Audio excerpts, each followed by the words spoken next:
format as of now, and it's the same for Rohit Sharma as well.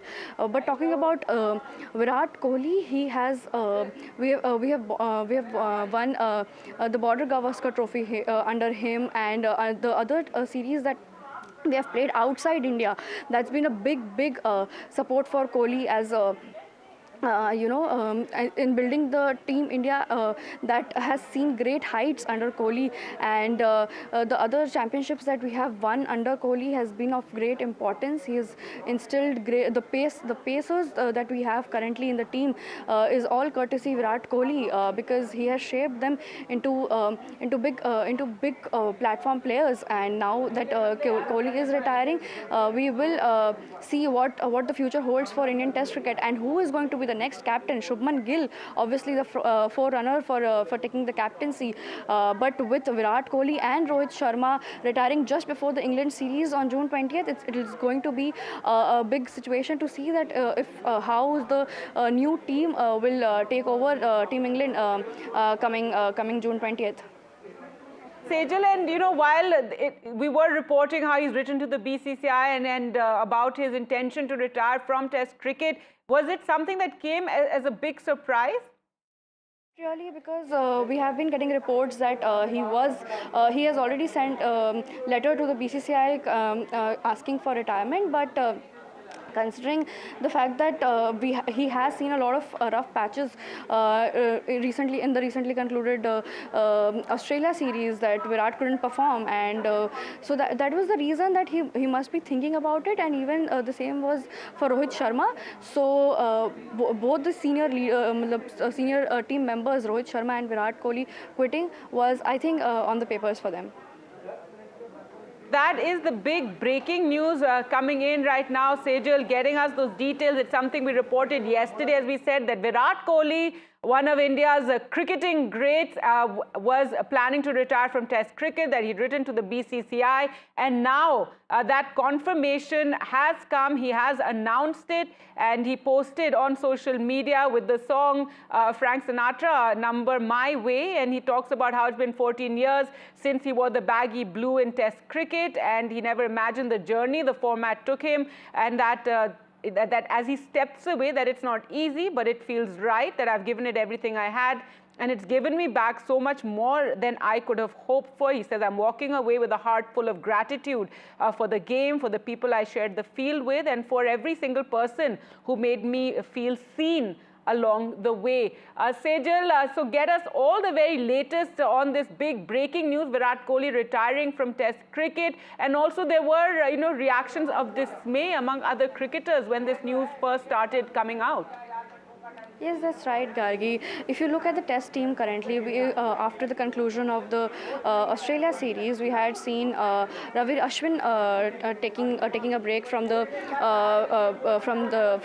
international cricket. Then we had Rohit Sharma. Then we have Virat Kohli. So it's a big question that where is Indian cricket team headed right now? Obviously there are new players, emerging players like Shubman Gill and Shreyas Iyer. Maybe his return to the whites is also important for India, seen his consistency and his performance. So maybe, but we also had Jasprit Bumrah. He was carrying the team on his shoulder back in the Australia series that we've all witnessed. So it is a great move. It's not a great move for Team India as of now, since the England series is just around the corner. But it will be the new faces that we are going to see will be important to note.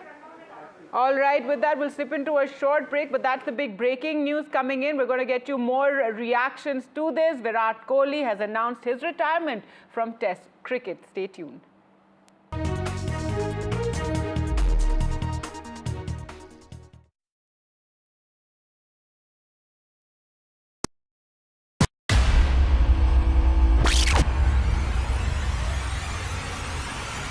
In the last 1 month, if you see, the share prices of Naval Engineering has fallen more than 58%. Why are the rating firms calling the debt payments as default? We have two credible credit rating agencies on March 4th coming and downgrading the stock to D. Statements are consistently being proven wrong, Right. And transactions are being taken place which are different from what they were originally pictured to be. The company claimed it would roll out 6,400 electric vehicles. But what it has rolled out is a shocking scam. Funds meant for the project were funneled allegedly back to the promoters, the Junkie brothers. What did the money buy? Not EVs, of course, but a lavish flat in Gurgaon's luxurious DLF Carmelias.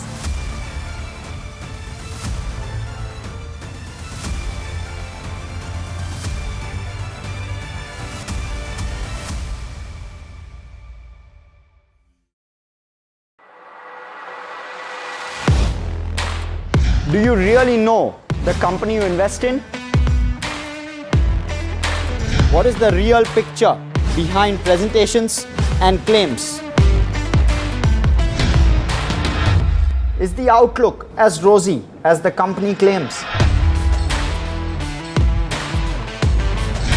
Know Your Company, powered by NDTV Profit Research, shines a light on the biggest stock market movers.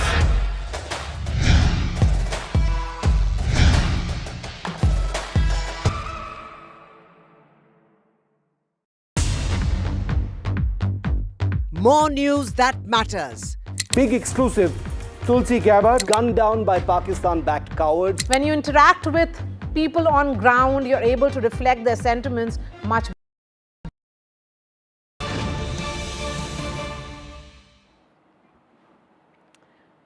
All right, the big breaking news we're bringing you here on NDTV. After days of speculation, Indian cricket great Virat Kohli has finally confirmed his retirement from Test cricket with immediate effect. Remember, this is something that we were reporting about yesterday, that he had written to the BCCI saying that he was planning to retire from Test cricket. And now that news has been confirmed with this social media post, a very emotional post by Virat Kohli as he announces his retirement. There you can see that post in which he says, "It's been 14 years since I first wore the baggy blue in Test cricket. I never imagined the journey this format would take me on. It's tested me, shaped me and taught me lessons I'll carry for life." He says that as I step away from this format, it's not easy, but it feels right. I've given it everything I had and it's given me back so much more. So Virat Kohli announcing his retirement. The song he chose for this post was Frank Sinatra's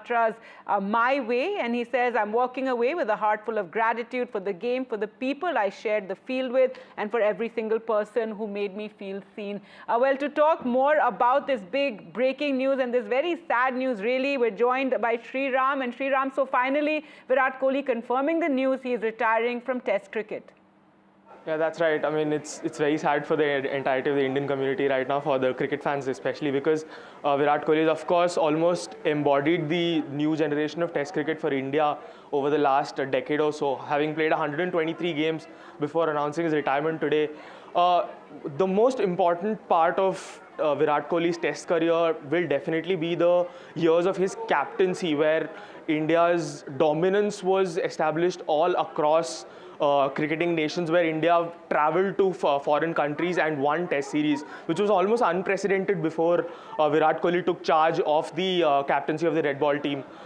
Again, very soon after what Rohit Sharma had done just a couple of weeks back, announcing his retirement from the Test cricket arena as well. Now Virat Kohli, another stalwart of the game, has announced his retirement. Again, as I said, it's a big loss for Indian cricket for sure, but he will still now continue to play one-day cricket for India.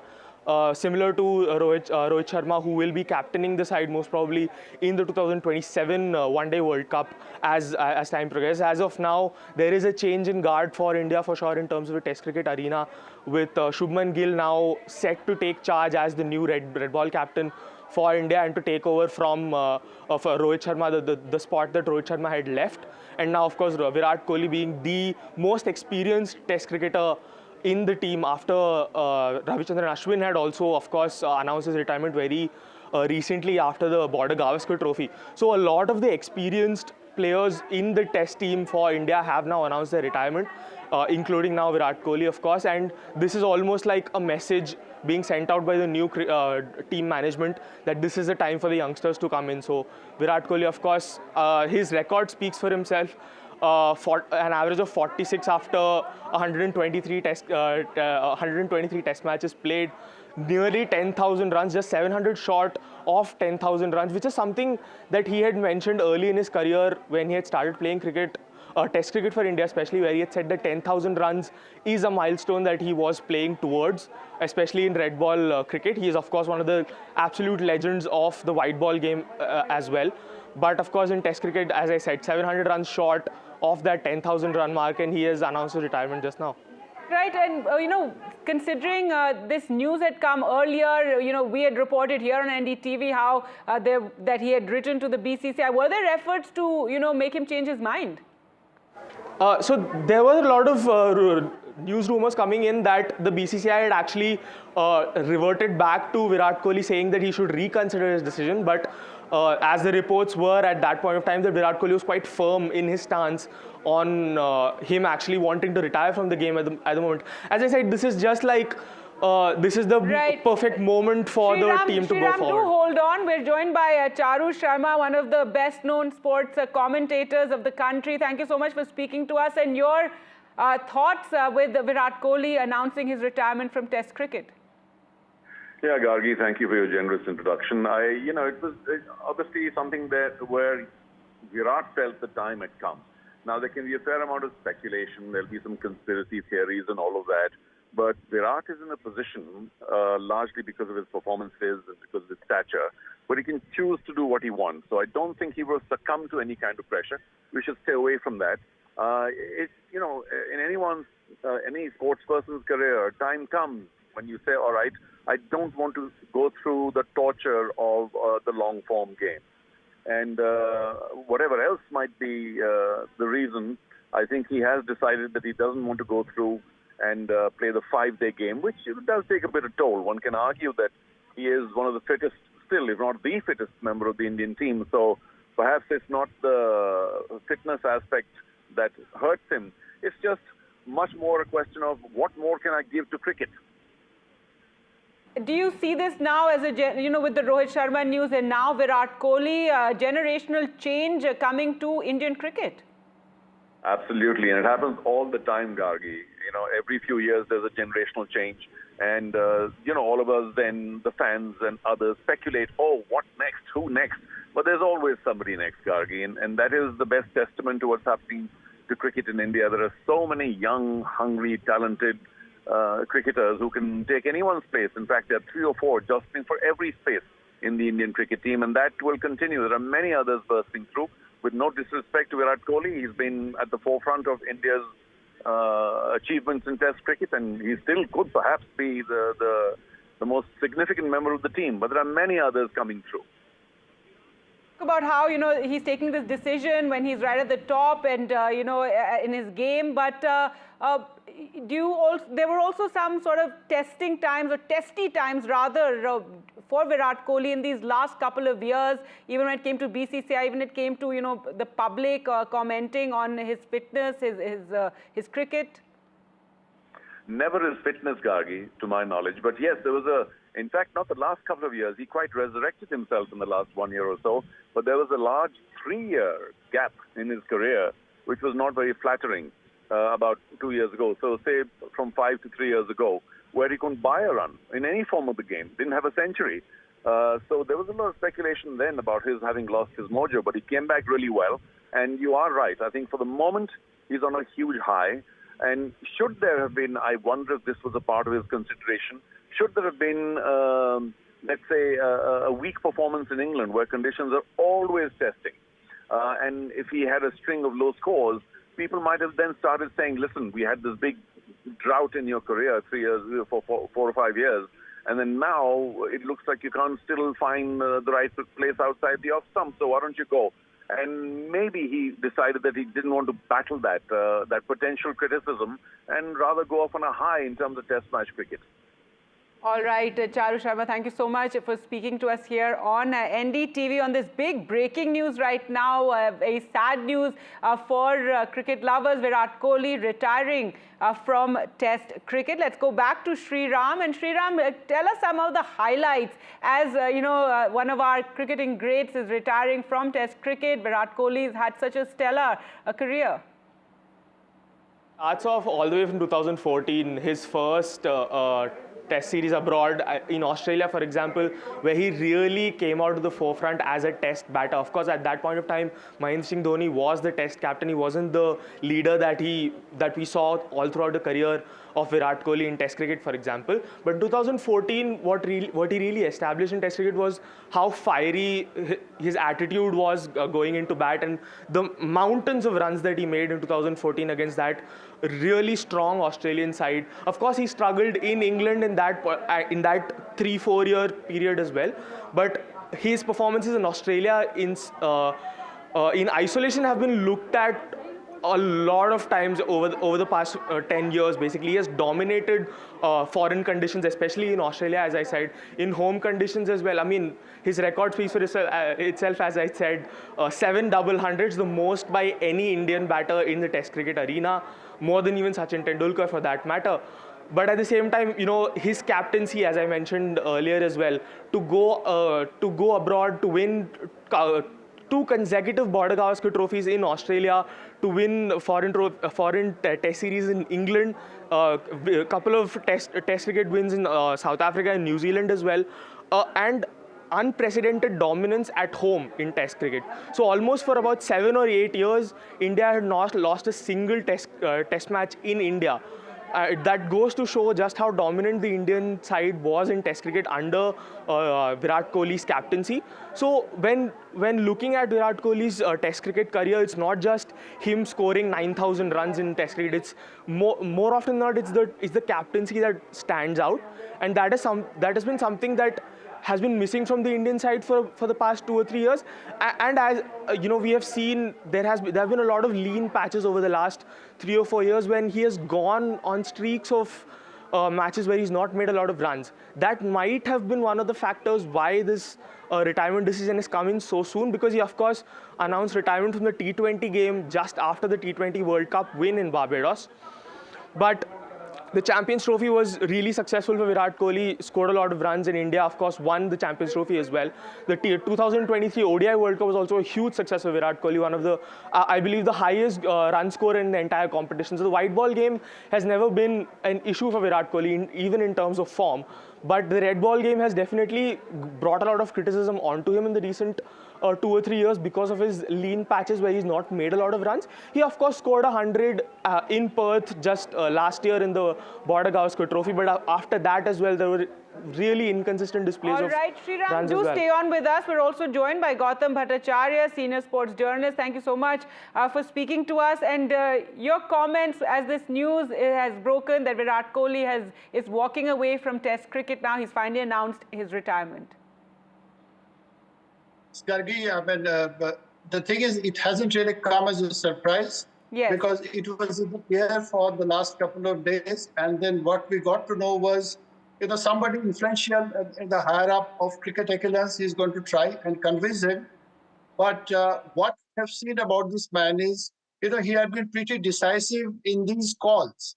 I mean, when before the 21 World Cup, he said that he's going to step down from the T20 captaincy soon after that. So he had stuck to that. Then came the other other captaincy retirement. And last year, after the T20 World Cup success, he was the first guy who spoke up and said that this is the last T20 World Cup that you've seen be in action. Rohit followed. Tests have really come in as a surprise because we felt that, me as a sports journalist, I certainly feel there were at least 2 to 3 years of good Test cricket left in him. And as our reporter said, white ball was never an issue. He has been scoring runs in both formats of the white ball. Yes, it is certainly, it will take some time to sink in and stomach. And, 2 legends at one go, going out of such a crucial series in England, it's not going to be easy for India to fill up this vacuum. Gautam, do stay with us. I'm also joined by Rika Roy. But you spoke about, him stepping away. Who fills his boots? Because we're seeing this generational change in Indian cricket. Question for me? For Rika? Yeah. Yes, Gautam, go ahead. And then Rika, do step in. Yes. Gautam, go ahead. Yes, see, there are a number of names in the middle order who can, who maybe tried. I mean, he had been occupying the pivotal number 4 position. So I think it's ideal to get KL Rahul up there and bring somebody like a Ceasefire or a Karun Nair at number 5. And, that's what it is. But then again, there are no shortage of incumbents. But how they are going to tune in with the conditions in England, which takes a batter, at least 1 or 2 tours of England to be able to come to terms with the situation. So that's $1 million question. Right now, you have got options in KL Rahul and Ceasefire, who's in form. All right. We also have Madan Lal, former cricketer, on the phone line with us. And as this news breaks, something that, in fact, Rika had been reporting about this, that Virat Kohli had written to the BCCI and was planning to retire from Test cricket. Gautam Bhattacharya, they're saying that he still feels he had a few years of Test cricket left in him. Your comments, Madan Lal? Well, I thought, it's a surprise decision for me because I thought he might, take the decision after the England series, But, that's his personal decision.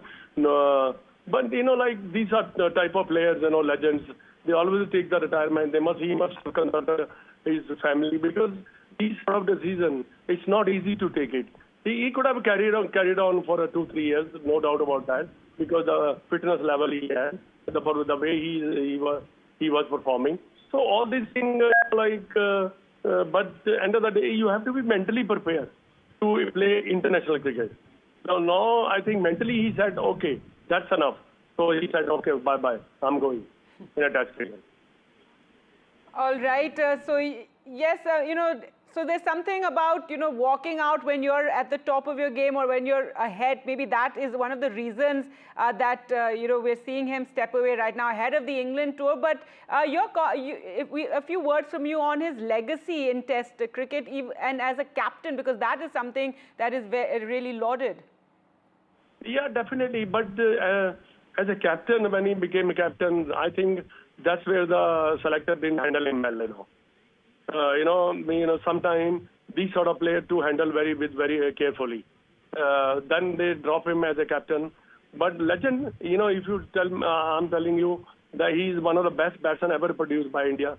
The passion he brought in on the ground, the way he played, the way he set the example for the fitness, the way he, if you look at Virat Kohli on the ground, he's always bubbling, with catches, if he took a catch, or if he got the run out, or if he just scored 100. He was a different type of character, Nobody has a character before, like Virat Kohli.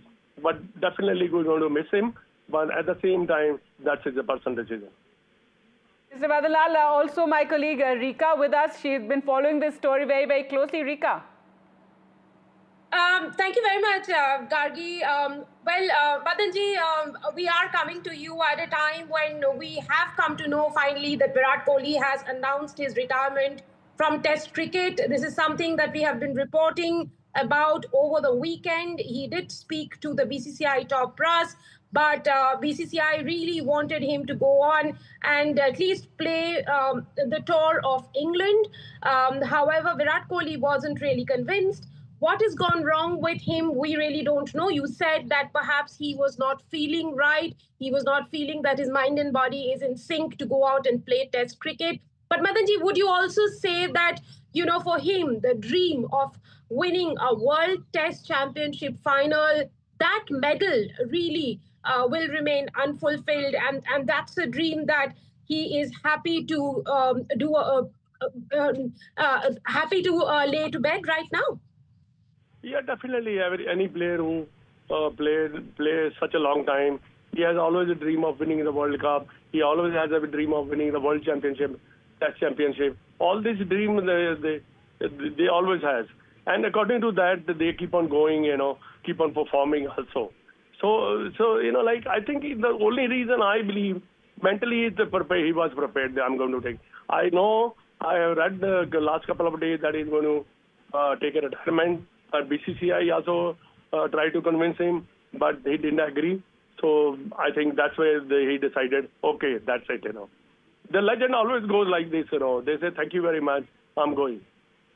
While you say that legends always go, thank you very much, but it's not often in Indian cricket when we see even, legends retiring. Legends retiring like this. I mean, we have seen in case of Mahendra Singh Dhoni, we are seeing in case of Virat Kohli, but these are really exceptions. But, when we talk about Virat the batter in tests, keeping aside what he's been doing in the T20s, English press used a term saying that Virat Kohli has off-stumpitis, which means that he's not being able to position himself well to play those balls outside the off stump. Would you say that really got to him, and that's one of the reasons that he has finally decided to pull the plug on his test career? Not Rika, dekhiye. That offside of stump, they made a hawa about it, How many centuries he has scored offside of stump? Because in international cricket, when you grow a bit older, that your footwork is not the same. Your eyes are not the same. But, he has scored number of runs, 10,000 runs.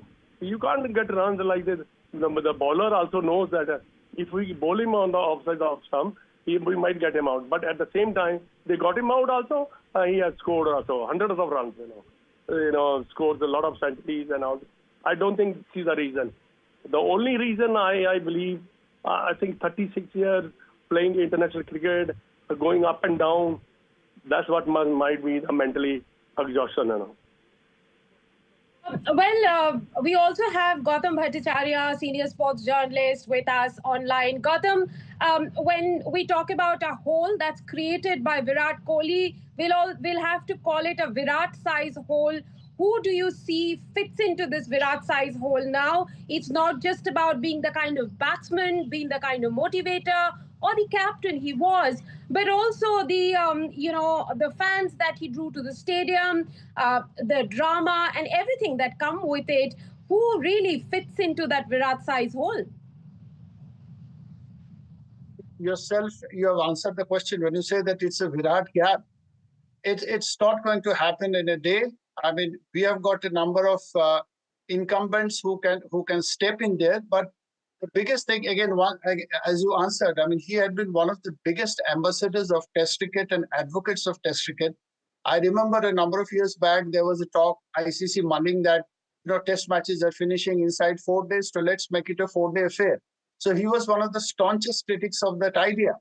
The evolution of Virat from being an essentially one-day cricketer to one of the, the white ball and red ball giants, and one of the biggest ambassadors of red ball cricket. It's going to be very, very difficult at this point, and it's also a body blow to the hype that you create about this India-England Test series or India-Australia Test series. So right now, it's very, very difficult to think beyond it. As far as taking his position in number 4 is concerned, I mean, there is a Shreyas Iyer who's in form. There is KL. His position can be shuffled around because somebody needs to. That's a very, very vital position. I mean, Sachin Tendulkar used to bat in that spot. Then Virat took it over. So maybe somebody like a KL can do justice to that position for now. As far as to get into his stature, is going to take years for somebody before we get another Virat Kohli. Absolutely. We'll have to wait for a while before getting another Virat Kohli. BCCI has sent out a release saying that it is the end of an era in Test cricket. They have thanked Virat Kohli for his yeoman service. This is the news we are breaking at this hour. Virat Kohli has retired from Test cricket after 14 glorious years in the middle. He's 770 runs shy of 10,000 runs. That would have put him in that vaulted company of all the greats of Test cricket, who also happen to be Virat Kohli's heroes like Sunil Gavaskar, Sachin Tendulkar, Kumar Sangakkara, Ricky Ponting and the likes. But Virat Kohli probably decided to move away from Test cricket at a time when his mind and body didn't feel like it was in sync to be able to play another 3 or 4 years of Test cricket and win that elusive World Test Championship medal. Virat Kohli, of course, has an ODI World Cup medal. He has a T20 World Cup medal. Shortly after after India's win in the last T20 World Cup, Virat Kohli said that he's going to hang up his boots from that edition, though he continues to feature in the Indian Premier League. And every Indian fan knows that Virat has been rocking the run charts when it comes to the IPL. But when it comes to Test cricket, which also is his favorite format, for which Virat Kohli remains as one of the foremost brand ambassadors and very, very vocal about Test cricket, why it should continue the way it is, why it should remain alive, why we need Test cricket, the fans need Test cricket, something Virat Kohli has been very, very vocal about. But Virat says, Test taught me lessons for life. Yes, he has put out a message for the fans, for everyone in the cricketing ecosystem on his social media. That's the message that he has put out on his social media. Rika? He signs off at... Right, Rika, you're speaking about, the post that he's put up, and I like the Frank Sinatra song he's chosen for it, My Way. As you and all the other cricket commentators who follow the game very, very closely talk about how they feel he still had a few years left in him for Test cricket, but messaging there saying, my way. So now he's decided to walk out now. But you spoke about, his legacy and the massive Virat-size hole that is left in Indian cricket. But it's not always been so rosy, isn't it? There were a few years, I think 3-4 years ago, when he was facing a lot of trolling, a lot of criticism, negativity as well from the fans, and then he answered back the best way that a sports person can in improving his game and coming back in a big way and now retiring. Talk a bit about that. Well, yes, you're right that the picture hasn't been rosy for Virat Kohli in cricket, and it's not just in Test cricket. For a very long time, between 2019 and 2022, he couldn't get a century for India, and that was really plaguing him. But one must say that Virat Kohli kept trying during that period to show his fans, to show his critics that he still had a lot of Test cricket left in him, and he has now scored 30 centuries in Test cricket for India. And it's been a phenomenal rate of conversion. He has scored 31 50s, of which he converted 30 into Test centuries, and that itself talks about the prowess of Virat Kohli, the man, Virat Kohli, the batter. In 2018, when India went to England, he was the highest run scorer of the series. He scored 500 plus runs. But, when India went back 3 years later, his performance had gone south. And the problem that he was facing was that he was not being able to position his body very well for the in-swingers and the out-swingers. He was perhaps moving his hips a bit too early. That's what that's what the experts had said. He went back to the basics. He worked with a lot of coaches and mentors to correct himself, but something really was amiss. He was not getting that right kind of position, even during the last tour of Australia, a country where Virat Kohli really dominated the run charts. Perhaps most number of runs Virat Kohli scored against one nation was Australia, but last Australia tour was forgettable for the batting legend. He scored 185 runs in that on that tour, and once again it was the bug of off-stumpitis that really stumped Virat Kohli, and he couldn't get over it. Yes, at 269, that's what he says, number of tests. That's a phenomenal number that Virat Kohli finally signs off as one of India's premier test batter. And as BCCI says, Virat's legacy will continue. Thanks so much, Rika, for joining us on that big breaking news as Virat Kohli has retired from Test cricket. We'll get you more reactions. For the moment, slipping into a very short break.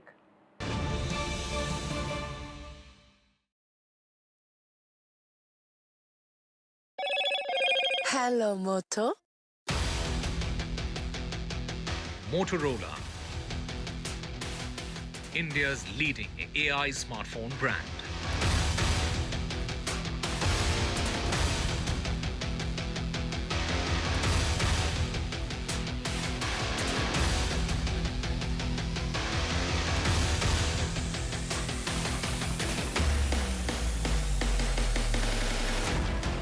The ceasefire holds along the line of control and international border. The army says no incidents. It's the first calm night in recent days. Top military level talks on the hotline today. India-Pakistan DGMOs will have spoken. Support grows for trolled Foreign Secretary Vikram Misri. The IS and IPS associations back him. Pakistan trolls target Indian officers. A big jump for the stock markets. The Sensex zooms over 2,000 points.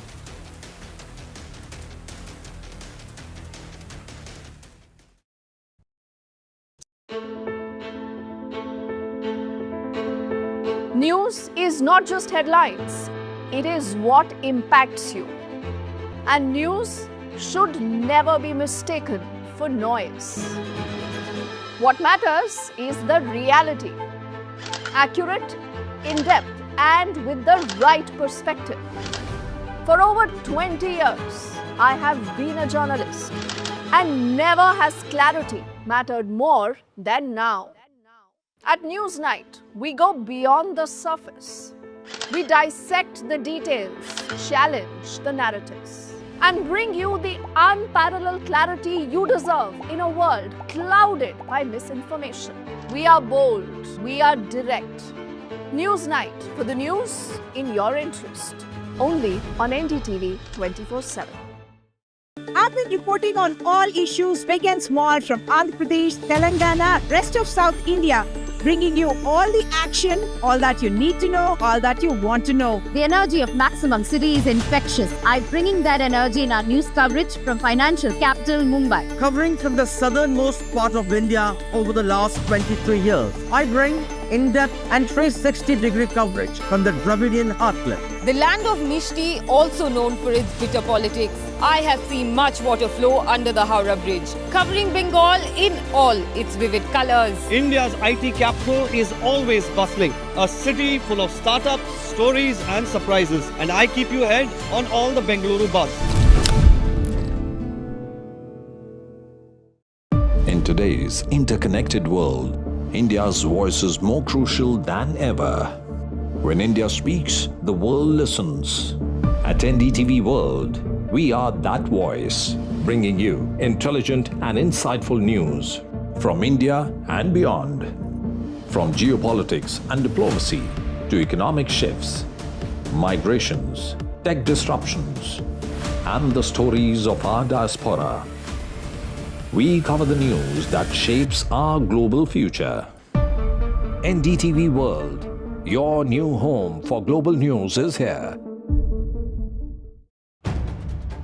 If it matters to you, if it matters to you, if it matters to you, it matters to India. It matters to India. And it matters to me. And it matters to me.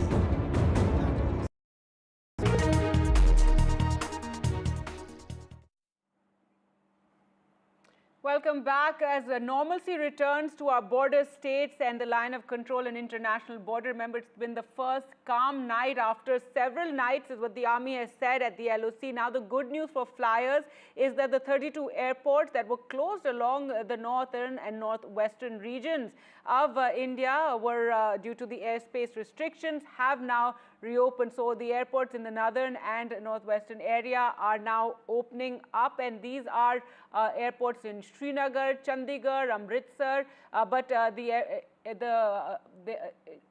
those who are flying are also advised to check flight statuses directly with the airlines. Let's go across to Tanushka now for more. And Tanushka, so very welcome news given the kind of disruptions we've also seen in the aviation space. So give us more details.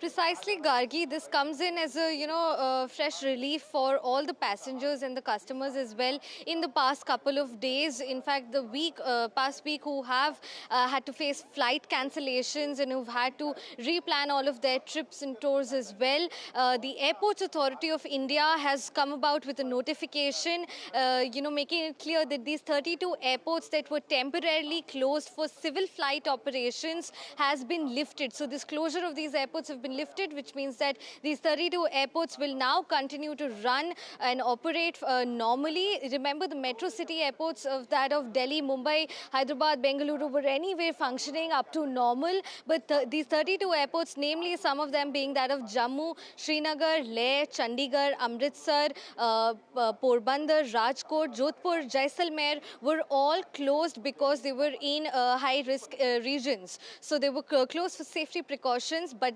this closure of these airports have now been lifted. And of course, the Airport Authority of India does also instruct the passengers to reach out to their respective airlines as well. Speaking of airlines specifically, Indigo has also come out with its own notification and has said that they all are also resuming operations at these airports from now onwards. Remember, this closure of airports was until May 15th. Today is May 12th, and this closure of these airports have been lifted at this point. So all of these 32 airports will continue to resume operations for civil flights normally, which means that all the other airlines as well, be it Air India, Akasa, Indigo, they all will be continuing now with their normal operations from these 32 airports in the northern and western regions of India as well. So this also comes about with basically the opening of the airspace of Indian region as well from now on. This is also considering after the ceasefire agreement was reached upon, and this comes about as a welcome relief for passengers, definitely. All right, so huge relief for flyers. 32 airports in all, Tanushka, were closed in these last, couple of days ever since the 9th or the 8th when it was first announced. And this has caused major disruption. One can imagine a huge backlog as well. People have in fact been stranded as well because of this airport closures.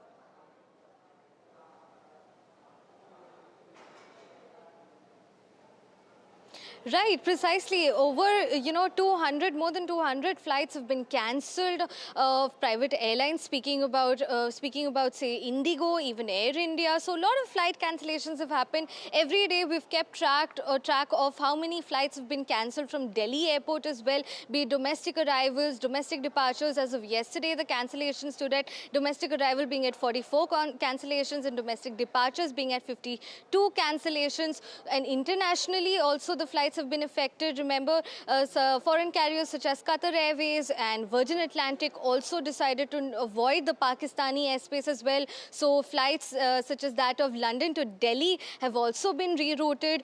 Massive disruptions have happened definitely over the past couple of days, keeping in mind the tensions, the escalating tensions that were between India and Pakistan until this ceasefire was agreed upon. And however, right now, of course, we also must note that these precautions that were taken were only keeping in mind the safety of all the passengers traveling by air. The airlines also maintained that they were refunding the passengers completely on such cancellations on such flights. Say if you have a flight from Amritsar to Delhi and of course the airport was not operating, so you were given a full time cancellation, refund, and waivers were also offered. Indigo was also offering changing of airports or flights without any additional charge, and all of this now will be slowly being brought back to normal with all of these 32 airports reopening with immediate effect. All right. Thanks so much, Tanushka, for joining us with those details. The closure of the airports was, of course, necessitated by the hostilities between India and Pakistan and Operation Sindoor after there was the targeted and specific how terror bases were taken out in Pakistan by India, and following that the barrage of drone attacks and missiles as well that one saw from Pakistan. So this was a necessary step to protect civilians, but now as normalcy returns to the border areas, those airports reopened also. It was the first night of no firing from across the border, across the LOC. So it was the first calm night in several days after the ceasefire that was announced on Saturday. In fact, today the Third Army hotline talks have taken place, and the Tri-Services chiefs met with the Prime Minister earlier this morning, and it was a huddle, in fact, with the NSA Defense Minister also there. The government will be holding a briefing at 2:30, but the focus now really to those border areas, as some form of normalcy has now returned. There is a sense of relief, but also a sense of loss. Several civilians, remember, have died, and many houses along the LOC have been hit by the shelling, have been severely damaged. NDTV's Nazir Masoodi reports from one such place in Poonch. Poonch town has borne the brunt of Pakistani shelling.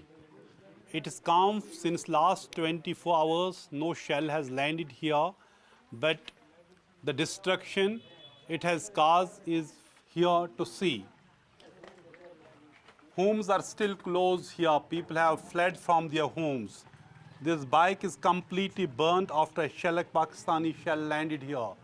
This is the condition of houses here. Let me show you how shells, massive mortar shells have landed inside residential houses. And this is a congested neighborhood in Poonch town.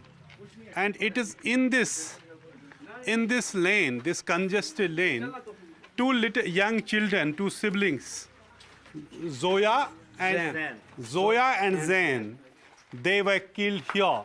They were actually trying to flee from shelling to save themselves. The house is locked completely. House is locked, but the little children have been killed in Pakistani shelling. Almost every house here has suffered some damage here in Poonch town, many houses rather. So let me talk to some of the people. आपसे थोड़ी बात करें क्योंकि आपने भी आपके घर के पे ही भी शेल पड़े। आप बताएं क्या हुआ उस वक्त? आप बताएं क्या हुआ? वो नमाज पढ़े सोए थे आप? नमाज पहले थे ना 1:30 बजे शुरू हुआ ना। अच्छा 1:30 बजे 1:30 बजे शुरू हुआ, फिर हमने नमाज पढ़ के बैठ गए इस लॉबी में। जी लॉबी में बैठ के नमाज पढ़ के इससे एक धमाका हुआ। हाँ। साथ ही दूसरा धमाका हुआ। साथ ही हम इधर से वो बच्चे उतरे वहाँ से, दो ज़ैन और अयान उतरे। उसके पापा ने उनको ऐसे पकड़ा, मैडम आगे निकल गई, ऐसे पकड़ा, यहाँ धमाका हुआ तो उनकी डेड बैठ गई, यहाँ पड़ी थी। You can see these sharp nails, how they have hit this house completely. Every house in this neighborhood appears to have suffered some damage. Window glass is shattered almost every year. This is close to a Christ school. We were talking, Gamit was talking about near Christ school. These bombs landed here in near Christ school. This is the Christ school. And in fact, in this shelling, one madrasa was also hit, and a gurdwara was also hit. आप देखिए जो पहला hit हुआ इस मकान को, ये मताबदीन का मकान है। पहला शेल जो गिरा वो वहाँ गिरा, दूसरा ये हाँ वो ऊपर वाले छत में, दूसरा गिरा इस छत में, दूसरे वाले छत में, तीसरा यहाँ हिट हुआ। ये जो हिट हुआ ये गली में पड़ा, इसने 2 सेकंड वेट लिया है। जब यहाँ से दीवार को चीर फाड़ कर वो इस गली में पड़ा तो यहाँ जाकर इसने फिर ब्लास्ट किया। जब ब्लास्ट किया तो ये पूरा एरिया जो जितना भी एरिया है ये सब पूरा सब मकानों के शीशे। So this congested neighborhood in Poonch was targeted, and here 2 little children, Ayan and Zoya, siblings, just 11-year-old, school children, they have been killed, and their father, a teacher, is critically injured. He has been shifted to Chandigarh for specialized treatment. So while people are trying to come back to rebuild their lives, but it is going to be a long time when the wounds of this war, horrible horror, will heal. It will take surely long time for these people because they appear to be really terrified. But for the last 24 hours, it has been calm.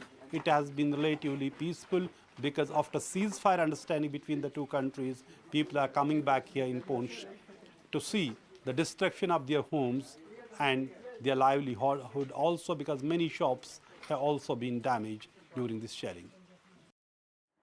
All right, Nazir, they're reporting from Poonch, getting us a sense of the kind of destruction caused by these days of shelling and firing from Pakistan. It's been the first night of calm and a huge sigh of relief for those living in the border areas. Now, remember, this conflict was along the western border in Gujarat, in Punjab, in Rajasthan as well. And now this report by Paras from Kutch in Gujarat, as normalcy has returned and the local people there heave a sigh of relief.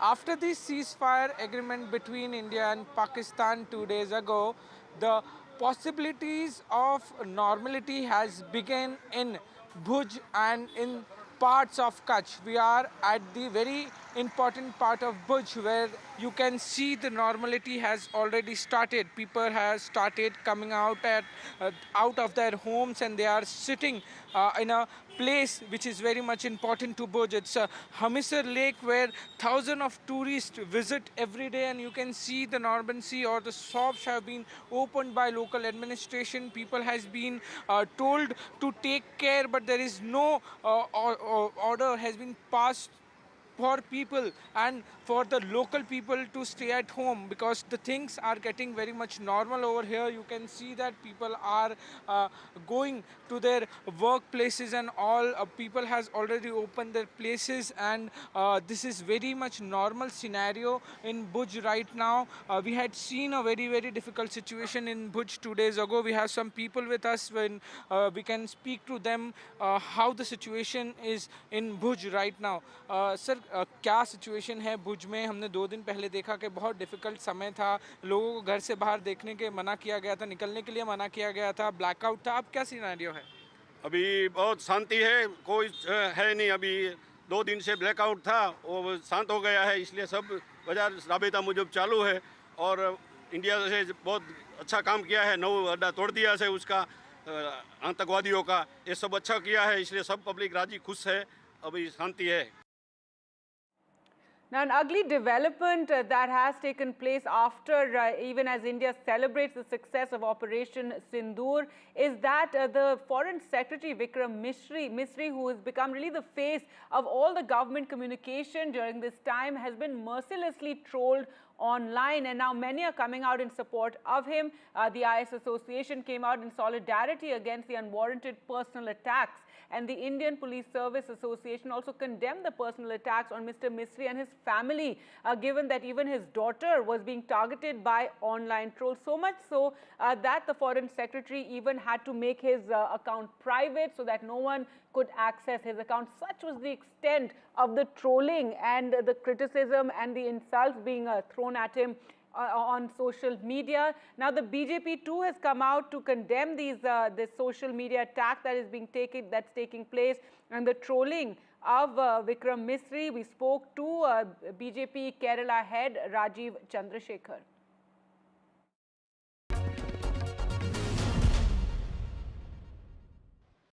Vikram Misri, the Foreign Secretary, was trolled relentlessly and he had to go private on X.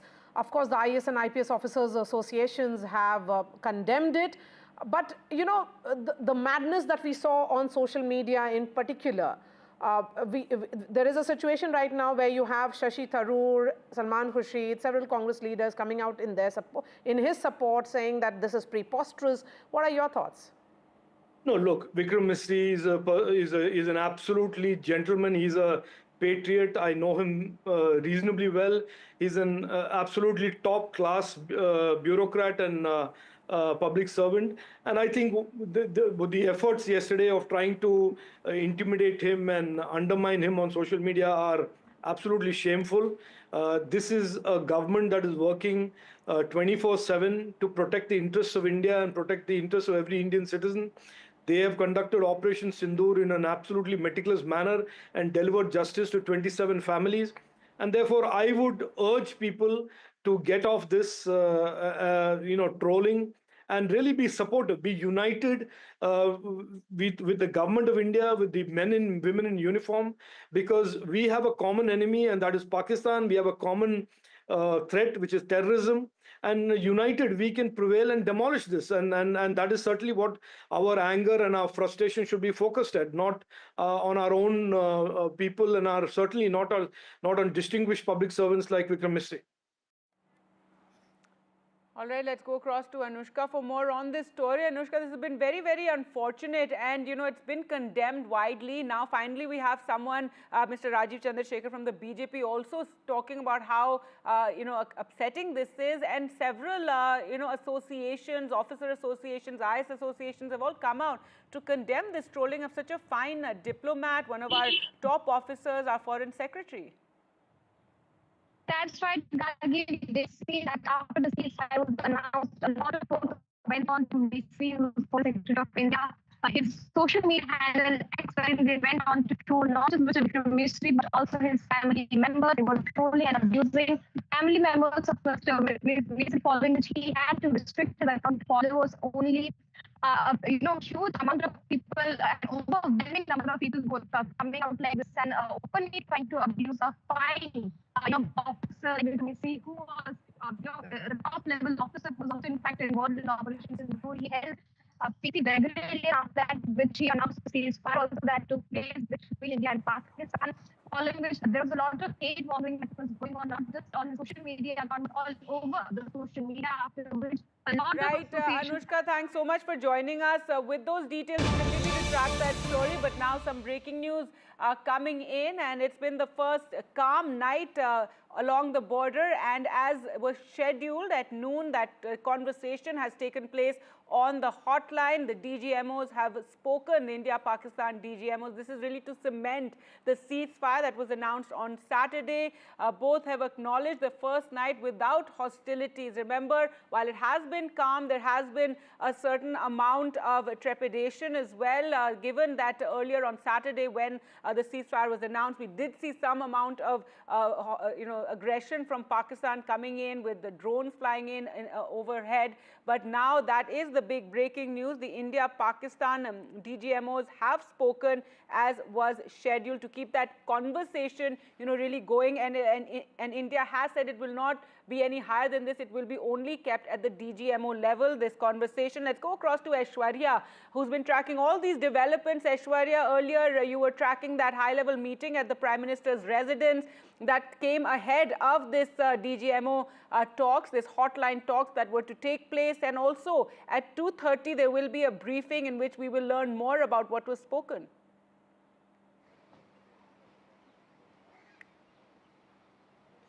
Well, that's for the first time after the ceasefire announcement. The DGMO level talks have concluded at 1200 hours via hotline. The DGMO of India and Pakistan got connected, and both agreed that that last night was without any hostilities. It was peaceful amongst the border areas of India and Pakistan, and there would be more details that would be shared very soon at the press briefing that is expected at around 2:30 p.m. It is, of course, the high-level meeting simultaneously that was underway at the 7 Lok Kalyan Marg at Prime Minister's residence. And we all saw those visuals, Prime Minister chairing those meetings.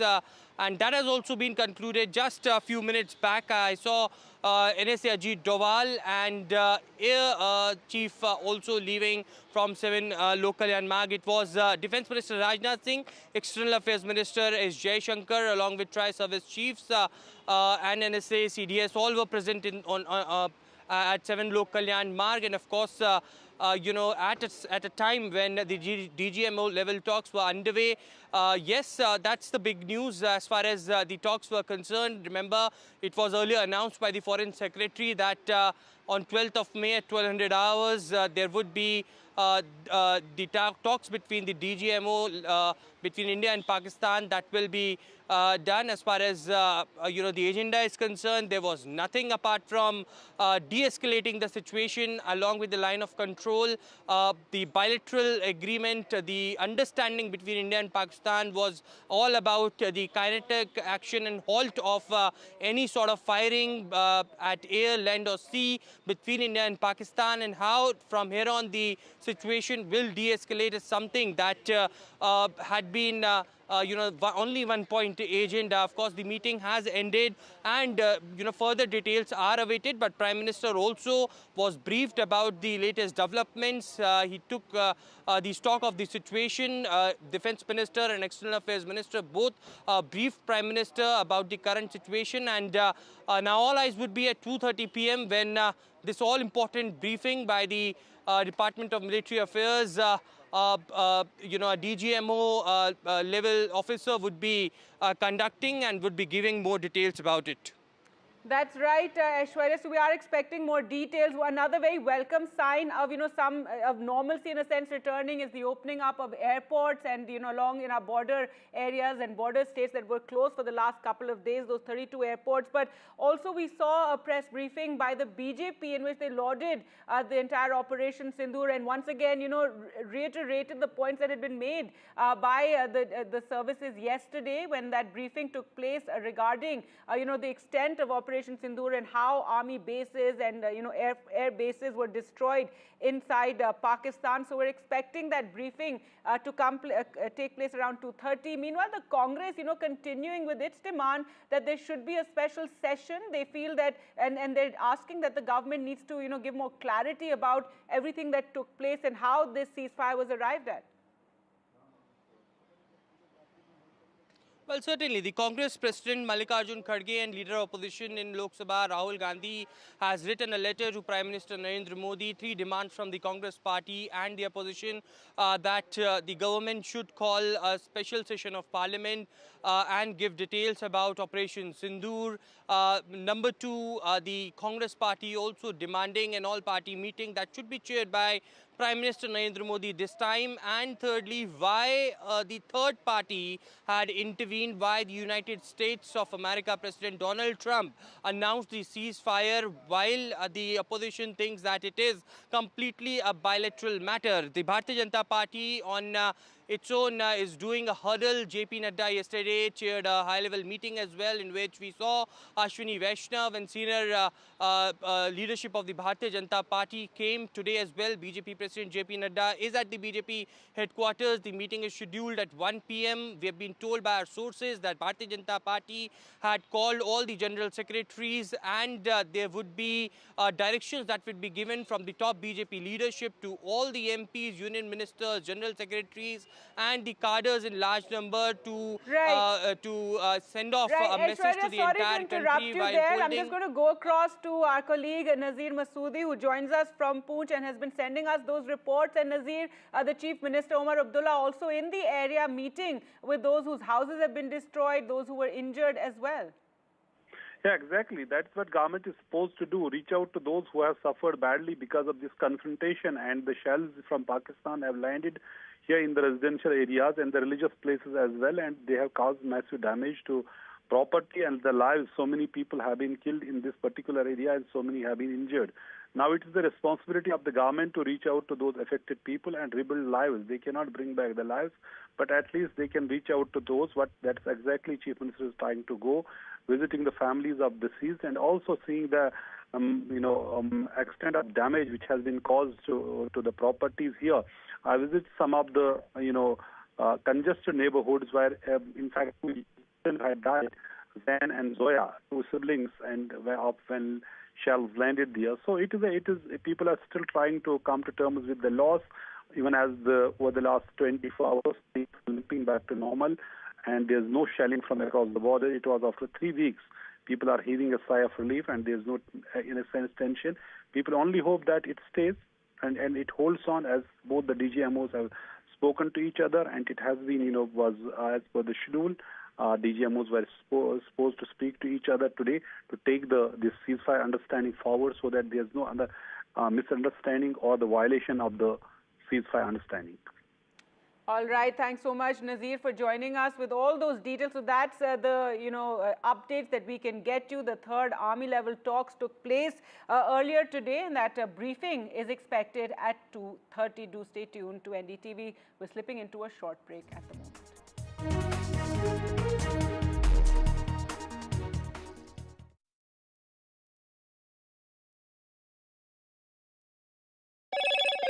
Hello, Moto. Motorola,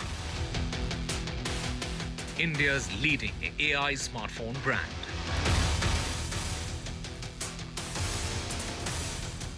Mumbai to welcome the second cable-stayed bridge soon.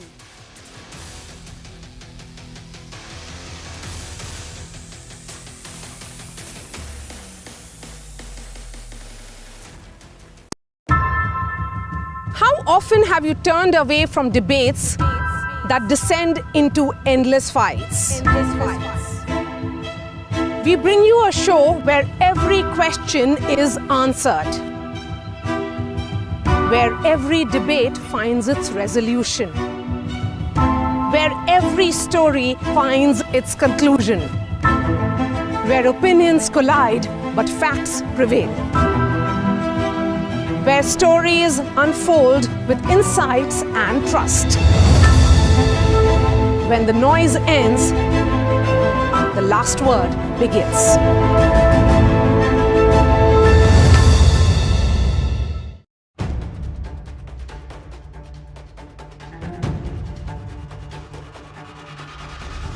If it matters to you, if it matters to you, if it matters to you,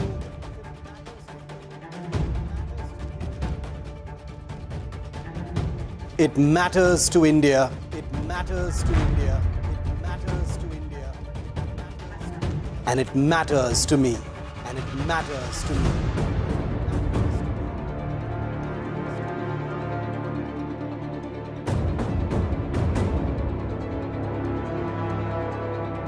India Matters with Shivaru. Only on NDTV 24/7.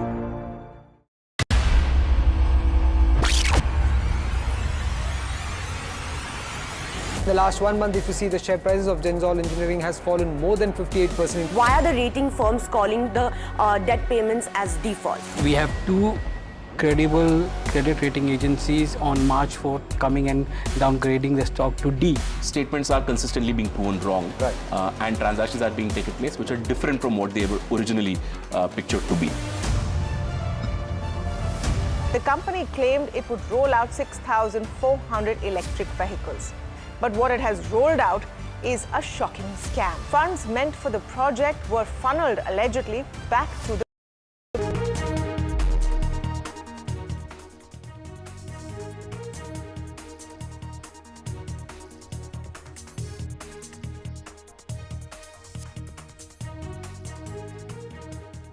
DGMOs of India and Pakistan have spoken on military hotline. They say it's the first night without hostilities. This has been acknowledged by both sides.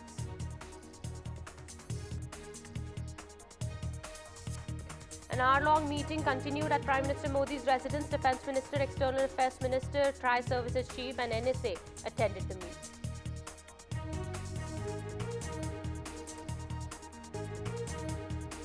All airports now are open for flight operations. 32 airports were shut amid India-Pakistan tensions.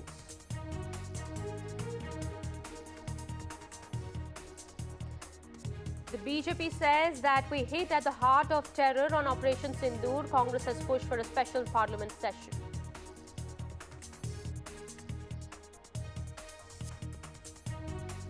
And more support is pouring in for the Foreign Secretary. Well, BJP's Kerala chief has slammed trolling of Vikram Misri. R. Chandrasekhar says it's absolutely shameful to undermine the Foreign Secretary. Sensex zooms over 2,500 points. Investors cheer India-Pak ceasefire and US-China trade deal.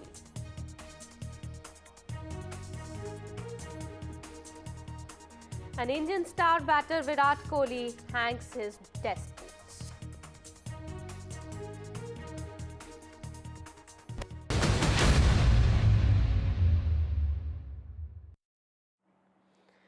welcome. You're watching NDTV 24/7. My name is Kitty Behel. We're starting this edition with some big development now coming in. We're learning that the DGMOs of India and Pakistan have spoken to each other on military hotline. And this is the third army level talks in the last 3 days that have taken place. So what we are now given to understand is that both sides have marked de-escalation, and this has been, the last night has been the first night at LOC with no hostilities, and this has been acknowledged by both sides. We'll try and get more details about this in just a bit. My colleague Ishwarya is joining us on the broadcast, as well as Nazir is also with us on the broadcast here. Let me first go to Ishwarya here. Ishwarya, more details coming out. We understand the press briefing is going to take place at 2:30 p.m. But before that, the latest bit that's coming out is that both sides have acknowledged that there has been calm. And, you know, the night that passed last night, it was without any hostilities at the line of control.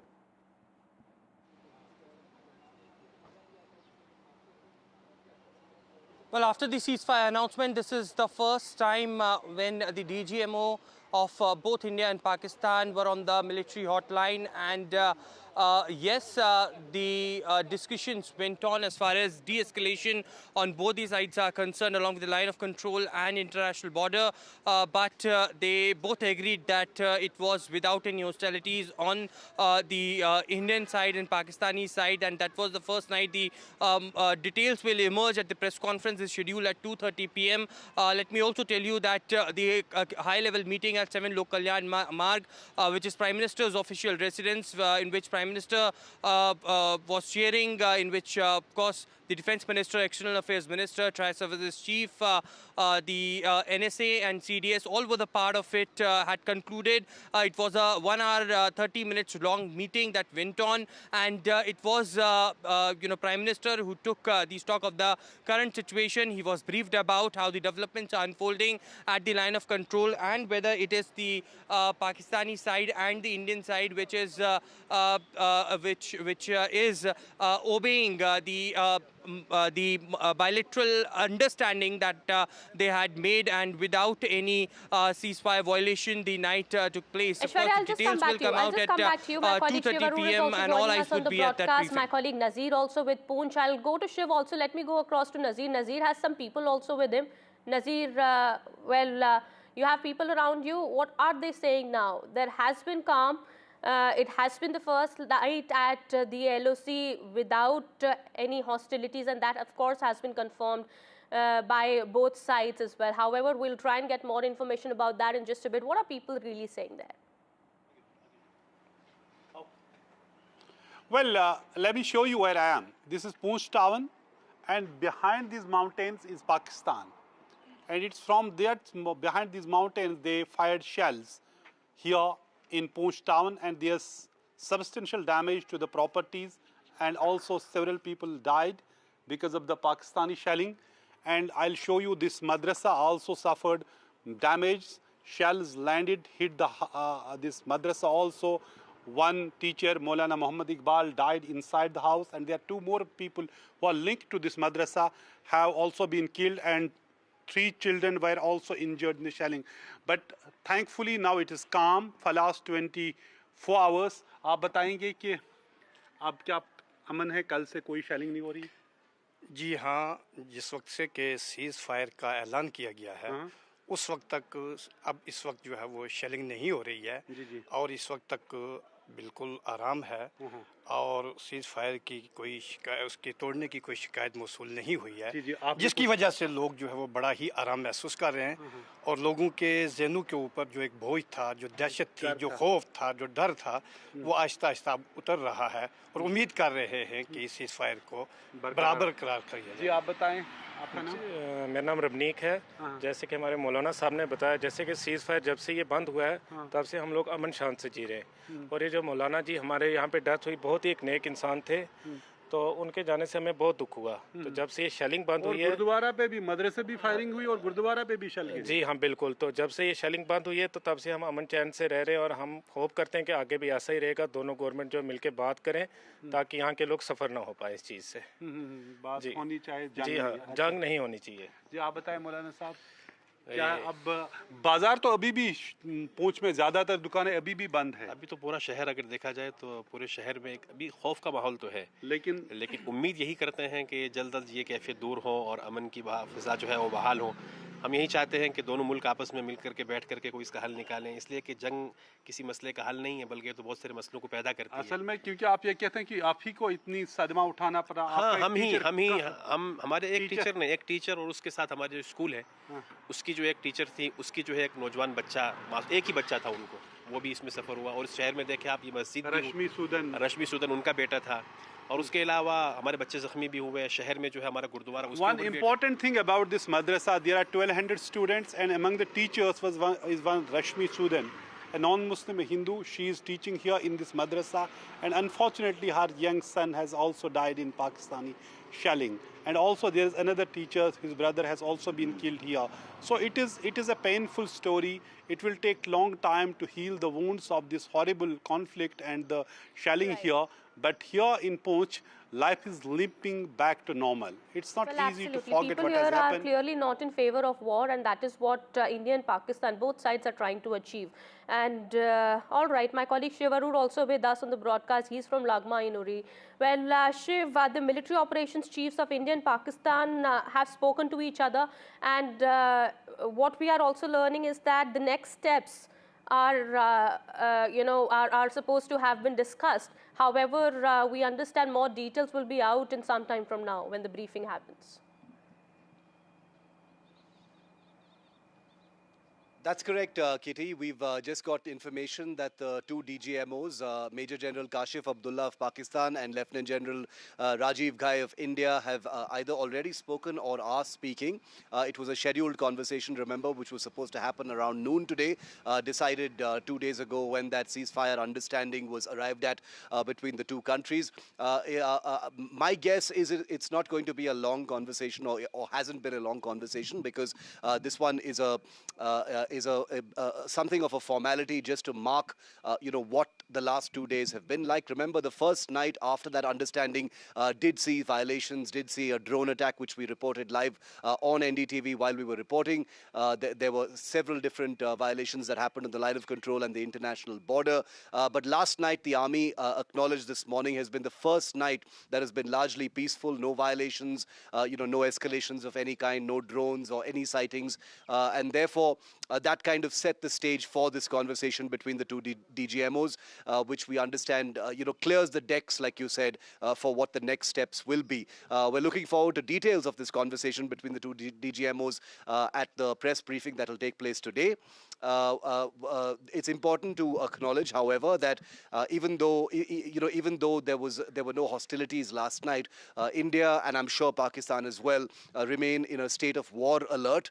The militaries are at a maximum state of preparedness right now, because India has sent out a very hard message that any deviations, even minor, from this understanding between the two countries that was arrived at on May the 10th will attract very, very severe punitive measures from India. So far, India has been responding in the equal domain of Pakistan's violations, whether it is on the line of control or otherwise. But after Operation Sindoor, after India has struck 11 Pakistan Air Force bases, 26 terror targets, cities in Pakistan as well, it's not business as usual anymore. The rules of engagement have completely changed. That is something that would not have been discussed in this DGMO hotline chat, but that is a message that has gone directly to Pakistan already. So the pressure is going to be on Pakistan. The ball is in Pakistan's court to ensure no violations, no provocations of any kind. 2:30 p.m. today is that big press conference. Hopefully it'll be as expansive and detailed as yesterday's. All right. Shiv, also, I want to know from you, till the time complete normalcy returns to the region in Jammu Kashmir, everything remains closed, shops, schools, everything is closed?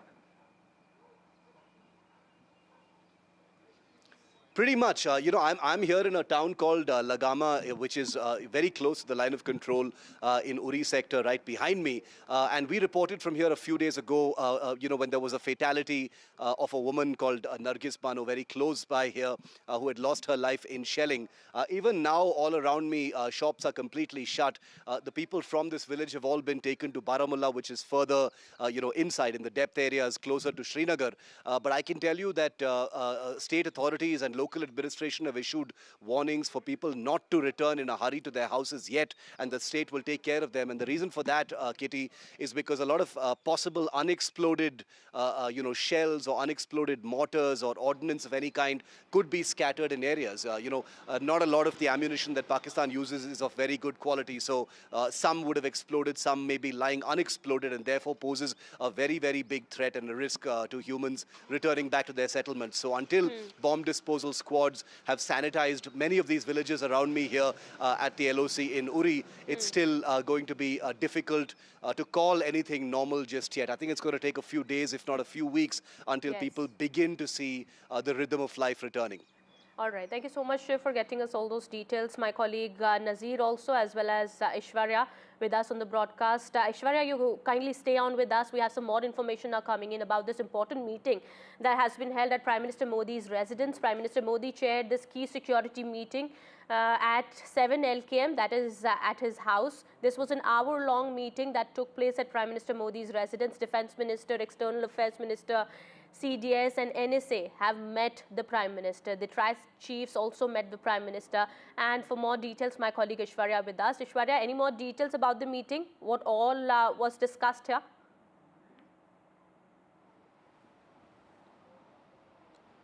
Well, what we know so far is that it was a two-part meeting. First, the Prime Minister chairing that high-level meeting in which the CDS, NSA, Tri-Services Chiefs, Defense Minister and External Affairs Minister were there, and Prime Minister took a stock of the situation. He was briefed about the current developments. Simultaneously, it was the DGMO level talks which were underway. On the other side, after that meeting, it was a separate meeting that Prime Minister took with NSA Ajit Doval and the Air Chief as well, and that meeting lasted for almost 15-20 minutes, and both have now left the Prime Minister's residence. Of course, these high-level talks are very crucial. Prime Minister would have been briefed about how the ongoing situation is, whether there was any kind of movement that was seen yesterday along with the line of control or not, or how much now the effort is to de-escalate, because the announcement has been done. But of course, the main thing is the Indian Armed Forces have been told to be on alert along with the line of control and the international border as well, looking at the Pakistan history. The more details will come as far as what sort of talks went on as far as the DGMOs of India and Pakistan are concerned. But at the moment, the high-level meeting had concluded at Prime Minister's residence. All right. Thank you so much, Aishwarya, for getting us all those details there. We'll come back to you later as more developments come in. Meanwhile, this is the latest bit that we're getting at the moment. We'll keep an eye on more updates. Meanwhile, in a big initiative towards saving the precious lives of innocent civilians who've been affected with the heavy artillery shelling of Pakistan, Indian Army and Jammu Kashmir Police have taken up a major area clearance operation in all those areas that remain affected with heavy Pakistan shelling in recent days. Under the operation, Indian Army and Jammu Kashmir Police are tracing all the live artillery shells fired by Pakistan that are still lying in civilian areas, and those shells are being destroyed through controlled explosions by bomb disposal squad of the army. My colleague Nazir is joining us on the broadcast here. He's been tracking all the updates regarding this. Nazir, what more can you tell us? A major clearance operation has been taken up. It's a joint operation, we understand, by the Indian Army and Jammu Kashmir Police.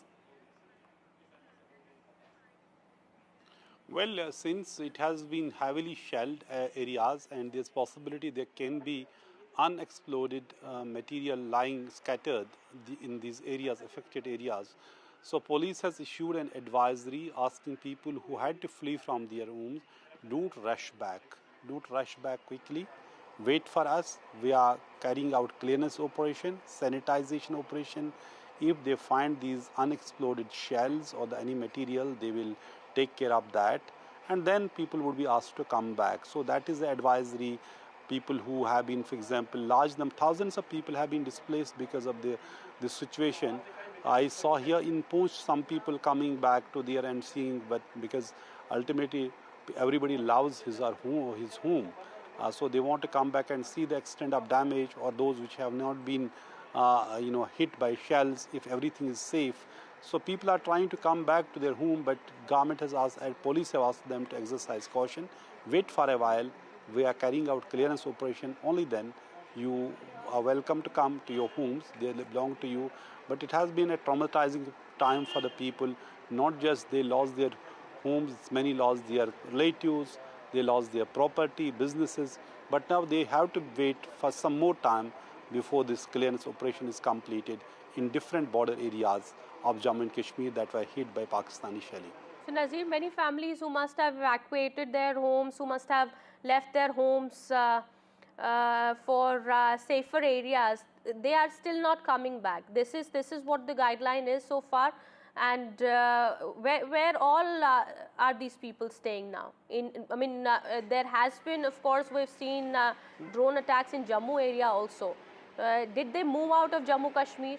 And how soon are they going to be returning? Well, one good thing is, a good number of people are being taken care of by the government. They have been accommodated in different places like the schools and colleges or the shelter places where they are in a safe, relatively safer location during the shelling. Many people are going to their friends and relatives who live in the relatively safer areas.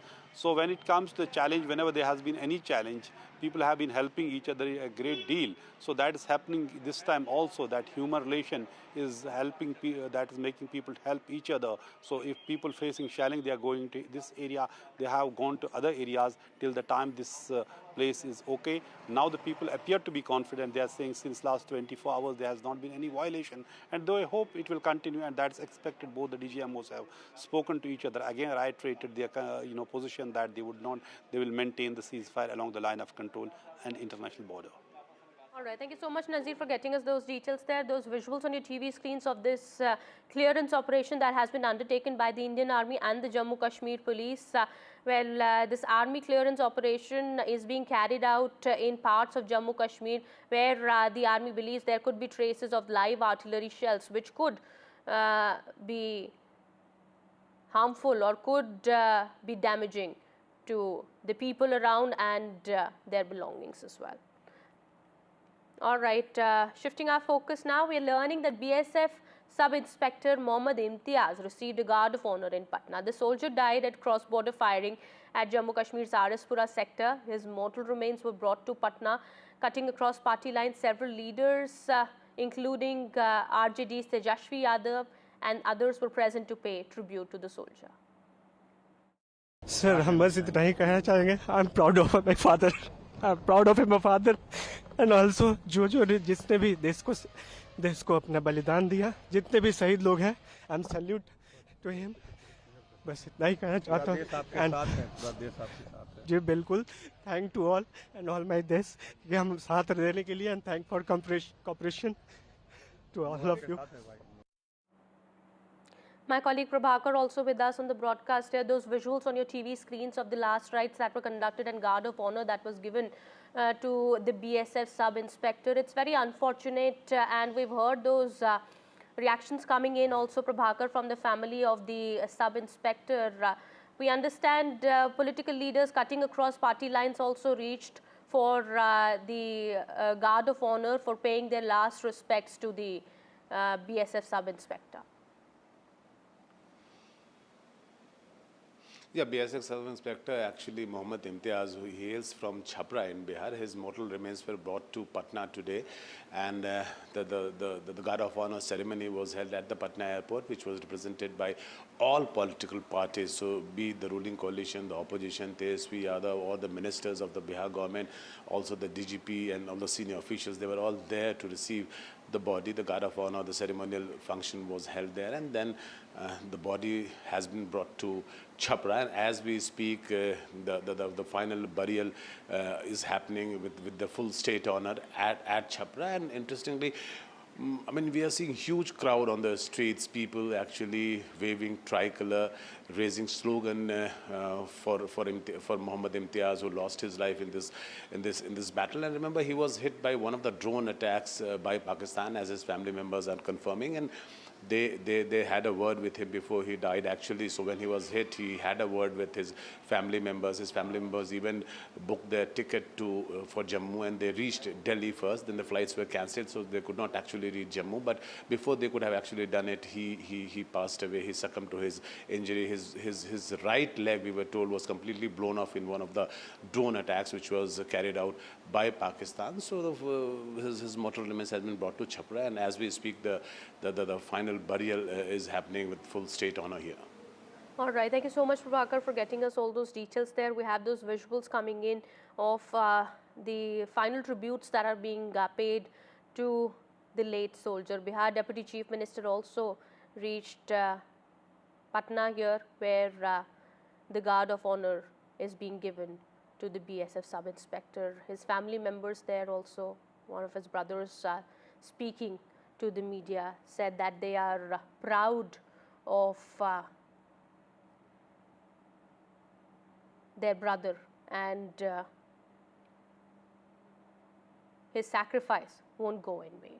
All right, shifting our focus now, we understand now Jammu Kashmir Chief Minister Omar Abdullah also now has spoken out. He's spoken exclusively to NDTV on Operation Sindoor and Jammu Kashmir's economy, as he says that it lies in tatters now. There are no tourists, and the valley is empty. Everything is shut. And he's spoken about the impact of the India-Pakistan conflict and also the ceasefire agreement between the two nations. Listen in. It is your first interview after Pahalgam massacre. So where are we now after that incident and what we saw on the borders and here over the last 4-5 days? Where are we? We are in a place where we didn't expect to be. We are in a place where there has been bloodshed, suffering, turmoil, upheaval. We are in a place where everything has changed, and yet in some ways nothing has changed. Can you explain? Everything has changed in as much as normally at this time we should have been full with tourists, booming economy, children should have been at school, airport should have been functioning with 50-60 flights a day, whereas the valley is empty, schools we've had to close, airport is closed, airspace is closed, and yet when I say nothing has changed, Pakistan has, by design, unfortunately again managed to internationalize the question of Jammu and Kashmir. The ceasefire, which until the last few days had held in spite of whatever other difficulties exist in the relations between India and Pakistan. Today that ceasefire has been in tatters. We await to see what happens tonight. So that's why I say so much has changed, and then in some ways so little has changed. But the fact is, there's a larger question, is that when that massacre happened, it changed everything when it comes to the situation in Jammu and Kashmir. Till that time, we're saying militancy, separatism, everything is a thing of past. Well, it changed once and for all, once again, the perception of Jammu and Kashmir, and it changed it for the worse. Okay. Jammu and Kashmir was a place where, like you said, tourism was bustling, and it wasn't just sort of tourism in terms of numbers. It was also tourism in terms of value. You are seeing high-spending tourists who did not mind spending even up to ₹1,00,000 a night for a hotel room.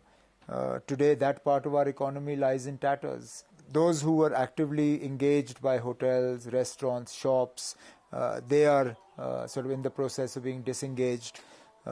Then coupled with that, people had taken loans to buy taxis, to buy deluxe buses, to convert rooms into homestay, to convert smaller houses into guest houses or hotels. All of that now adds to sort of an economic pressure. These people will be knocking on the government doors for jobs that are already in short supply. So the long-term effects of what happened in Pahalgam, we will be counting for some time to come. All right, so more updates now coming in at the moment. We're learning 32 airports across northern and northwestern regions of India that were closed due to airspace restrictions in the wake of heightened tension with Pakistan have now reopened. As per India's aviation regulator, the airports including Srinagar, Chandigarh, Amritsar are now available for civil aircraft operations. And we understand the closure was announced Saturday, just 3 days after India began an anti-terror campaign, Operation Sindoor, that involved striking terror camps in Pakistan and Pakistan-occupied Kashmir. This is what we are learning at the moment. My colleague Tanushka also tracking the updates for us. We understand now all 32 airports have been reopened now, and the airport authority also has now advised travelers to check the flight status directly with the airlines. Any more updates, any more instructions that have been given, Tanushka? Precisely, Kitty. We do understand that the decision to resume operations of these 32 airports came after careful consideration and comprehensive conversations with the defense and the aviation authorities. We do understand that the airport authority also deemed it the condition to be stable enough now for the safe operations of all of these airports to reopen for civil flight operations. Remember, these airports were temporarily shut until May 15th by the Civil Aviation Ministry as a precautionary measure for the northern and western region of our country, which were these high sensitive risk zones. To name a few of these airports, these were Jammu, Srinagar, Leh, Chandigarh, Amritsar, Porbandar, Rajkot, Jodhpur, Jaisalmer, among the other 32 airports. And now they will be opening with immediate effect after the Airport Authorities of India has informed in a notification.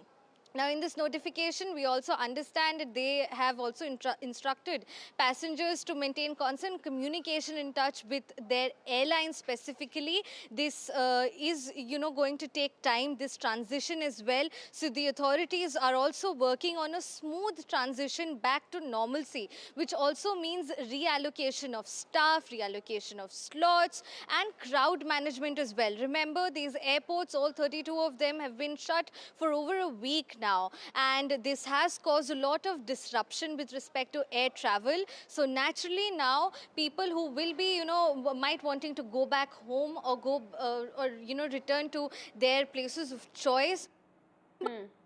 Airports now, especially from Srinagar to Delhi maybe, and these lines are going to be very normalcy, but until that happens, of course, India is keeping a vigil, an eye on the activities of Pakistan. Well, now 32 airports, of course, have been opened, but yes, this is going to be a gradual process, with the airport authority also issuing advisory for people to come back or even check with the airlines, with the authorities here before they book the flight or as they go ahead. Thank you so much, Tanushka, for getting us all those details there. Meanwhile, this is the latest that we're getting also amid India-Pakistan tensions. ISRO chairman V. Narayanan has said that at least 10 satellites are continuously working round the clock for the strategic purpose to ensure the safety and security of the citizens of the country. Well, ISRO chief also highlighted the organization's effort to ensure the country's safety amid tensions with Pakistan. Listen in. We are having our neighbors, you all know, I need not explain. If we have to ensure safety of this country, we have to really serve through the satellite. We have to monitor the entire 7,500 kilometer seashore area, we have to monitor. And the entire northern part, we have to monitor continuously. Without satellite technology, without drone technology, we cannot achieve that. Today, I am happy to inform that at least 10 satellites are continuously working, 24/7 working for the strategic purpose to ensure safety and security of the citizens of this country. All right, with that, it's time for a quick break here. More news and updates will continue on the other side. We'll be right back.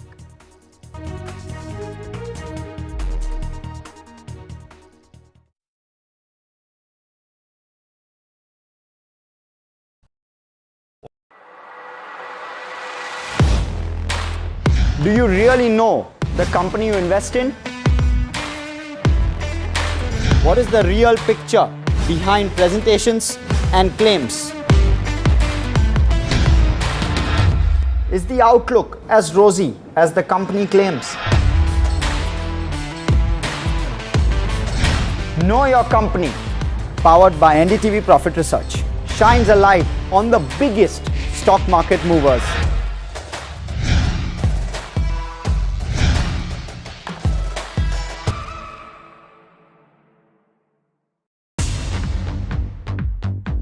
More news that matters. Big exclusive. Tulsi Gabbard gunned down by Pakistan-backed cowards. When you interact with people on ground, you're able to reflect their sentiments much better. More debates that shake the system. More exclusives you won't find anywhere else.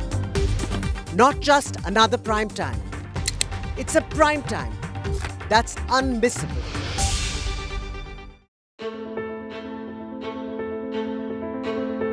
News is not just headlines, it is what impacts you. And news should never be mistaken for noise.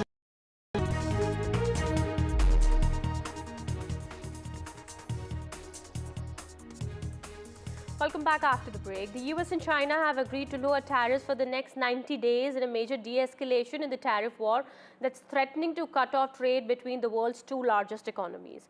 As part of an agreement hammered out in Geneva, the US will lower tariffs on Chinese goods to 30% from 145%, and China will reduce the duties on US imports to 10% from 125%. Well, this is the latest that's coming in at the moment. Big breaking news that we are learning of. The US and China have now come to an agreement to lower the tariffs for the next 3 months. We understand this comes as a big de-escalation in the tariff war that has been taking place, and that has had an impact on big countries of the world, major countries of the world. As part of this agreement between US and China, it is being learned that the US is going to be lowering the tariffs on Chinese goods to 30%. Well, remember, US had earlier imposed 145% tariffs on Chinese goods, and China is also now going to reduce the duties on US imports to 10%. China had earlier imposed about 125% tariffs on the US goods, but that is going to come down to 10% now. This deal has been brokered between the two sides. We'll be getting more on that in just a bit. My colleague Vishal will be joining us in just a bit. He's tracking all the updates here, but we understand at the moment China and US both have agreed to slash the tariffs, and this is for a 90-day period. This is for a 3-month period. We understand at this point in time, US and China will both be cutting tariffs by 115%, and this is being seen as a big move by both sides. Shifting our focus now to some more news that we're tracking. There has been a big jump in the global markets. Investors have cheered US-China trade deal, and US futures spiked nearly 1,000 points. Asian markets have jumped over 3%. Also, we are learning now European markets have gained over 1%, while India's stock markets have surged over 3%. This is a big update that's coming in at the moment. My colleague Sakshi Bajaj will also be joining us. Meanwhile, this comes as a big jump in the global markets amid reports of the US-China trade deal. Investors have cheered the deal, and the US futures have spiked nearly 1,000 points. Also, we understand Asian markets have jumped over 3%. European markets have also gained. What we're learning now is that it's about 1% gain that the European markets have had amid reports of the US-China trade deal. Well, remember, US and China have brokered a deal, and they've made substantial progress in the key trade talks that's been taking place between the two countries in Switzerland. US Treasury Secretary also described the discussions as productive and constructive, while China said that the talks that were held between the both sides were in depth and also candid in nature.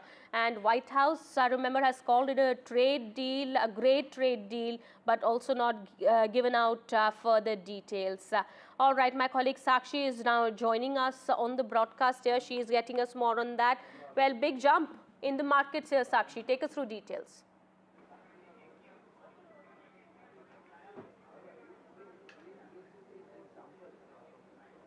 Sakshi, if you're able to hear my voice, there has been a big jump in the markets. Credit goes to the US-China trade deal. Take us through the details here, Sakshi. All right, I'm being told that Sakshi will be joining us in just a bit. There has been some problem with her line there, but this is what we are learning at this point in time. Professor Arun Kumar is also now joining us on the broadcast here. Thank you so much, sir, for speaking to NDTV once again. How do you see this development, sir? It's a good development because trade between China and the US, the two largest countries in the world and two largest traders, that will resume. At 125 and 145% duty, the trade had completely stopped. So, that would have moved the world economy towards a recession. Because if these two economies stop trading and stopped or reduce their production, then other economies will get affected. Also, there's a fear that China would have large surpluses, which it would try and sell to other countries, and that would have meant maybe dumping also. China was already discussing with Europe, with Southeast Asia, and even had offered to India that it could have special deals. Now that the US-China trade would resume, 10% duty is still there, but that's not like what it was, and therefore trade would resume. So that's a very positive thing, and that's why I think the stock markets have reacted very positively, because the fear of recession would decline now. Yes, absolutely, sir. Also help us understand, what does it really mean for India, our markets here, our economy here? So, the issue is that there was a huge uncertainty. This 90-day pause that was there, we didn't know what was coming at the end of 90 days. And we didn't know what were the concessions that India or other countries would have to give. But I think from the the tariffs that have been levied already, the US economy is already suffering. In the first quarter, it had already declined, even though that was not entirely due to tariffs, but the tariffs coming would have actually made it decline even further. So in other words, the world economy going into recession and the uncertainty, that's what was leading to decline in investments. And when investments decline, then the stock markets decline, the currencies, the financial market, they get into a turmoil, and that's not good for investment. Yes. So I think there's greater certainty for investment, and therefore better certainty about growth, and therefore better for the world economy as a whole. But sir, initially we understand both sides have been quite adamant. Donald Trump has been quite adamant on imposing these tariffs, and China also in a retaliatory move imposed tariffs on US goods. It, of course, has been really important for the world economy here in question, as you've been saying. But why for both US and China also it was so necessary to break this stalemate? You see, USA has been trying to curb China's growth. China has become a superpower. So, in various ways, the US has been trying to curb its growth. Like, for instance, on advanced technology, like on chips, etc. It had withdrawn its software people. It had withdrawn, the selling of the NVIDIA chips and other advanced chips to China. So China had to be stalled by the USA. But the USA realized that it's very heavily dependent on China. And that's why, even though it was levying 145% duty on Chinese goods, it had allowed electronic equipment to be imported from China because it couldn't get it from anywhere else. So I think that Mr. Trump learned very quickly that China not giving up. China was matching US tariffs by increasing its own tariffs. So the President Trump learned very quickly that the USA could not go down this path. And I think this is very important for the world, because he also should realize that the path that he's chosen for the rest of the world is also not the path that's correct. Because even if he goes against India, EU, etc., and we also levy tariffs on American goods and so on, then the American economy will continue to suffer. So therefore, this lesson for the US coming from China is very important for the entire world, because I think now President Trump will change his strategy towards the rest of the world also. Well, absolutely. That is what is expected, sir. But let's really see how this really goes here. Thank you so much, Professor Arun Kumar, for joining us here on the broadcast and sharing all those details there. This is what we're learning at the moment. Of course, markets have seen a great jump because of reports of the US-China trade deal. However, we understand more details are awaited on that, but both sides have said that this deal between US and China would have big repercussions for the global economy, and that is what is expected in the coming days. All right, shifting our focus now to some news coming in from the world of cricket. After days of speculation, Indian cricket great Virat Kohli has confirmed his retirement from Test cricket with immediate effect in an emotional post on Instagram. After the India Test captain Rohit Sharma confirmed his retirement from the longest format of the game. The report of Kohli communicating the same intent to the BCCI emerged, sending shockwaves across the cricketing spectrum. It was reported that the board was in talks with Kohli to make him change his mind, but it seems that the outcome was unsuccessful. Now, Virat Kohli also said that he had never imagined this journey. He said it's not easy, but it feels absolutely right. Well, this is what we are learning now. My colleague Rika is also now joining us on the broadcast here. My colleague Sriram also with us on the broadcast to talk about Virat Kohli's departure from Test cricket and what impact it's going to have on Indian cricket. Rika, you've been covering cricket, you've been covering sports for a very long time now. What's your assessment? Was it expected or is it shocking for all? Well, Kitty, since you broached the topic, yes, I have been lucky to cover the entire span of Virat Kohli as a Test cricketer, as an ODI cricketer and a T20 cricketer. Well, it is surprising but not shocking, as one would say, because, Virat Kohli has not been in a great run of form in Test cricket of late. At the peak of his career, his Test average hovered around 70. It was 68.75, but over the last few years, I would say over the last 2.5 years, the average has gone down to 32.56. Virat Kohli has been plagued by what the English press has been calling off-stumpitis, which means that he has been getting out by chasing the balls outside the off-stump.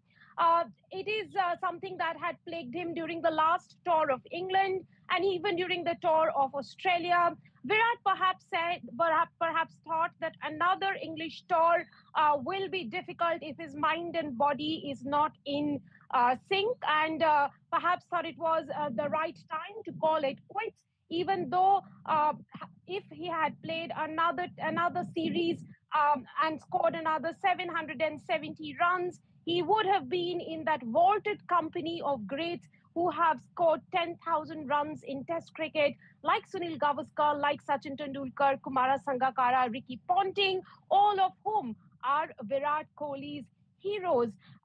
He leaves, a great legacy, a great impact on Test cricket.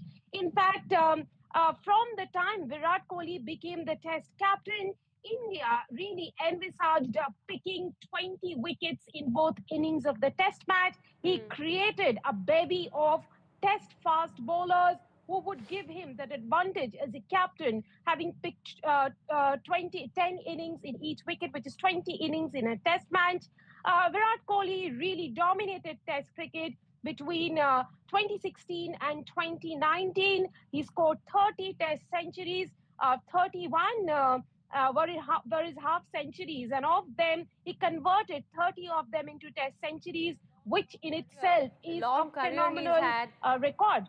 In the Test format, and of course, lot to his credit here. Gautam Gambhir also has reacted to Virat Kohli's Test retirement, saying that we will miss you, cheeks. Atul Vasan, former Indian cricketer, also with us on the broadcast here. Mr. Vasan, not just Gautam Gambhir, I mean, a lot of reactions, of course, coming in. Everybody is going to miss Virat Kohli on the field when it comes to Test cricket. It's a big loss for Indian cricket. How do you see it? I don't think so. It's a loss because he came, he thrilled us. He created this huge aura and legacy for Indian cricket because Sachin went and we got Virat. So we are so lucky to get these one in a generation players, one after the other. And I'm sure there's somebody lurking around the corner. But let's just look back and enjoy and what he delivered and what he gave to all of us. It was just not cricket, and I think we all know that Virat's total was bigger than the sum of his parts because he changed the context, how we actually consume the sport in India, and the sport where it is now, cricket stature in India is partly because of Virat, because one superstar, one a legend or one icon, takes the game forward, and that's it was Kapil Dev winning the '83 World Cup, and now Virat. But just like a tinge of sadness that we could have seen one big send off like the Tendulkar, full, because when he just turned up to play for Delhi, even the Ranji Trophy game, the ground was full. So imagine this guy is a magnet, and that's why he brings, and this will be lost economically for world cricket, not just Indian cricket. Absolutely. Rika also wants to come in, yes. Abdullah, it's very interesting that you talked about Kohli being once in a generation player. You said Sachin went, we got Kohli. Once Kohli goes, who's the one you are going to be hooked to watch Test cricket?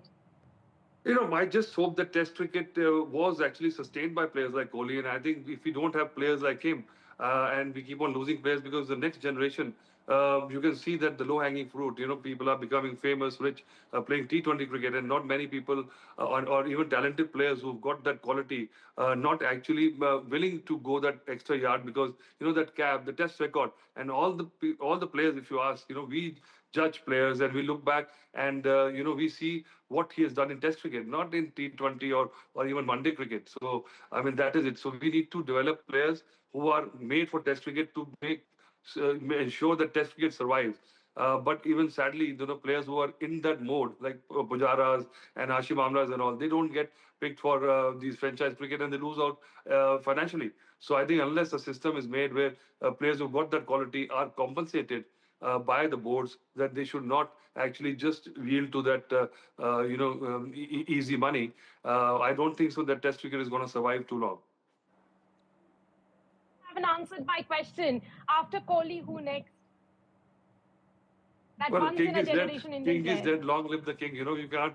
I can take many names, but I don't think so that this will be repeated. Because the next phase of cricket worldwide is, Test cricket people will not be playing Test cricket for too long, and these records will stand forever.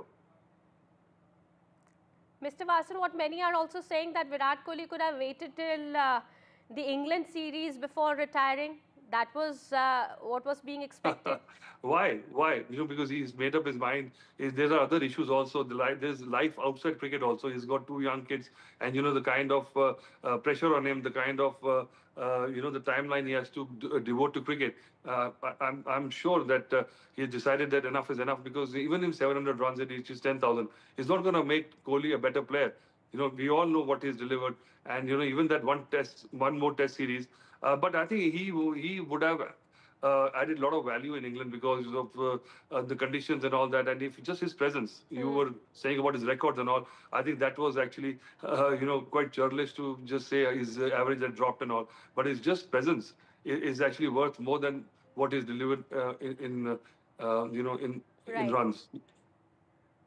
Well, Atul, Virat Kohli is one of the most loved cricketers across the world. The Australians love him and think that he is one of their own. The way Virat Kohli retired from Test cricket, does it remind you of Gilchrist of 2008 when he just decided to retire after having played 96 Tests on having dropped that catch of VVS Lakshman? Not really. I think there are some players who just know when it is time.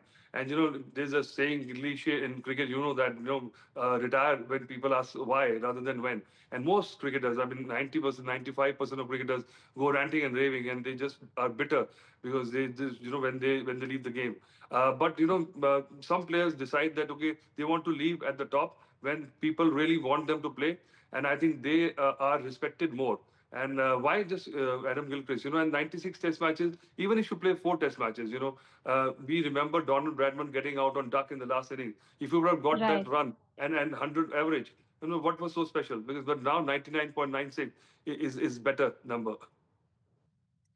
But, those 770 runs from 10,000 run club, Virat Kohli easily was one of those cricketers who could have entered that, Hall of Greats. And everyone's saying that he had those 2 years or 3 years of cricket left in him. Would you say So that you it mean is to tell me India's that loss about to have... now he hasn't entered the Hall of Fame because of not getting 10,000? Not in that club, Atul, for sure. So what is so special about that club? Because he is in his own club, and people know that he was way above many players who got to 10,000. But what he changed the game, and I think that is more important than just those numbers. Mm-hmm.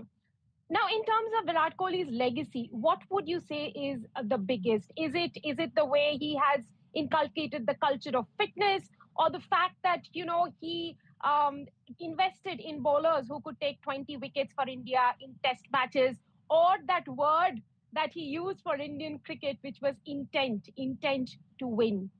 No, I think he just coincided with that, Indian whole psyche, Indian culture. We were submissive for far too long. Then suddenly his aggressive persona, and you said he was most loved. He was most hated also. And I don't respect people who everybody loves, because that shows that you never stood up for something, and you got to respect any person who's got enemies also, because you can see that he took stances, and I think his fitness dogma on the Indian cricket, and this is just a superstar thing, and the value he brought through IPL also. But I'm sure board will miss out on a lot of endorsements and all, because just one guy can bring so many people to the stadium and to watch the television, and I think it'll be financial loss also across the board. What about the English Cricket Board? Would they be mourning right now after this news? I think they should get him on the commentary thing because he's moved to London anyway. So, right. It was the British press who came up with this word for Virat Kohli and the ill that was plaguing him. They called it off-stumpitis after he was getting out to chasing balls outside the off stump. Would you say that got into his psyche, off-stumpitis? Not really. I don't think so, because he's the kind of player who actually played those shots from off stump onto the onside, because that was his class. But when you get beyond a certain age, you lose that fraction of a second. And I think if his kind of a game was all touch game, he was not very technical in the copybook style, but he was very natural. So I think if you're like that, it's very hard when you lose that fraction of a second. But in spite of that, he has had the quality to actually just fight through and grit through, and he showed us in glimpses that he's in spite of what he used to do with his own unique style, he can manage. And if you just rate him by the number of runs compared to what he was doing earlier, I think that'll be a disservice. Atul, he has been rocking the run charts when it comes to IPL, and there perhaps would have been no doubts that Virat Kohli could have scored runs in England too. Are we missing some story in between about Virat Kohli's retirement? Is it more than what really meets the eye? Not really. I don't think so, because if it was a few months ago, when there were some issues, then I would have thought so. But now I'm sure it's more to do with his family life, his personal life, and he wants some space for other stuff to do, because I think cricket takes a lot of time, and Test cricket needs a lot of intense bandwidth. And I think at this point, he just wants to enjoy it and don't want to take that extra, that burden and headache of Test cricket. Right. Thank you very much, Atul, for joining us at this hour and sharing your thoughts. With that, over to you, Kitty, for the rest of the news. Thank you so much, Rika, and Atul Vasan for joining us here on the broadcast here and sharing all those inputs there. With that, it's time for a quick break. Yeah, more continues on the other side. Stay tuned.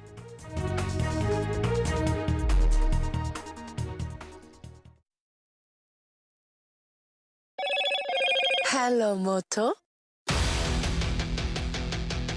Motorola, India's leading AI smartphone brand.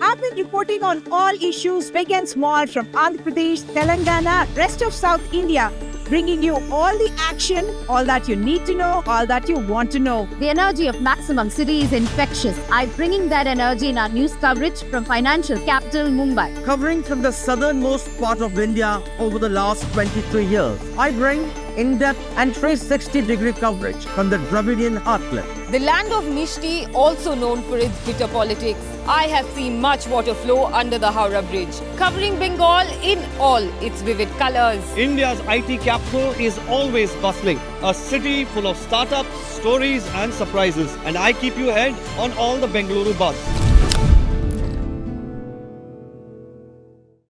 In today's interconnected world, India's voice is more crucial than ever. When India speaks, the world listens. At NDTV World, we are that voice, bringing you intelligent and insightful news from India and beyond.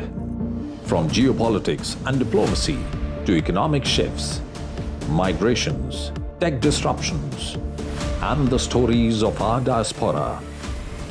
We cover the news that shapes our global future. NDTV World, your new home for global news is here. If it matters to you, if it matters to you, if it matters to you, it matters to India. It matters to India. And it matters to me. And it matters to me. India Matters with Shivaru, only on NDTV 24/7. How often have you turned away from debates that descend into endless fights? We bring you a show where every question is answered,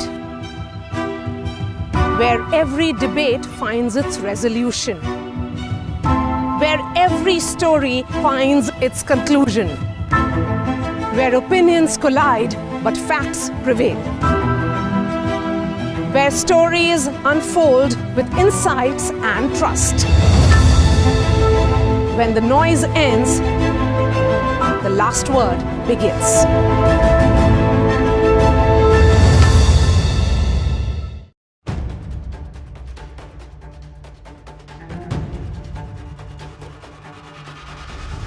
If it matters to you, if it matters to you, if it matters to you,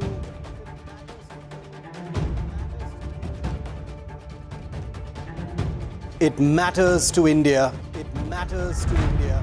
It matters to India. And it matters to me. And it matters to me.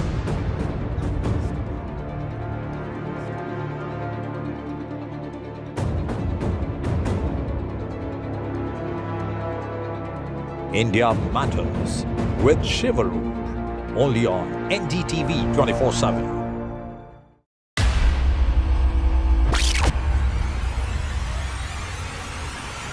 In the last 1 month, if you see, the share prices of Denzol Engineering has fallen more than 58%. Why are the rating firms calling the debt payments as default? We have two credible credit rating agencies on March 4th coming and downgrading the stock to D. Statements are consistently being proven wrong, and transactions are being taken place which are different from what they were originally pictured to be. The company claims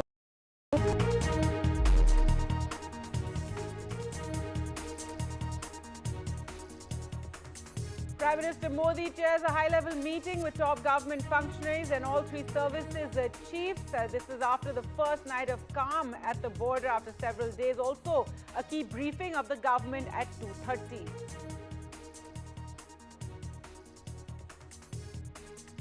A big relief for flyers and a big step in return to normalcy after the India-Pakistan truce. All 32 airports that were closed in border states are open.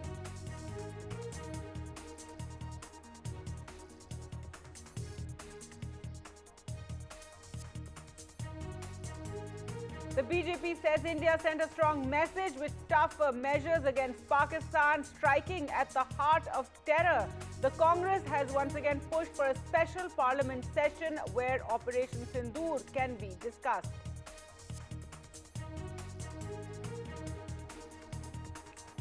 Support grows for the trolled Foreign Secretary Vikram Misri, who was the face of all the updates on Operation Sindoor, viciously trolled online. His family also attacked. The BJP says absolutely shameful to undermine the Foreign Secretary.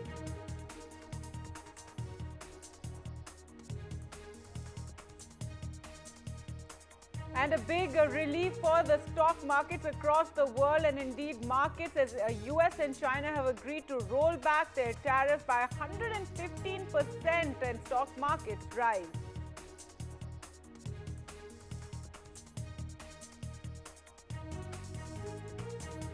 And it's the end of a cricketing era. Virat Kohli announces retirement from Test cricket after a legendary 14-year career, says he's walking away with a heart full of gratitude.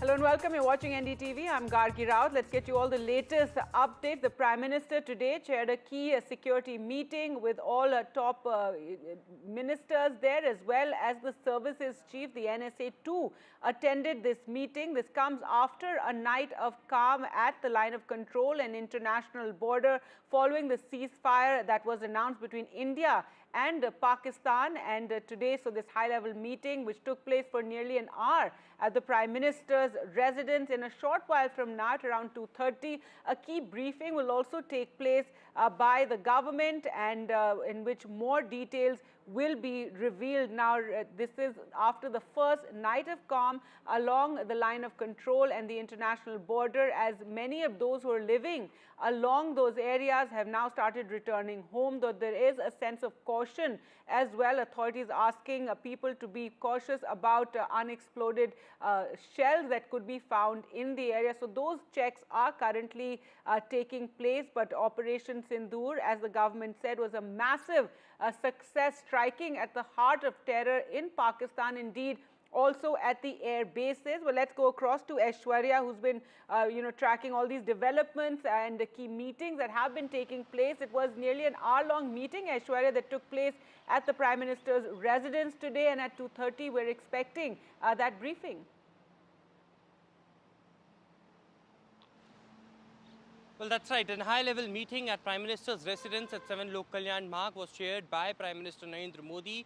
We've been told that this was a two-part meeting. Of course, the first meeting that we have got the visuals from the Prime Minister's residence. External Affairs Minister S. Jaishankar, Defence Minister Rajnath Singh, Tri-Services Chief, NSA, CDS, all were the part of that meeting, and Prime Minister took the stock of the situation as far as the current developments alongside the line of control and international border is concerned, and how things are panning out as far as the Jammu and Kashmir region is concerned. Prime Minister was briefed about all of those developments. After that, a separate meeting for 15 minutes went on with NSA Ajit Doval and Air Force Chief and Prime Minister Narendra Modi as well. And certainly it was updated to Prime Minister about how the things have went on. It was expected earlier as being announced by the Foreign Secretary that at 1200 hours on May 12th, there will be the DGMO level talks, but it had been delayed as of now. But, at 2:30 p.m. is the time that the DGMO level officers would be briefing the media about the ongoing operations, how the de-escalations are going on. But remember, yesterday after the briefing done by the commanders of Army, Navy and Air Force, there was a press conference from the Pakistani side as well. And once again, as usual, there were some fake propaganda, the news which that they showcased was absolutely false. Fake narratives being peddled once again by the Pakistani army. The Indian Armed Forces have given every visual proof of how these strikes went on as far as the Indian Armed Forces are concerned. They have given evidences of their air bases being attacked, at what scale they have been attacked, and these were controlled and non-escalatory in nature. That's being very very specifically being told yesterday as well, and today as well, you know, how things went on. Of course, the statement which came out from the Indian Armed Forces that with no hostilities on both the side, last night things went very normal. We have seen the situation in the Jammu and Kashmir region, Rajasthan, alongside with Punjab borders as well, that things are very calm, and all of these things had been briefed by you know, the top officials to Prime Minister Narendra Modi, and all eyes now would be at 2:30 p.m.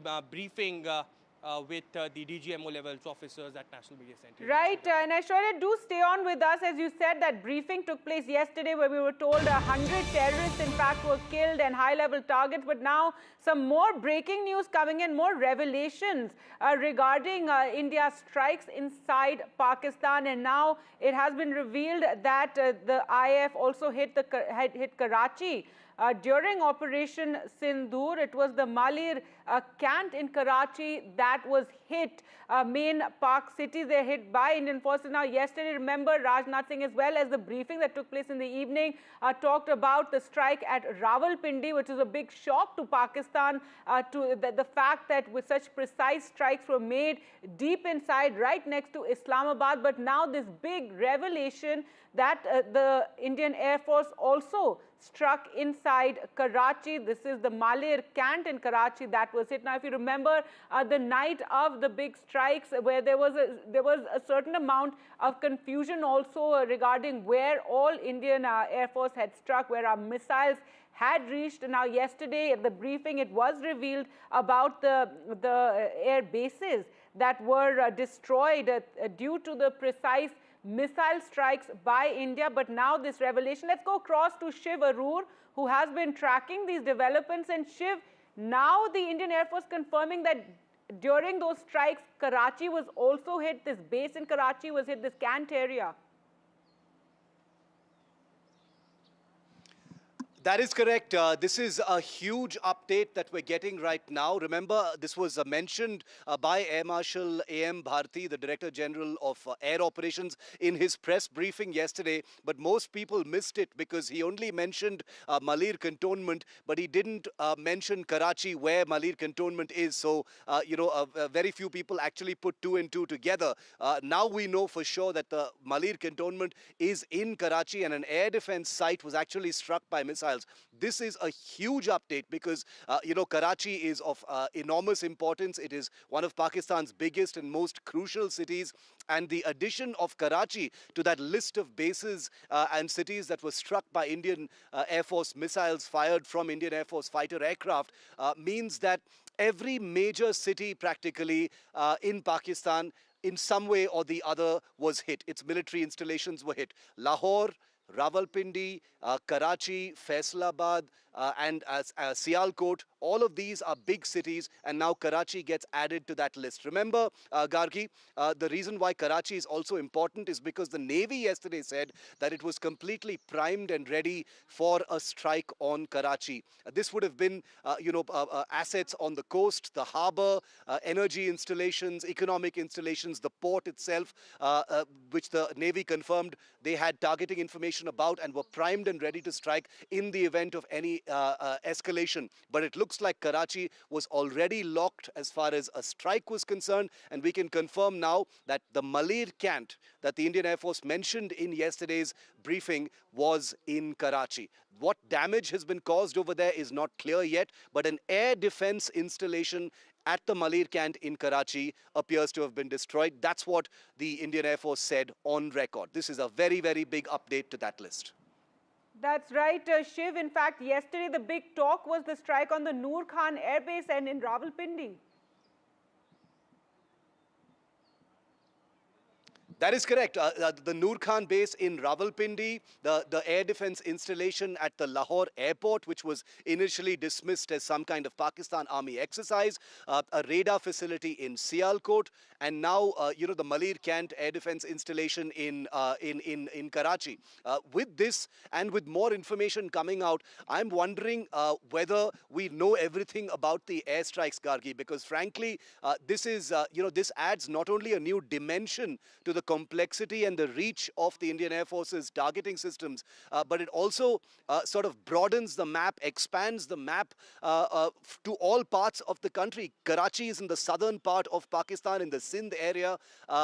You've had the Bholari Air Base where, our missiles apparently struck very close to some nuclear installations. It looks like phase 3 of Operation Sindoor was an all-out escalation by India to really, really pin down the Pakistan military. And just from a psychological perspective, Malir cantonment in Karachi, Gargi, may be just another addition to what is already a very, very impressive list. But Karachi, remember, has a great deal of significance for India. It's a city and a harbour that was bombed by the Indian Navy during the 1971 war, and therefore carries a huge amount of historic significance as well. It is the economic nerve center of Pakistan. It's one of their largest ports as well. And therefore, for India's missiles to land in a cantonment installation in Karachi itself is a very big deal. Not to mention the fact that this was an air defense installation, Gargi, that was targeted, which means that the aerial and airborne air defense protection of a large city like Karachi may have actually been compromised in this strike.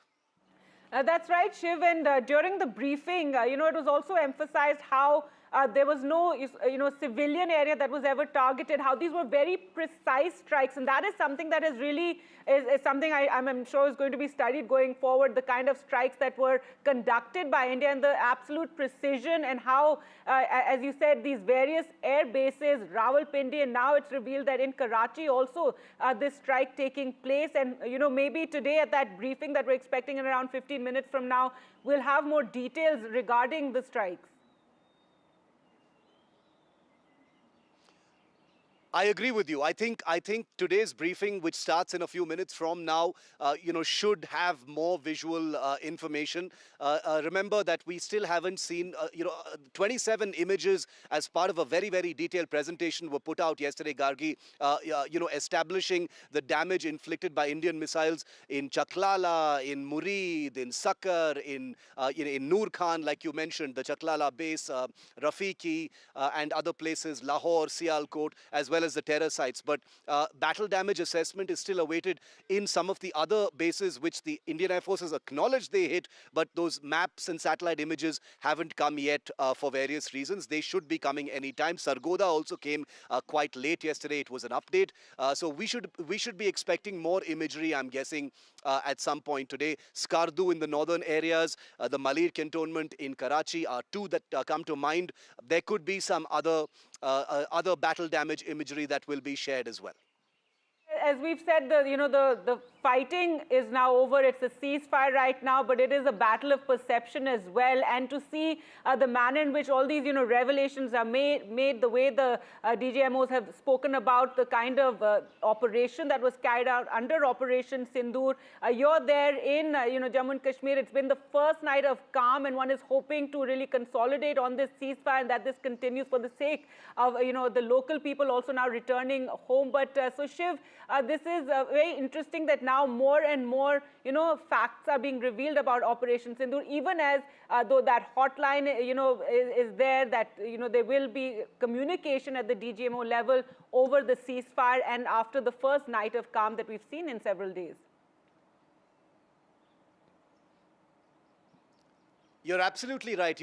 Very interestingly, Gargi, I had a conversation with a contact of mine in the Air Force, and he said, if you're impressed by the amount of information that has been released in public in this press briefing, imagine the wealth of data and operational information there actually is with the Air Force pertaining to these historic strikes on all these places, which we now know also includes the Malir cantonment in Karachi. It's incredible to actually think about, how much data has actually been gleaned about that, in this and unprecedented attack. You said this was something that most of us missed during the briefing yesterday. So let's just take a look at that key part where Air Marshal Bharti mentions this Malir cant. Up to the task. In a measured and calibrated response, we've once again targeted his military installations, which included his SAM sites at Malir Camp. This also included his surveillance radar sites.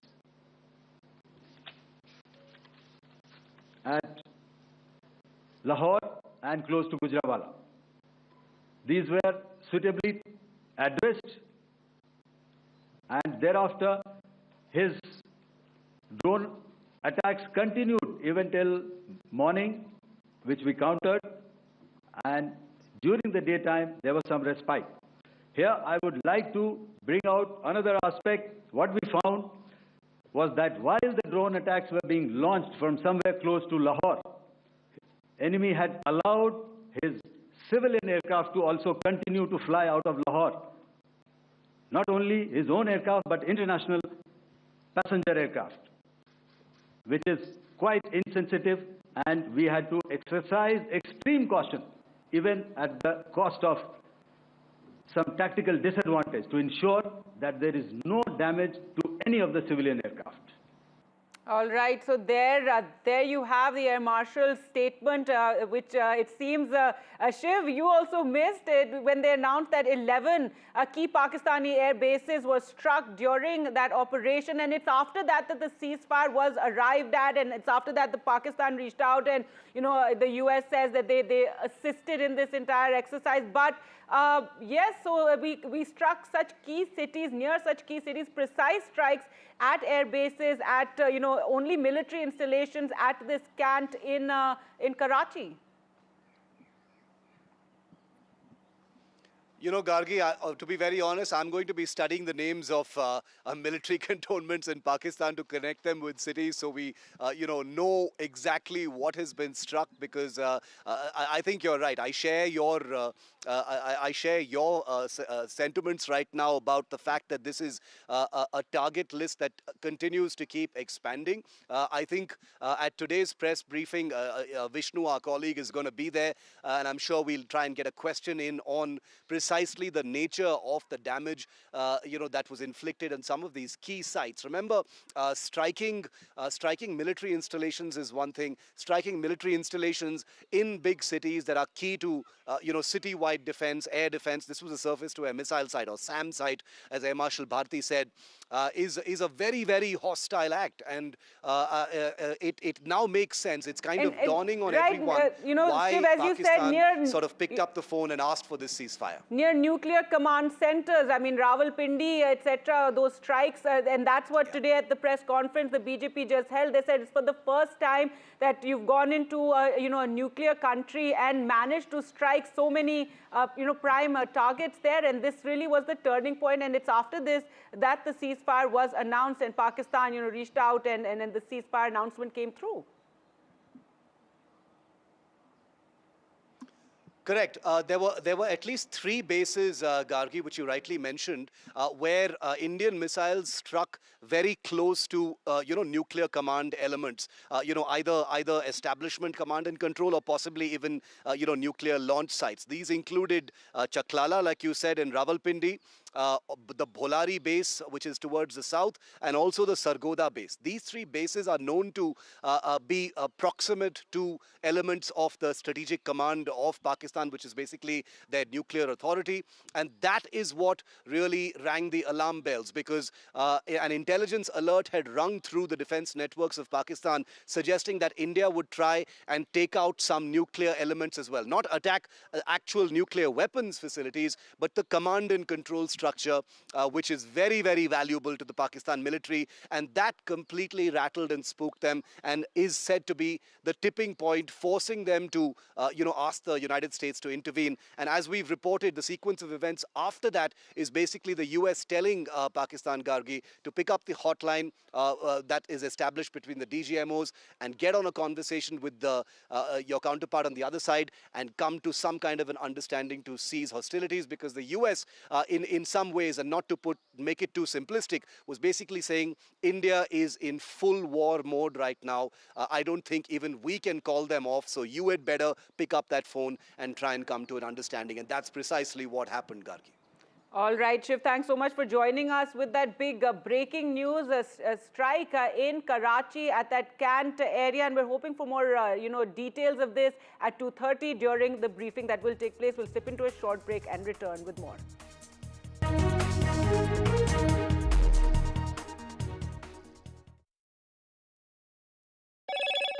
Hello, Moto. Motorola, India's leading AI smartphone brand.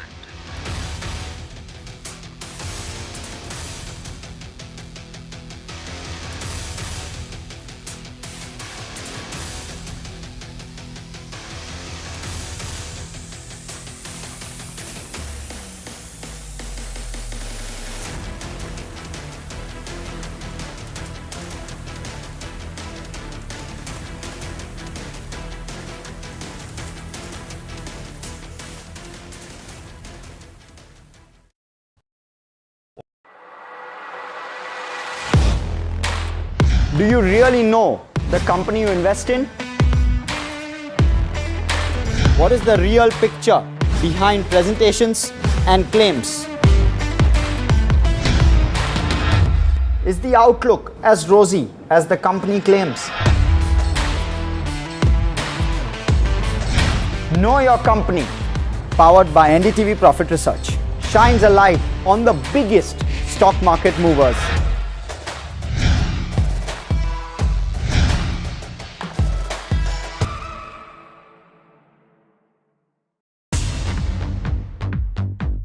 More news that matters. Big exclusive. Tulsi Gabbard gunned down by Pakistan-backed cowards. When you interact with people on ground, you're able to reflect their sentiments much better. More debates that shake the system. More exclusives you won't find anywhere else. Not just another prime time. It's a prime time that's unmissable.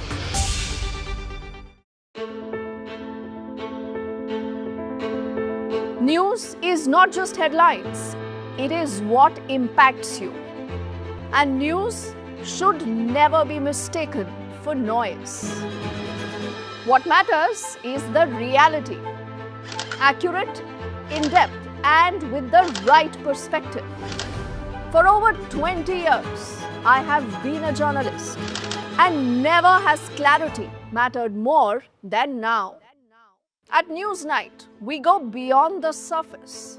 We dissect the details, challenge the narratives, and bring you the unparalleled clarity you deserve in a world clouded by misinformation. We are bold, we are direct. Newsnight, for the news in your interest. Only on NDTV 24/7. I've been reporting on all issues big and small from Andhra Pradesh, Telangana, rest of South India, bringing you all the action, all that you need to know, all that you want to know. The energy of maximum city is infectious. I'm bringing that energy in our news coverage from financial capital Mumbai. Covering from the southernmost part of India over the last 23 years, I bring in-depth and 360-degree coverage from the Dravidian heartland. The land of Mishti, also known for its... Hello, Moto. Motorola, India's leading AI smartphone brand.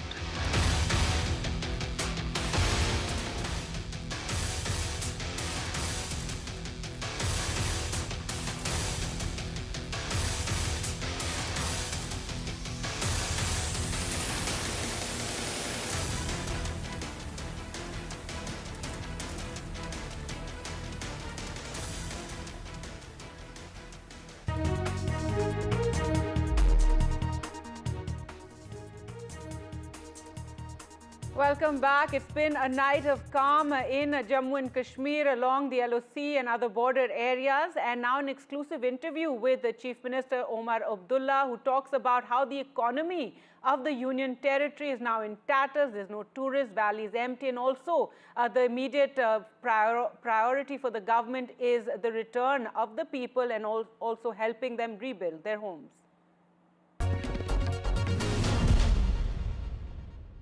This is your first interview after Pahalgam massacre. So where are we now after that incident and what we saw on the borders and here over the last 4-5 days? Where are we? We are in a place where we didn't expect to be. We are in a place where there has been bloodshed, suffering, turmoil, upheaval. We are in a place where Everything has changed, and yet in some ways nothing has changed. Can you explain?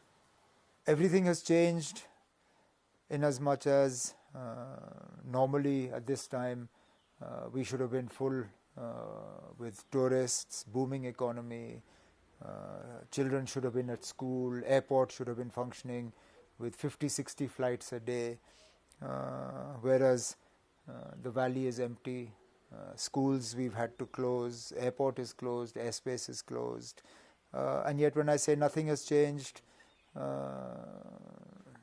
Pakistan has by design unfortunately again managed to internationalize the question of Jammu and Kashmir.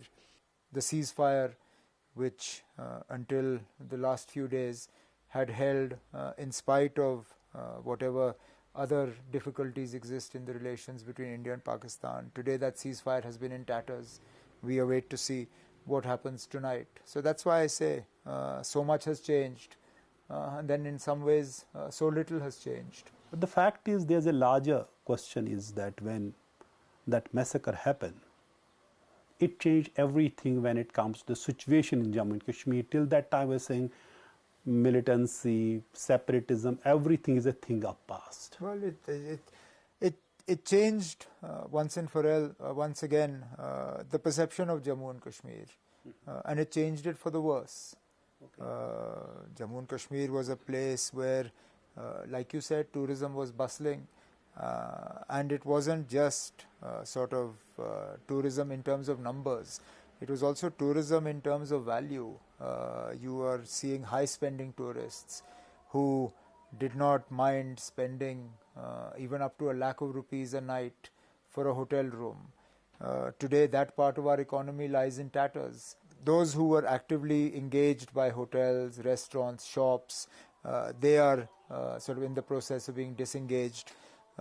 Then coupled with that, people had taken loans to buy taxis, to buy deluxe buses, to convert rooms into homestay, to convert smaller houses into guest houses or hotels. All of that now adds to sort of an economic pressure. These people will be knocking on the government doors for jobs that are already in short supply. So the long-term effects of what happened in Pahalgam, we will be counting for some time to come.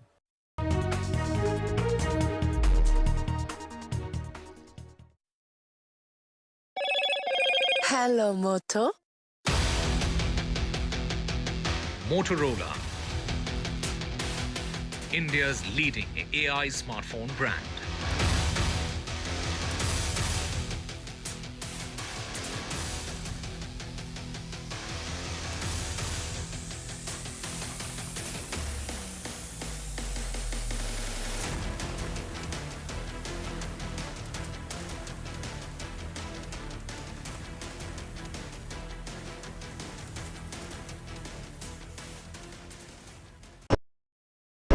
In today's interconnected world, India's voice is more crucial than ever. When India speaks, the world listens. At NDTV World, we are that voice, bringing you intelligent and insightful news from India and beyond. From geopolitics and diplomacy to economic shifts, migrations, tech disruptions, and the stories of our diaspora.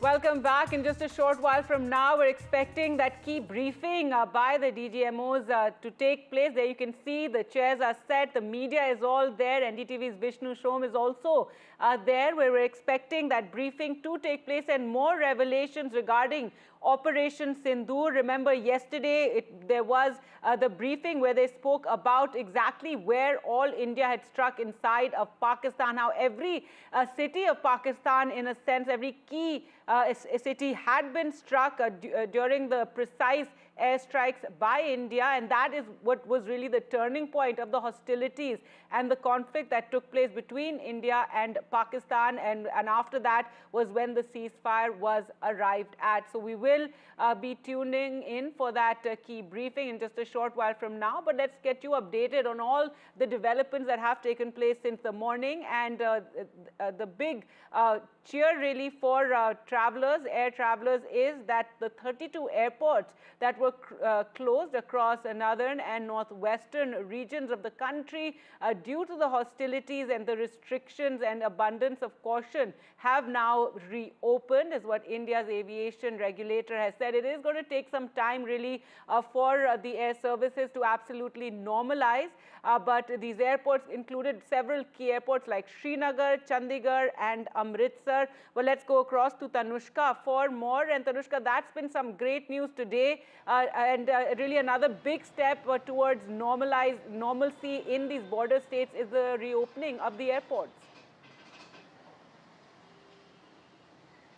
Right, this is a welcome relief for all the passengers, and definitely with these 32 airports being reopened, this comes in from the Airports Authority of India in a notification wherein the closure, temporary closure of these 32 airports in the northern and western region of our country has been lifted, which means that from now, with immediate effect, these 32 airports should be resuming with their civil flight operations. Some of these airports were that of Jammu, Leh, Srinagar, Amritsar, Chandigarh, Porbandar, Jodhpur, Jaisalmer, to name a few, and these will start off with their operations. Now, of course, the authorities are discussing with respect to the smooth transition back to normalcy, and this does involve a reallotment of staff, crowd management as well, and understanding how can this be a smooth process for both the airport authorities, respective airports, as well as the passengers. Now, the Airports Authority of India in its notice has said that passengers are advised to maintain constant touch and communication with the respective airlines on the updates with respect to their flights.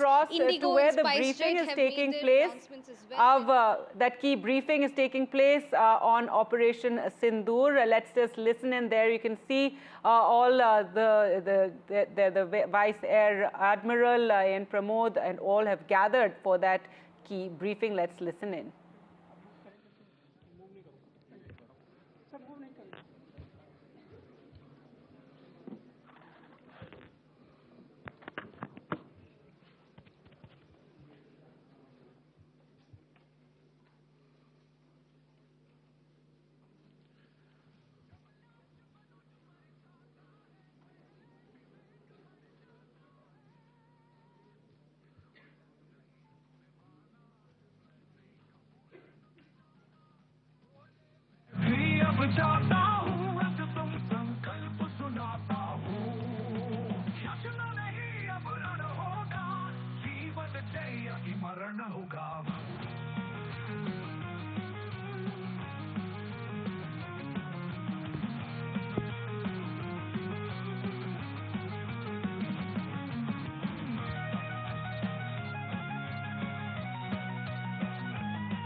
नाश मनुज पर छाता है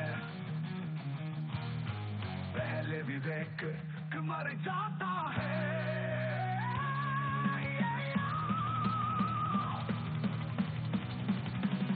हित वचन नहीं तूने माना मैत्री का मूल्य न पहचाना तोले मैं भी अब जाता हूँ अंतिम संकल्प सुनाता हूँ.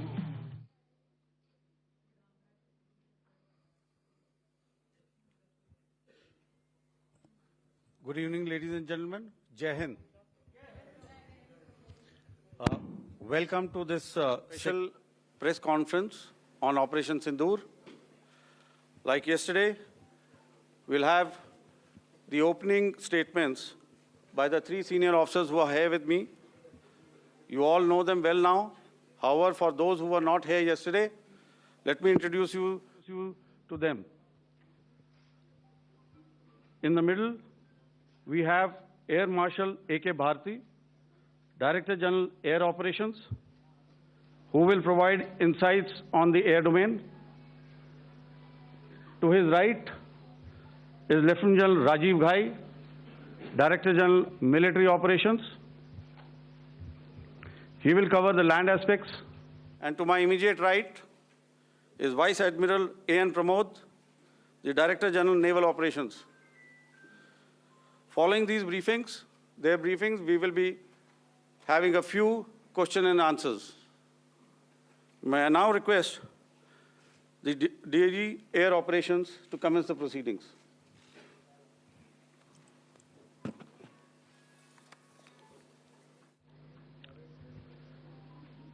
Good afternoon, ladies and gentlemen.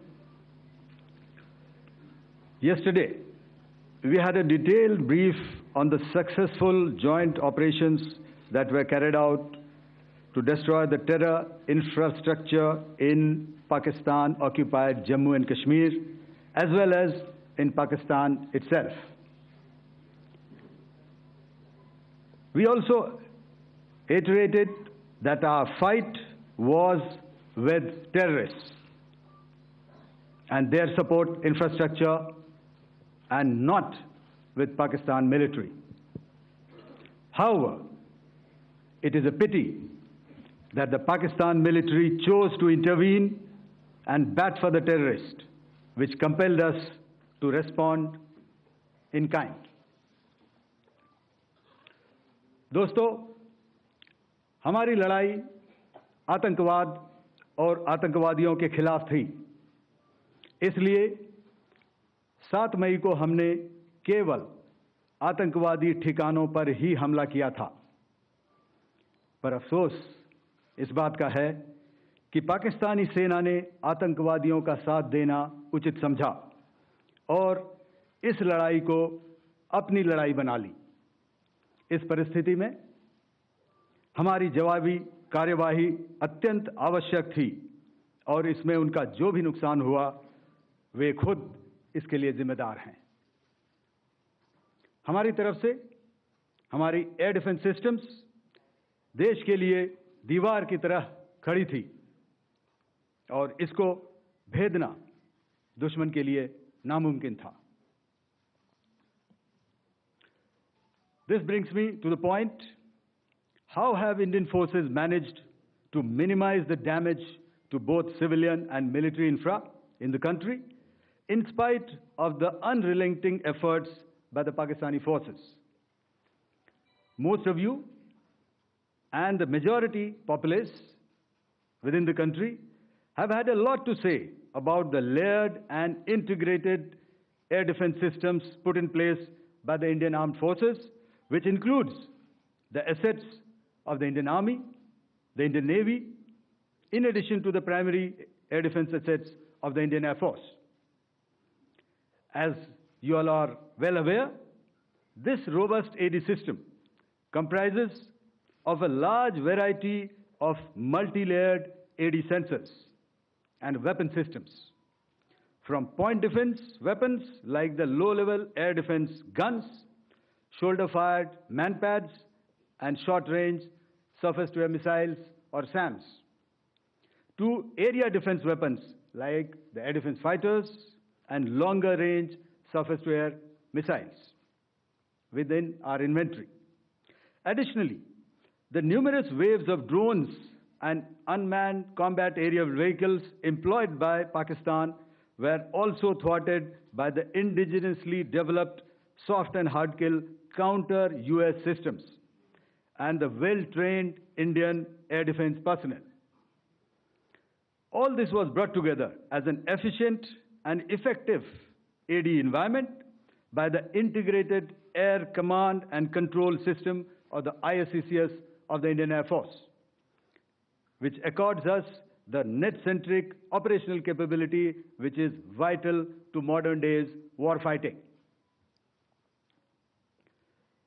While much has been said and written about the newer systems, I would like to place on record the performance and efficacy demonstrated by even the older battle-proven AD systems like the Pechora the OSA AK, and the LLAD guns in countering the Pakistani threat vectors in the current operations. They were all modern generations, but these battle-proven systems stood the test of time and took them on head-on. Another highlight has been the stellar performance of the indigenous air defense weapon system like the Akash system.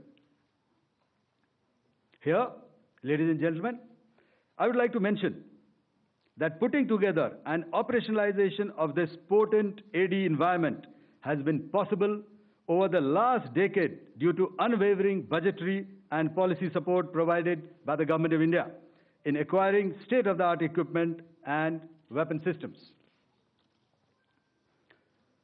Some of the results achieved in countering the enemy threat vectors over the last week are now being shown on the screen.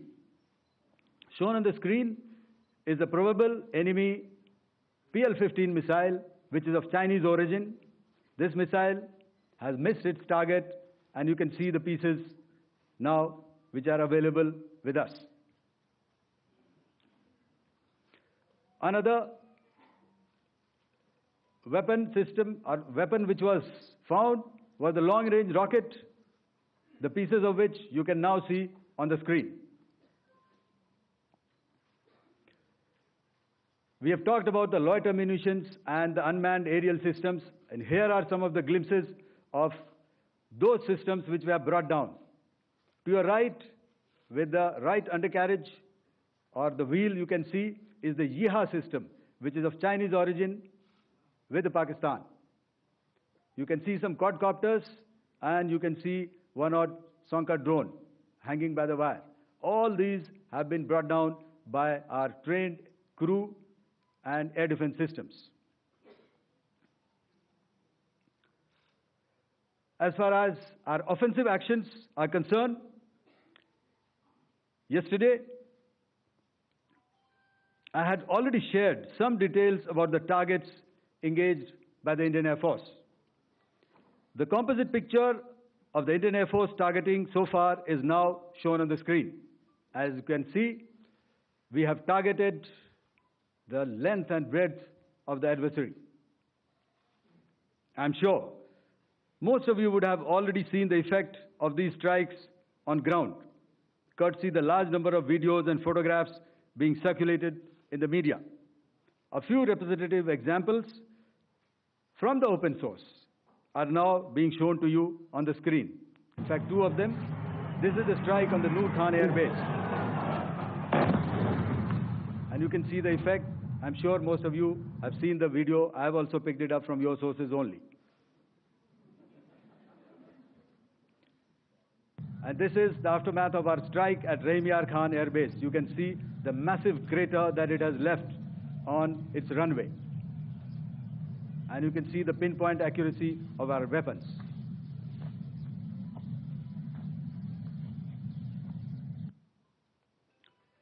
So with that, giving you an overview of how our air defense systems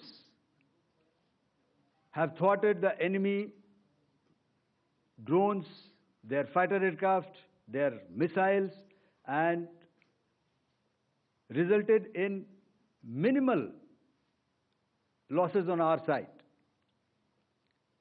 I would now hand over to the DGMO to cover his portion. धन्यवाद air marshal Bharti. मैं आज आप सब के साथ भारतीय सेना के एयर डिफेंस मेजर्स जो कि हमने इंडियन एयर फोर्स के साथ मिलजुल कर तालमेल में लिए, उसके बारे में कुछ बातचीत करूंगा। इस विषय में मैंने कल भी कुछ टिप्पणी करी थी, लेकिन आज मैं इस युद्ध के अहम एस्पेक्ट के बारे में आपको थोड़ा और पर्सपेक्टिव देना चाहता हूं। हमें एयर डिफेंस ऑपरेशन सिंदूर के एयर डिफेंस की कार्रवाई को एक कॉन्टेक्स्ट में समझने की आवश्यकता है। मैंने आपको कल बताया था कि पिछले कुछ सालों में आतंक की गतिविधियों का कैरेक्टर जो है उसमें कुछ बदलाव आ रहा था।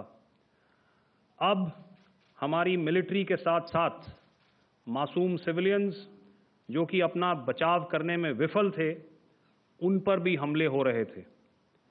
2024 में जम्मू सेक्टर में शिवखोरी मंदिर को जाते हुए यात्री और इस साल अप्रैल में पहलगाम में मासूम पर्यटक इस खतरनाक ट्रेंड के विशेष उदाहरण हैं।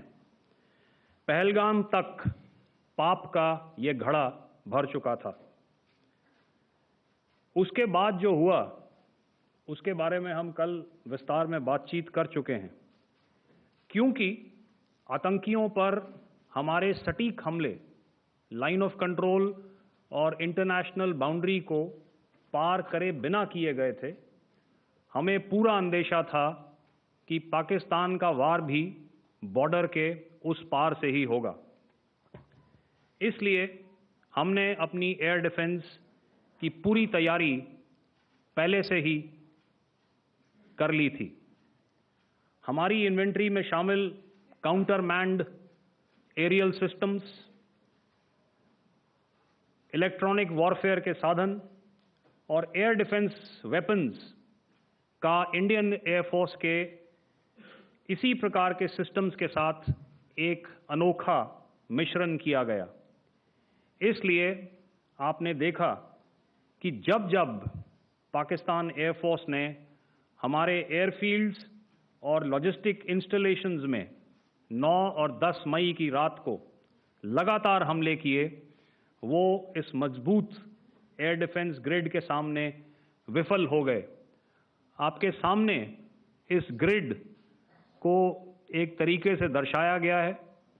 आप देख रहे हैं कि इंटरनेशनल बाउंड्री से कितनी layers, radars, counter unmanned aerial systems, उसके पीछे शोल्डर फायर्ड वेपन्स, हमारे विंटेज एयर डिफेंस वेपन्स जो कि काफ़ी सालों से हमारी सेना में हैं।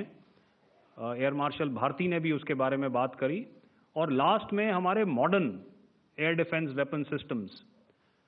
तो कोई मौका नहीं था कि पाकिस्तान एयरफोर्स ये मल्टी टीयर डिफेंस को पार करके पीछे हमारी एयरफील्ड्स या लॉजिस्टिक इंस्टॉलेशंस को टारगेट कर पाए। ये जो डायग्राम आप अपने सामने देख रहे हैं, ये मुझे एक इंसिडेंट की याद दिला रहा है।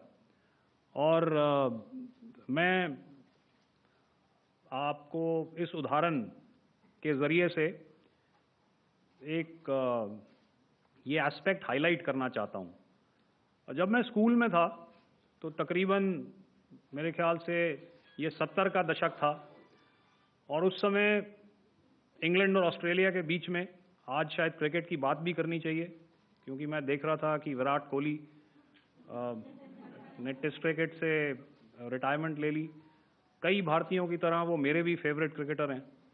तो 70 के दशक में ऑस्ट्रेलिया और इंग्लैंड की फेमस एशेज सीरीज चल रही थी और उस समय ऑस्ट्रेलिया के दो बहुत तेज़ गेंदबाज जो कि क्रिकेट हिस्ट्री में बड़ा उनका नाम है, जेफ थॉमसन और डेनिस लिली, उन्होंने अंग्रेज़ी बैट्समैन और उनकी बैटिंग लाइनअप को तहस नहस कर दिया था।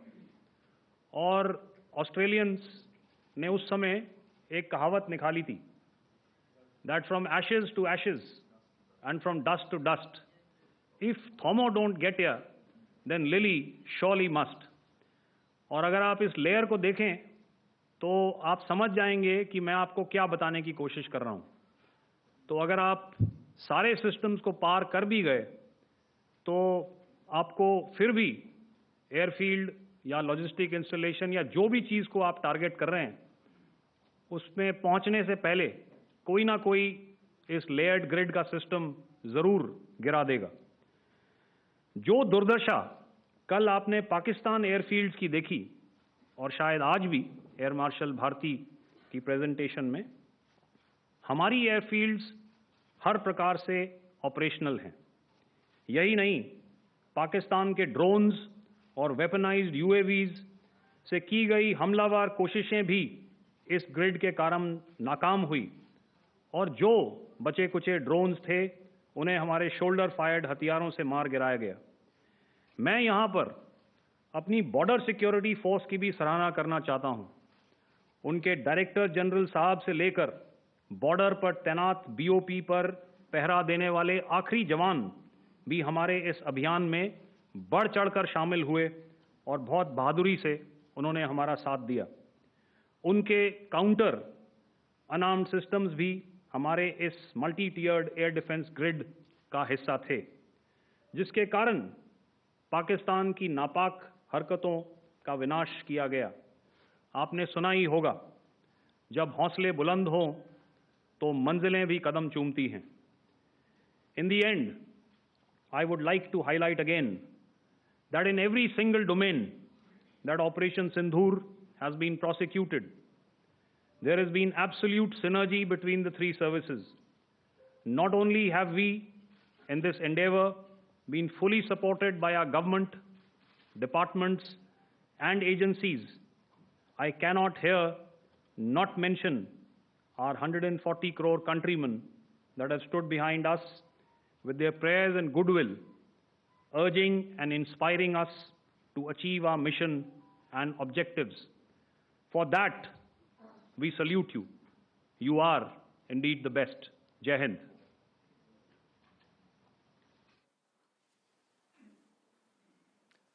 Good afternoon, ladies and gentlemen. To talk about the air defense capability, the Indian Navy operates as a composite network force capable of simultaneously addressing threats emanating from all domains, that is air, surface, and subsurface, through amalgamation of advanced sensors synchronized on the combat management systems. In effect, the maritime force is able to ensure persistent surveillance, detection, and identification for a comprehensive maritime domain awareness, including the airspace. Effectively using multiple sensors and inputs, we are maintaining continuous surveillance to degrade or neutralize threats as they emerge or manifest, to ensure targeting at extended ranges. All these are conducted under the umbrella of a comprehensive and effective layered fleet air defense mechanism that caters for all threats, be it drones or high-speed missiles or aircraft, both fighters as well as surveillance aircraft. The fleet operates as a composite force, maintaining a surveillance bubble at extended ranges using advanced radars. Any aerial target that attempts to penetrate this bubble is detected and identified using various techniques and technologies, affording quick and clear distinction between commercial, neutral, and hostile aircraft or flying objects at ranges in excess of the anticipated attack range. The carrier battle group, with its integral air wing, provides the first layer of this layered mechanism.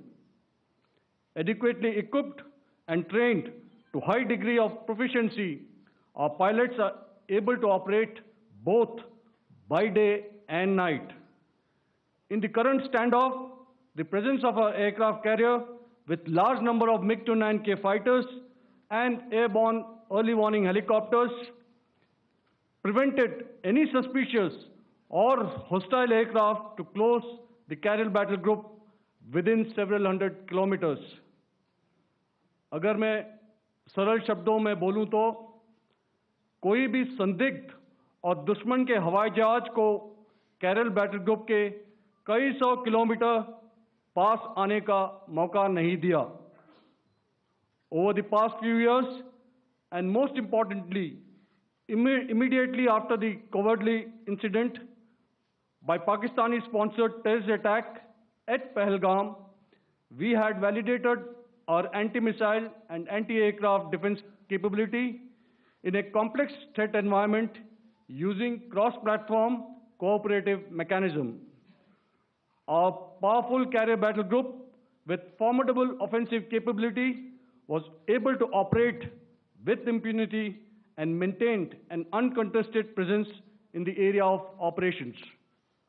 Effectively, it compelled the Pakistani air elements to remain bottled up close to the Makran coast, denying any opportunity to be a threat in maritime space. The Indian Navy maintains a credible capability to detect, identify, and neutralize any aerial platforms that threaten our units at sea. To sum up, the Indian Navy's dominance thus ensured that, should we choose to, we can strike at will. Thank you, Shamdo Varna, Jai Hind. May I now hand over to Director General Air Operations for further proceedings. Thank you, Pramod. I think a lot has been said, and I would only end by saying and emphatically state that all our military bases, all our systems continue to remain fully operational and ready to undertake any future missions should the need so arise. और अंत में यह मैं स्पष्ट शब्दों में कह देना चाहता हूं कि हमारी सभी मिलिट्री बेसेस और सारे इक्विपमेंट और सिस्टम्स ऑपरेशनल हैं और ज़रूरत पड़ने पर अपने अगले मिशन के लिए तैयार हैं और तत्पर भी हैं। शुक्रिया दोस्तों, और यदि कोई अभी क्वेश्चंस हैं तो हम लोग तैयार हैं उसके लिए। Ladies and gentlemen, like yesterday, I'll request you to raise your placards, which most of you are doing. Again, repeating it, anything which is confidential in nature will not be responded to. And as you are aware, the DGMOs, all three of them, have got an important assignment after this, which you also are very well aware of. So we shall not be taking too many questions today. I started with both the ends yesterday. Today I'll start from the center, 237. And I'll request you to please maintain, I'll ask you, I'll come to you.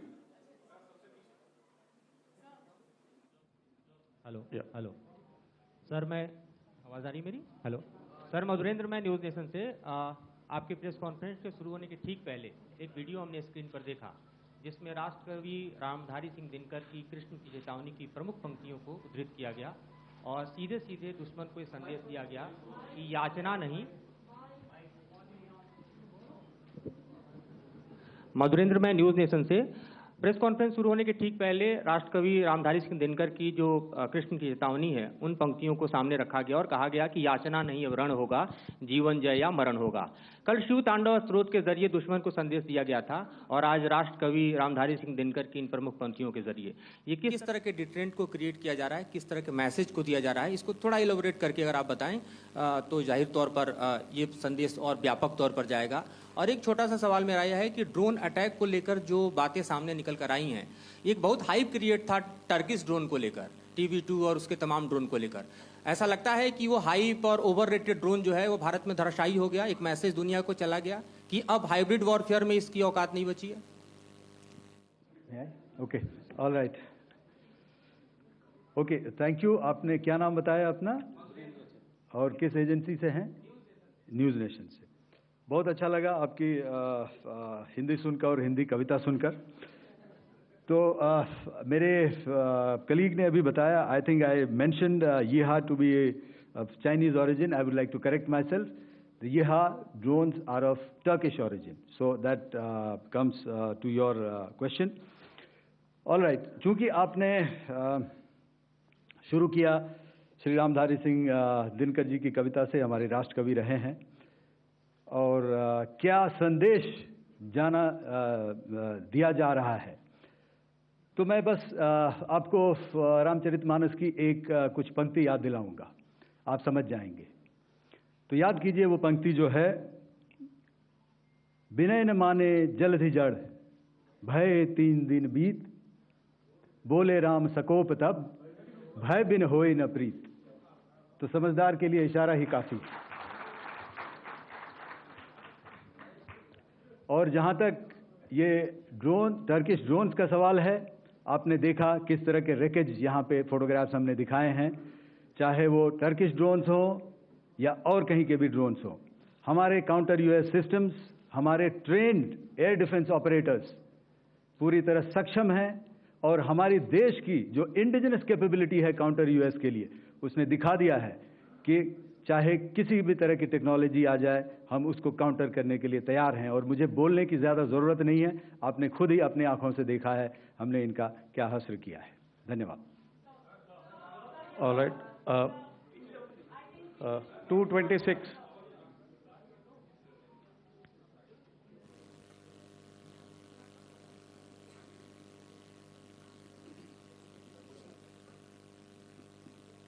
Sir, Aditya Raj call from TV9 Network. Yesterday, the DG ISPR came out with a press conference, and while you have been continuously providing satellite images and proofs, undeniable proof really, of the airstrikes that happened and the damage that is caused, there's no evidence coming in from the other side. What do you think is there? Are they trying to bluff their people? Are they trying to build some kind of a propaganda for the anger that domestically is there in Pakistan? And secondly, related question, you mentioned Jaish-e-Mohammed and Lashkar-e-Toiba terrorists. The brother of Maulana Masood Azhar, Rauf Asghar, who was killed. Pakistan DG ISPR is trying to build a propaganda where he's saying that Lashkar-e-Toiba, Rauf from Lashkar-e-Toiba was at the entire funeral, but he's saying that he's alive, and they're trying to confuse the people because the two names are similar. The Jaish chief, who is the brother of Maulana Masood Azhar, and the Lashkar guy who was with the Pakistan Army at the funeral. So could you clarify what has really happened? Because there is a lot of propaganda and information warfare happening from the Pakistan side. Thank you. I think the first part of the question you have answered yourself. I need not delve more on it. Why they are doing what they are doing, information is not forthcoming from there. Obviously, that is expected, and they would do whatever it takes to assuage their people and minimize whatever information about the damage comes out. Here, I would like to clarify, as I said yesterday, our fight is with the terrorists. Our fight is not with the Pakistan military or Pakistan civilians. So that is very clear, and we are very clear in our targeting. So coming to the second part of your question as to what media or what propaganda spin the other side is trying to make out a story. Well, it is for them to answer, and it really is not a military question for us to answer here. We've done our job. We have done what we're expected to do, and that is it.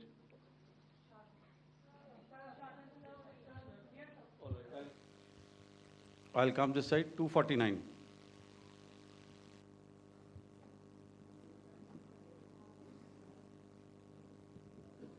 Sir, मैं पूनम पांडे हूँ Navbharat times से।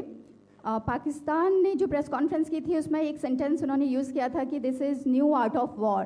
तो हम सब ने देखा, शायद पहली बार देखा कि किस तरीके से आसमान में दोनों एयरफोर्स के एयरक्राफ्ट थे। क्या आप बता सकेंगे, क्योंकि हम जो लगातार जब कवर करते हैं हम देखते हैं 2016 में के बाद ड्रोन का जो पूरा वॉरफेयर में रोल है वो दिखा था, तो हमने भी वो दिखाया, और किस स्तर की ये वॉर थी? अगर थोड़ा आप क्लैरिटी दे सकें कि कितने एयरक्राफ्ट उनके इन्वॉल्व थे, लगभग कितने हमारे थे, क्या इसे अब तक का सबसे बड़ा जो जंग हुई है आसमान में वो कहा जा सकता है? और ड्रोन के रोल पे थोड़ा और ज़्यादा, क्योंकि 2016 के बाद जिस तरीके से बढ़ा है। देखिए, जैसा मैंने कल कहा था कि इस लड़ाई के डिटेल्स अभी हम शेयर नहीं कर सकते हैं, क्योंकि इसमें काफ़ी कुछ ऑपरेशनल डिटेल्स होंगे। कितने जहाज़ थे दोनों तरफ से, किस तरह की लड़ाई हुई, these are questions of technical details which we may not be able to share firstly, and which we may not be able to share to explain to you the way it needs to be explained. Suffice to say कि yes, ये एक दूसरी तरह का warfare था, and it is bound to happen. हम लोग पिछली लड़ाई, अगली जो कभी भी लड़ाई होगी, भगवान करे ना हो, लेकिन अभी यदि हुई तो ये पिछली लड़ाई की तरह नहीं होगी। हर एक लड़ाई जो है अलग तरीके से लड़ी जाती है, और टेक्नोलॉजिकल एडवांसमेंट्स हो रहे हैं। हम भी उस एडवांसमेंट्स के हिस्सा हैं, हमारे एडवर्सरीज भी हिस्सा हैं. So it is a cat and mouse game, and you have to be ahead of the curve to beat your adversary. So that is what is going to happen. So if you ask, was this different? Was this engagement different? Definitely it was different. And a lot of new aspects have come out, but we were prepared for it, we were trained for it, and we were equipped for it. That is the only aspect that I can share with you at this time. Thank you. Ladies and gentlemen, the last question, 161.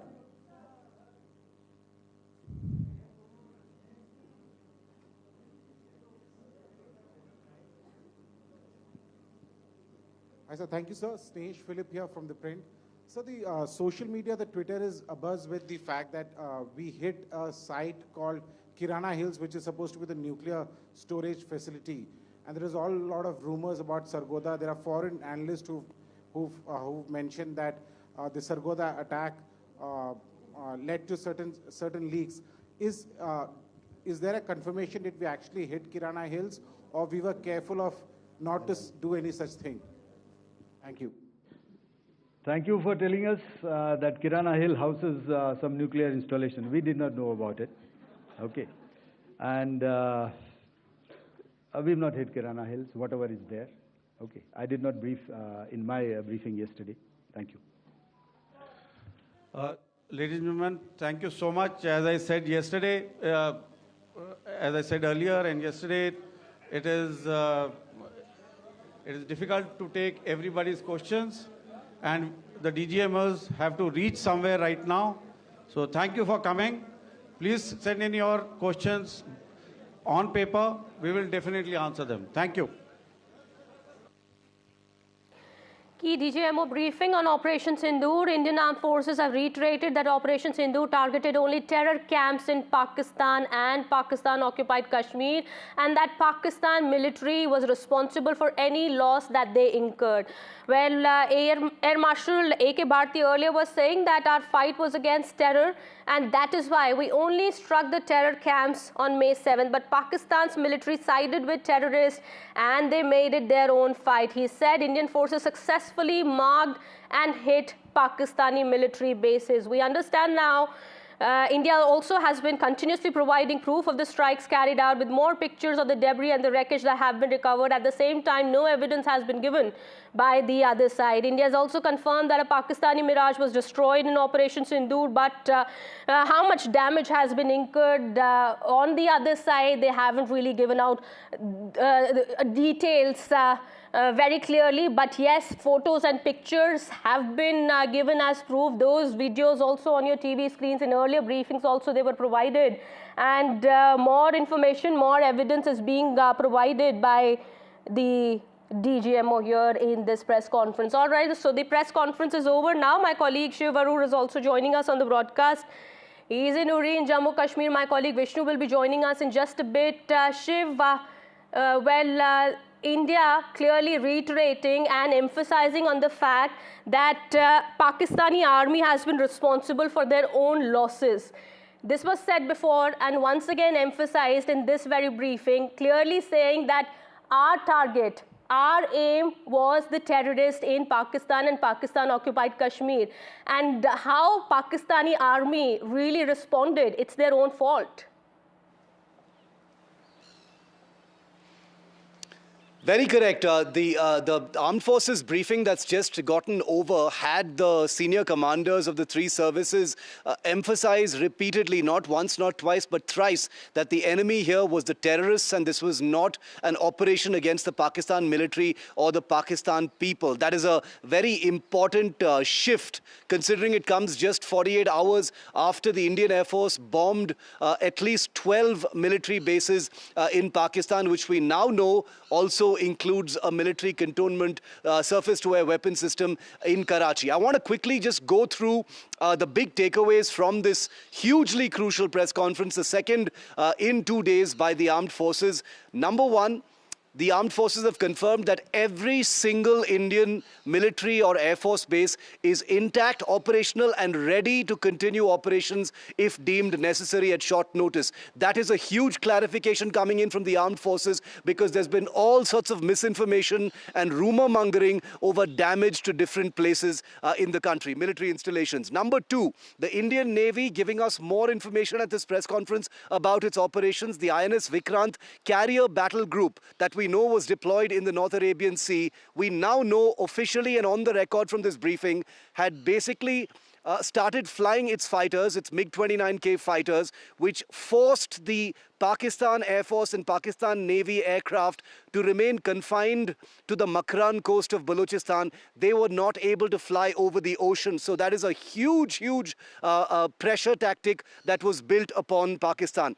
Number three, this is for the first time at this briefing that the Indian Air Force, Army and Navy have revealed pictures of failed Chinese systems, whether it was missiles, whether it was air defense systems, whether it was Turkish drones as well. Imagery was put out officially for the first time so far that was confined to open source and social media. Number four, a large part of this briefing was dedicated to talking about the Indian integrated air defense system, which included indigenous homegrown systems like the Akash and the anti-drone system developed by the DRDO. And this was given a huge amount of attention. Its efficacy and trial by fire has happened. Yes, and absolutely. Finally, of course, the Indian Armed Forces saying that India's offensive posture continues against Pakistan. Absolutely. I'll just come back to you, Shiv. Well, India has also clearly said, even as there has been a night of calm yesterday, India has also made it clear all military bases, systems, equipment remain fully functional and if needed in future will be ready for operation. My colleague Vishnu Shom also joining us on the broadcast. He is at the NMC where this key press briefing was held. Vishnu, big takeaways from this briefing. India clearly saying what happened on between India and Pakistan, and Pakistan clearly siding with the terrorists. What has happened is Pakistan's fault. Let me explain to you what exactly took place at this press conference. Now, over the last couple of days, we've been talking about India's airstrikes into Pakistan, whether it's air bases or against terror training hubs. Another key part of this, as important, were India's defenses. Now, India operates an integrated air defense system. It is integrated between the Army, Air Force and the Navy. There were several incoming Pakistani strikes which were thwarted. And at this press conference, there was video evidence and there were photographs of drones and rockets and missiles which were launched by the Pakistanis, which was demonstrated. It is as a result of the successful deployment of all sorts of surface-to-air missiles, of air defense guns, indigenous systems among them, that we were able to thwart the threat which was coming in. Had that threat not been thwarted, then there would have been a lot more damage on the ground, whether in military bases or in civilian areas. It was as a result of India being able to maintain the integrity of our ground resources, our forces, our air force on the ground and at our bases, that we were able to launch comprehensive airstrikes on several Pakistani air bases, whether they were cantonment-related radar facilities, command and control hubs, hangars at air bases. Very significantly, while this was brought out in the press conference yesterday, it's a point that needs to be mentioned again, that Karachi, or the cantonment over there, was one of the hubs which was struck. Remember, the attack on Karachi in the 1971 war was something which was, it's a story which is the stuff of legends as far as we are concerned. But there's been another strike on Karachi, and not just that, but other major Pakistani centers as well, not least of all Rawalpindi. One final point before I take anything else you have is that the Director General of Air Operations denied that nuclear sites of Pakistan or sites where they house nuclear weapons were struck by the Indian Air Force, contrary to claims which have been made online. Absolutely. As you've also been mentioning earlier here, Vishnu, that and this has been reiterated in the press conference here, that Pakistani military bases were also hit. Some damage was also caused to the Pak army bases. But if something major would have happened, well, India was all ready to strike them hard. Yeah, so I think what the manner in which we need to really summarize this is to explain that Number one, there have been very successful strikes against a series of Pakistani air bases. There have obviously been very successful strikes against the terror hubs, whether in Muridke, in Bahawalpur, in Muzaffarabad, and in several other centers, just some close across the line of control. But beyond that, we were scaling up our attacks. We were progressively escalating our attacks and responding to what Pakistan was doing.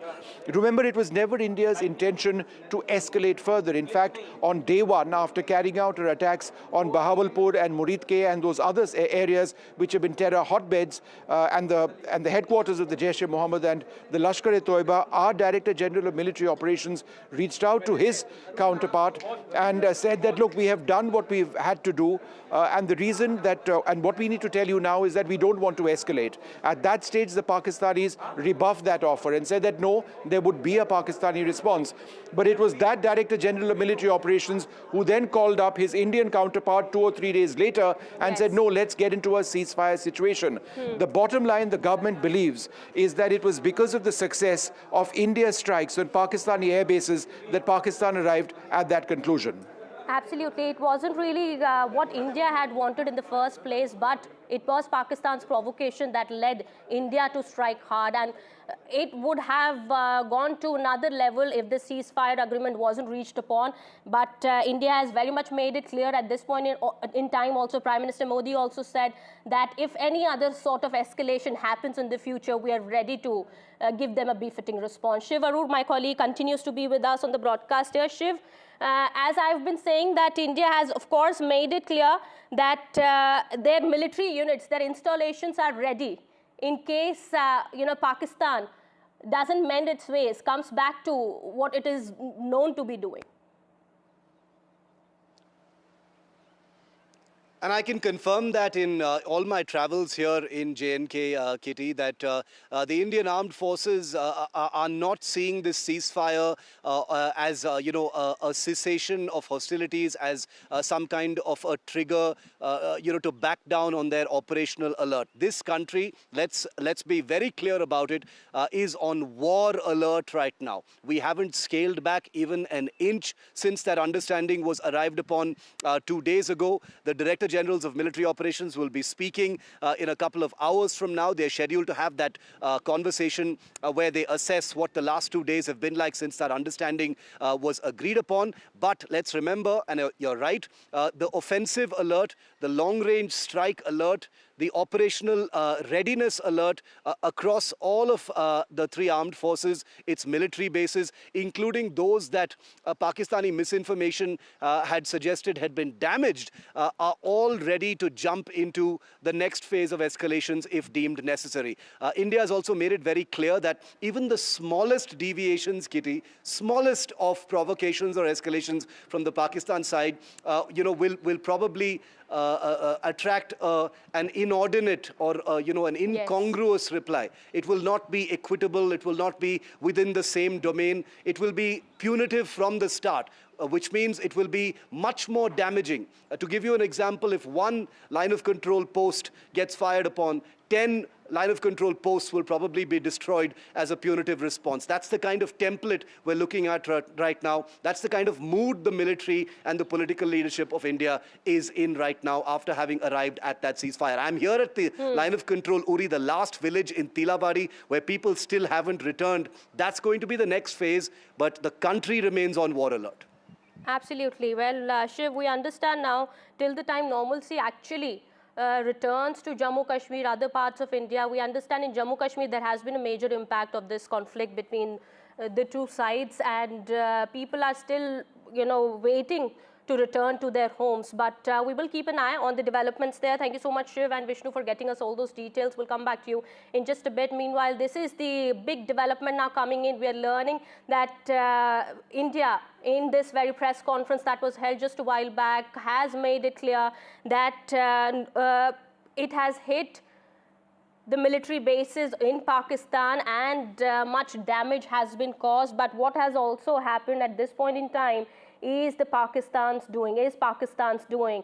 Indian armed forces have reiterated that Operation Sindoor targeted only terror camps in Pakistan and POK, and that the Pakistan military was responsible for any loss that they incurred. Air Marshal A.K. Bharti earlier was speaking to the media, addressing the DGMO conference, saying that our fight was against terror, and that is why we only struck terror camps on May 7th. We understand, Vishnu. Let me come back to Vishnu Shom, my colleague, who's been reporting from the NMC here. Yes, Vishnu, we understand, how the future strategy would also have been planned out in that important meeting that was held, the military hotline conversation also that was held between the two sides. Kitty, let me just come in and offer a couple of key points of what has actually taken place over here at this press conference. And the key point which is being mentioned over here are two or three. We need to understand the context of what has happened. In as much as India has spoken about offensive operations, the focus of this press conference was to speak about defensive operations. Had those defensive operations not been successful, in other words, had we not been able to defend against incoming missiles, incoming drones, or incoming rockets, then the damage on the ground which would have been sustained, whether in military areas or in civilian areas, would have been problematic for India. If we look at what has happened in Pakistan, what they have been talking about yesterday and today is the very specific damage which has been incurred, which has taken place in military bases in Pakistan, which has prevented the Pakistan Air Force from being able to operate in the manner in which they would have liked. This is perhaps the primary reason why Pakistan came to us and said, let's get into a ceasefire agreement.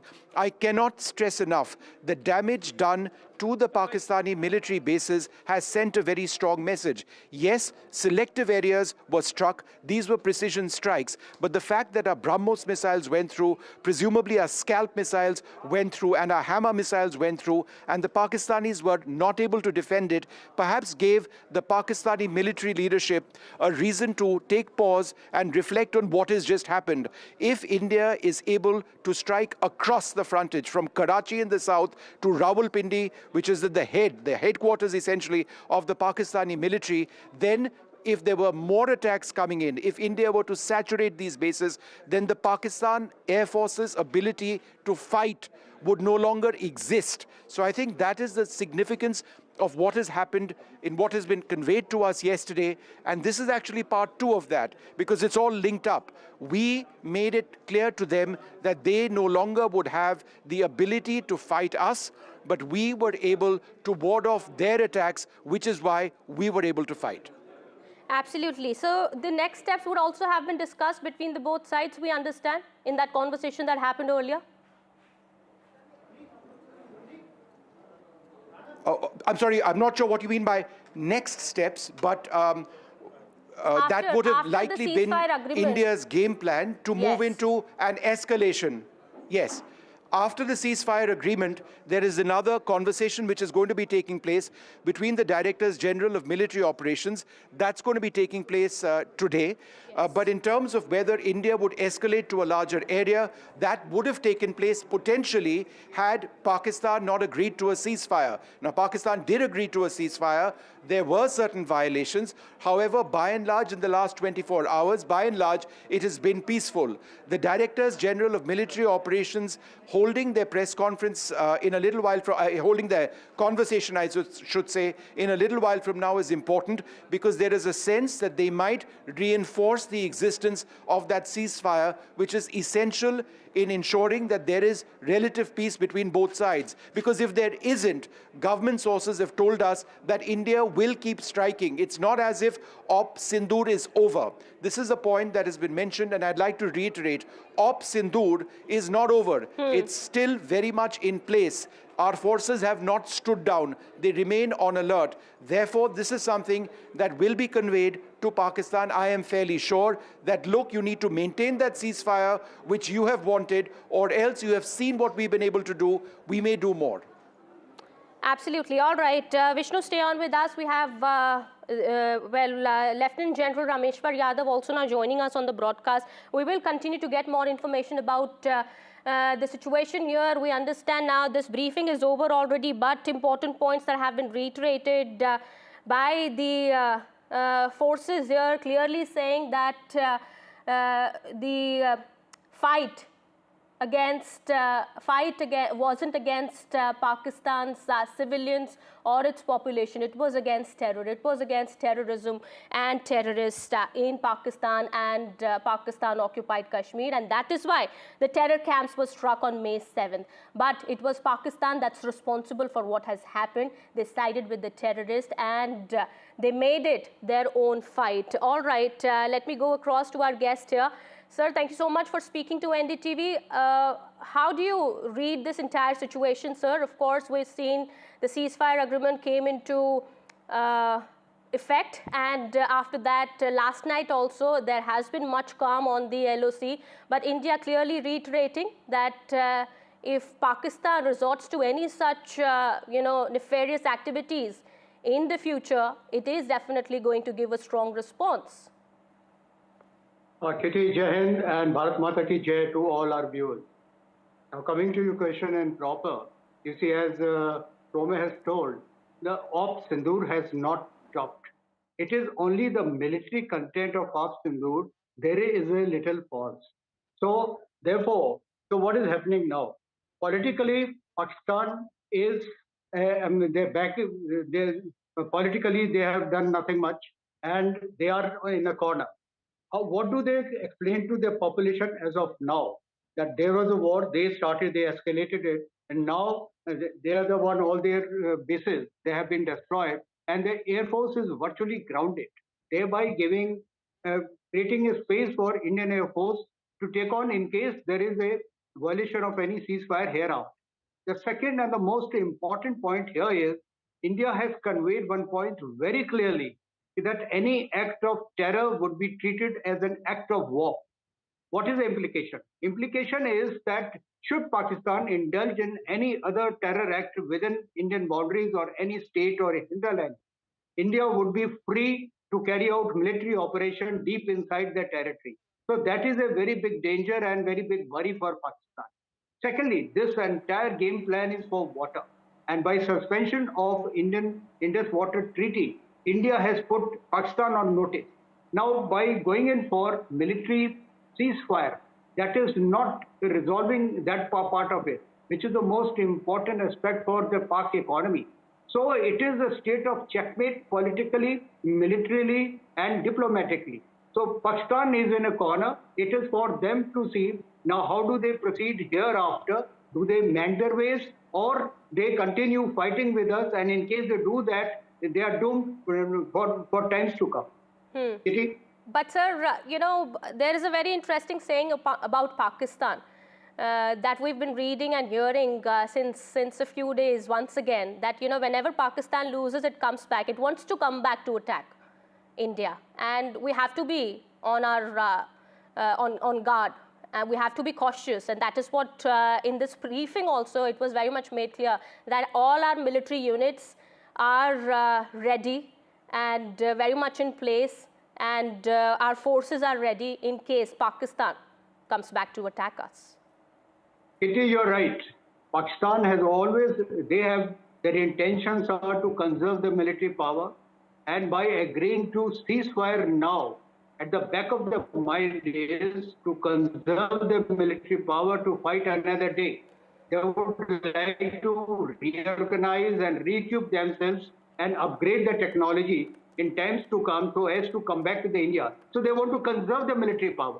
All right. So their intentions are not very pious or anything else. So we have to read in between the line what are their intentions. So therefore, the way we have taken our stance as of now, our government, that act of terror would be treated as an act of war, and IWT continues to be in state of animation. And as far as military is concerned, we are on full alert. So it is a difficult time for Pakistan. But Pakistan, yes, absolutely, sir. You're right in saying that. But Pakistan is literally crippled when it comes to even if they think about hitting India once again. There has been the satellite images, also the evidence that is being provided here by the forces here on a day-to-day basis clearly shows how significant damage has been caused to their bases, to their military units and sites. Pakistan, as I've been saying, at this point in time, doesn't really have much of an option. Absolutely correct. if you have heard this press briefing by DGMO, the Army DGMO, he has said that the Indian Armed Forces have got backing of 140 crore people. So that is a very big strength, despite the fact we are multi-ethnic, multi-religious, multilingual society, wherein this cannot be said regarding Pakistan. You see, Pakistan internally is a divided society. Baloch, they are fighting for the independence. TTP and the Pathans, they are also not cohort with the Punjabis. So, and Sindhis are also not very happy with Punjabi stance of diverting the water to the southern Punjab and making new canals. So it is a divided society altogether, and this operation, what they have done in Pahalgam, is primarily was to create a situation wherein they can gather the entire nation together, but that has not happened. So there's a vast difference between India and Pakistan, their societal stance as on date, and the way they are trying to fight this battle. Thank you so much, sir, for speaking to NDTV and sharing all those inputs there. We hope we get to talk to you again very soon. But we understand at this point in time as well that this is a sensitive situation. And of course, this is important to note that last night has been a night of calm and peace on the LOC. We hope that continues to prevail in the coming days as well. But India has very much made it clear in that press briefing also that was held by the military heads of our armed forces of India that in case Pakistan tries to strike on India, Pakistan attempts to target us, we will give a strong and befitting response to Pakistan, one that they will never forget. Well, that is the message that comes across from our forces. We'll keep an eye on the developments here on this big story that we're tracking and get you more. It's time for a quick break here. More continues on the other side. As you can see, we have targeted the length and breadth of the adversary. I'm sure most of you would have already seen the effect of these strikes on ground, courtesy the large number of videos and photographs being circulated in the media. A few representative examples from the open source are now being shown to you on the screen. In fact, two of them. This is the strike on the Noor Khan Air Base. And you can see the effect. I'm sure most of you have seen the video. I have also picked it up from your sources only. And this is the aftermath of our strike at Raimyar Khan Air Base. You can see the massive crater that it has left on its runway. And you can see the pinpoint accuracy of our weapons.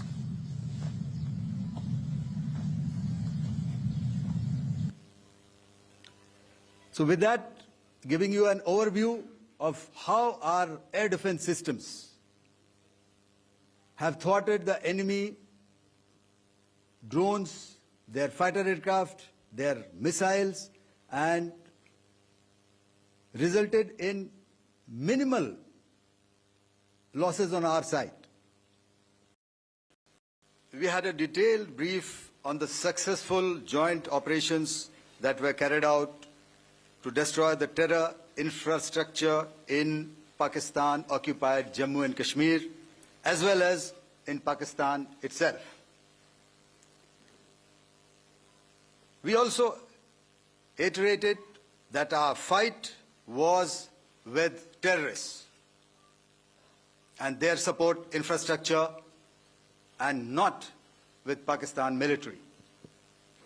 However, it is a pity that the Pakistan military chose to intervene and bat for the terrorist, which compelled us to respond in kind.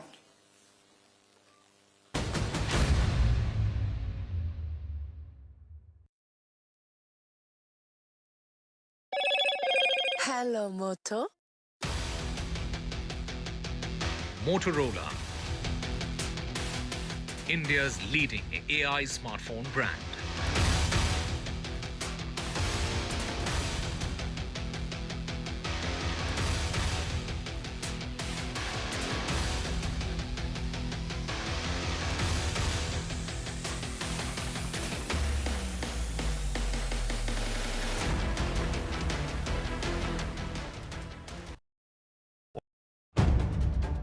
If it matters to you, if it matters to you, if it matters to you,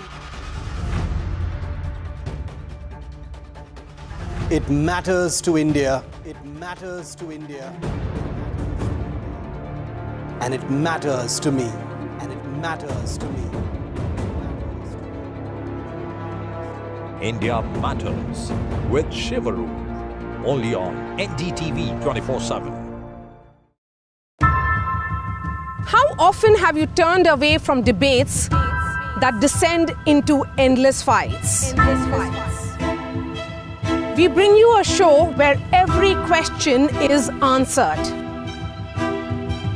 where every debate finds its resolution, where every story finds its conclusion, where opinions collide but facts prevail, where stories unfold with insights and trust. When the noise ends, the last word begins.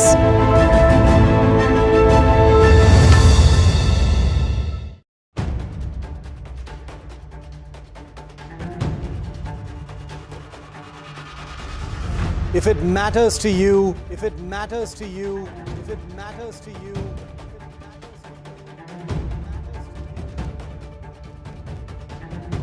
it matters to India. It matters to India. It matters to India. And it matters to me. And it matters to me.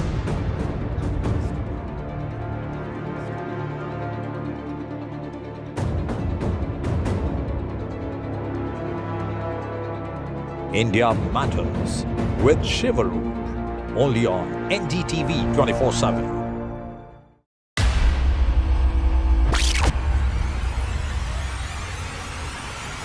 The last 1 month, if you see, the share prices of Naval Engineering has fallen more than 58%. Why are the rating firms calling the debt payments as default? We have two credible credit rating agencies on March 4th coming and downgrading the stock to D. Statements are consistently being proven wrong, and transactions are being taken place which are different from what they were originally pictured to be. The company claimed it would roll out 6,400 electric vehicles. But what it has rolled out is a shocking scam. Funds meant for the project were funneled.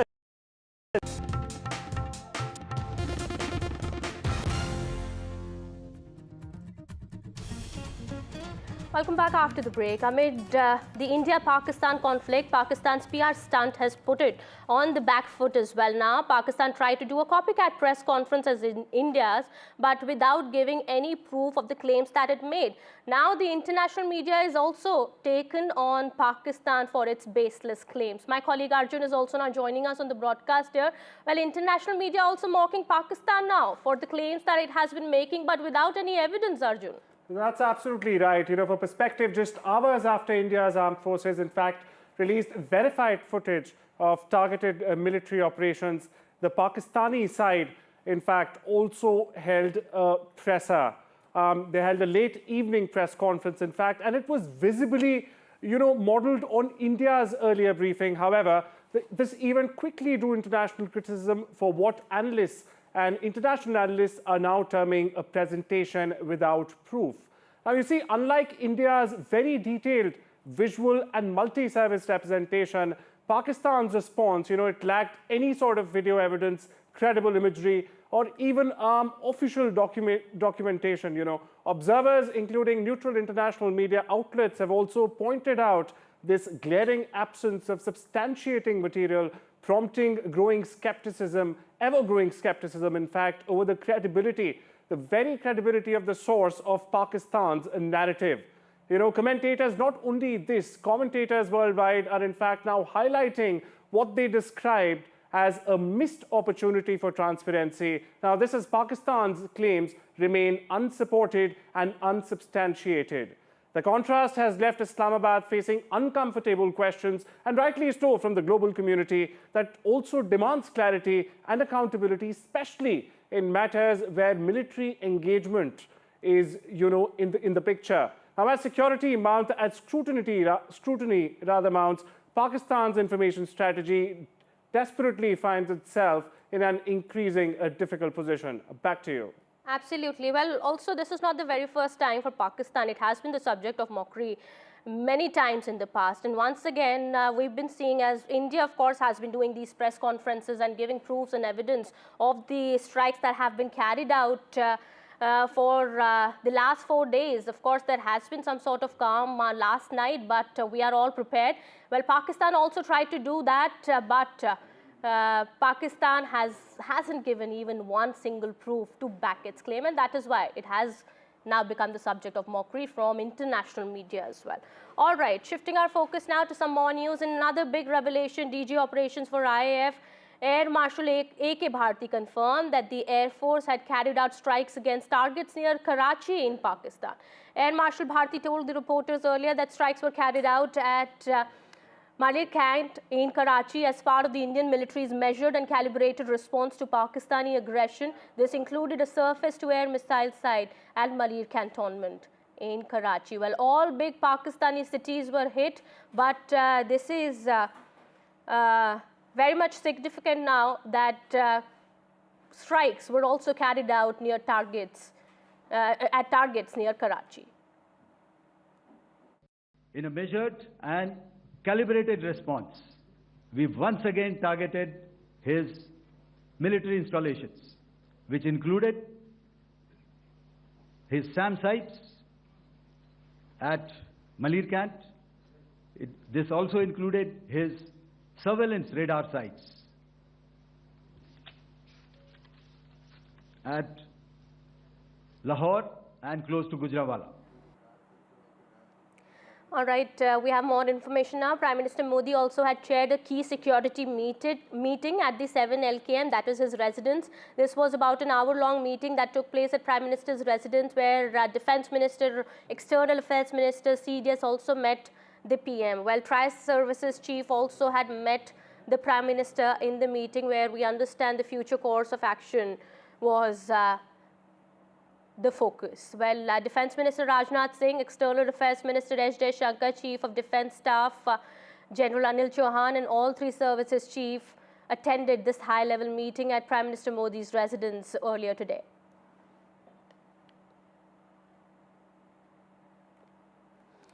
And while Jammu Kashmir Chief Minister Omar Abdullah has also spoken out now exclusively to NDTV, he said that Jammu Kashmir economy lies in tatters now. There are no tourists, the valley is empty and everything is shut here.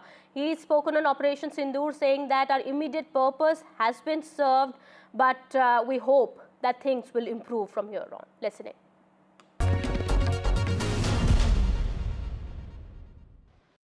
This is your first interview after Pahalgam massacre. So where are we now after that incident and what we saw on the borders and here over the last 4-5 days? Where are we? We are in a place where we didn't expect to be. We are in a place where there has been bloodshed, suffering, turmoil, upheaval. We are in a place where everything has changed, and yet in some ways nothing has changed. Can you explain? Everything has changed in as much as normally at this time we should have been full with tourists, booming economy, children should have been at school, airport should have been functioning with 50-60 flights a day, whereas the valley is empty, schools we've had to close, airport is closed, airspace is closed, and yet when I say nothing has changed, Pakistan has, by design, unfortunately again managed to internationalize the question of Jammu and Kashmir. The ceasefire, which until the last few days had held in spite of whatever other difficulties exist in the relations between India and Pakistan. Today that ceasefire has been in tatters. We await to see what happens tonight. So that's why I say so much has changed, and then in some ways so little has changed. But the fact is, there's a larger question, is that when that massacre happened, it changed everything when it comes to the situation in Jammu and Kashmir. Till that time, we were saying militancy, separatism, everything is a thing of past. Well, it changed once and for all, once again, the perception of Jammu and Kashmir, and it changed it for the worse. Jammu and Kashmir was a place where, like you said, tourism was bustling, and it wasn't just sort of tourism in terms of numbers. It was also tourism in terms of value. You are seeing high-spending tourists who did not mind spending even up to ₹1,00,000 a night for a hotel room. Today, that part of our economy lies in tatters. Those who were actively engaged by hotels, restaurants, shops, they are sort of in the process of being disengaged. Then coupled with that, people had taken loans to buy taxis, to buy deluxe buses, to convert rooms into homestay, to convert smaller houses into guest houses or hotels. All of that now adds to sort of an economic pressure.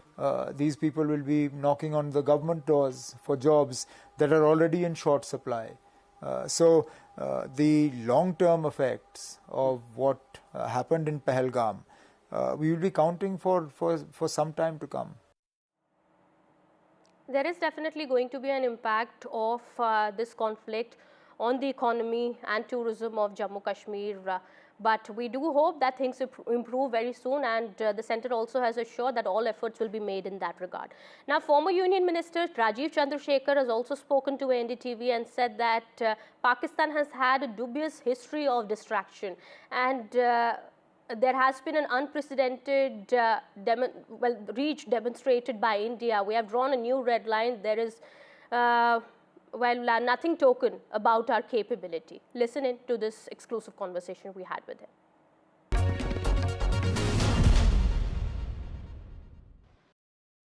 And joining us now on this broadcast is Rajiv Chandrasekhar, former Union Minister, and Nikunj Garg, our senior managing editor, is also joining us on this.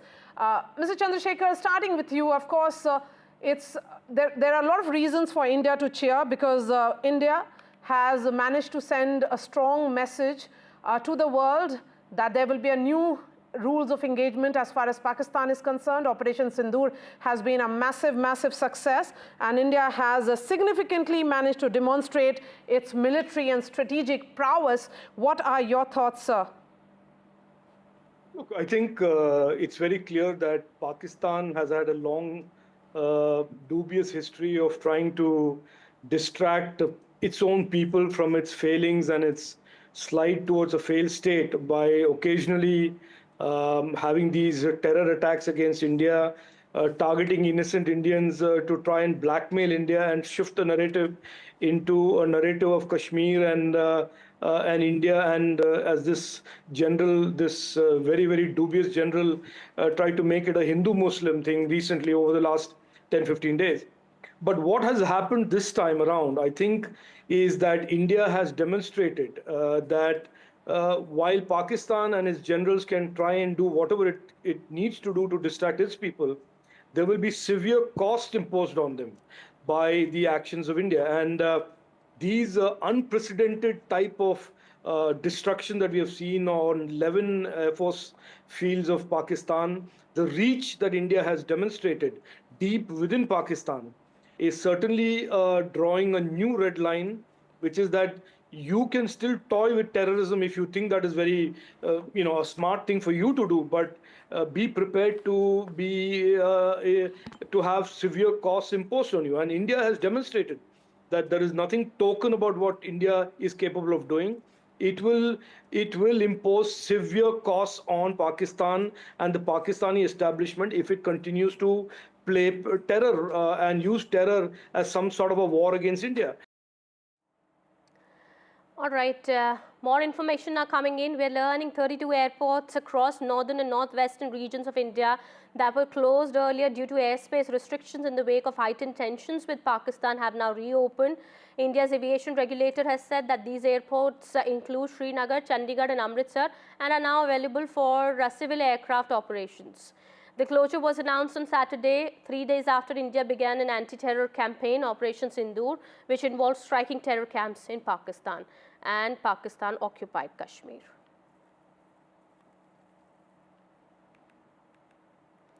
And while the NCW and Association of Indian Diplomats have come out in strong support of Foreign Secretary Vikram Misri and his daughter, who've been relentlessly trolled online, the NCW has said that trolling of the Foreign Secretary and his family is unacceptable.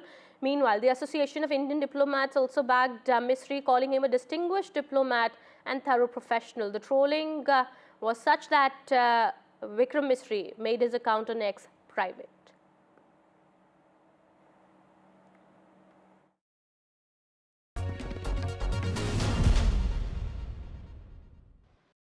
Vikram Misri, the Foreign Secretary, was trolled relentlessly and he had to go private on X.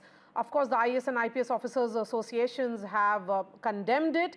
But, you know, the madness that we saw on social media in particular, there is a situation right now where you have Shashi Tharoor, Salman Khurshid, several Congress leaders coming out in his support saying that this is preposterous. What are your thoughts?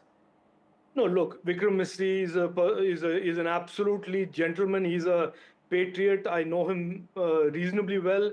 He's an absolutely top-class bureaucrat and public servant. And I think the efforts yesterday of trying to intimidate him and undermine him on social media are absolutely shameful.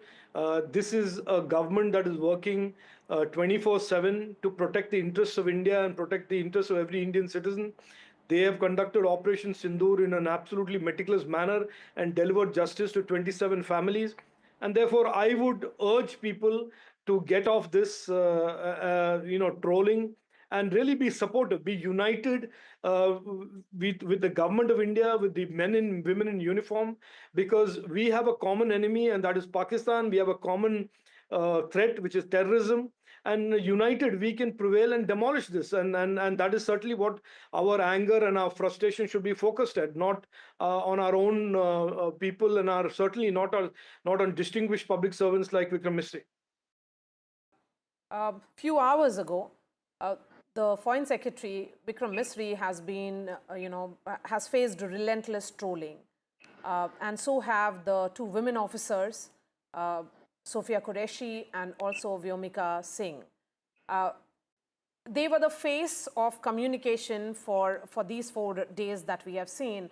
How unfortunate do you think it is, I mean, to target a diplomat who has been working tirelessly, to target two officials who were presenting the decisions and actions taken by the executive and also by the military?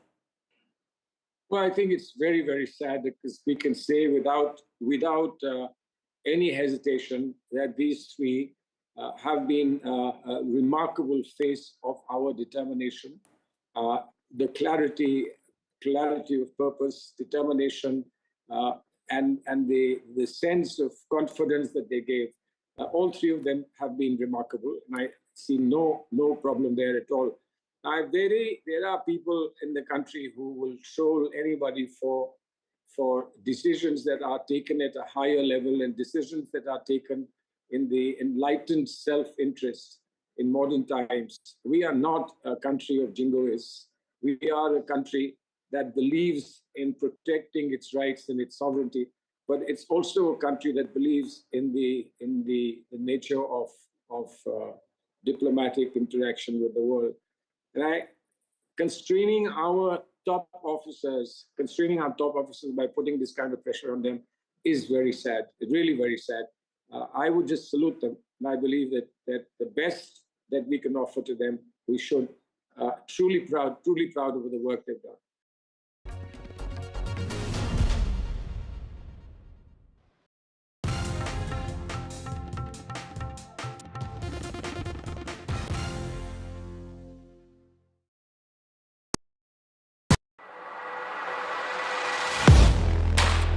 Do you really know the company you invest in? What is the real picture behind presentations and claims?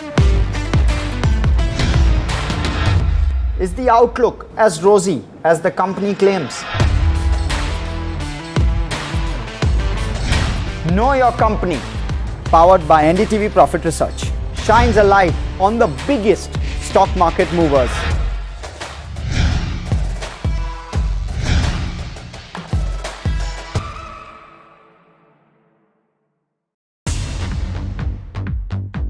More news that matters. Big exclusive. Tulsi Gabbard gunned down by Pakistan-backed cowards. When you interact with people on ground, you're able to reflect their sentiments much better. More debates that shake the system. More exclusives you won't find anywhere else.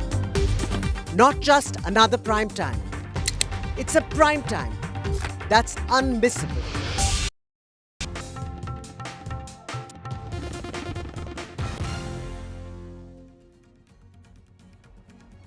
Welcome back after the break. The US and China have agreed to lower tariffs for the next 90 days in a major de-escalation in the tariff war that's threatening to cut off trade between the world's two largest economies. As part of the agreement hammered out in Geneva, the US has agreed to lower tariffs on Chinese goods to 30% from 145%, and China will reduce the duties on US imports to 10% from 125%. And there has been a significant jump marked in the global markets. Investors are now cheering the US-China trade deal. US futures spike nearly 1,000 points, while Asian markets have jumped over 3%, while European markets have gained over 1%.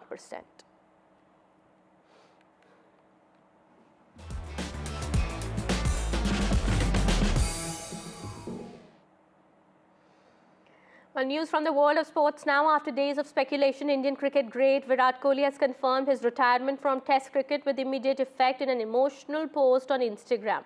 After India Test captain Rohit Sharma had confirmed his retirement from the longest format of the game, the reports of Kohli communicating the same intent to the BCCI emerged, sending shockwaves across the cricketing spectrum. It was reported that the board was in talks with Kohli to make him change his mind, but it seems that the outcome was unsuccessful. Virat Kohli using his feet, getting to the pitch of the ball, and a nice flurry to finish it. And well, with that, it's time to wrap this edition. More news and updates will continue on the other side. Stay tuned.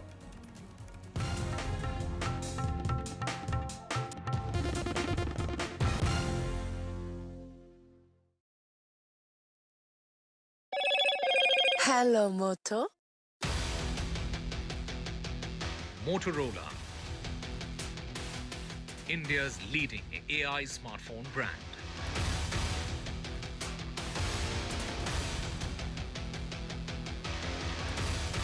NDTV science editor Pallav Bagla has been honored. Those visuals on your TV screen.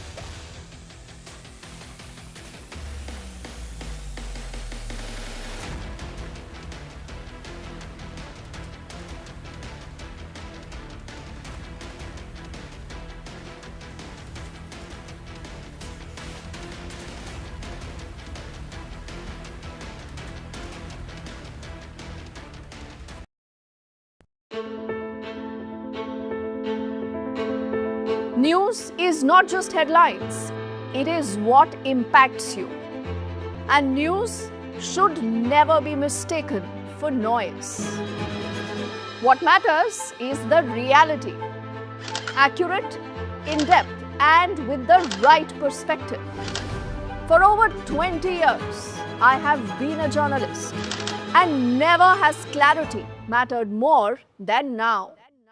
At Newsnight, we go beyond the surface.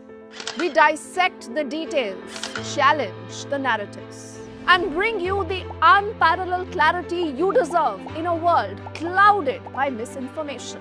We are bold, we are direct. Newsnight, for the news in your interest. Only on NDTV 24/7. I've been reporting on all issues big and small from Andhra Pradesh, Telangana, rest of South India, bringing you all the action, all that you need to know, all that you want to know. The energy of maximum city is infectious. I'm bringing that energy in our news coverage from financial capital Mumbai. Covering from the southernmost part of India over the last 23 years. I bring in-depth and 360-degree coverage from the Dravidian heartland. The land of Mishti, also known for its bitter politics. I have seen much water flow under the Howrah Bridge, covering Bengal in all its vivid colours. India's IT capital is always bustling, a city full of startups, stories and surprises. And I keep you ahead on all the Bengaluru buzz.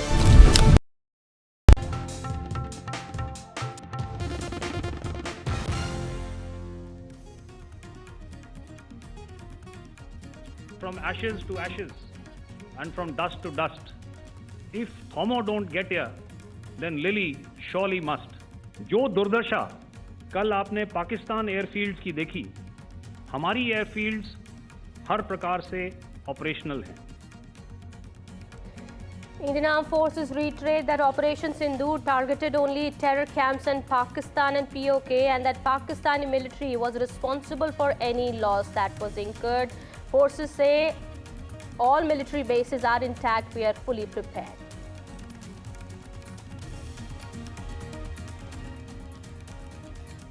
Big relief for flyers. India-Pakistan. Amid the truce, all airports have now opened in India for flight operations. 32 airports were shut amid the tensions. Adani-made drone has been used in Operation Sindoor. Adani-owned Alpha Designs build this drone. Sky Striker drone was made in Bengaluru.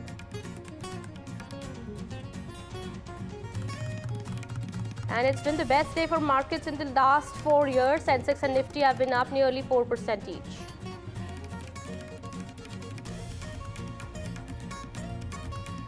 US-China agreed to roll back tariffs by 115%. Investors cheer US-China trade deal. And Virat Kohli has announced retirement from Test cricket after legendary 14-year career for India. Says he's walking away with a heart full of gratitude.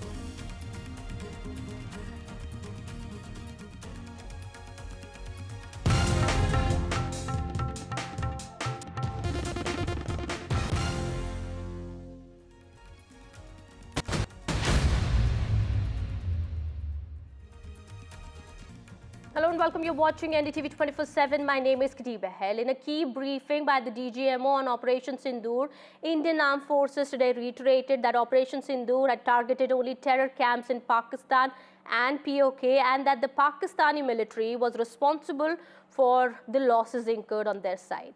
Air Marshal A.K. Bharti, addressing the DGMO conference earlier, said that our fight was against terror, and that is why we only struck terror camps on May 7th. But Pakistan's military sided with terrorists and they made it their own fight. Well, it was also said that Pakistan's Chinese air defense system had failed, while India's air defense system was multi-layered and could perceive the threats from the enemy. Indian forces successfully marked and hit Pakistani military bases. Also, we understand now India has been continuously providing the proof of the strikes that were carried out against Pakistan, with more pictures of the debris and the wreckage recovered, and satellite images also that have been given out. At the same time, no evidence has been given by the other side. Listen in to what was said in this press conference first. As you can see, we have targeted the length and breadth of the adversary. I'm sure most of you would have already seen the effect of these strikes on ground, courtesy the large number of videos and photographs being circulated in the media. A few representative examples from the open source are now being shown to you on the screen. In fact, two of them. This is the strike on the Noor Khan Air Base. And you can see the effect. I'm sure most of you have seen the video. I have also picked it up from your sources only.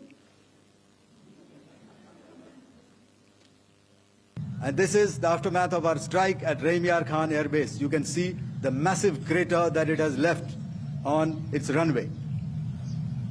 And you can see the pinpoint accuracy of our weapons.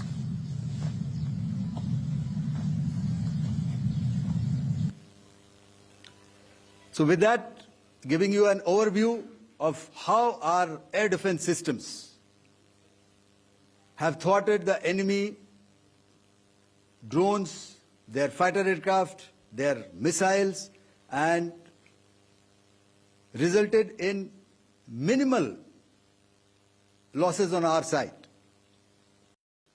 We had a detailed brief on the successful joint operations that were carried out to destroy the terror infrastructure in Pakistan-occupied Jammu and Kashmir, as well as in Pakistan itself. We also iterated that our fight was with terrorists and their support infrastructure and not with Pakistan military. However, it is a pity that the Pakistan military chose to intervene and bat for the terrorist, which compelled us to respond in kind. Our powerful carrier battle group with formidable offensive capability was able to operate with impunity and maintained an uncontested presence in the area of operations. Effectively, it compelled the Pakistani air elements to remain bottled up close to the Makran coast, denying any opportunity to be a threat in maritime space. Well, Director General of Air Operations Air Marshal A.K. Bharti also now confirmed that the Indian Armed Forces did not target the nuclear facility at Kirana Hills in Pakistan. Listen in. Social media, the Twitter is abuzz with the fact that we hit a site called Kirana Hills, which is supposed to be the nuclear storage facility. And there is a lot of rumors about Sargodha. There are foreign analysts who've mentioned that the Sargodha attack led to certain leaks. Is there a confirmation that we actually hit Kirana Hills, or we were careful of not to do any such thing? Thank you.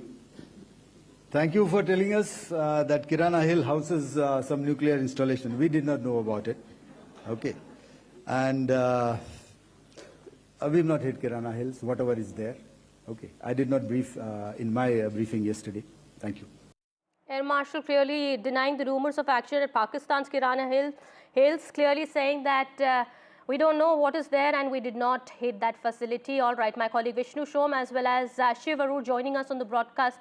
Vishnu, if I could come to you first. The key takeaways from this briefing, we understand this is also important, the bite that we just played out of the Air Marshal clearly saying, denying the rumors that have been floating around about India's action at Kirana Hills.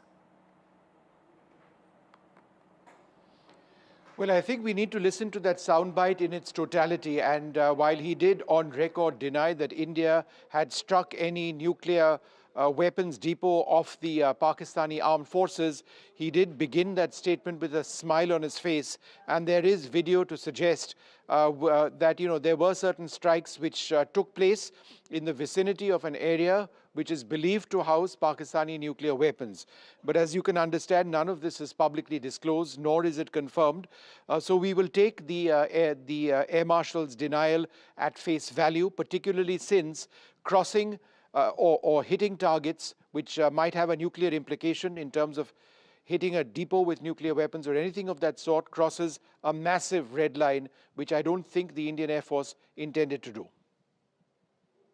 Also, Vishnu, we understand India has also made it clear in that press conference that if Pakistan actually tries to engage in any sort of nefarious activity in the future also, we are all ready, all set to give them a strong response. Our military units are all ready as well. Well, that's been the Indian position now for the last couple of days. In fact, right after the ceasefire, they made it absolutely clear that Operation Sindoor remains operational and that, if there is some sort of a hit which comes in from Pakistan, we will respond immediately. So he wasn't saying anything new over there.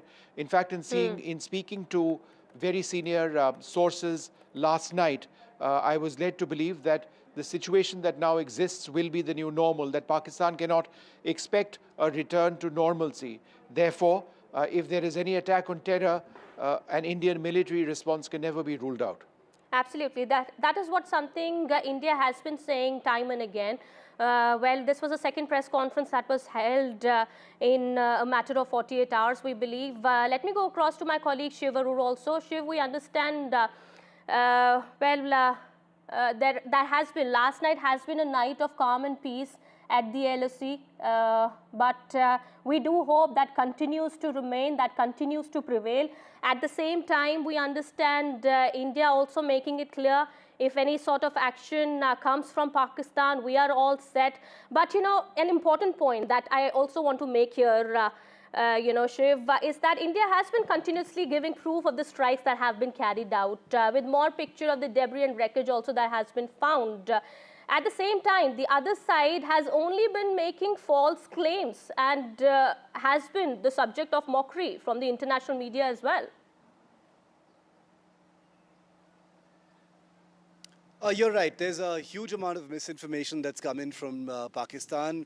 And today there's evidence to suggest that China has been helping fuel this disinformation. For example, just about 15 minutes ago, we got to know that China has been peddling old satellite images of certain Indian Air Force bases to suggest that damage has been caused there. But these have been proven by open source experts to be from, March and February, long before Pahalgam and long before Operation Sindoor, definitely.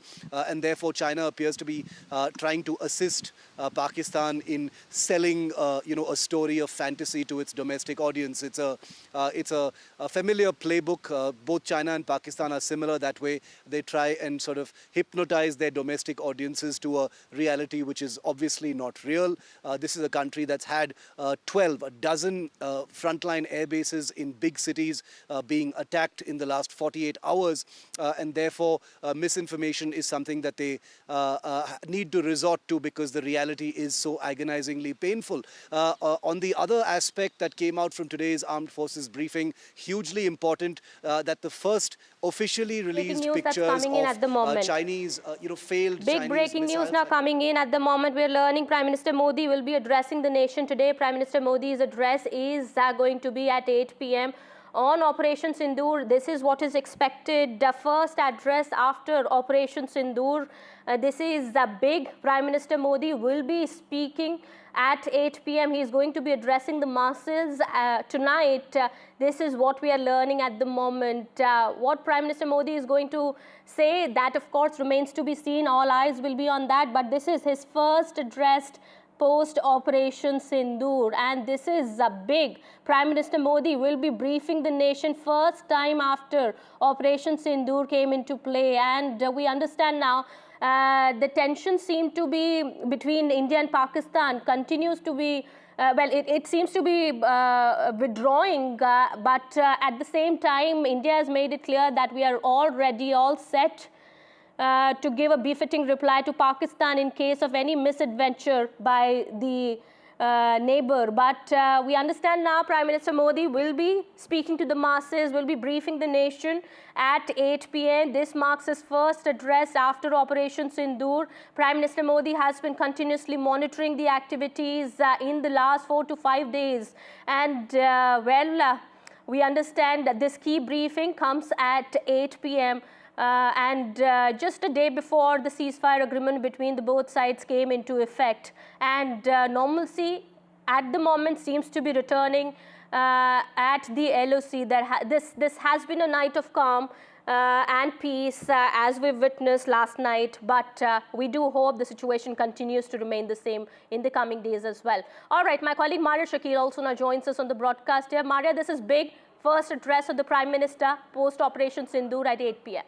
Yes, that's right, and this will be an address to the nation, and it certainly becomes significant because, we have had DGMO's address 2 sets of press conferences where details came in of the kind of, military action which was taken by the various forces. During the course of Operation Sindoor, we do know that Prime Minister was monitoring all the movements and all the details through the night. And thereafter, we have seen series of meetings being held at 7 LKM, which is the official residence of Prime Minister Narendra Modi, where he has met all the administrative heads in terms of the External Affairs Minister, Dr. S. Jaishankar, Rajnath Singh, Defense Minister, the 3 army chiefs, the 3 chiefs of the various services, CDS and others in attendance. That has been happening almost on a daily basis, sometimes twice or thrice in a day as well. So he has been very hands-on, taking all the calls necessary at whatever point that was needed. Now it is time to communicate to the country as to what India has done and what India has managed to achieve. So, you know, in terms of the information and communication, I think Prime Minister Modi's art of communication is very well known, and he understands fully well as to how should he tell the country what has been achieved through Operation Sindoor, which was carried out to avenge, you know, Pahalgam terror attacks, and post that there was military action against air bases, which was carried right inside Pakistan as well. So India first, you know, taking defensive move and then going on an offense is what we know about. But overall, I would say that, remember, Prime Minister Modi had famously spoken from Bihar, Kishanganj in Bihar, where he had said and communicated directly to the entire country, saying clearly that he will track, identify and ensure that each and every perpetrator of that heinous crime, the dastardly attack which happened on Indian soil, is punished. And that was a promise he made to the people of the country. And at that time, Mr. Modi was reflecting the sentiments of 140 crore Indians. And right now, when he addresses the nation, he will be able to communicate effectively, which is needed at this point, as to what was the objective of Operation Sindoor and what India managed to achieve through Operation Sindoor, and where do we go as a nation from here onwards. Absolutely. So far, we've seen the heads of military, the chiefs had been addressing the media on the operations that have been carried out, the strikes that have been carried out against Pakistan. And that definitely has come as a big reassurance from our forces. But Maria, this also, you know, Prime Minister Modi's message, as you've been saying, is definitely going to be very significant. While he is going to be talking about the operations that have been carried out, there is also going to be a sense of assurance coming in from the Prime Minister, as people have been really tensed. There has been, of course, tensions at the LOC as well. People had to move out of their houses, and normalcy now seems to be somewhat returning once again. Look, Kitty, I think more than that, the sense of relief is there among the people of India. Yes. But Prime Minister Narendra Modi communicating to the citizens of India at this point, and the time that has been chosen is 8 p.m., becomes very, very significant. Mr. Modi is an effective communicator. Throughout the COVID times, when there was the health emergency, he would address the nation repeatedly, try to really assuage the sentiments of a country which was worried about its future. Right now, diplomatically, militarily, action has been taken against Pakistan. Where do we go as a nation from here onwards is something that will be communicated by the Prime Minister. We do know that a new normal has been, set in place. Operation Sindoor was perhaps the defining moment, or in terms of the inflection point strategically. It was a new red line which has been drawn between India and Pakistan, that every time if there is an act of terror, India will go and, not only retaliate and target the terror bases, it will go ahead and target even the military installations in the heart of Pakistan. All that message having been communicated to the global audience, I think the moment is now for the Prime Minister to tell the country, India at large, as to how he sees Operation Sindoor. It was a promise that he made not once but repeatedly to the citizens of India post Pahalgam, post April 22nd, when we lost 26 of our citizens. He had famously said then that India was united like never before, because those who lost their lives came from 16 states of India, and hence it was a nation which was mourning. Right now, there is a sense that, that post the dastardly attack, the government of India stand, the move which has been made by the armed forces is a message which has gone loud and clear. Now what next is something that we'll wait and listen to the Prime Minister himself when he addresses the nation at 8 p.m. Yes, absolutely. Prime Minister Modi also, at the same time, we understand, has also given out a strong message to the army on Pakistan's escalation, if that happens in the coming future, saying that we will have to give a strong response to them. There will be cannons for bullets. Well, that was the messaging that came out from Prime Minister Modi earlier. So he's given a free hand to the forces as well, Maria, in case of any sort of escalation. But we do hope that's not something that we get to see in the coming days. Yes, absolutely. I mean, throughout those 15 days before the Operation Sindoor was carried out, you know, the message was that there would be action. That Prime Minister had given a full freedom to carry out any, you know, operation across the border to you know, counter the terrorism emanating from Pakistani soil to the armed forces. They were given complete operational freedom to decide the time and place of their choosing. He has been very, very hands-on. We do know that on the morning at 1:44 a.m. that night, when we came to know that Operation Sindoor has been a success, Prime Minister Modi was up through the night, you know, speaking to the CDS, was in touch with the Raksha Mantri, and was getting all the details that was needed. This is the point when we have moved on from Operation Sindoor, which is now ongoing, although the defense forces continue to maintain. But at this point, I would say, when there is you know, the kind of misinformation which is almost flooded online by the Pakistanis and the Western media, there is a need for the Prime Minister perhaps to communicate to the country, and also through that address to the nation, to the world at large, as to how effective these 4 days has been. That India is not an aggressor, as we have been saying. The first act, or the original act of aggression, was on 22nd of April. And thereafter, both militarily and non-militarily, India's Operation Sindoor has been a massive success. Absolutely. And that's a very important point that you've touched there. We'll come back to that in just a bit. My colleague Ishwarya Jain also now joining us on the broadcast here. Ishwarya, big update now coming in, big development. We're learning now Prime Minister Modi will be addressing the nation at 8 p.m. Any more details coming out?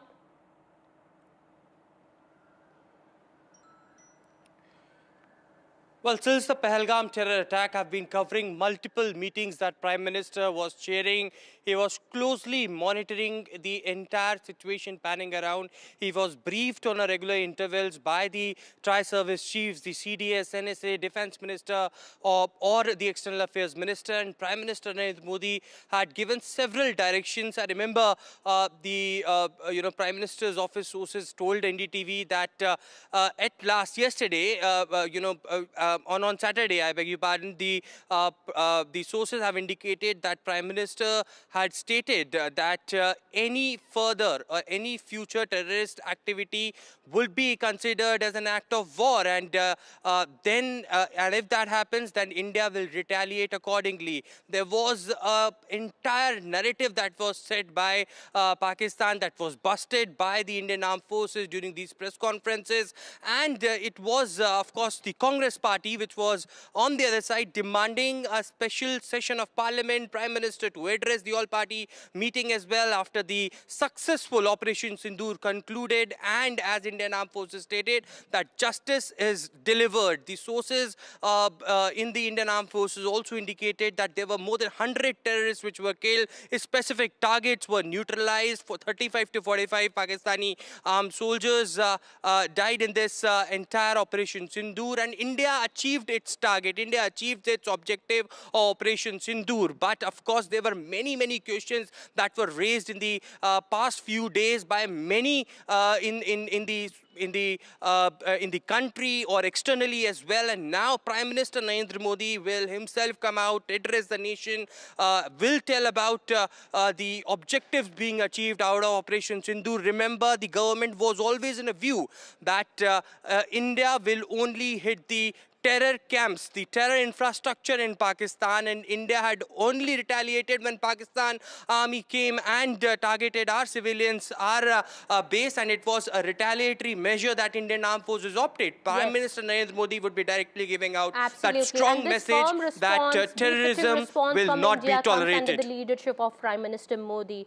It was under the directions of Prime Minister Modi that the operation was carried out. We understand his leadership, of course, is being lauded, but at the same time, we understand Prime Minister Modi will be now speaking at 8 p.m., giving out, we understand, speaking about the Operation Sindoor and giving an assurance to the people of the country as well about the misinformation as well that has been going on in the media since some time now, this information warfare that has been continuing from Pakistan. About that also much needs to be cleared. But yes, we'll keep an eye on the developments here and this big story. It's time for a quick break here. More continues on the other side.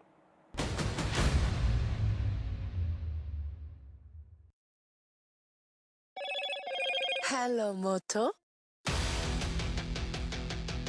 Motorola, India's leading AI smartphone brand.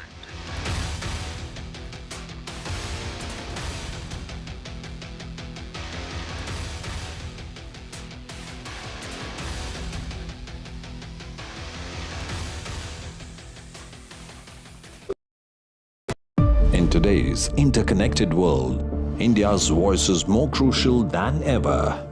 When India speaks, the world listens. At NDTV World, we are that voice, bringing you intelligent and insightful news from India and beyond. From geopolitics and diplomacy to economic shifts, migrations, tech disruptions, and the stories of our diaspora. We cover the news that shapes our global future. NDTV World, your new home for global news, is here. If it matters to you, if it matters to you, if it matters to you, it matters to India, it matters to India, and it matters to me, and it matters to me. India Matters with Shivaru, only on NDTV 24/7. How often have you turned away from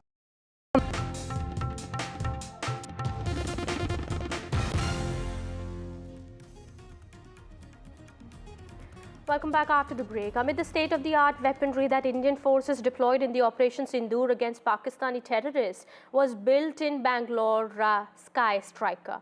The unmanned aircraft system is made by Adani-owned Alpha Designs. The Ceasefire flies like an unmanned aircraft system and strikes like a missile. It is classified as a loitering munition designed for long-range precision tactical strikes. The Ceasefire has a low acoustic signature enabling stealthy, low-altitude missions. Powered by electric propulsion, it can identify, track and engage operator-designated targets using a 5 or 10 kg warhead housed within its fuselage. These suicide drones were produced at a manufacturing facility in western Bengaluru through a collaborative partnership between Alpha Design, based in Bengaluru, and Elbit Security System of Israel. All right, with that, it's time for a quick break here. More coming on the other side.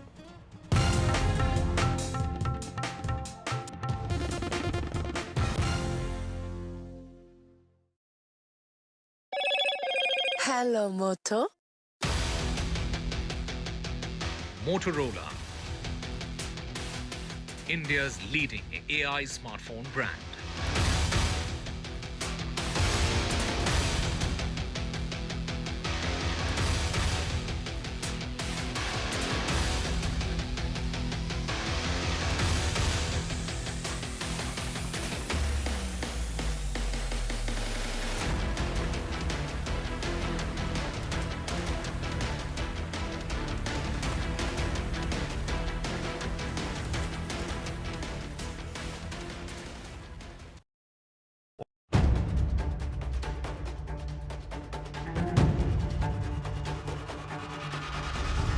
If it matters to you, if it matters to you, if it matters to you,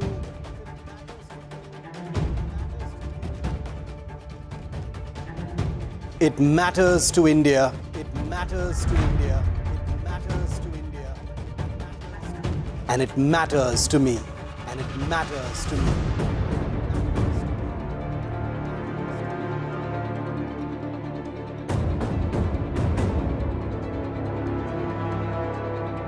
India Matters with Shivaroop, only on NDTV 24/7.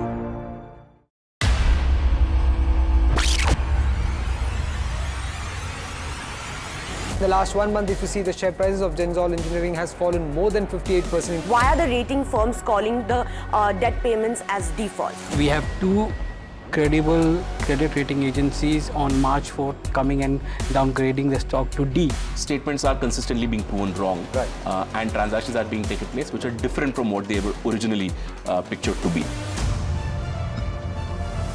The company claimed it would roll out 6,400 electric vehicles. But what it has rolled out is a shocking scam.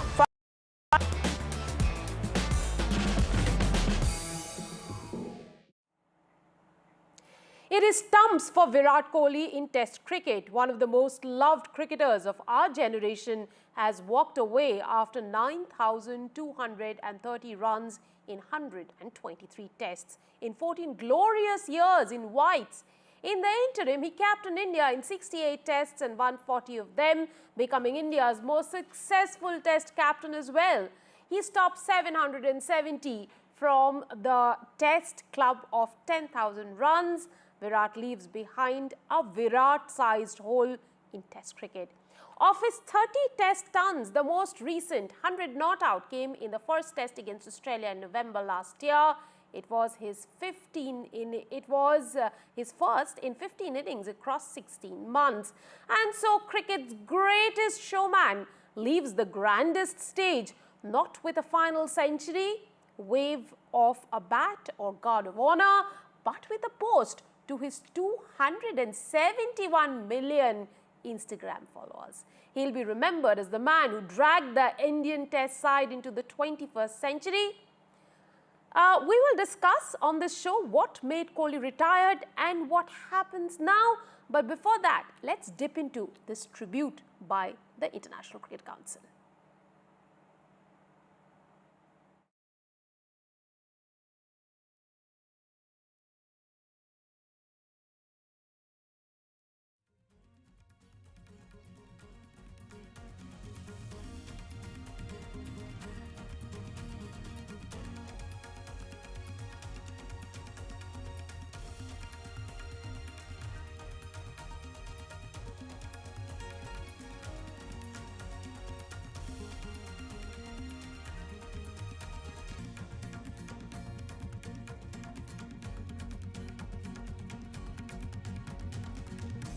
Well, we'll get you that video in a little bit from now, but at this hour I'm joined by senior journalist Sharda Ugra and Gautam Bhattacharya on the show. Sharda, Kohli leaves behind a Virat-sized hole. Tell us, what is really the story? He is really close to that 10,000 run club, and considering it's Virat Kohli deciding to walk out of Test cricket at this juncture, it seems a little unbelievable. Yeah, Rika, it's not unbelievable because we had heard stories that he was thinking of this. I mean, these are just stories. It's not like he was speaking to me personally. But there was a sense that the selectors were trying to convince him to stay, particularly for the England tour. He's had I think, Indian Test cricket has taken a bit of a beating in its last two series. We lost to New Zealand at home. Ask Mir to publish with the audio. And we lost to Australia, and both Kohli and Rohit Sharma, who were the sort of the pillars of their team, they didn't have the kind of results and the scores and the performances that they wanted. So this was coming, but maybe I think it was thought that one between either Rohit or Virat would go to England. It was assumed to be Virat, and he's decided that no, he wants to call it a day, and there's no more of this. And the thing about 10,000 runs, 10,000 test runs, what you say is true, but he's still up there amongst the the top 4 Indian Test batsmen in history.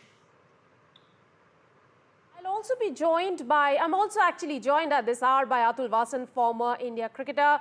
Atul, we were talking a little while earlier about Virat Kohli leaving a big hole in Test cricket. Tell us a little bit about, the impact it is going to have on the cricket verse, on the Test verse, so to say, now. Yeah, I think they're the last of the, the breed who actually brought back Test cricket into relevance, because, you will never get to see players like this, who are so proficient in all the formats and, literally geniuses. And I think lost Indian team, yes, because once somebody goes, it's not the runs he was getting in the last 3 years, it was the presence of the mentorship, that he was there, he gives that assurance. And I think that was much needed. But, the whole world has lost a cash cow. People come and throng to the stadiums to watch him play. And he's like a magnet, because he brings this kind of passion. And he's got so many people to join, to watch cricket all over the world, not just India. And I think his persona also just adds to the picture, because he just saw the runs. And I think even if he would have got 10,000 runs, I mean, he wouldn't have become a better player. And he is the last guy to actually play for these numbers, because a lot of people judge. But when you compare all the formats and, the low-hanging fruit, the T20s, and then you see the kind of cricket is dished out, I don't think so any cricketers who are big stars in the shorter format are willing to go the hard grind which needs to go and where Tendulkar and Virat have reached. I'm also joined by former India cricketer Dilip Doshi, who lives in the UK. Dilip, the next tour that India is looking forward to is in the UK. How is the British press now reacting to this sudden announcement by Virat Kohli? First of all, I thank you for inviting me. And just a small correction. I used to live in the UK. I'm just visiting. I live in Mumbai in India. Okay. That's one. And secondly, more importantly, when I learned this morning that Virat has retired from Test cricket, it made me very sad from the point of view that he is one of the truly great players that I've ever seen. And I would pay actually money to go and see him.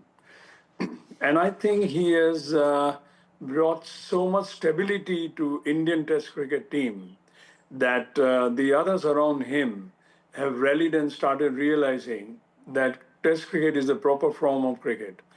Virat always, if you look at his career, he has always led from the front. Irrespective of whether he was a captain or not, he has an inherent leadership quality of taking the burden on his shoulder. Even if he hasn't scored runs, he would be encouraging the bowlers, running around the field like the youngest player in the team. So I think his enthusiasm and his love for the game would have rubbed off on many, many youngsters who have played with him. And let us hope that his being with a lot of them have inspired many other youngsters to reach higher levels. As Atul was saying that after Sachin, if there is one cricketer that people flock to see, it's Virat. And this is across the world. And I think I don't like to compare people, but Virat has won many games on his own and batting second many times. His quality of his batsmanship and chasing runs has been phenomenal. So I just feel that Test cricket is deprived of a great spectacle. But you also understand that Virat has done enough and he is left when he is at his peak. Okay, on that note, let me go over to a fan of Indian cricket, Test cricket, Rishi Chhabra. Rishi, now that Virat Kohli leaves the stage, who is that one man you are going to flock to the stadium for? Rika, very difficult question because, honestly, the kind of aura that Virat Kohli had created in this Indian cricket team, it's going to be unmatched when it comes to the batters. But, credit to him, he's taken a call on his retirement at his peak. We all saw the kind of, performance that he had in Australia. He wasn't scoring runs. So definitely that was something playing on his mind. But if you talk about, the current players, I think there's just one player who can match the aura of Virat Kohli, Jasprit Bumrah. So, there's a lot to look into the future. I'm sure there will be someone who will live up to the expectations of the fan and the, spectators. But it's going to be very difficult to fill Virat Kohli's shoes. It's going to be next to impossible. Right. Let's quickly listen into Mr. Rajiv Shukla, who has also reacted on Virat Kohli's announcement of retiring from Test cricket. I think his contribution to Indian cricket, to the world cricket in Test format has been par excellence. Superb. His performance has been superb. So salute to his performance, and we will miss him in Test cricket, but it's purely his personal decision. Because besides, policy is very clear. We don't pressurize or ask any player to take retirement or not to take a retirement. It's purely up to the player to decide. So I think he has taken a personal decision, and we all should respect that personal decision. Sharda, the way Virat Kohli decided to walk away, there was no century, no celebration, no guard of honor, just an Instagram post to his 271 million followers. How would you read into that? I think fans will be upset that there is no farewell. I think this is a new age of social media communication with the fans of how many ever hundreds of millions he has. And that's the way he's chosen to do it. It would have been nice had there been some kind of match where you knew this was going to be the last sort of time that you see a cricketer like him playing Test cricket for India. But this is also a reflection of the generation at which these players are operating in. They said, look, this is what we want to do. We want to play one-day cricket. We want to play a white ball cricket more. And that's the choice we're going to make. And in a way, both Rohit and who just quit about 5 days ago, and Virat have sort of followed in the footsteps of MS Dhoni, who also sent off his retirements in these through social media posts and things of that, and sudden announcements. He's still playing 2020 cricket. So you'll see them around. You won't see them in India whites, and I think Kohli will be missed particularly in that. More than, I mean, that's just in my head. I think he'll be missed in that format quite significantly. Atul, let me go over to you. These are not the days when any cricketer anymore needs a benefit match. So a final match, a benefit match will not be played.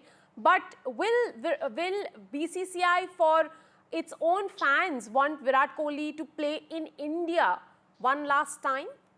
No, I think we'll see him play cricket in some form, but that is these old traditions actually just fade away, and Sharda is right. Actually, is the day and age we live in, and they are not big fans of tokenism, symbolism. So I think what he has done, he felt it right. Yes, if he could have given a roadmap that okay, I'll play, this is my last series. That time also is gone because. Players live day to day, and I think he's realized that he's got 2 kids. He is taking too much of bandwidth because Test cricket is hard. It's just not the time you spend playing a match. It's before and after that, and then that grind actually is something which I don't see any of the other players, the big stars of shorter formats, going for.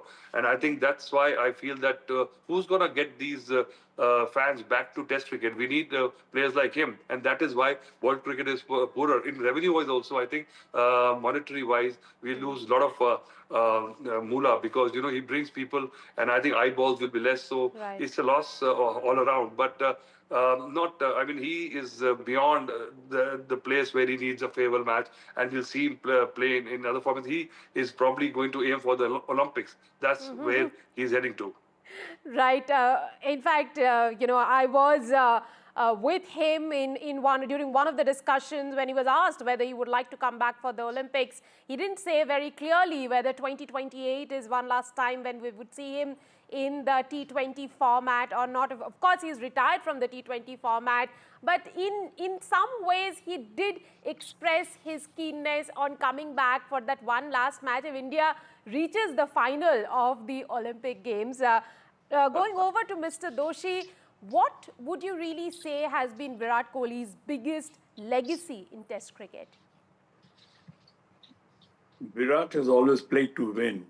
And this is what I admire most in any sportsman. But, he didn't mind losing if he was trying to win. As you can remember, some series back in Australia, Australia set up almost impossible tasks, but we got very close to it, and Virat fought from the front. So the greatest asset that Virat had was a self-belief in himself, willingness to win at any cost meaning sporting manner. And of course, he raised the standards of people around him. And as I said, that he played for a good result. And this is the most sporting behavior from a great cricketer. And I remember that there were times when people would be quite happy to close the shutters and have the game as a draw, and not Virat. And this is one of the things I admire the most. And I hope that there will be some younger players who will take the cue from him and follow in the same vein. Let's also talk about Virat Kohli's contribution in grooming the fast bowlers. Gautam, would you say that, you know, his foresight in grooming the fast bowlers to take 20 wickets is what also gave India that, that aura in Test cricket which they were missing before? Yes, absolutely. I mean, that pace battery comprising of Bumrah, Shami, Ishant, and Umesh to some extent, and the fitness culture. I mean, when we are discussing about Virat's legacy here, the manic, almost the manic obsession for fitness. I mean, these two things had also been two of the biggest, part of his legacy in the way he brought about or he played his cricket. Absolutely. Sharda, while he also revolutionized the culture of fitness in the Indian dressing room, he's also been criticized for that, for pushing other cricketers to follow what he is doing. Rika, every captain has their own personality, which they bring into how they, how they run the dressing room. And following Dhoni, who was much more sort of quieter, he was, Virat was the absolute opposite of it. And particularly in Test cricket, as everyone is pointing out, he made a real push to try and make sure that India succeeded and was successful overseas. We'd had these two very bad series under Dhoni, 4-0, 4-0. So Virat tried to turn that around, and but captains just bring that to a particular to a dressing room. You can't have a cookie cutter sort of a type that follows everything, and it's almost like teams sometimes get the captains that time seems to require. So after Kohli's time, you had Rohit, who had a different way of working with players, working with the team. Captains have something like a 4 to 5 year shelf life, and I think that's about the best amount of time that you get when people then start sort of pointing fingers and saying things. It's just his personality, and he wanted to be that way. And he wanted everyone to be super fit and push and be intense and everything. It's what makes Virat Kohli who he is, and which is why he was so successful in his own career. Atul, if we are to talk about Virat Kohli's regrets when it comes to Test cricket, should we say the series in England, which we almost won, but we couldn't close it out because of COVID? When India eventually went back, he wasn't the captain anymore, or the fact that he couldn't win a World Test Championship medal? I don't think so, because if you have not been able to do something, probably 300 runs in Test cricket and all that, you can just, but I think this is just wishful thinking, because I don't think he looks back at the series where he could have won or didn't win. Actually, the loss against New Zealand in India is probably what must be actually bothering him the most, because the way the whole team played. And but when you have done so much, been there, done it, got the T-shirt, you actually look at the good times. You don't actually now cherry pick what could have happened. And he's not the kind of player or the guy to actually just dwell over something which has gone past. He wants to live his next phase of life is starting. He wants to enjoy the family life. He's superbly fit, and I'm sure he's going to find a lot of things to occupy himself. Mr. Doshi, you belong to a generation of cricketers when Test cricket particularly, was termed as a gentleman's game. Now, Virat evolved from being a brash teenager, a brash cricketer, to King Kohli. How do you look at his personal transformation?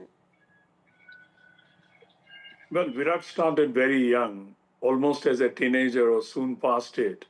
So there is certain exuberance in a young person and the willingness to win. Now, you have to look at different times. In our times, a lot of cricketers and India as a country did not have the self-confidence that the young India has had in the last 30, 35 years. And so whatever Virat represented the current young modern India, and he wanted to win, and he wore his heart on the sleeves, as they say. And I think as he grew up and he controlled his emotions more. But I would say that Virat's greatest asset was that despite his personal failure in a game, his enthusiasm to win and to encourage the fellow team members was infectious. I think that is a great asset in a team man. Everybody knows about Virat Kohli's fitness, his greatness as a player, his willingness to fight and, lead from the front. But these things, when you are down yourself as a great player and questions are being asked in public and by the press, he didn't allow that to really interfere with his thinking.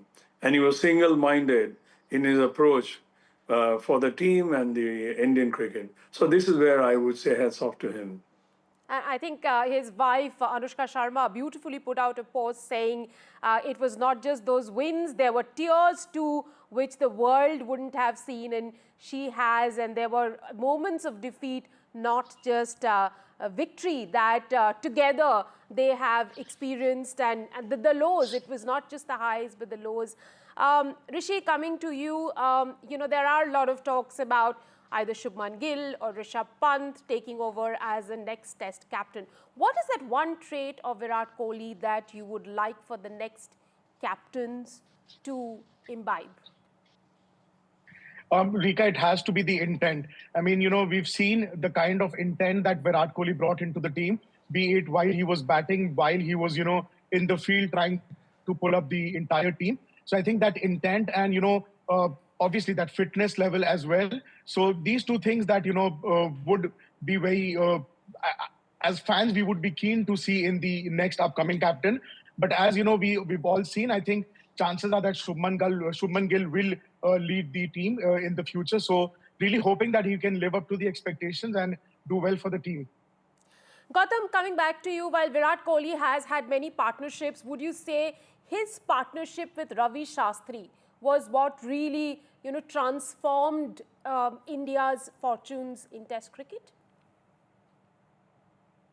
Yes, I mean, if you look at that period, he took over at 2014, and then there was a bit of a, like a transition when Anil Kumble came in. But then again, subsequently from 16 to say about 19, this is the time during which coincided with the golden phase of batsmanship.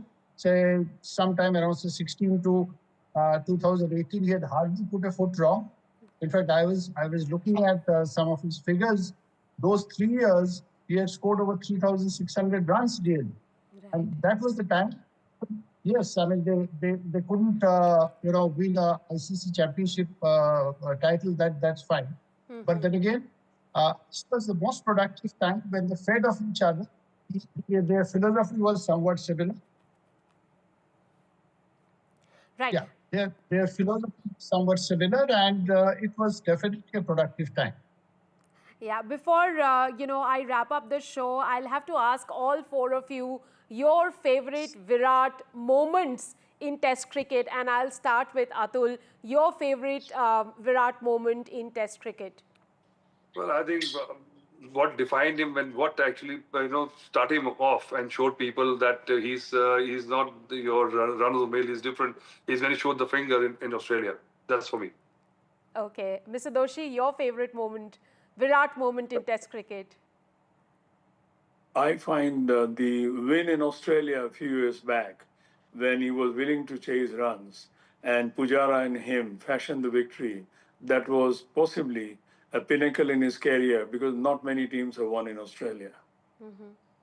Gautam, yours? Mine, you see, when he was young and he just started, there were doubters about his potential as a Test batter. 2013, it was wondrous.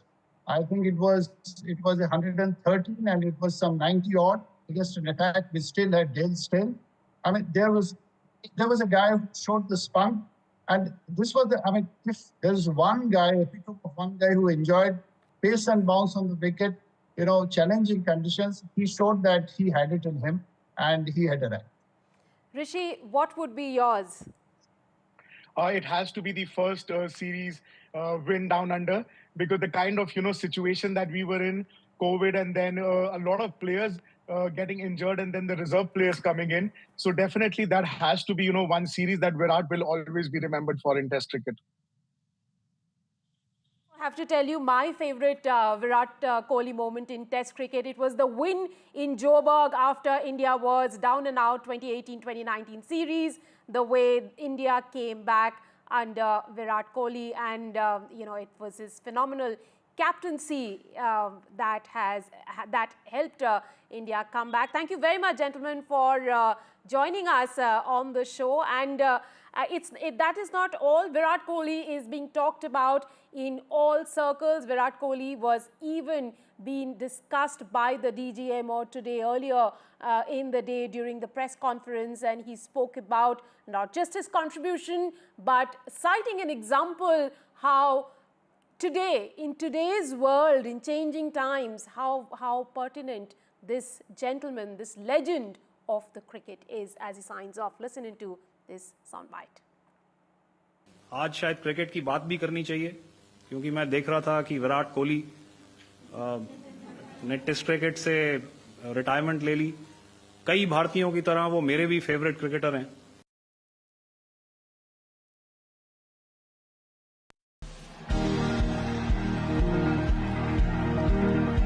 Off the mark with a gorgeous cover drive to the boundary for 4.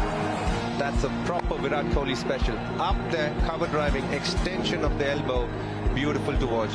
What a shot. Off his toes, there are few better sides of the game than Kohli hitting that ball. That is a glorious, exquisite drive from Kohli. Safe pair of hands for Virat Kohli. You could keep watching this day in and day out, still you won't get bored. Oh, that's a super shot.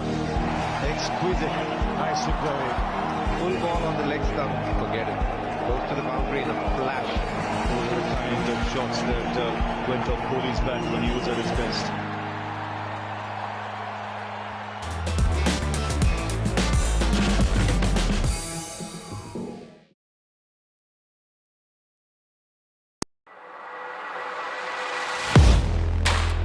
Do you really know the company you invest in? What is the real picture behind presentations and claims? Is the outlook as rosy as the company claims? Know Your Company, powered by NDTV Profit Research, shines a light on the biggest stock market movers.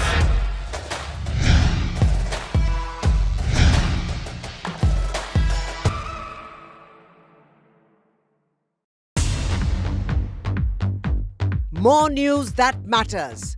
Big exclusive.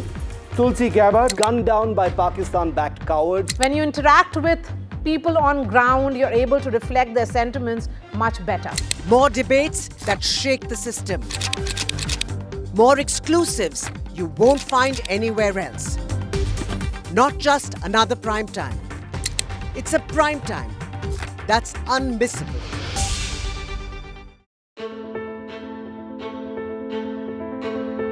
News is not just headlines, it is what impacts you. And news should never be mistaken for noise. I've been reporting on all issues big and small from Andhra Pradesh, Telangana, rest of South India, bringing you all the action, all that you need to know, all that you want to know. The energy of Maximum City is infectious. I'm bringing that energy in our news coverage from financial capital Mumbai. Covering from the southernmost part of India over the last 23 years, I bring in-depth and 360-degree coverage from the Dravidian heartland. The land of Mishti, also known for its bitter politics. I have seen much water flow under the Howrah Bridge, covering Bengal in all its vivid colors. India's IT capital is always bustling, a city full of startups, stories and surprises. And I keep you ahead on all the Bengaluru buzz. In today's interconnected world, India's voice is more crucial than ever. When India speaks, the world listens. At NDTV World, we are that voice, bringing you intelligent and insightful news from India and beyond. From geopolitics and diplomacy to economic shifts, migrations, tech disruptions, and the stories of our diaspora. We cover the news that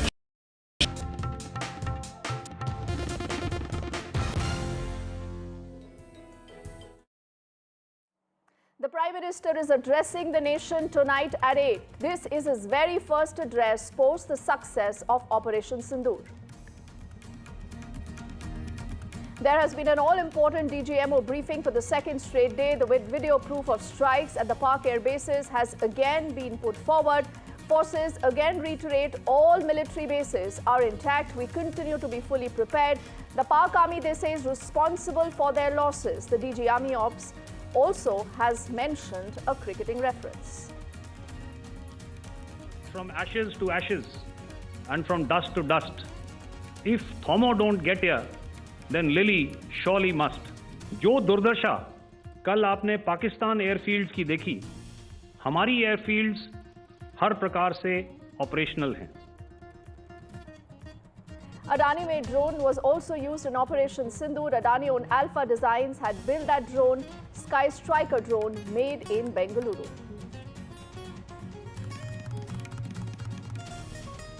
It is the best day for the markets in the last 4 years. Both the Sensex and the Nifty are up nearly 4% each.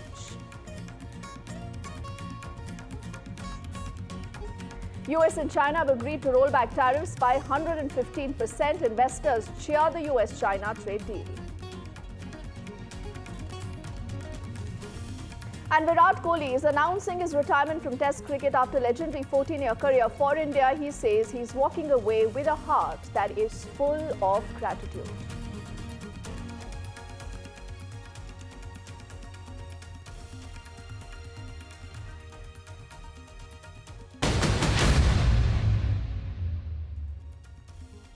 Ladies and gentlemen, a very good evening. I'm Deepthi Sachdeva. You're watching NDTV, and our top focus is what is expected in just the next 3 hours.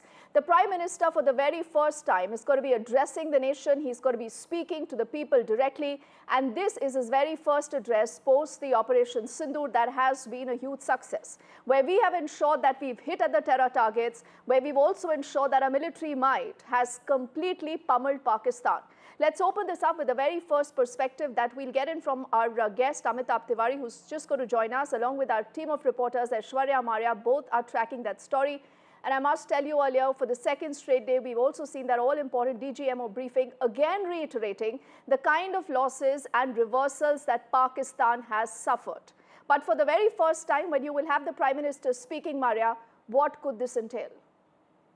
Look, soon after the Pahalgam terror attack, which happened on 22nd, Prime Minister's first address to the country and also to the world came in from Bihar, where he said that the terrorists and their perpetrators, basically saying that the handlers will meet the fate beyond their imagination, and that the forces, and he will ensure that they are punished, they will be tracked and then punished thoroughly. So, you know, the message was loud and clear that there is something that India is planning and that the Prime Minister will be walking the talk.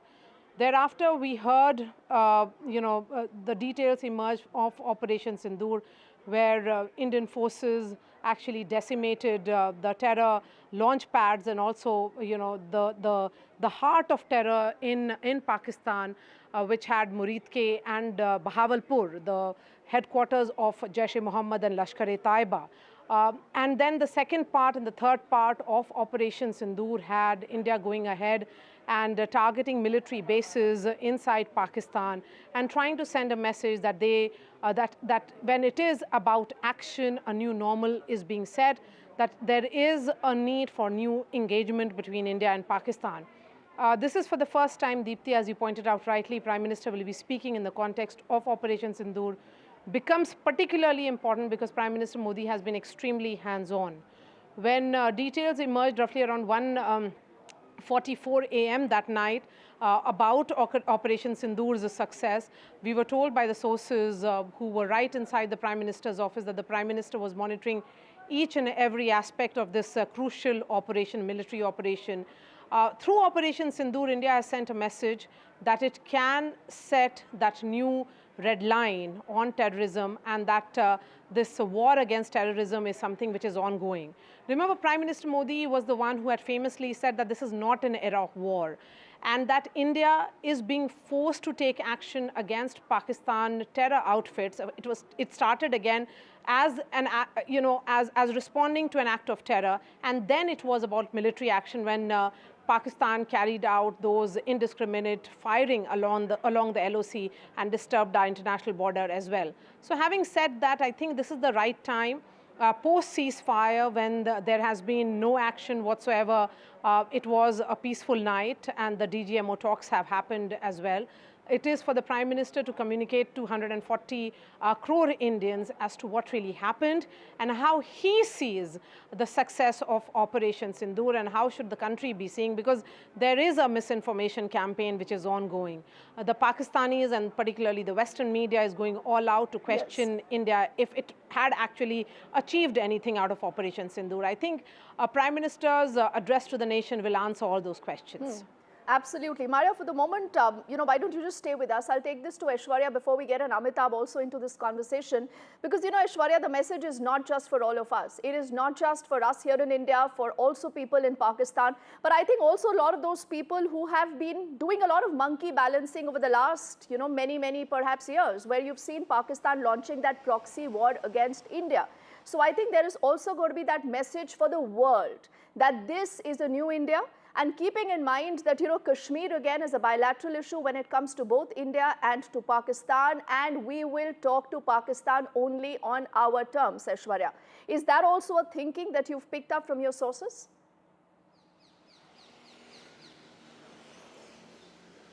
Well, and remember, Prime Minister Narendra Modi addressing a public rally in Bihar, he switched from Hindi to English and gave a strong message to the world as well, that how India is going to hit the terror camps in Pakistan and will neutralize the terrorists who had been given a safe haven in Pakistan. A loud and clear message was sent for the first time after Pahalgam terror attack by Prime Minister Narendra Modi, who also lauded the Indian Armed Forces, given free hand to Indian Armed Forces to go ahead and neutralize the terrorists. India was not, at any point of time in a position of being aggressor.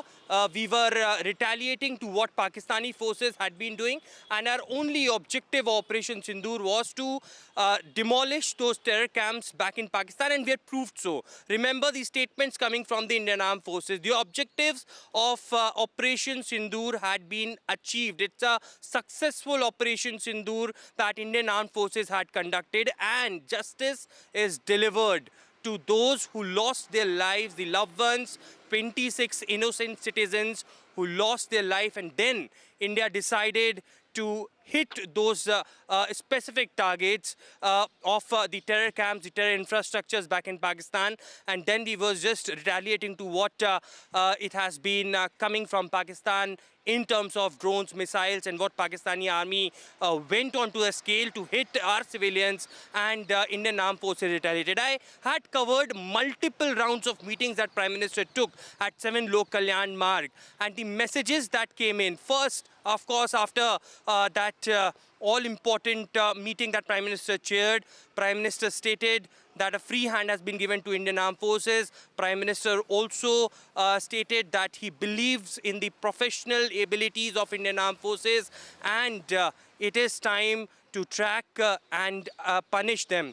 The second message was loud and clear after, the diplomatic talks were and was engaged, and it was a DGMO level talks that happened after, and soon before that, Prime Minister chaired an all-important meeting. The sources in the Prime Minister's office also categorically stated that a message, a straight line has been drawn, a message has been sent across to Pakistan that if in the future there is any sort of terror activity perpetrated by the terrorists out there in Pakistan, then it will be considered as an act of war, and India will retaliate accordingly. India will act accordingly.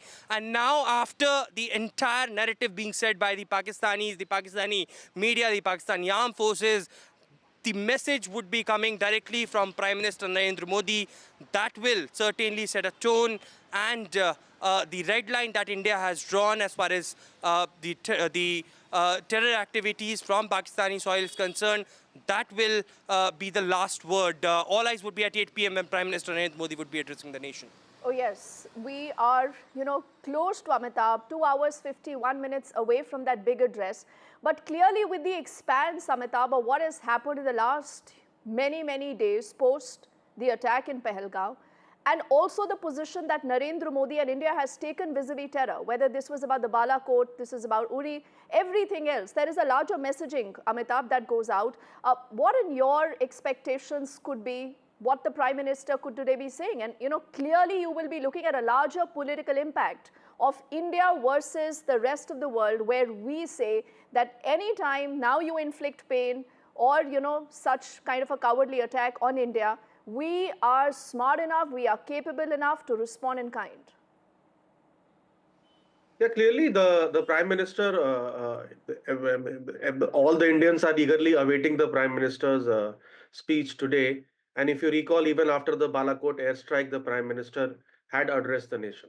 So clearly after this Pahalgam attack, we had seen that from Bihar, the Prime Minister had promised that the perpetrators of this terrorist act will be avenged and will be taken to task. Now, clearly, I think in today's address, what we are likely to see is that he could list out what were clearly the objectives of the Operation Sindoor, what have been the achievements which have been partly addressed in detail by the DGMO briefings and the daily MEA briefings, and also clearly as to giving a future warning to Pakistan, because we've also said that any act of terror from now on will be considered as an act of war. So he could lay down the clear expanse of this entire military operation, our objectives, our achievements, and how in future Pakistan needs to be wary of our strength. The message is also not only to the Indian populace, it is, as you mentioned, it is also to the people in Pakistan and also to the global audience as such, that today's India is not dependent upon any country. It would, while it does not on its own act against anybody, it would definitely react and react very strongly against the perpetrators of terrorism, and it would not leave anything to chance for the territorial integrity of the country. So that message is very clear, I think. And of course, the today's world, the wars are not fought only on borders. It's also an era of social media communication, misinformation, fake news, etc. What a clear communication helps is that it assuages the sentiment of the people and give them clarity as to what has happened and what has not happened, because we have been living in a fog of miscommunication and misinformation, and we have clearly seen that the pressers by the DGMOs have brought a lot of clarity, to the people of India and also to the world. So people will be expecting these things largely from the Prime Minister's address today. Yes, I think, Amitabh, you make a very good point there, because, we haven't just called out Pakistan's bluff, Aishwarya, its fake factory, fake propaganda and everything else, because this is India not just speaking in thin air. I mean, we are putting out the evidence. We are showing them the before and after. And I think this is also a strategic change that has happened under this government, that the moment you're dealing with Pakistan, which is a rogue state, that still has, some kind of support in China, in Turkey, let's put out the evidence. Let's then see that which are those countries that stand with Pakistan, because clearly there has to be a larger messaging that goes on to the world, Aishwarya. Well, and I got this information from the top government sources a few days back that this time India had all the visual evidences recorded. There is a documentation of the evidences that how India has hit those terror infrastructures. There is technological advancement. Data intelligence team has been set up to document all the visual evidences, and time and again in the press conferences, be it Operation Sindoor Phase 1 or Phase 2 or Phase 3 or the DGMO level press conferences, where we have seen those evidences being shown to the world. It's just not about telling Pakistan, but to the entire world, that how Pakistan is a safe haven of terrorism and how India has hit them deep inside the Pakistan's mainland and Pakistan occupied Kashmir as well. And in the future, if anybody will ask us the proofs, the evidences, then certainly we have all of that kept, be it the international organizations organizations where Pakistan will, of course, go and will cry in front of them, be it the United Nations or the OIC. It will be Pakistan who would be going, but India have all of those proofs now. We have documented them, and India can show to the world, and that's where India, technological advancements, the kind of radars that we have used, and specific instructions being given. I remember Border Security Force issuing that video where India neutralized 7 terrorists at the Samba sector, and that was a proof that was shown that how Pakistan was giving cover fire and terrorists were trying to infiltrate into Indian territory. And all of those evidences clearly shows that how Pakistan, was giving shelter to terrorism, and also I remember when the press conferences were done, it was also showcased that our civilian airlines were used as a shield to when the Pakistanis were sending off the drones, missiles towards the Indian territories, and how they have stooped down to this low. So clearly Indian armed forces had been giving proofs, showing to the world how Pakistan has been the safe haven for terrorism, and they will continue to isolate on every front in the near future as well.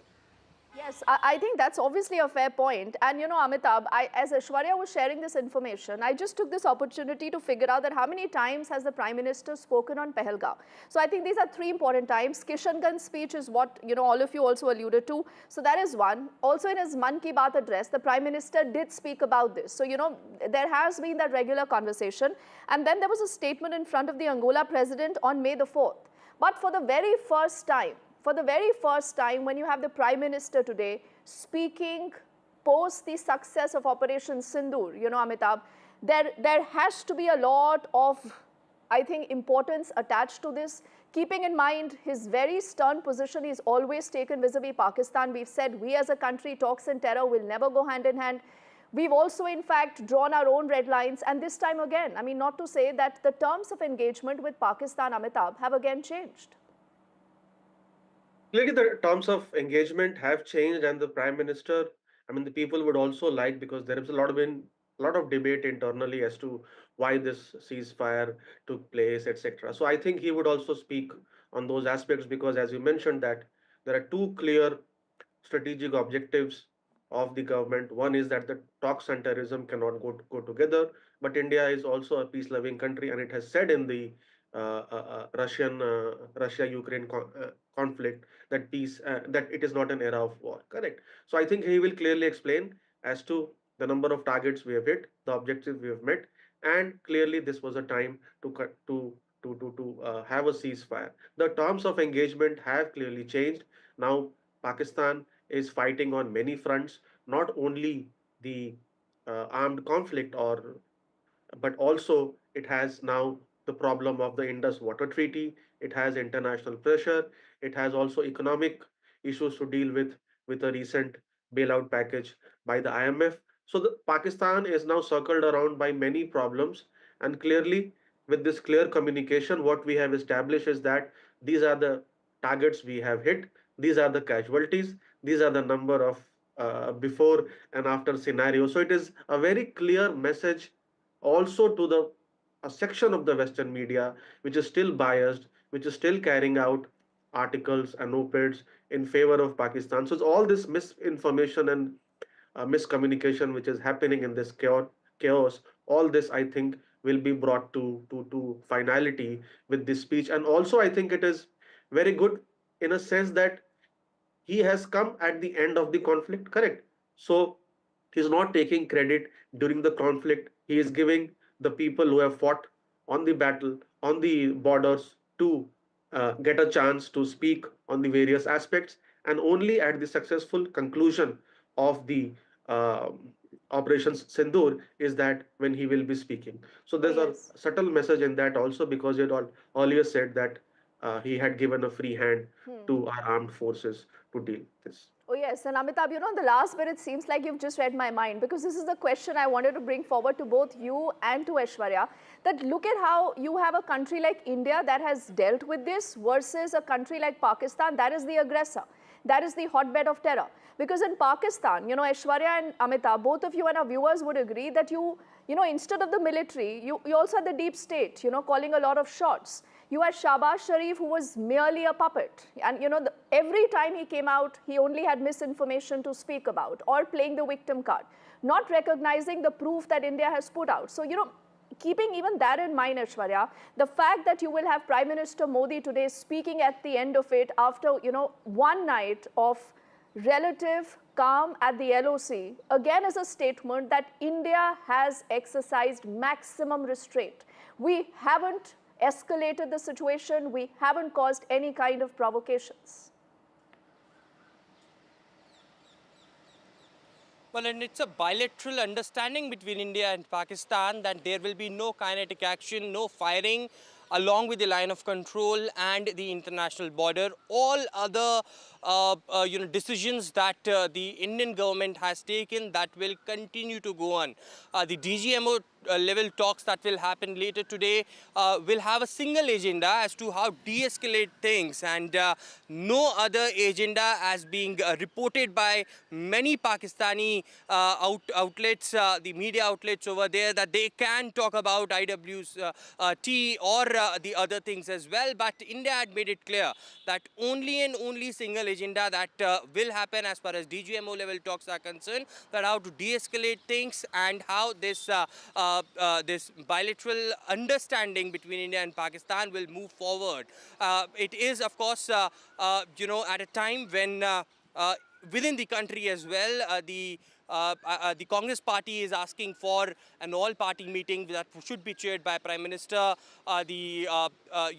Externally, many of the Western media, clearly bashing the Indian side, although the Indian government has been giving proofs after proofs, the Pakistani media creating a fake narrative. It will all come to a full stop after Prime Minister will be speaking and will be telling the world, just not the country, that India will not tolerate terrorism at any point of time in any form, whether coming from Pakistan or from anywhere. It could be language that Prime Minister can use, could be in English as well, to address the world in large. As India had not been an aggressor in this position, they have retaliated. India had specific targets. They have not hit the civilians out there. We have, we have a measured attack on the Pakistani mainland as well as Pakistan occupied Kashmir, and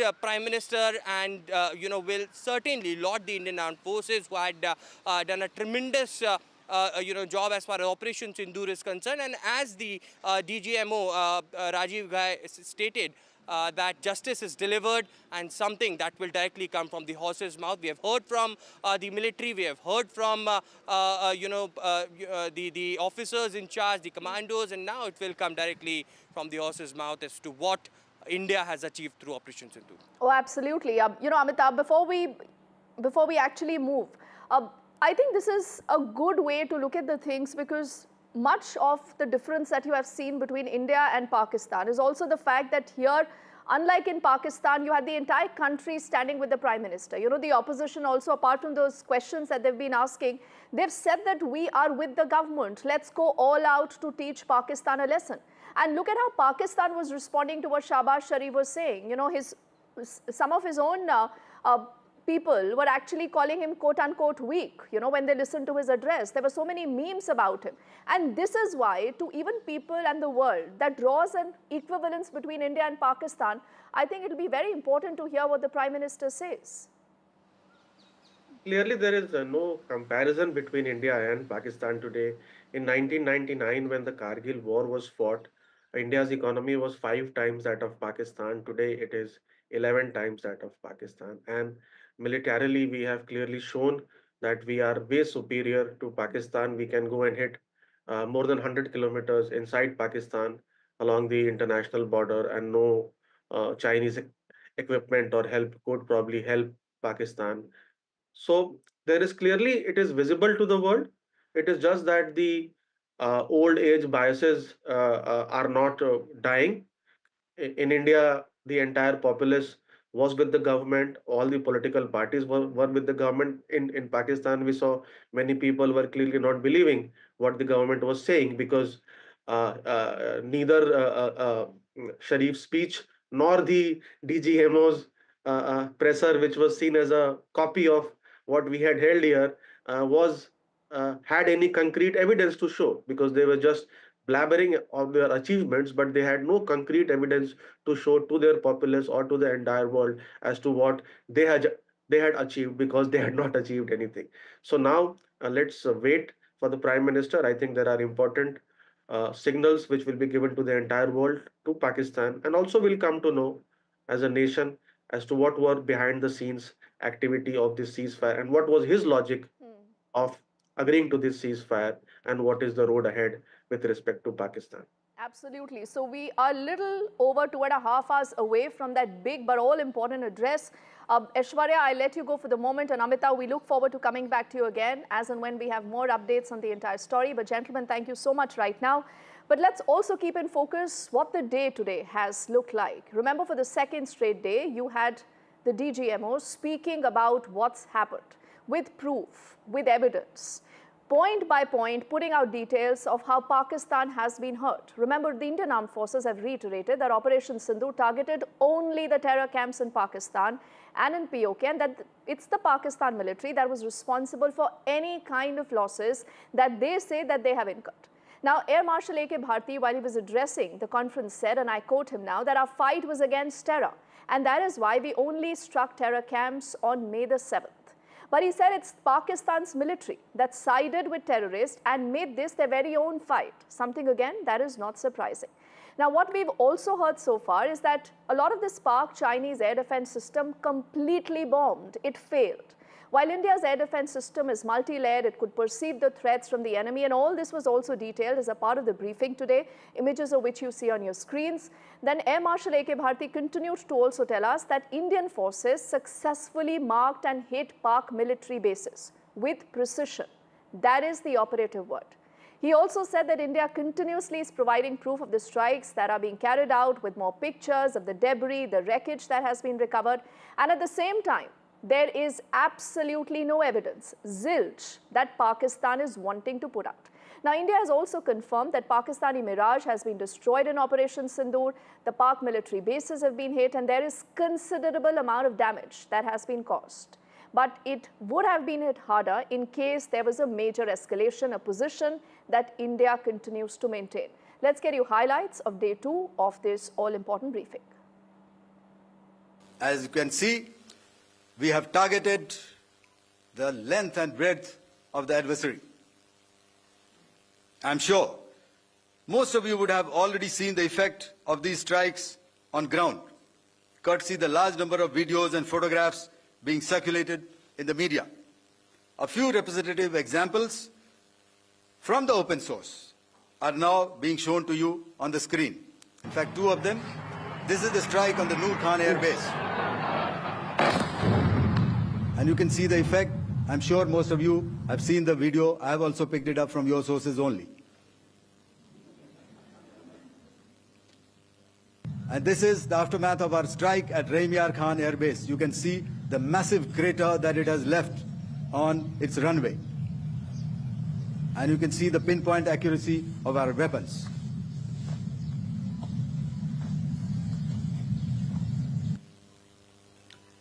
So with that, giving you an overview of how our air defense systems have thwarted the enemy drones, their fighter aircraft, their missiles, and resulted in minimal losses on our side. We had a detailed brief on the successful joint operations that were carried out to destroy the terror infrastructure in Pakistan-occupied Jammu and Kashmir, as well as in Pakistan itself. We also iterated that our fight was with terrorists and their support infrastructure, and not with Pakistan military. However, it is a pity that the Pakistan military chose to intervene and bat for the terrorist, which compelled us to respond in kind. Our powerful carrier battle group with formidable offensive capability was able to operate with impunity and maintained an uncontested presence in the area of operations. Effectively, it compelled the Pakistani air elements to remain bottled up close to the Makran coast, denying any opportunity to be a threat in maritime space. And during this entire press conference, there was another important and a telling moment. This is when the Director General of Air Operations, Air Marshal A.K. Bharti, actually confirmed that the Indian Armed Forces did not target the nuclear facility at the Kirana Hills in Pakistan. Do remember, Pakistan and its fake news factory has been peddling this misinformation, and he, in a very subtle manner, actually said, we did not hit there, whatever there it is. Social media, the Twitter is abuzz with the fact that we hit a site called Kirana Hills, which is supposed to be the nuclear storage facility. And there is a lot of rumors about Sargodha. There are foreign analysts who've mentioned that the Sargodha attack led to certain leaks. Is there a confirmation that we actually hit Kirana Hills, or we were careful of not to do any such thing? Thank you. Thank you for telling us that Kirana Hill houses some nuclear installation. We did not know about it. Okay. And we've not hit Kirana Hills, whatever is there. Okay. I did not brief in my briefing yesterday.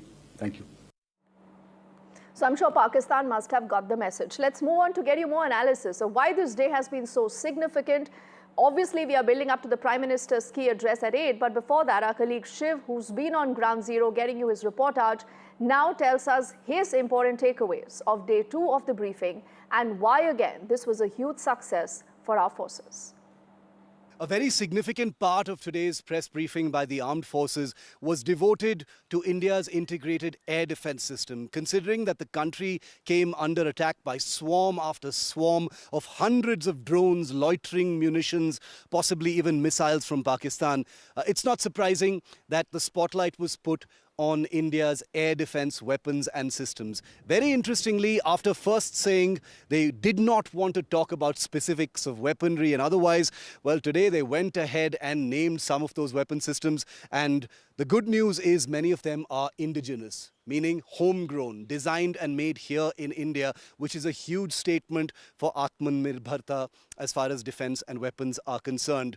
The officers particularly mentioned the Akash surface-to-air missile and the Defense Research and Development Organization built anti-drone comprehensive integrated system, which they say did much of the heavy lifting in defeating swarm after swarm of Pakistani drone. There were many sophisticated systems as well, but they, we understand, performed more of a role of deterrence, keeping manned aircraft well within Pakistani airspace and not daring to enter Indian airspace.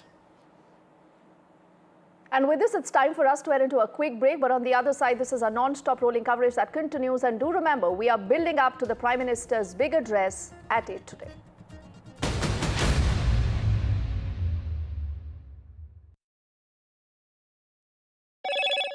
Hello, Moto.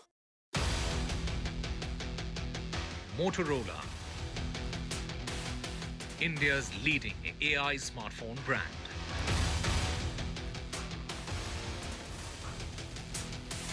The Prime Minister is all set to address the nation tonight at 8. This is his very first address post the success of Operation Sindoor. It was day 2 of the DGMO briefing, where the video proof of strikes at Pak air bases has again been put out for the world to see. They've also reiterated that all military bases are intact, we continue to be fully prepared, and it is the Pak army that is responsible for all their losses. The Adani-made drone was also used in Operation Sindoor. Adani-owned Alpha Designs had built that drone. Sky Striker drone was made in Bengaluru. It is the best day so far for our markets in the last 4 years. Sensex and Nifty both are up nearly 4% each.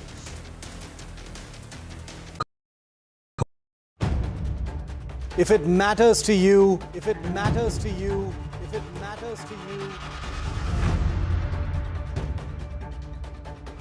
it matters to India. It matters to India. And it matters to me. And it matters to me. India Matters with Shivaru. Only on NDTV 24/7. How often have you turned away from debates that descend into endless fights? We bring you a show where every question is answered,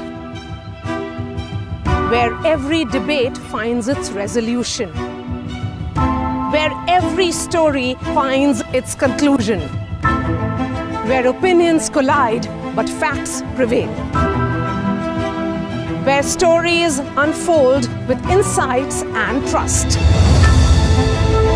When the noise ends, the last word begins.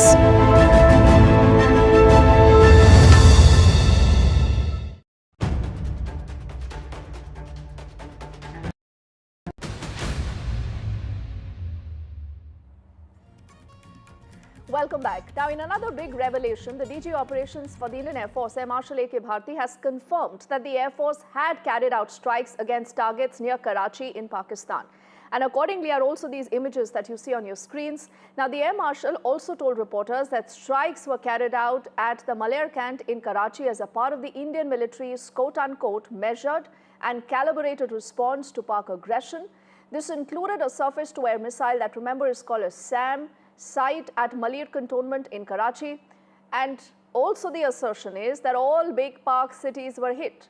Now, Malair Cantonment, for those of you not very familiar, is a cantonment town of the city of Karachi in Sindh. You're looking at those images also on your screens.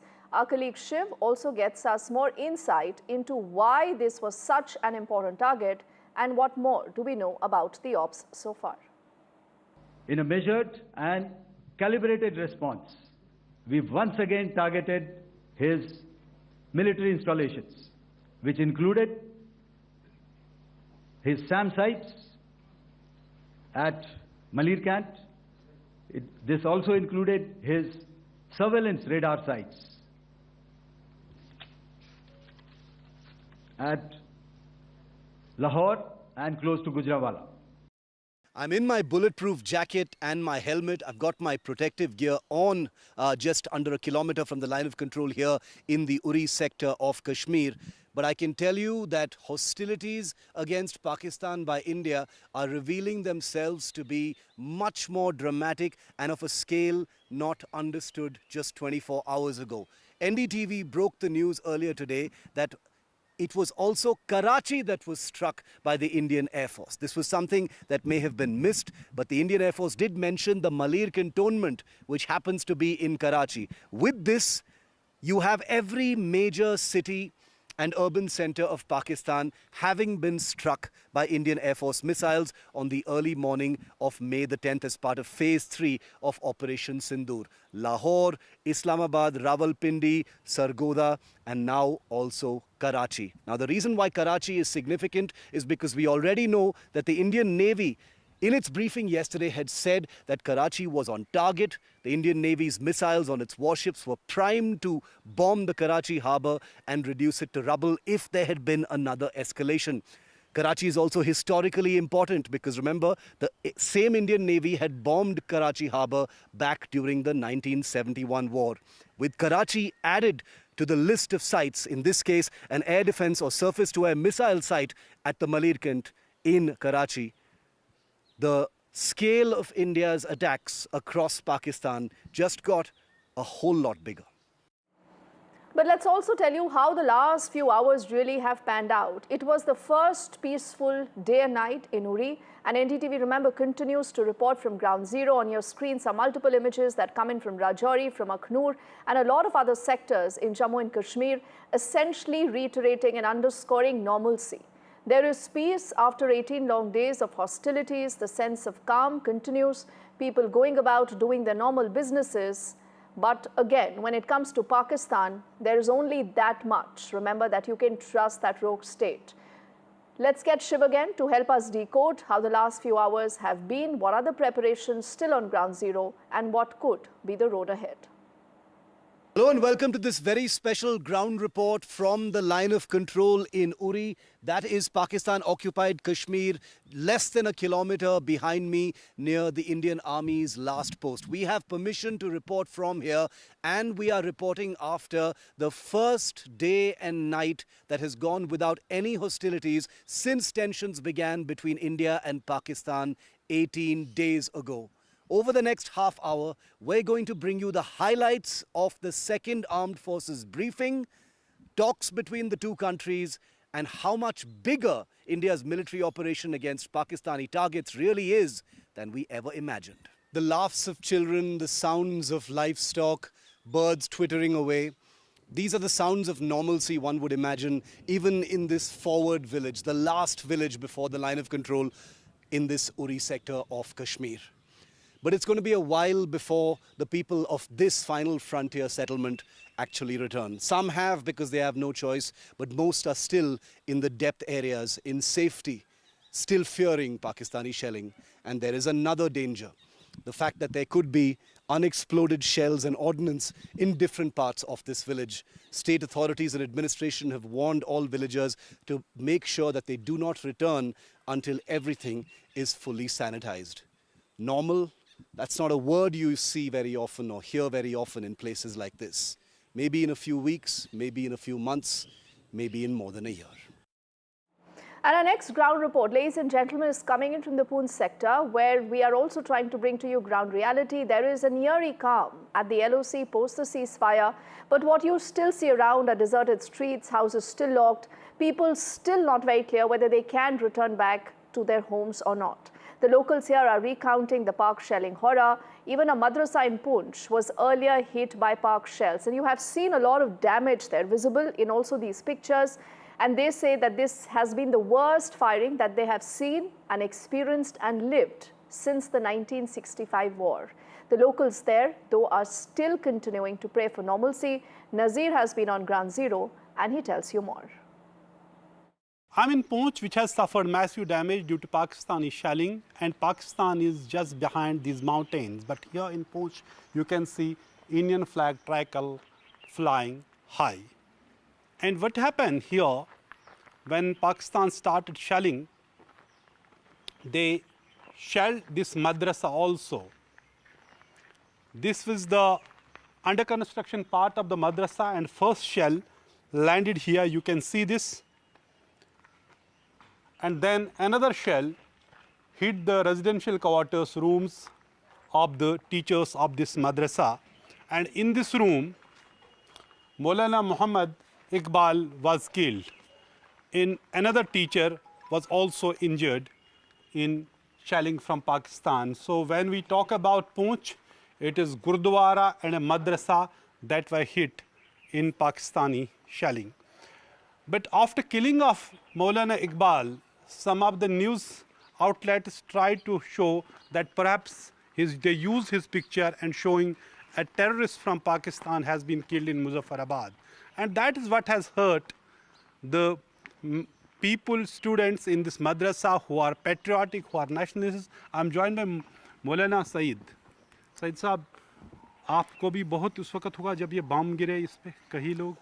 Actually हुआ ये कि 6 तारीख को जब ये 7 तारीख को 6 तारीख की शाम को जब हमला हुआ, रात को जब हमला हुआ तो उस वक्त तो खौफ हिरास का आलम था पूरे पुंछ में। जब सुबह 7 तारीख की सुबह को हम चूँकि यहाँ पर हमारे पास लगभग हॉस्टल में 1200 करीब बच्चे और बच्चियाँ हैं, तो हम इसमें आपके यहाँ ये बड़ा मदरसा है, जहाँ ये गर्ल्स यहाँ ये बॉयज़ का मदरसा है और साथ में गर्ल्स का है। तो दोनों इदारों में लगभग जो है वो 1200 बच्चे बच्चियाँ जो है वो ज़ेर तालीम है जो हॉस्टल में रहते हैं। तो बम जब गिरा बच्चे यहीं थे? हाँ, बच्चे नहीं, उस वक्त ये हुआ कि ये कोई लगभग 8 और 9 बजे के बीच का वक्त था। बच्चे उस चूँकि हम तैयारी तो सुबह से कर चुके थे कि बच्चों को हमने डिस्पैच करना है, इनको घर घर इनको एवोकेट करना है और घर घर भेजना है इनको। हम उसी तैयारी में लगे थे। हम बच्चों को निकाल रहे थे, उनके लिए गाड़ियों का अरेंज कर रहे थे, उनके पेरेंट्स आ रहे थे, हम इंट्रीज कर रहे थे। हम इसी काम में थे कि किसी तरह से जितना जल्दी हो सके हम बच्चों को घर घर यहाँ से निकालें और घर घर भेजें। तो मैं अपने ऑफिस में था, मेरा ऑफिस यहाँ से कोई बमुश्किल 100 मीटर दूर है।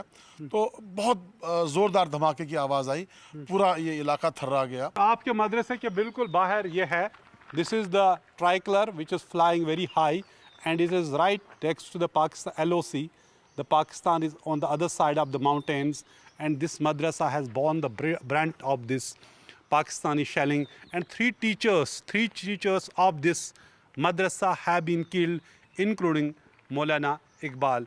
Thank you so much, Saeed Saab, and we feel very sorry कि आपको इतना नुकसान पहुंचा. Not only there's huge damage to madrasa here, but also it has 3 teachers and have been killed.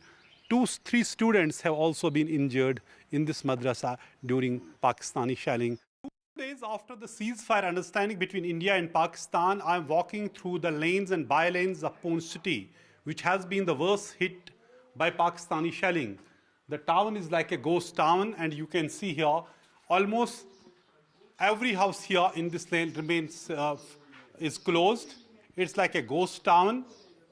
You just see, wherever you go, you see houses are locked. Look at this house, locked. Look at this side, right side, locked. But there are some people who would be here, and let me talk to you, sir. Namaste. नमस्ते साहब बताएं, इतनी सभी मकानों को हम देख रहे हैं बंद पड़े हैं. अभी क्या डर है? 2 दिन हो गए सीज फायर को. वो तो डर है इनको शल्लिंग को, इनकी कैजुअल्टी हुई है और लोग मरते हुए इन लोगों को देखा है. एक मकान में 2 आपने देखा है, सिंडिकेट मल्ला है, वहाँ में 2 एक ही जगह पर खड़े थे, वो उन्हीं ऑन स्पॉट वहीं पर उनकी डेथ हुई. तो जब ये इन लोगों ने देखा तो जो मौजूदा जनरेशन है उन्होंने सोचा यहाँ पर तो रुकना बड़ा मुश्किल है, सभी के लोग यहाँ से चले गए. आप देख रहे हैं कि तकरीबन मैं तो जो मेरा अनुभव है ये भी यहाँ के काउंसलर मेरे के लिए यहाँ पर तकरीबन ये मुझे बताएं कब आ जाएंगे लोग वापस. ये जो आज की मीटिंग जो DMGO की जो मीटिंग, हाँ, इनकी जब जो मीटिंग जो हो रही है इसमें को क्या डिसीजन लेते हैं. अगर अच्छा आप बुजुर्ग हैं, आपने इतनी शेलिंग कब देखी थी लास्ट टाइम पे, और आपने कितने जगह देखी? देखिए जी, मेरा नाम बेहरलाल दत्ता है और मैं POKJ का रहने वाला हूँ और वहाँ से रिफ्यूजी होके यहाँ पर आया हूँ और 47 से यहाँ पर आ रहा हूँ. मेरी एज इस वक्त 84 years. I am still feeling myself as a young man. Okay. That is why I am 84. हाँ 84. और that is why I am. तो आपने सारी जगह देखी होंगी. सारी जगह देखी. 40 इतनी शेलिंग कब के बाद हुई? ये तकरीबन साहब 65 के बाद. साहब सभी मकान बंद है यहाँ.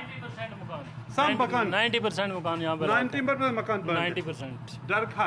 लेकिन अब तो सीज फायर हो गई, अब मगर गवर्नमेंट की तरफ से यहाँ पे कोई इंतजाम. लेकिन आज चीफ मिनिस्टर तो आया है, अभी शहर में. चीफ मिनिस्टर ने आके आज विजिट की है, मगर आज अभी वो शहर में ही है. हाँ अभी वो शहर में, मगर यहाँ पे 90% लोग बाकी हैं.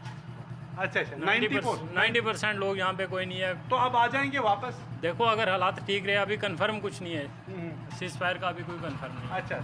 So people appear to be, the amount of shelling this town has faced, clearly it would take some time for people to come to terms and see things are now will be actually improving, which is in fact improving. There have been no firing since yesterday, but still I can show you in this town, as he's saying 90% population, most of the houses are locked here in this Poonch town.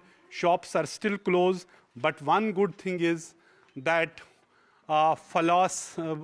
since 2 days now, there has been no violation of ceasefire, yet still people say they are waiting for the second meeting of DG MOs so that they would be reassured that there would not be further violation of ceasefire.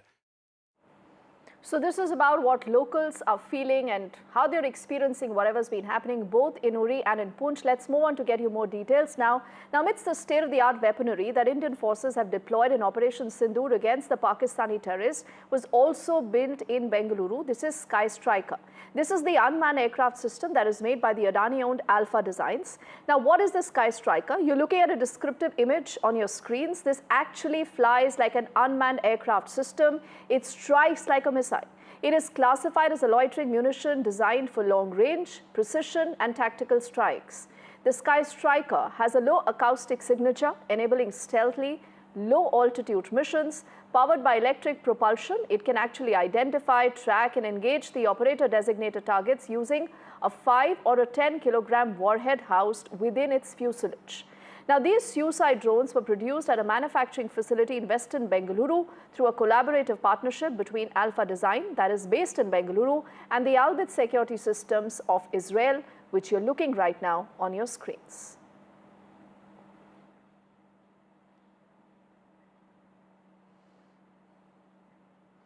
And now let's shift our focus to other key stories, because we are also talking about what's been happening in the world. Now, the US and China have agreed to lower tariffs for the next 90 days in a major de-escalation in the tariff war that is threatening to cut off trade between the world's two largest economies. As a part of an agreement that was hammered out in Geneva, the US will now lower tariffs on Chinese goods to a 30% from an existing 145%. And what China will do in return is that it will reduce duties on US imports to a 10% from the current 125%. Now, Vishal, this clearly is good news. This tells you that there is progress being made. And this also tells you that, playing hardball, Disha, can only take you that far. But what happens from here on? What are the other details, the modalities that you believe can interest our viewers?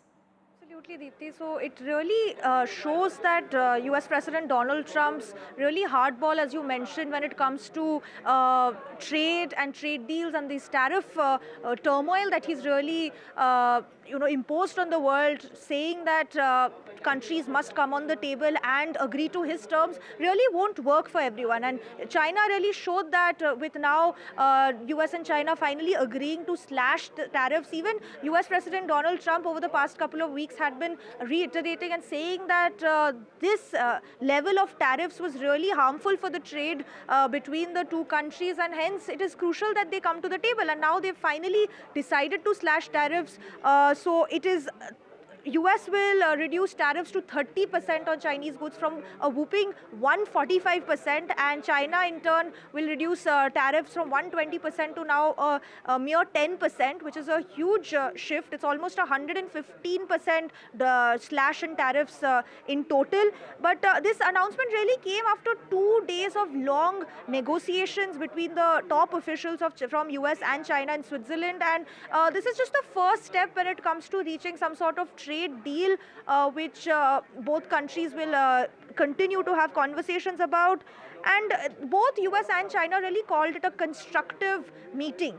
And we really have to wait and see how these talks progress and how it's going to really impact India. Because to remind our viewers, US and India are also currently in talks to reach some sort of trade deal, which will hopefully reduce the impact of the American tariffs that are currently on pause.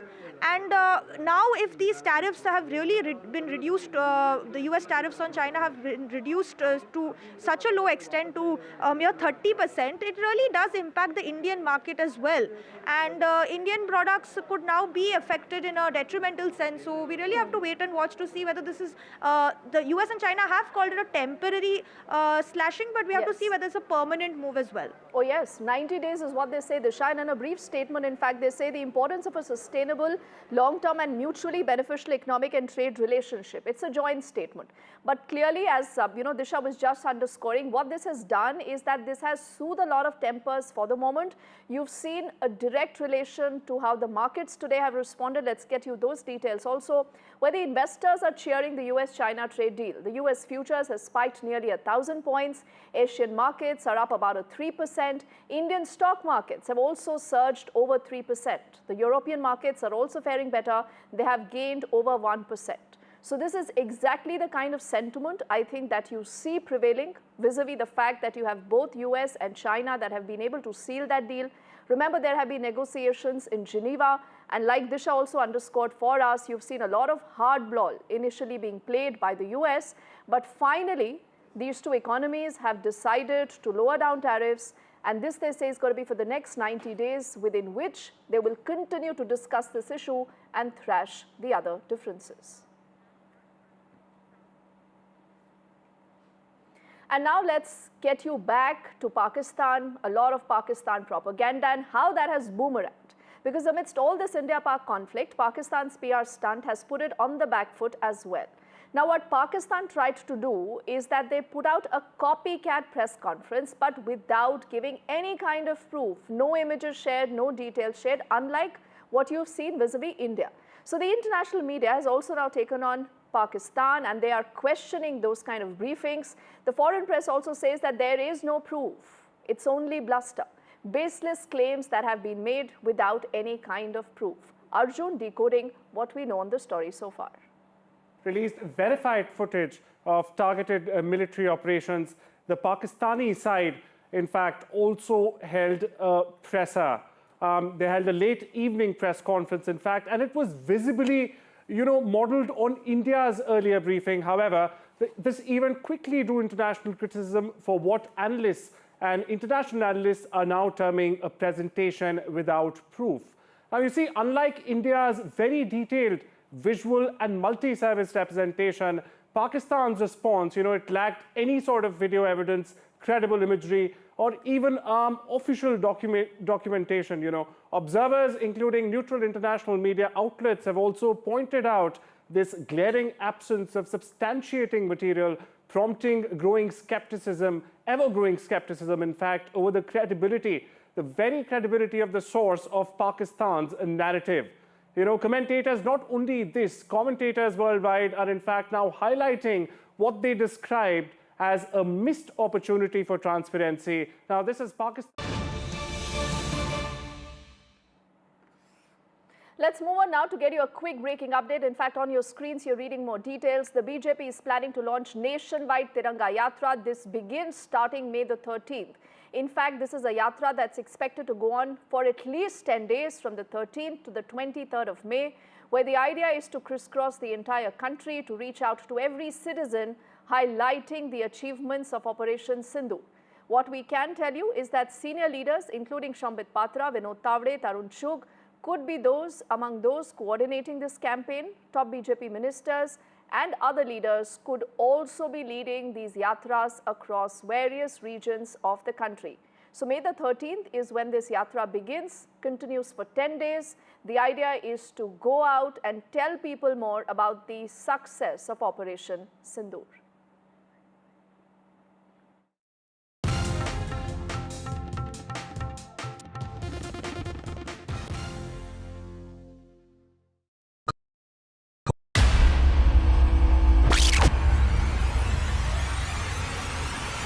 In the last 1 month, if you see, the share prices of Denzol Engineering has fallen more than 58%. Why are the rating firms calling the debt payments as default? We have two credible credit rating agencies on March 4th coming and downgrading the stock to D. Statements are consistently being proven wrong, and transactions are being taken place which are different from what they were originally pictured to be.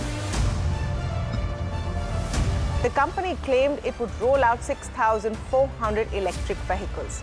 But what it has rolled out is a shocking scam. Funds meant for the project were funneled allegedly back to the promoters, the Jaggi brothers. What did the money buy? Not EVs, of course, but a lavish flat in Gurgaon's luxurious DLF Carmelias.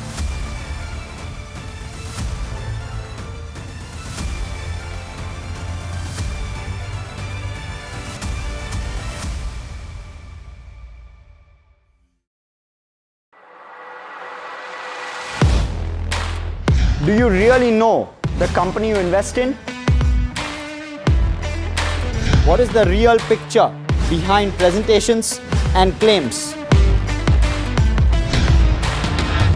Is the outlook as rosy as the company claims? Know Your Company, powered by NDTV Profit Research, shines a light on the biggest stock market movers.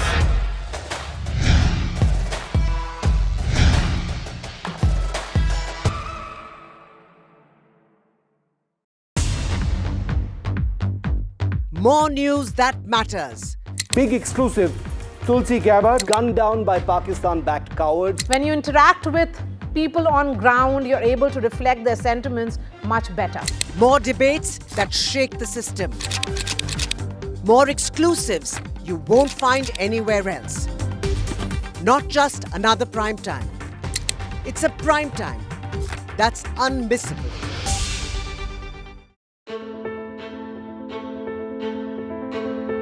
News is not just headlines, it is what impacts you. And news should never be mistaken for noise.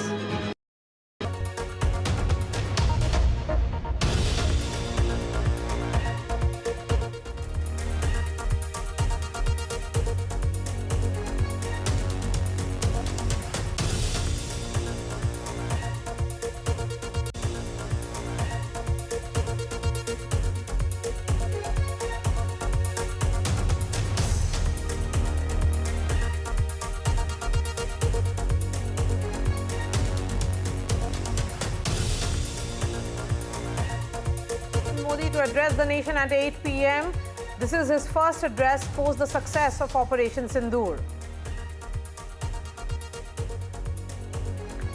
Second day of briefing by the Director General of Military Operations of all the three forces.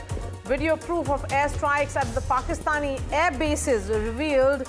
Forces say all military bases intact and they are fully prepared. DG Army Ops, in fact, they talk about how the Pakistan Army is responsible for their own losses. Ashes to ashes and from dust to dust. If Thomo don't get here, then Lily surely must.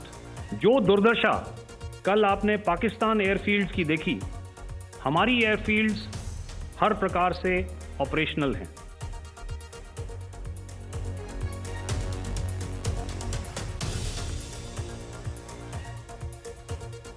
Adani made a drone used in Operation Sindoor. Adani owned Alpha Designs builds drone. In fact, Sky Striker drones are made in Bengaluru. US-China agreed to roll back tariffs by 115%. Investors cheer US-China trade deal. And Virat Kohli announces retirement from Test cricket after legendary 14 years of career for India, says he's walking away with a heart full of gratitude.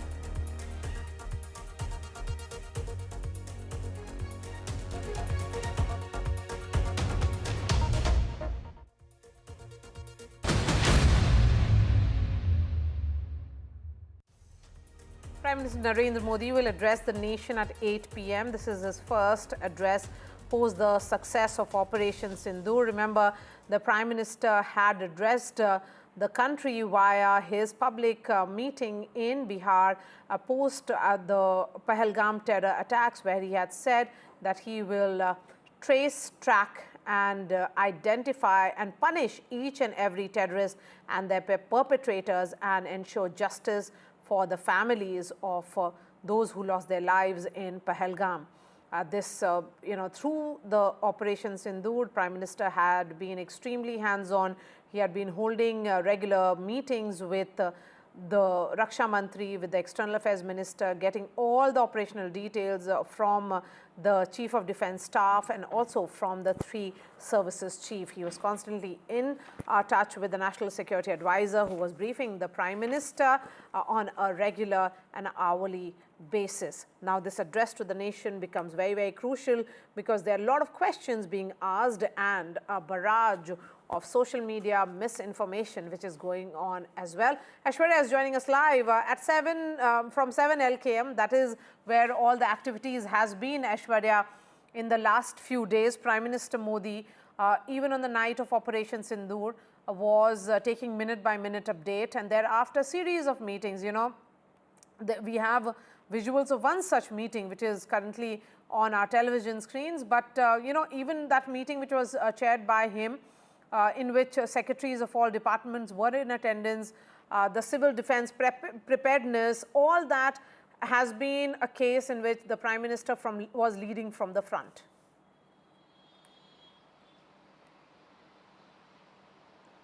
Well, that's right. After cutting short his trip from Saudi Arabia when Pahalgam terror attack happened, it was Prime Minister Narendra Modi who first ensured at the airports itself that what sort of developments have taken place. I remember Foreign Secretary, NSA, Ajit Doval, all were there at the airport. The first meeting happened at the airport itself, and later we saw back-to-back meetings, Prime Minister keeping updated and also the Prime Minister was briefed on regular intervals. He was monitoring the entire situation since the time Operation Sindoor was carried out by the Indian Armed Forces. We got to know about multiple source-based information as far as the Prime Minister's message to the armed forces are concerned, or what had been the final straight line that was drawn to Pakistan.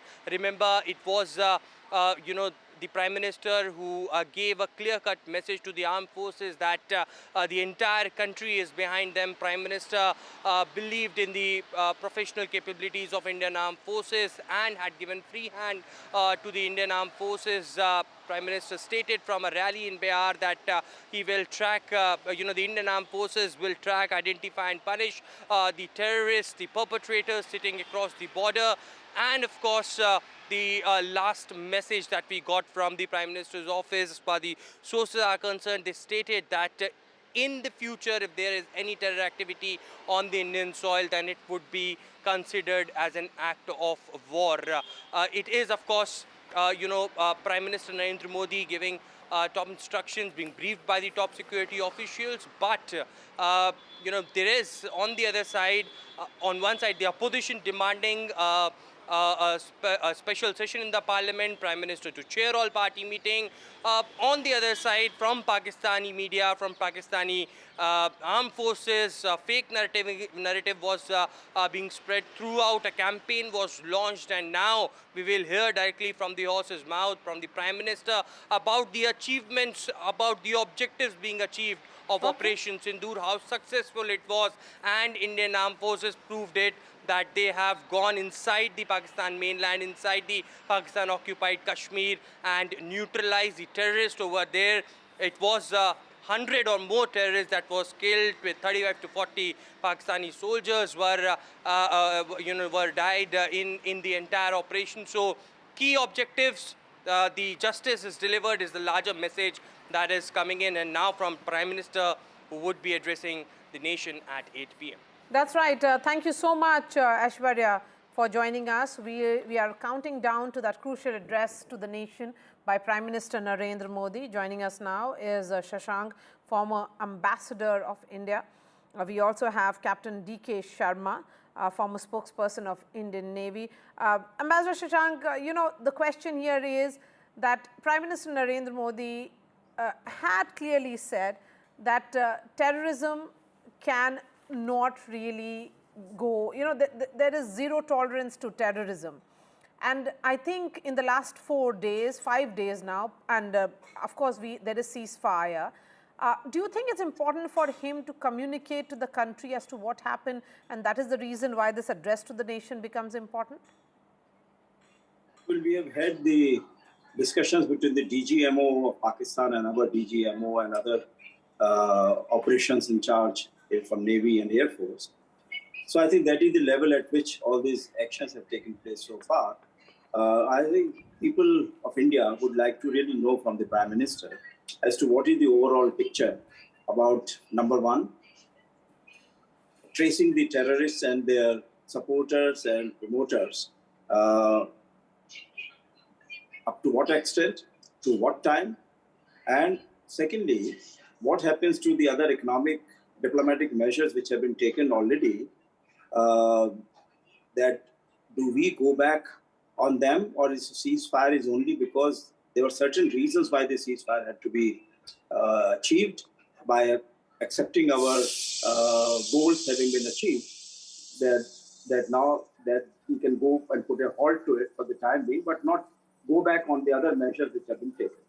Thirdly, we have to see whether any more terrorists would be handed over by Pakistan, that there would be a change of behavior on the part of Pakistan establishment, that in supporting terrorists, they would now be handing them over to India or to other countries wherever they have committed the atrocities. So I think these are the major issues which we have in mind. And finally, of course, for a very long time, we have been saying that India and Pakistan have been dealing with the issue, they will sort it out. Now, suddenly, the first information about the ceasefire came from the United States. Of course, we know that they were keeping in touch with everybody, but it would have been better because Pakistan has been able to show that they are now put on equal terms with India, which perhaps is not the true situation. All right, Captain D.K. Sharma, this address to the nation by Prime Minister Modi. I can see Lieutenant General Anil Kumar Bhatt also joining us. Welcome to this broadcast, General. But yes, Captain Sharma, address to the nation by the Prime Minister after a successful operation, and also ensuring that there has been ceasefire, there has been a largely peaceful night. Last night was peaceful, no action whatsoever, no skirmishes reported either. So do you think this is the right time for the Prime Minister to communicate to the world and to the country in particular as to what really happened? Maria, good evening to you and all the fellow panelists and also to the viewers. I think it is the right moment. The nation is with bated breath from the last 48 hours when the ceasefire was announced, are waiting for the highest leadership to come and convey what has happened. And suddenly, when we were expecting that we will go all out to, finish the terrorism in our neighborhood, suddenly we called for truce and ceasefire came in. So people are waiting for, some answers. And I'm sure the most popular Prime Minister of the country will now talk to us and will share some thoughts that why did it happen and what is the way ahead. Because as such, we know all the three forces are deployed, briefings are happening. And you saw that tweet from the Indian Air Force that Op Sindoor is an ongoing process. It has not been called off. It was just a temporary ceasefire till 12 o'clock today. And now I believe that talks at the DGMO level got little postponed, and now they're happening as we are talking. So some outcome will come from there. So I think it is best that now the top leadership addresses 140 million people of this country who are waiting with bated breath to know the truth behind the things or the facts. All right. Lieutenant General, but we are counting down to that crucial address by Prime Minister Modi. What are your thoughts on that, and how crucial is it at this juncture? Oh, well, if the Prime Minister had decided to talk to the nation, this means the situation which started on 22nd after the Pahalgam attack, and by our robust, controlled response and our message to Pakistan after we had taken on and attacked the 9 terrorist camps of Pakistan, that we had achieved what the Prime Minister wanted to. Thereafter, there was some escalation for some time, and now the indications are that the situation presently has stabilized. In such a scenario, where a lot of activities has happened in the last 72 to 96 hours, and the nation was nearly on the verge of war, and of course, operations short of war were conducted, it is very important that the Prime Minister speaks to the people and conveys his thought on the entire operation and what is there for the future. Let's actually play the sound bites now of the briefing which was carried out by the DGMO, DGAO and DGNO. These are the officers who were in charge of Operation Sindoor at multiple fronts, from the Indian Navy to the Indian Army and Indian Air Force. And then I come back to As you can see, we have targeted the length and breadth of the adversary. I'm sure most of you would have already seen the effect of these strikes on ground, courtesy the large number of videos and photographs being circulated in the media. A few representative examples from the open source are now being shown to you on the screen. In fact, 2 of them. This is the strike on the Noor Khan Air Base. And you can see the effect. I'm sure most of you have seen the video. I have also picked it up from your sources only. And this is the aftermath of our strike at Raimiar Khan Air Base. You can see the massive crater that it has left on its runway. And you can see the pinpoint accuracy of our weapons.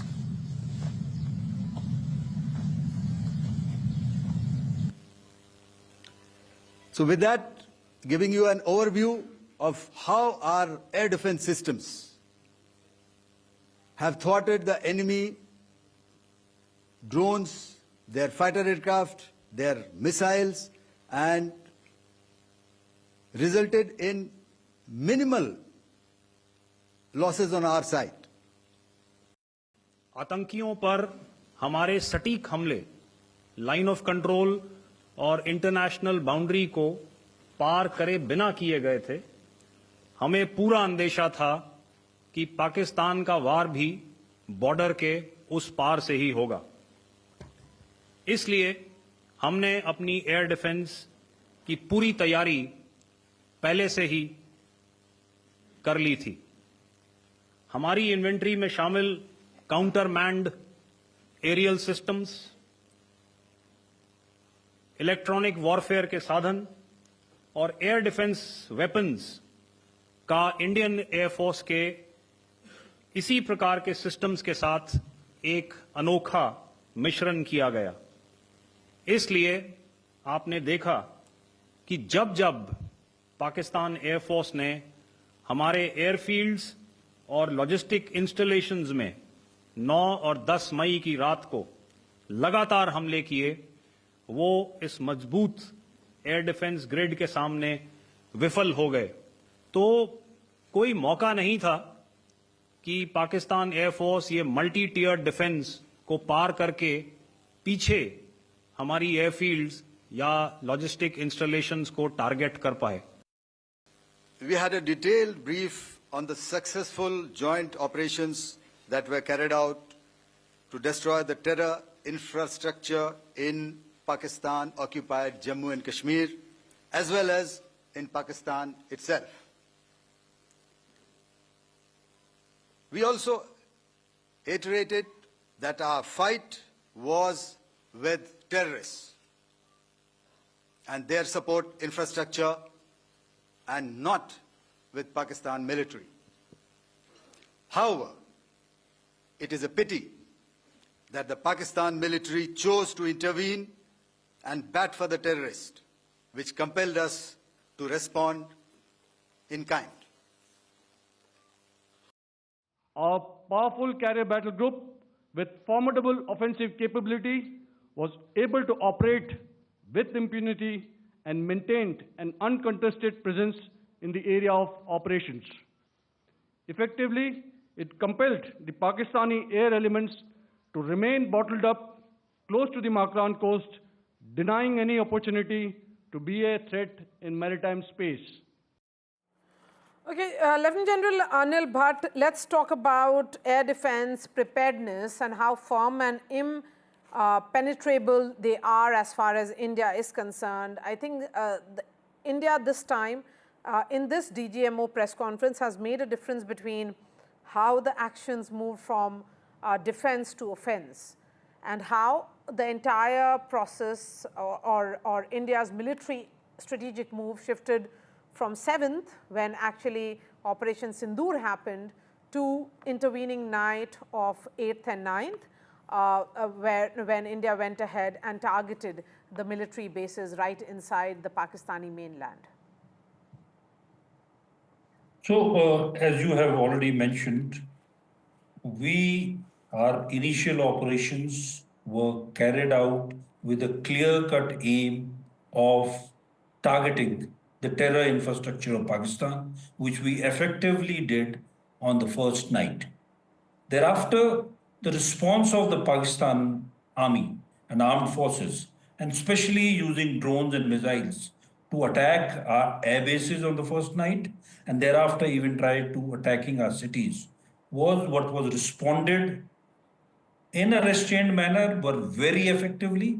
Firstly, by neutralizing the enemy's drones and missiles, and what we are so happy and proud of, that the effective air defense of the Air Force and the Army was able to prevent that there were no losses anywhere to our side.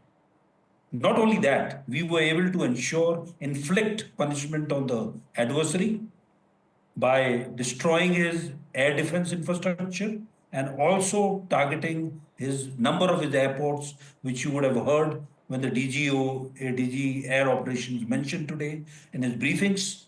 We were able to effectively hit military targets and punish Pakistan. Send a clear message of India's resolve, India's strength, ensuring, however, that the strikes were precise and not escalatory. Okay, so Captain Sharma, a little more elaboration on how India's messaging has been that Operation Sindoor was a mix of military and non-military action, and it certainly has sent a message of deterrence. A new red line has been drawn. Whether the ball is in Pakistan's court, if they, God forbid, another act of terror happens, then India is ready to go an extra mile. This is the new red line, a new normal between the two countries. Absolutely, Maria. It is very clear now. Any act of terrorism will be taken as act of war, and there is no ambiguity in that part. Insofar as the further actions today or hereinafter, should the other side try and get into any kind of misadventure, they are very well aware that we have not pulled back. We are there. We have been told to be there. Their deployments are on. And let me tell you, you see, the Navy was not seen in action, and I'm not, in a competition or trying to, draw comparisons between what Air Force did or the Army did. We were all in sync. And as you have already brought out, that the loitering munitions which were used on day one, there was a concerted effort from all the three services, and the best of the things were used and utilized. And you saw the result on the first night, that within 15 minutes we were able to destroy 9 camps which are spread apart almost from end to end around 200-250 kilometers. Having said that, you see, now the point is that we are in a position of strength.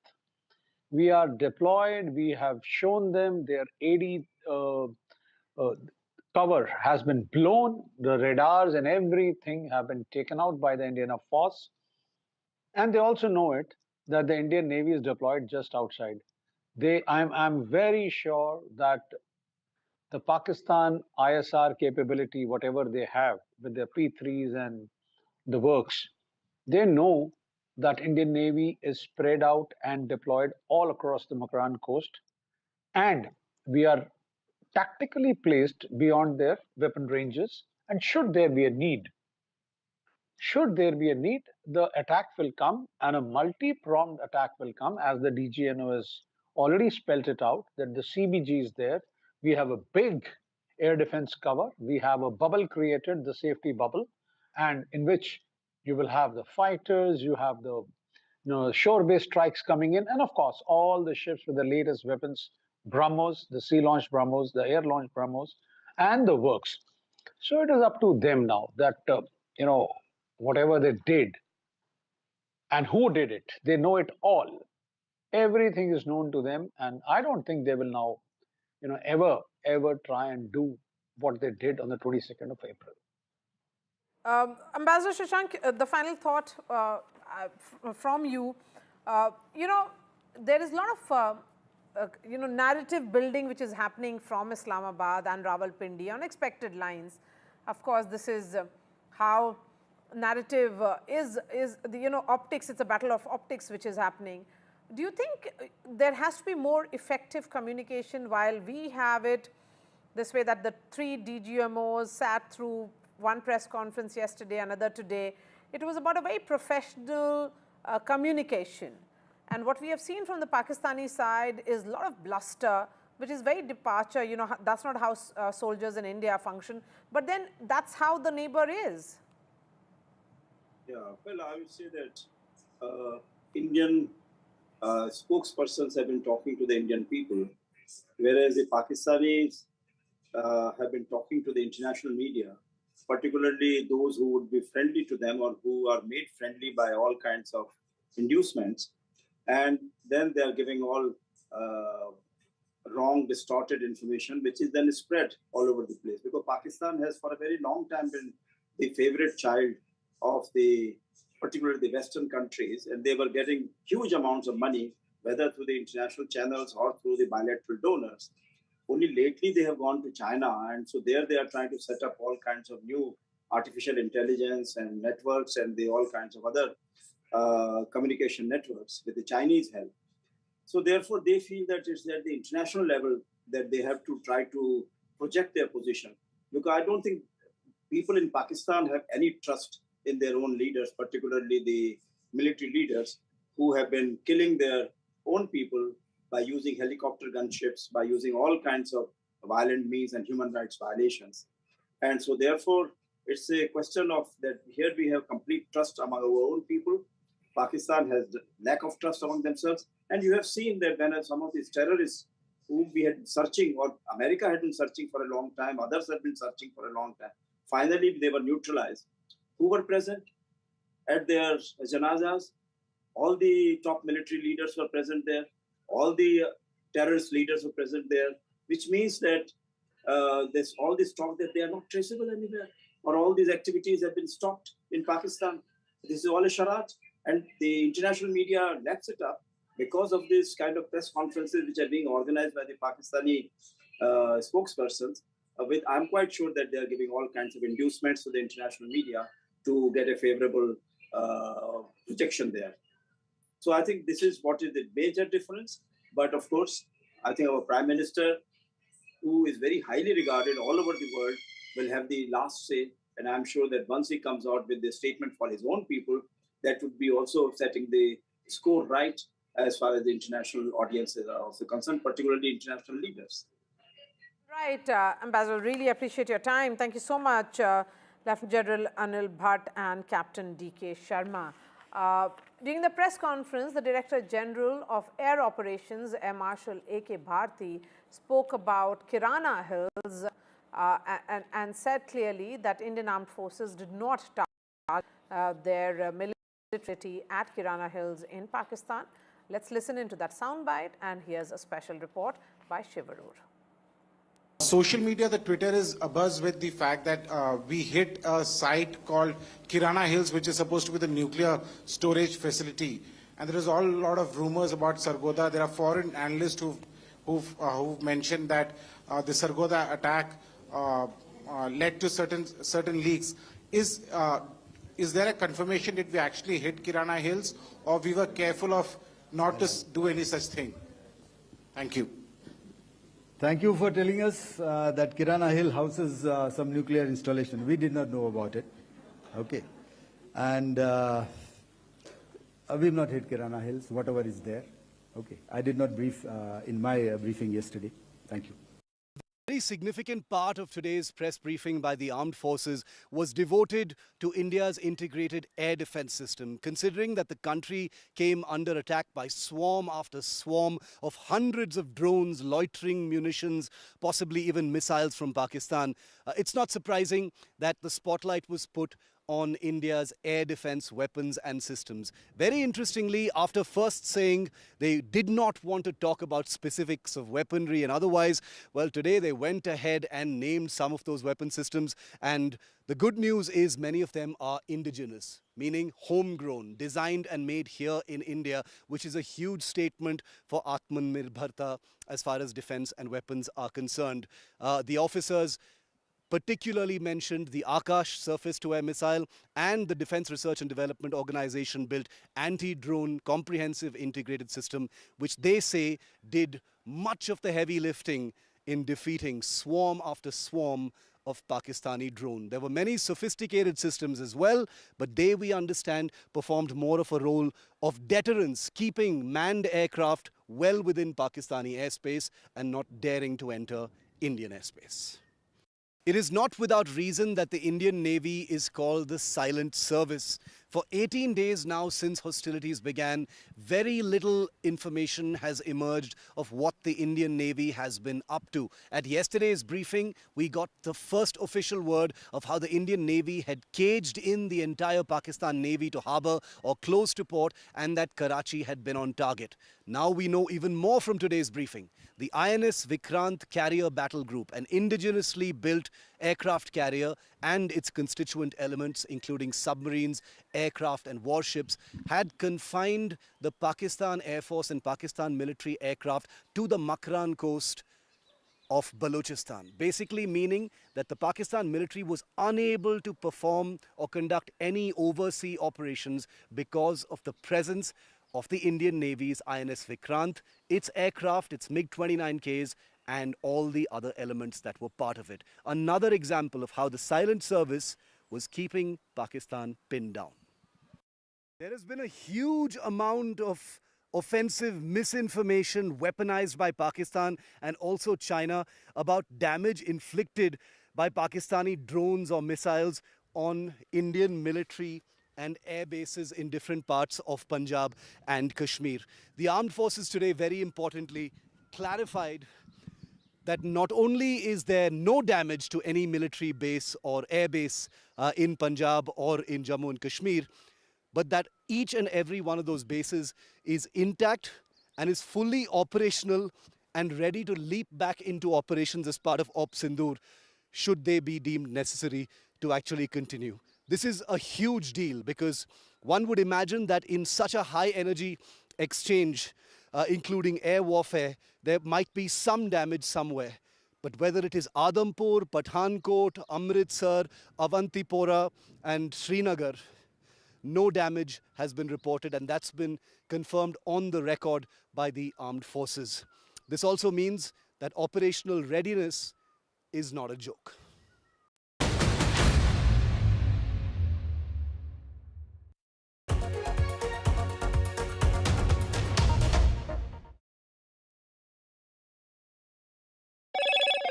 Hello, Moto. Motorola, India's leading AI smartphone brand.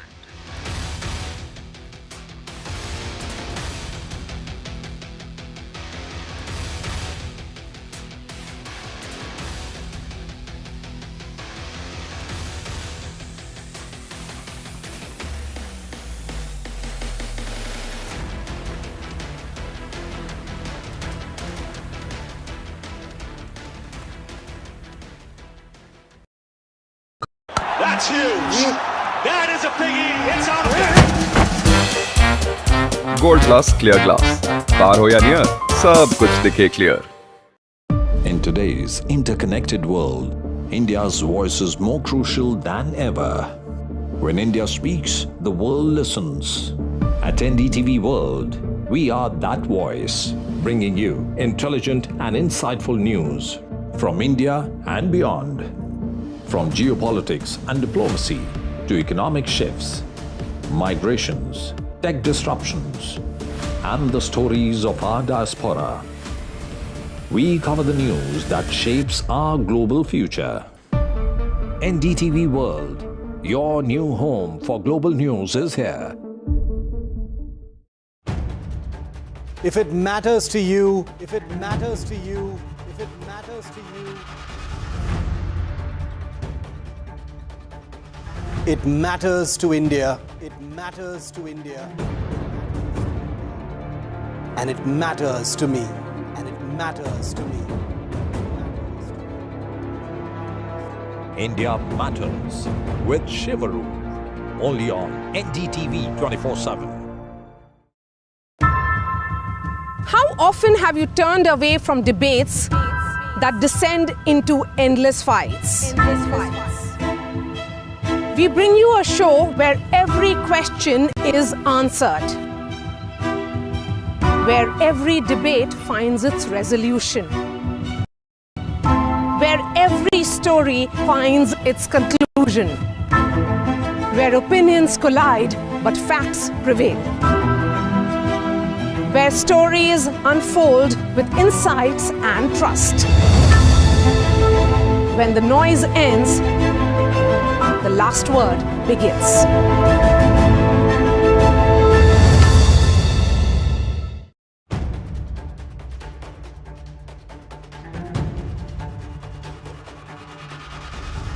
if it matters to you, if it matters to you, if it matters to you,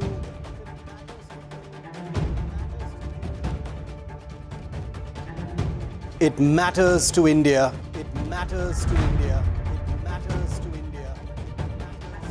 And it matters to me. And it matters to me.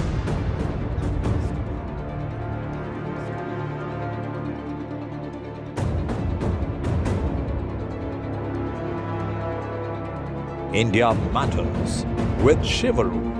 Only on NDTV 24/7.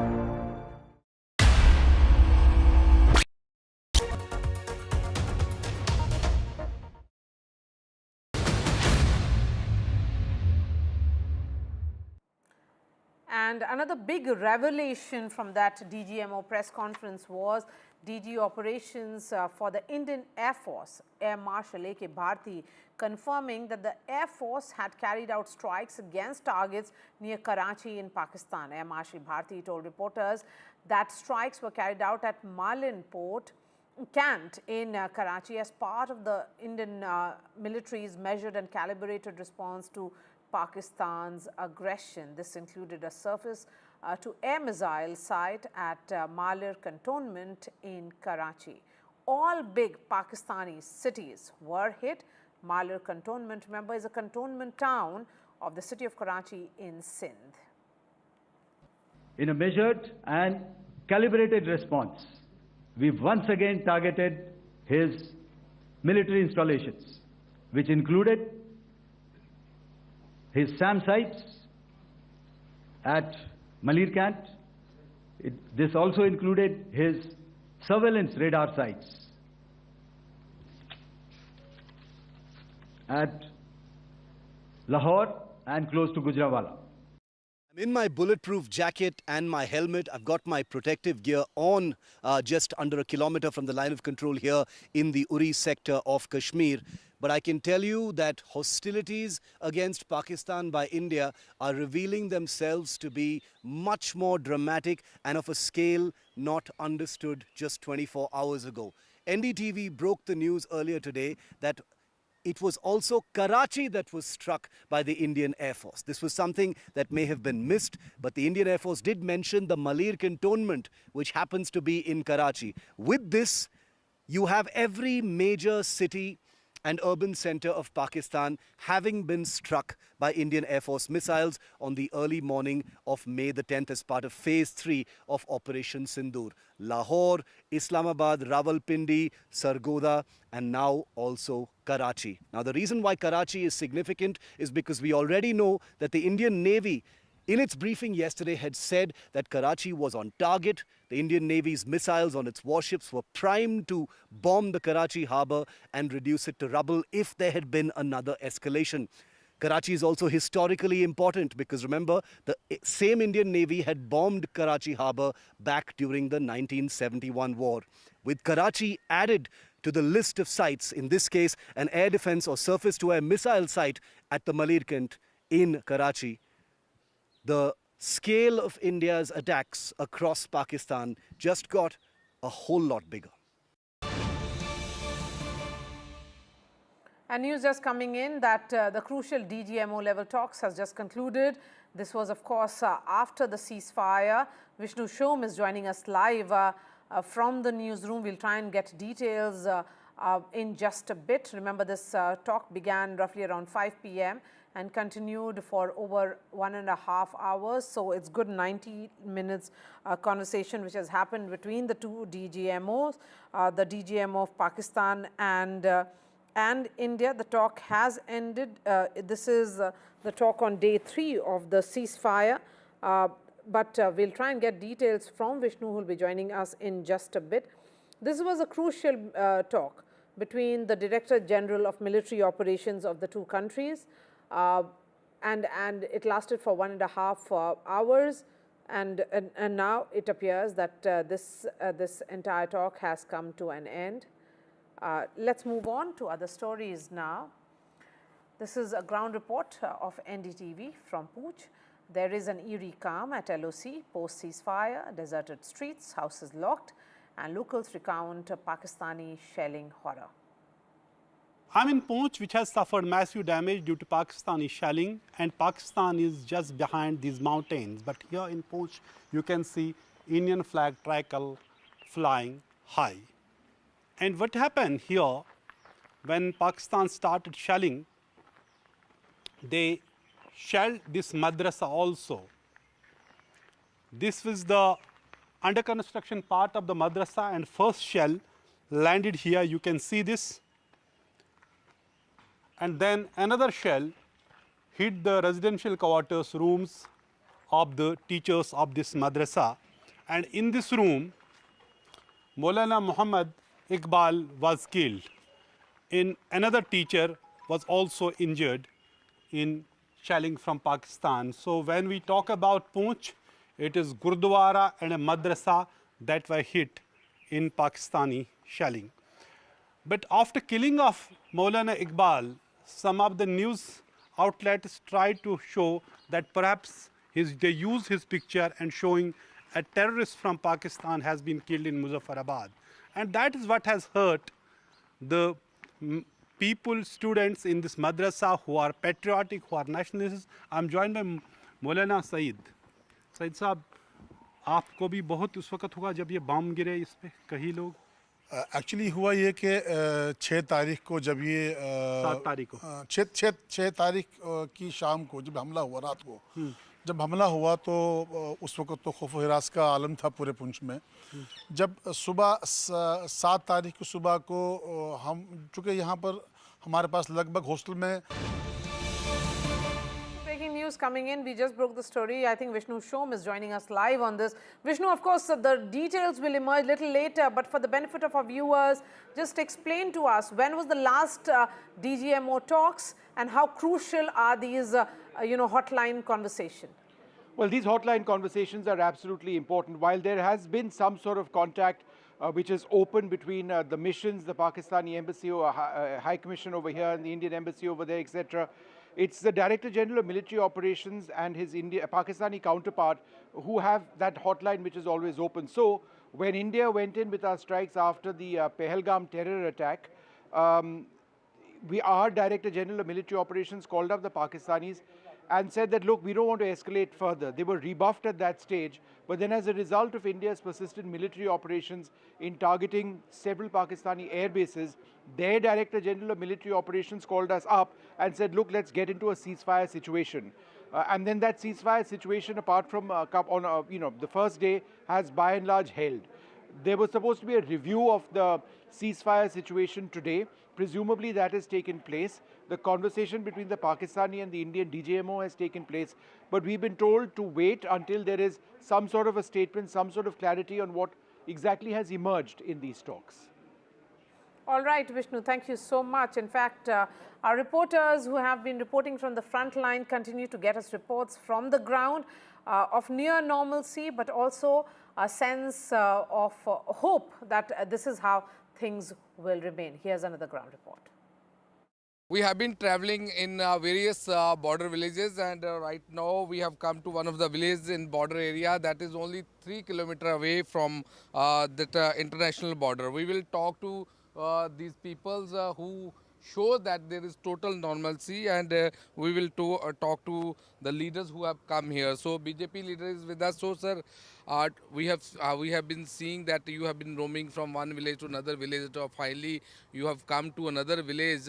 Have you seen that the people are totally peaceful? There is total normal life.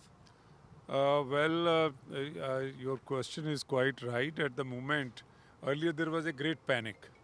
But now we are sitting in Jalalabad constituency, which is again a border area and a village called Tandiya Kadeem. So, ਅਸੀਂ ਉੱਥੇ ਜਿਹੜਾ ਇੱਥੋਂ border ਹੈ ਇਹ 1.5-2 kilometre ਹੀ ਹੈ. We are from the international border. But today people are very, very in upbeat mood, and their morale is very high. Because उनको ये भी मालूम हो गया कि जो सीज़ फायर हो रहा है ये पाकिस्तान की रिक्वेस्ट से हो रहा है. हमारे डायरेक्टर जनरल जो ऑपरेशंस हैं आर्मी के, उनसे बात हुई. आज 12 बजे की मीटिंग थी, उसका भी रिज़ल्ट आ रहा है. लेकिन मोदी साहब की one thing was very very clear. उन्होंने ही सेड कि भी he can compromise any other thing but can not compromise on Pakistan's attitude to train the terrorism, to give them the funding, to train them and then send them to India कि जहाँ हमारा अमन चैन भाईचारा वो ख़राब करें. अब देख रहे हैं airports have been resumed, all the services have been resumed. So here the people, they have already migrated from a border area to the safer places. Have they come back? Of course they are very much back. बहुत कम families थी जो गए हैं, लेकिन ज़्यादा हमारे लोग जो हैं वो बॉर्डर पे जो रहने वाले हैं. they always stay at the border. Whether it was, I remember I was very small when 1965 war was there, then 71 war was there, and now मेरे साथ ये मुजाहिदिया जी हैं और इधर राणा हमारे यूथ लीडर हैं, हमारे मंडल के प्रधान भी हैं, बहुत से लोग मेरे साथ आए हुए हैं। और जो भी बॉर्डर के गांव हैं ना, वहाँ से बहुत कम लोग माइग्रेट किए थे, लेकिन जो किए थे वो वापस आ गए। उनकी मजबूरी थी, कुछ बच्चे छोटे होते हैं, कुछ उनकी घर की मजबूरियाँ होती, इसलिए उन्हें जाना पड़ा, लेकिन they are back to their houses. And amidst the state-of-the-art weaponry that Indian forces deployed in the Operation Sindoor against Pakistani terrorists was built in Bangalore, Ceasefire. The unmanned aircraft system is made by Adani-owned Alpha Designs. The Ceasefire flies like an unmanned aircraft system and strikes like a missile. It is classified as a loitering munition designed for long-range precision tactical strikes. The Ceasefire has a low acoustic signature, enabling stealthy low-altitude missions powered by electric propulsion.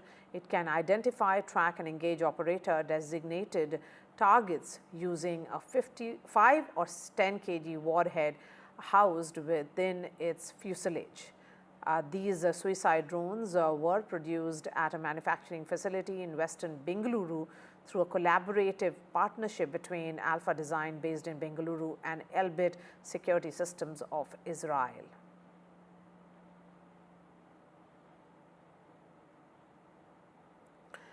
And amidst India-Pakistan conflict, Pakistan's PR stunt has put it on the back foot as well. Pakistan tried to do a copycat press conference, but without giving any proof of its claims. The international media is also taken on Pakistan. Released verified footage of targeted military operations. The Pakistani side, in fact, also held a presser.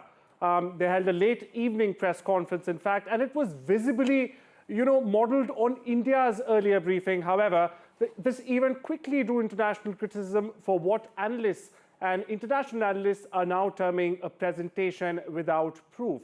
Now, you see, unlike India's very detailed visual and multi-service representation, Pakistan's response, it lacked any sort of video evidence, credible imagery, or even official documentation. Observers, including neutral international media outlets, have also pointed out this glaring absence of substantiating material, prompting growing skepticism, ever-growing skepticism, in fact, over the credibility, the very credibility of the source of Pakistan's narrative.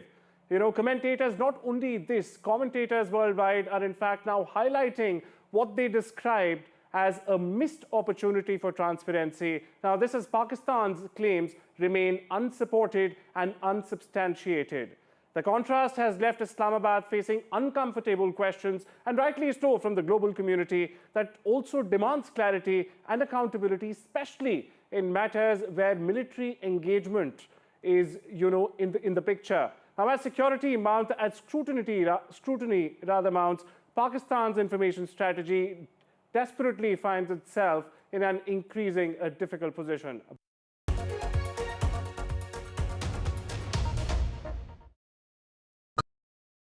तू ही तो है जिसकी सच्चाई वाली clarity की वजह से मैं आज यहाँ हूँ। गोल्ड प्लस सिल्वॉक्सी मिरर्स, ऐसी क्लैरिटी कि आपको सिर्फ सच नजर आए, चाहे कितने भी साल बीत जाएं।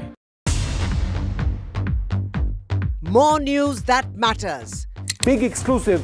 Tulsi Gabbard gunned down by Pakistan-backed cowards. When you interact with people on ground, you're able to reflect their sentiments much better.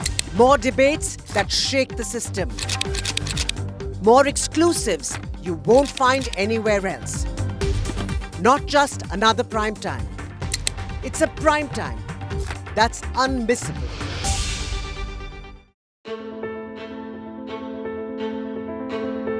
News is not just headlines, it is what impacts you. And news should never be mistaken for noise. What matters is the reality. Accurate, in-depth, and with the right perspective.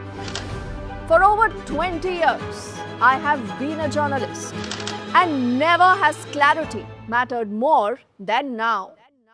At Newsnight, we go beyond the surface.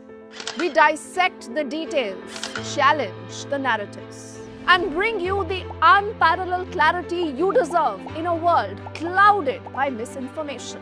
We are bold, we are direct. Newsnight, for the news in your interest. Only on NDTV 24/7. I've been reporting on all issues big and small from Andhra Pradesh, Telangana, rest of South India, bringing you all the action, all that you need to know, all that you want to know. The energy of Maximum City is infectious. I'm bringing that energy in our news coverage from financial capital Mumbai. Covering from the southernmost part of India over the last 23 years. I bring in-depth and 360.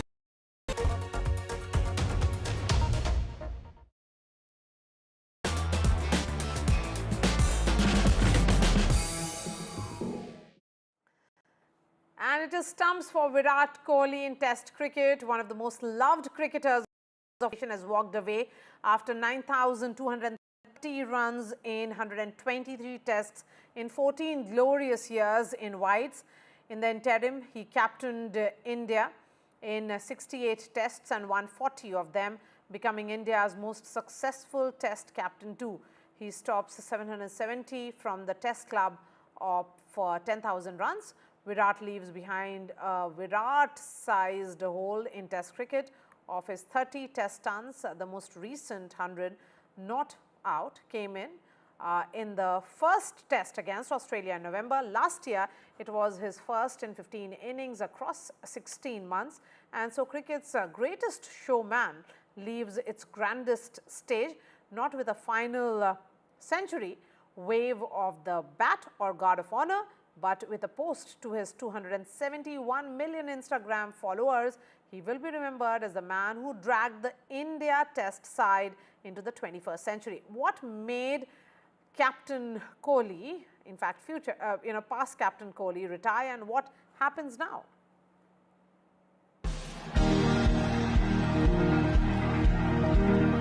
Off the mark with a gorgeous cover drive to the boundary for 4. That's a proper Virat Kohli special. Up there, cover driving, extension of the elbow. Beautiful to watch. What a shot. Off his toes, there are few better sides in the game than Kohli hitting that ball. That is a glorious, exquisite drive from Kohli. Sick pair of hands for Virat Kohli. You could keep watching this day in and day out, still you won't get bored. Oh, that's a super shot. Exquisite. Nicely played. Full ball on the leg stump, forget it. Goes to the boundary in a flash. Those are the kind of shots that went off Kohli's bat when he was at his best.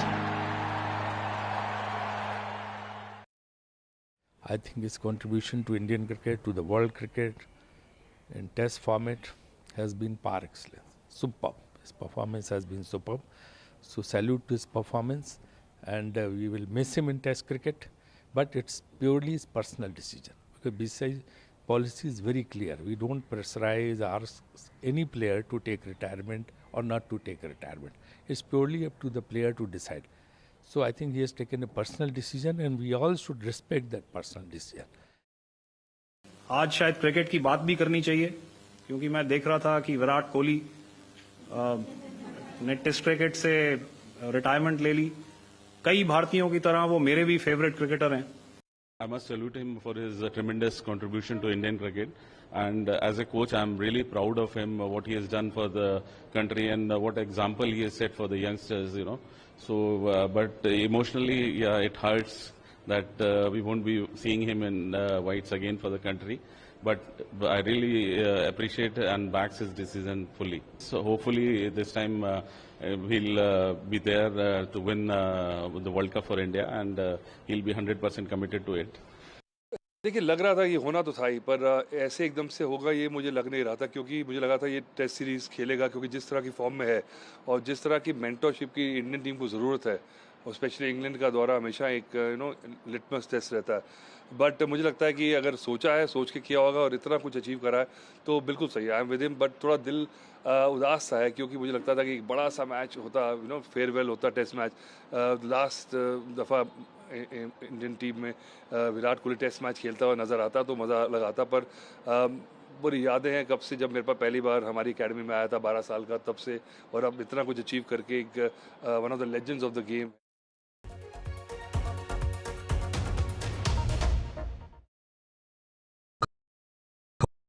today's interconnected world, India's voice is more crucial than ever. When India speaks, the world listens. At NDTV World, we are that voice, bringing you intelligent and insightful news from India and beyond. From geopolitics and diplomacy to economic shifts, migrations, tech disruptions, and the stories of our diaspora. We cover the news that shapes our global future. NDTV World, your new home for global news, is here. If it matters to you, if it matters to you, if it matters to you, it matters to India. It matters to India. And it matters to me. And it matters to me. India Matters with Shivaru, only on NDTV 24/7. How often have you turned away from debates that descend into endless fights? We bring you a show where every question is answered, where every debate finds its resolution, where every story finds its conclusion, where opinions collide but facts prevail, where stories unfold with insights and trust. When the noise ends, the last word begins.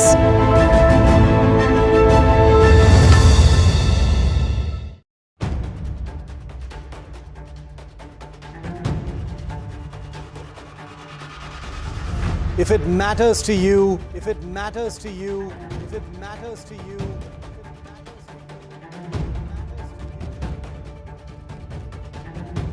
it matters to India. It matters to India. It matters to India. And it matters to me. And it matters to me.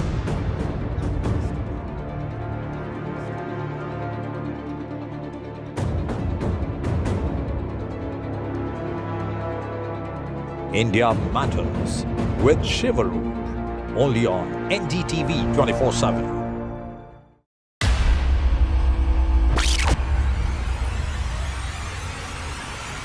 The last 1 month, if you see, the share prices of Naval Engineering has fallen more than 58%. Why are the rating firms calling the debt payments as default? We have two credible credit rating agencies on March 4th coming and downgrading the stock to D. Statements are consistently being proven wrong, and transactions are being taken place which are different from what they were originally pictured to be.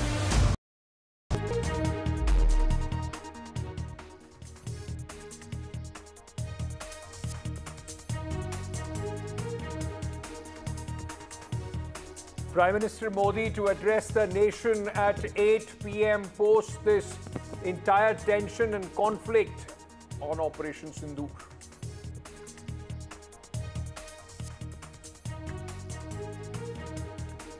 DGMO briefing video proof of the strikes at Pakistani Air Force bases, all military bases and facilities of India intact.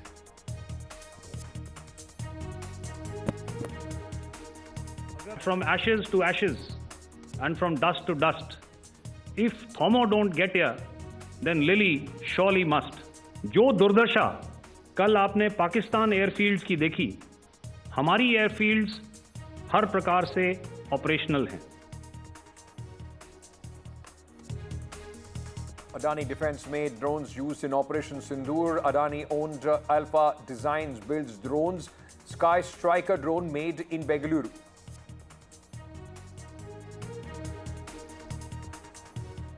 United States-China agreed to roll back tariffs by 115%. Investors cheer United States-China trade deal. And Virat Kohli announces retirement from Test cricket after legendary 14 years career for India, says he's walking away with a heart full of gratitude.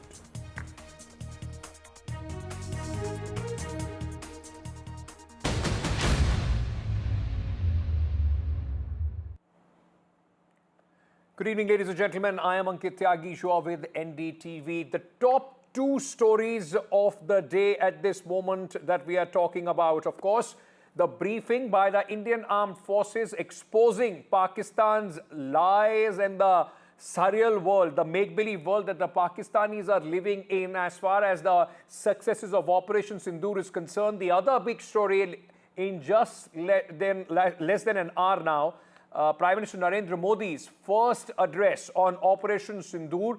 Remember, this is the first time that the Prime Minister would be speaking after India commenced punitive action on Pakistan under Operation Sindoor on the night of 7th of this month, while Pakistan and punitive action was taken on the terror infrastructure of Pakistan, and then the further escalation and how Indian Army responded to, in fact, safeguard the territorial integrity and safety of the people of this country. So both these very, very important events which are going to take place. I will first focus on what the press conference of the Director Generals of Operation of the Air Force, Army and the Navy, in fact, spoke about.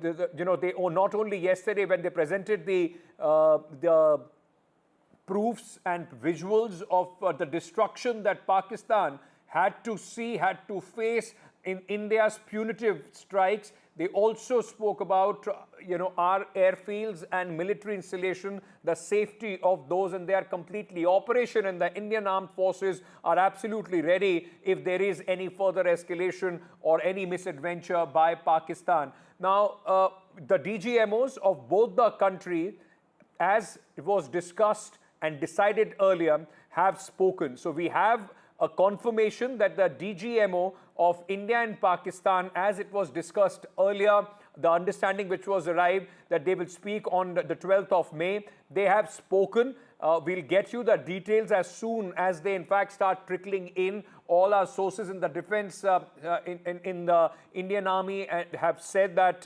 very soon we'll know exactly what the conversation was like. Remember, last evening was the first evening in the last few days that there was no significant action as far as the line of control, the international border and the skies, the airspace between India and Pakistan is concerned. Let me first very quickly play out for you at this moment some reactions and the press conference which was addressed earlier by Air Marshal A.K.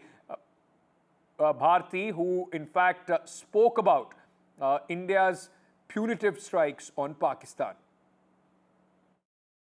As you can see, we have targeted the length and breadth of the adversary.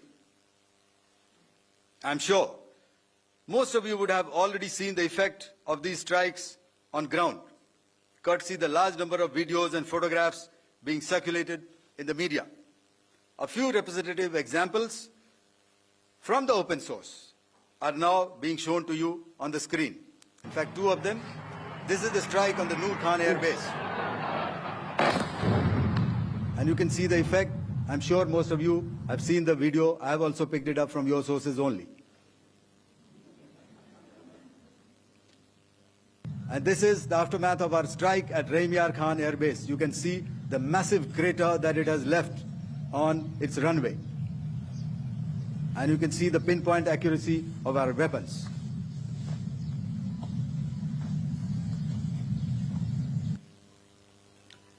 So with that, giving you an overview of how our air defense systems have thwarted the enemy drones, their fighter aircraft, their missiles, and resulted in minimal losses on our side.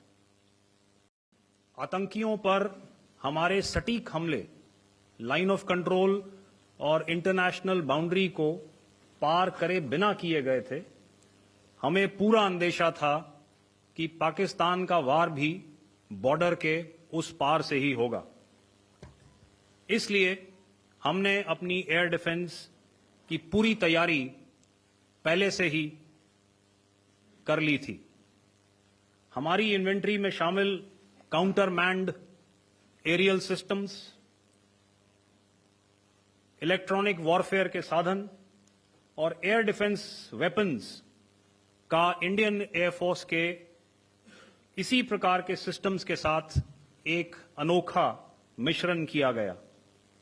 इसलिए आपने देखा कि जब जब Pakistan air force ने हमारे airfields और logistic installations में 9 और 10 मई की रात को लगातार हमले किए, वो इस मजबूत एयर डिफेंस ग्रिड के सामने विफल हो गए।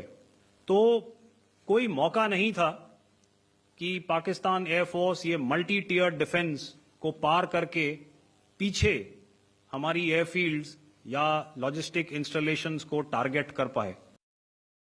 We had a detailed brief on the successful joint operations that were carried out to destroy the terror infrastructure in Pakistan-occupied Jammu and Kashmir, as well as in Pakistan itself. We also iterated that our fight was with terrorists and their support infrastructure and not with Pakistan military. However, it is a pity that the Pakistan military chose to intervene and bat for the terrorist, which compelled us to respond in kind. Our powerful carrier battle group with formidable offensive capability was able to operate with impunity and maintained an uncontested presence in the area of operations. Effectively, it compelled the Pakistani air elements to remain bottled up close to the Makran coast, denying any opportunity to be a threat in maritime space. Let me very quickly at this moment bring in for more perspective on what we heard and how things are at this moment. I'm being joined by Air Marshal Anil Khosla, former Vice Chief of Air Staff. He's with us at this moment. So thank you for speaking to NDTV. Let me begin by asking you very, very comprehensive, detailed, press conferences and briefings by the DG operations of all the three wings of the armed forces. Particularly what stands out is two things, sir. Number one, India's capability, the integrated air defense system that worked with absolute wonders, as far as Pakistan's attacks were concerned, and how easily we were able to make these ingresses and attack Pakistani Air Force bases, sir. It stands out both offensive and the defensive capabilities. And our capabilities have increased over in the last decade in leaps and bounds. And there are still gaps as far as capacity is concerned, but that is also being addressed. But if you see from Balakot to now, there's so much of difference in capability enhancement of the three services. And this is a classic, example of what is showing. It is showing, air defense-wise, we've been able to neutralize whatever projectiles were thrown at us from across the border and LOC. Small or big, and there's no negligible damage on our side. And we have been able to engage their targets, military and terror, basically terror infrastructure, the ecosystem, at far ranges throughout their country. And with very great precision, with no collateral damage, and that with a big standoff ranges. That is the big message to Pakistan. If you notice, I'll just take 30 seconds more.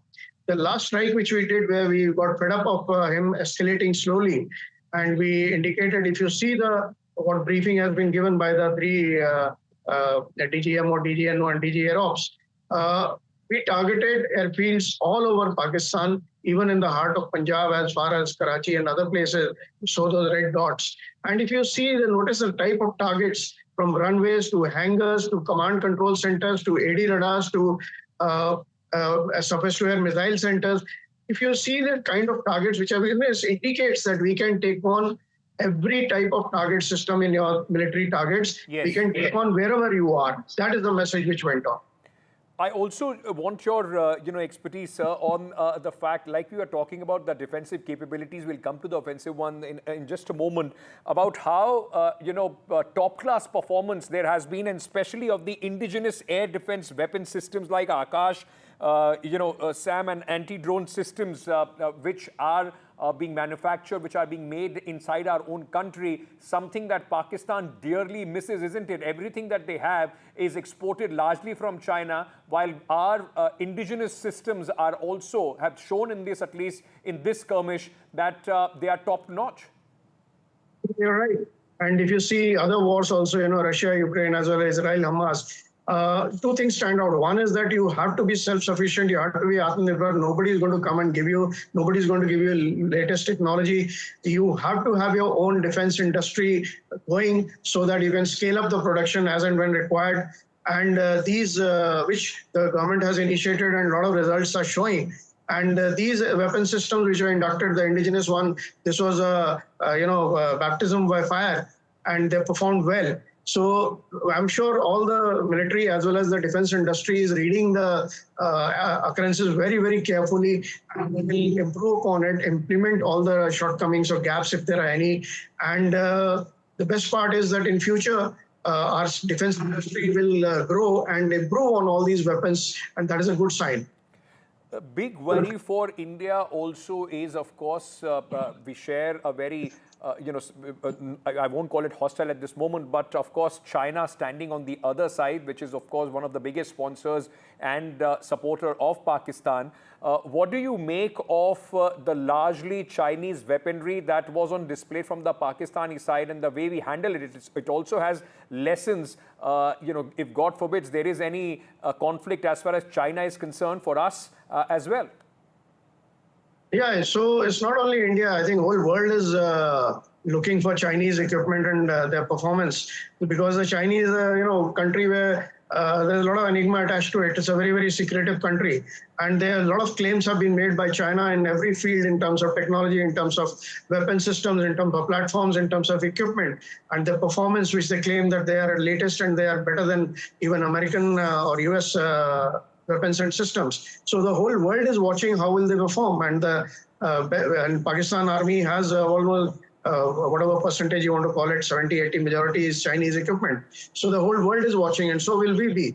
At the moment, the exact details are not there, and in the public domain, they shouldn't come out. Also, I think the military will study in detail how they have performed. And with our friend, we have a lot of friendly countries where we do exercises with this, and information will be exchanged with them, and we will come. A picture will become clearer that how they performed as compared to the rest of the world. My last question to you, sir. As somebody who, of course, led the Indian Air Force, I just want to understand from you, what are the big takeaways for the Indian Air Force, from this conflict, and how are those going to be implemented if there is any escalation further from the Pakistani side? At the moment, I think it's too early to draw conclusions. And once detailed analysis is done of the events, the Indian Air Force, I can tell you from my past experience, every event which happens, every exercise which takes place, and every live event like this which takes place, it is studied in detail, and the lessons are drawn at different levels, tactical level, strategic level, gaps in our equipment, and improvements required in organizational, every aspect under every vertical which is related to military operations. And these lessons are converted into to-do list and addressed and monitored till the time they are completed. So in this case also, the lessons will be drawn out. The biggest lesson at the moment, I think, which is not known also to everyone, and is that we have capability-wise, we have grown quite a bit. We have every type of capability. You've seen the example in terms of, reach, in terms of standoff, in terms of precision. All sort of capabilities. But capacity is another issue which we need to address, which everyone knows. That is a war endurance we need to improve, because we have a situation on both our borders which are not very, very user-friendly. So thank you so much for taking the time out and speaking to NDTV. Very important to learn from experts, because remember, every conflict, every war or any kind of exercise is also an occasion for the armed forces to build on from there, because every conflict then becomes very, very different. Let me also bring in at this moment Lieutenant General Rajinder Singh, former DG Infantry, and Lieutenant General Rameshwar Roy, Defence Analyst, former Corps Commander, Jammu and Kashmir. Gentlemen, thank you so much for speaking to us at this moment. Let me start with you, General Singh. What are your big takeaways, sir, as this conflict now, at least we have had one night of relative peace and calm across the line of control, the international border and of airspace. Now, there will be a lot of talk about what are the big lessons that the armed forces have drawn from this entire live action. Ankit, the big takeaways, as I look at it, are actually mainly 4 of them. First and foremost is the takeaway about our decision-making process. It would be quite clear to Pakistan that India's decision-making will be swift and it will be firm. The second big takeaway is the might of the Indian armed forces, about the Air Force. Air Marshal Khosla has just now talked about. And I would only like to add one thing, that it clearly proved the efficacy of our integrated air defense system. It also proved the efficacy of our capability to go and strike deep into the enemy territory and take out their air assets. Another important facet, which was quite clear to one and all, is the fact that the kind of integration between the armed forces which we were able to achieve was quite evident. Now, the third important point was that in this operation, it was quite evident after seeing 100% strike on the enemy terrorist camps, that the intelligence that we got about those terrorist camps was absolutely top rate. We were able to pinpoint as to where the terrorists were located, and out of those 28 so-called terrorist camps, it was identified that in 9 of them these terrorists are located, and the pinpoint locations were given to the armed forces so that they could strike them. They could strike them with precision and with absolute professionalism and efficiency. The fourth and the last takeaway of this particular thing is that the nuclear bogey of Pakistan has been called. And I think Pakistan will know once and for all that it is not easy to take India for granted. Lieutenant General Rameshwar Roy, it's very intriguing because there was a lot of, let me say, intrigue about the Turkish drone systems that were provided to Pakistan and also the Chinese military hardware that Pakistan uses. In fact, many analysts were saying that the Turkish drones were one of the most feared across the army, across the military world, because what we saw, the kind of havoc that they reaped and the advantage that they gave Azerbaijan in their battle over Armenia. Now, that question of the Turkish drones have also been answered in many ways by the Indian air defense systems. It was waves and waves of Turkish drones coming towards India, which was more or less with almost 100% accuracy destroyed in air by the Indian air defense systems. Ankit, first of all, no two battlefields can really be compared. How they performed in a particular theater is not a question that we should ask ourselves.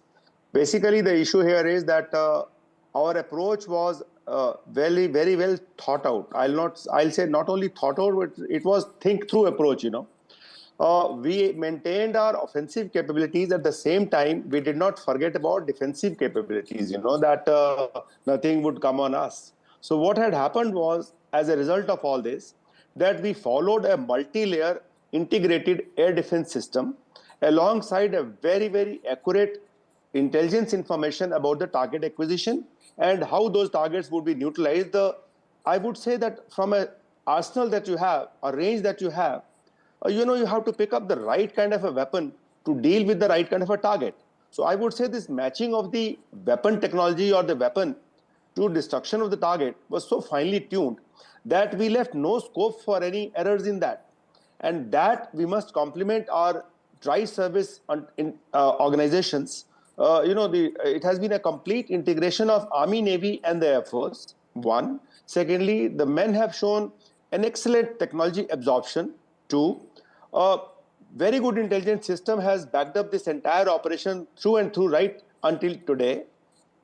Fourth part is that while we have followed this approach, we did not let our guards down. So what has happened is that whatever we tried to destroy of the adversary, whatever adversary tried to throw on us to take on the targets on our side, we were well prepared for it. And not only that we were well prepared for it, we had integrated our systems in such a manner which so beautifully meshed with the kind of targets, like if somebody feels that we would have fired a higher level weaponry for dealing with the drones, surely it was not the case. Because they are the low flying objects, therefore a lower kind of a active integrated defense system came into being. So what I'm trying to say is that this entire process was an example of think through process and not only thought through process. Absolutely.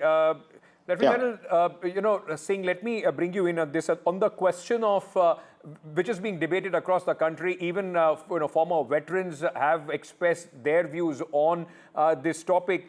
Should India have pressed forward when we had the upper hand as far as these punitive strikes on Pakistan is concerned? Was the ceasefire, understanding reached a little too early for India's comfort? No. As far as my opinion is concerned, I think before we come to the answer to this particular question, it is pertinent to see as to what was our initial objective that we had set for ourselves. We had set for ourselves our initial objective of going and striking the terrorist camps and undertaking a kind of an operation which is non-escalatory. It was not our intention to escalate this to a level more than what we were trying to do, that is to target the terrorist camps. Now, the reason that why we had to go and strike deep, the reason why we had to strike multiple targets of Pakistan and also some of their vital air bases was because of the actions of Pakistan, that they were trying and targeting our civilians, they were targeting our various military installations, and they were trying to actually widen the scope of contest. So when that was taking place, we had to resort to our punitive measures, in which we were 100% successful. It forced Pakistan to go and seek for ceasefire immediately. I think it was the right time for us to accept that particular plea of the Pakistan entity. I don't think anything more would have come had we carried on with this conflict. I think one debate is very well settled. When two countries fight, and if after your punitive strikes, the other country doesn't have the capability to hit back or respond, if not more, but in equal measure, that very clearly tells you who has had the last word as far as that conflict is concerned. And in this case, of course, that's India. But Lieutenant General Roy, if I may bring you in at this moment, sir, I just want to understand from you, because we saw many things different, and like you said, no two conflicts or no two theaters are same, but a marked change from what we saw even in the information warfare post Balakot and Uri surgical strikes this time, and specifically when the DGMOs came out and the Director Generals of Operations from all the three wings came out. We have seen how prepared this time we were for the narrative and the questions that were raised at that point of time as well. Ankit, absolutely. Let me also say that, the biggest dilemma that the Pakistan had was that, we had mentioned after our strike on 7th of May that we have struck all the 9 terrorist camps, which were our target in response to their action of 22nd April. Now, Pakistan's dilemma was they did not have equivalent of those targets on our side because we don't have any terrorist camps here in our country. So they had no option but to go in for either the counter value targets that we have or the counter force targets that we have. Unfortunately, they went in for counter force targets, which are pure military targets, and they affect our operational capabilities. They did not know that our integration of all the 3 services was so complete this time that not only the Army and the Air Force, Navy itself was also deployed in the Bay of Arabian Sea. So we had the Army, Navy, Air Force fully coordinated in deployment mode, and therefore our response capability was from north to south, as is also evident even after we had struck the terrorist camp, the last one that is further down south of Bawalpur, which was well about 100 kilometers deep inside Pakistan territory. We also have struck Karachi ports because of our Navy deployment there and coordinating it with the Air Force. Therefore, the point I'm trying to make is that the range of targets that we had in Pakistan were much more in addition to the terrorist targets. Right. And Pakistan did a foolish thing of attacking our not the counter value targets, but the counter force targets, which was affecting our force capability. Therefore, we had already told them. We told, in fact, all the 5 nations, that is United States, Russia, Britain, Saudi Arabia, and UAE, that look, we have carried out our action in 25 minutes in response to their action of 22nd April, which was done by the terrorists. Hereafter, if Pakistan does anything, they will be moving up the escalatory ladder, and therefore we have no hesitation in going up that ladder. Yes, apparently it appeared that when we moved on that ladder, that the Army, Navy, and the Air Force, all 3 integrated forces got the momentum that we wanted. Right. Now the point is, should we keep up that momentum? And the momentum was halted by the ceasefire. But the point is, we already in a way had achieved our objectives, and leadership of the country is very resolute, and they had very clearly told the world that, look, we have achieved our aim. If hereafter Pakistan does anything, they have to be punished, and they are then going overboard. Absolutely. And that's exactly what happened. One thing is very clear, that a new Lakshman Rekha, new red line, and the complete change of rule of engagement as far as Pakistan is concerned has been drawn in the current context with Operation Sindoor,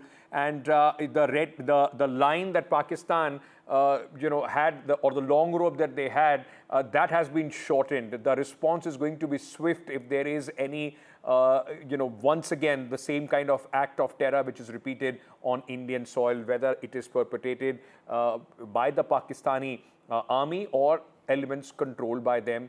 There is going to be a big cost that Pakistan will have to pay. Thank you so much, gentlemen, for being with me this evening. With that, we are slipping into a short break. On the other side, we'll shift our focus completely on the other big event, ladies and gentlemen. In just about 40 minutes from now, Prime Minister Narendra Modi is going to address the nation, his first address to the nation on Operation Sindoor, post-Operation Sindoor. Remember, the Prime Minister has been closely watching the events.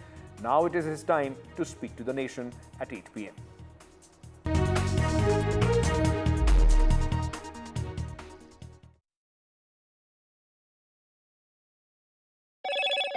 Hello, Moto. Motorola, India's leading AI smartphone brand.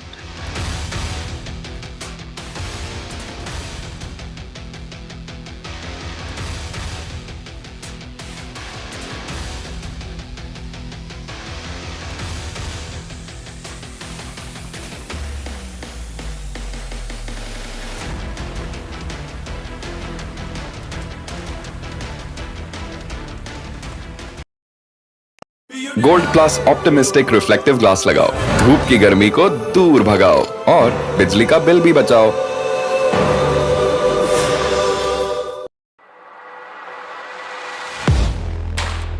Do you really know the company you invest in? What is the real picture behind presentations and claims? Is the outlook as rosy as the company claims? Know Your Company, powered by NDTV Profit Research, shines a light on the biggest stock market movers.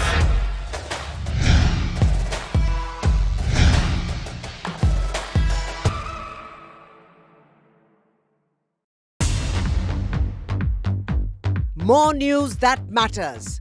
Big exclusive. Tulsi Gabbard gunned down by Pakistan-backed cowards. When you interact with people on ground, you're able to reflect their sentiments much better. More debates that shake the system. More exclusives you won't find anywhere else. Not just another prime time. It's a prime time that's unmissable.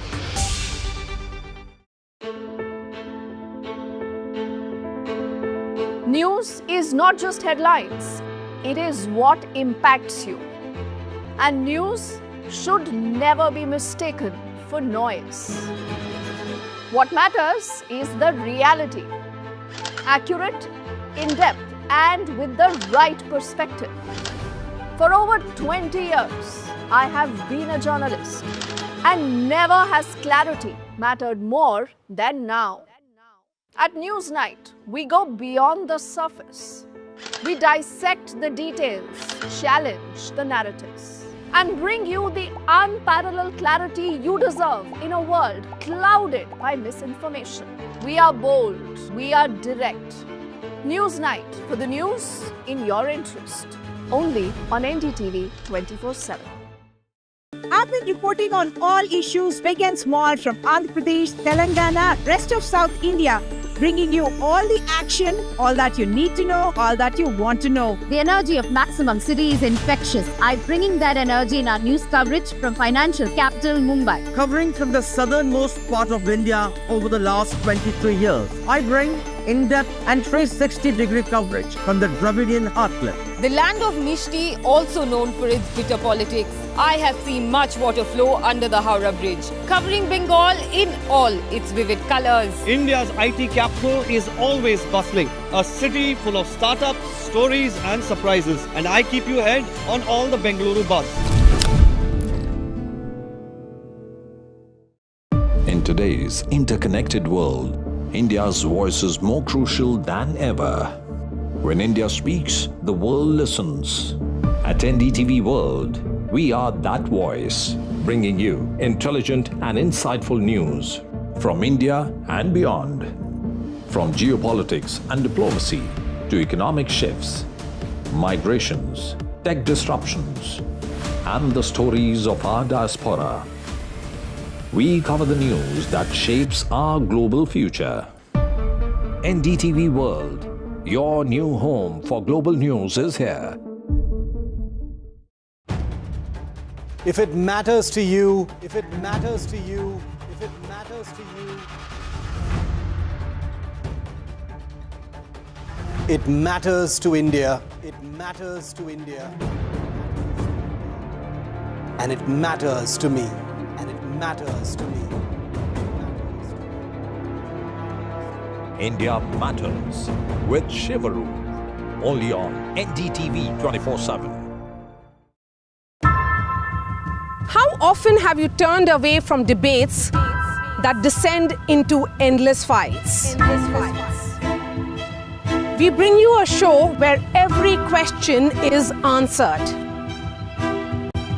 where every debate finds its resolution, where every story finds its conclusion, where opinions collide but facts prevail.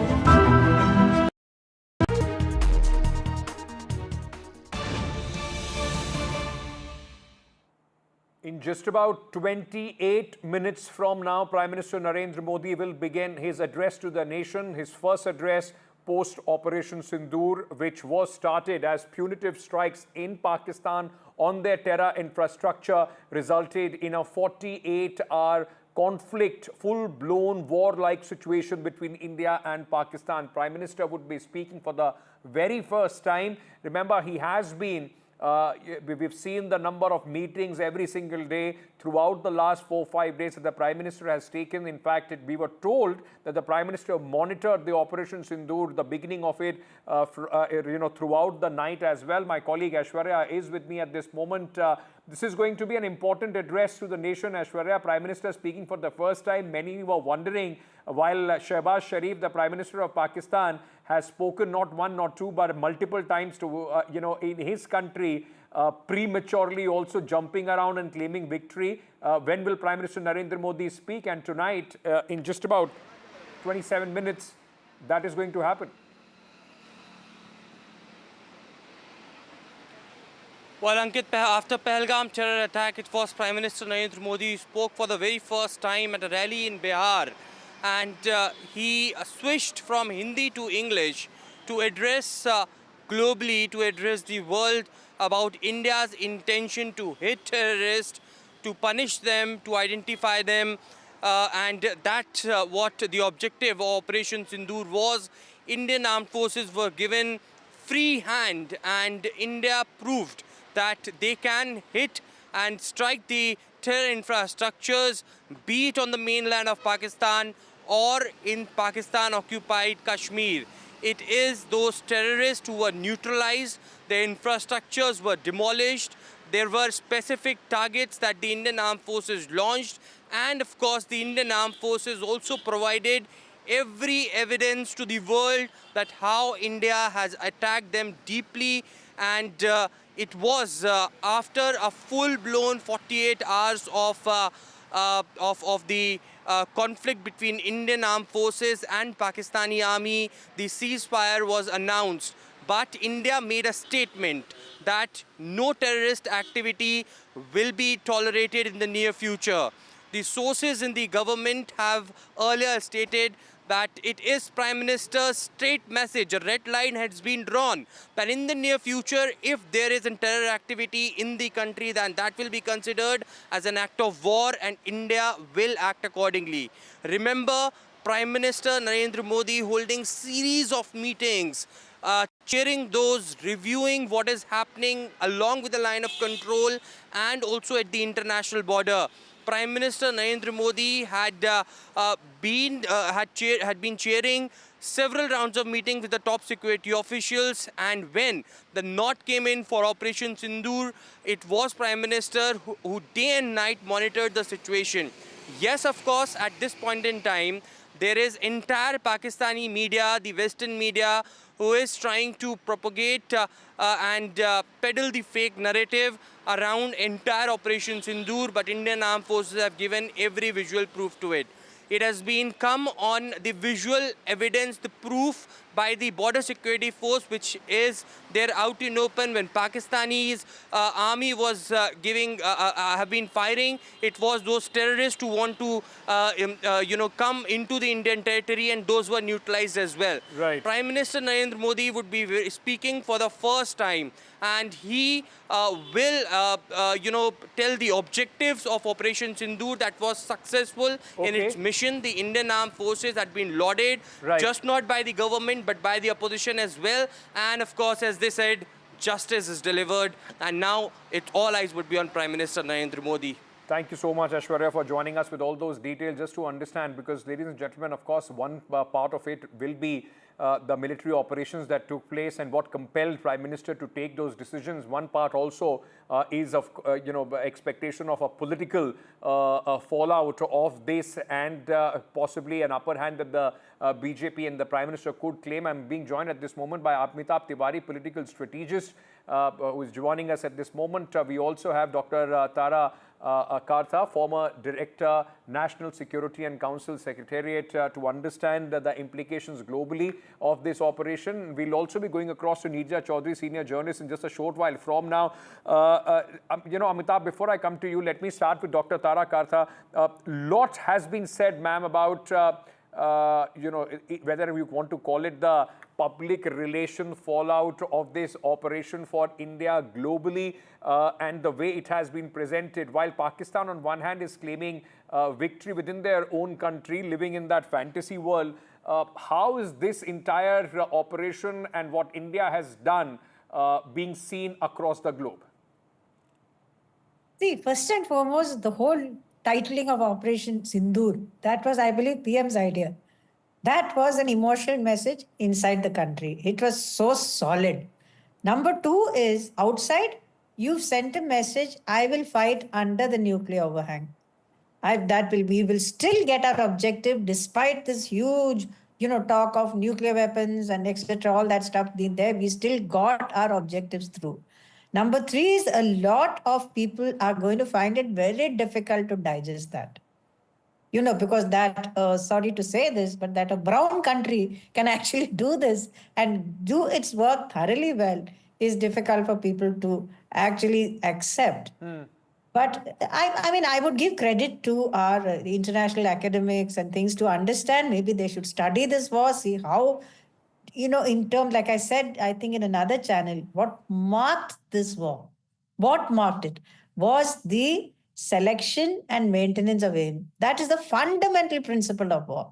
You said, I will attack terrorist camps, and that is precisely what you did. Right. So that is brilliant.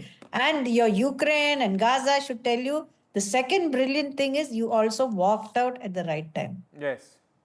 So Amitabh, let me bring you in at this moment. What are the two messages? One, of course, for the domestic, one, of course, for a message across the border, which the military, under the leadership of Prime Minister Narendra Modi, has been able to send. What about the message to the domestic audience? What are you expecting in the address tonight?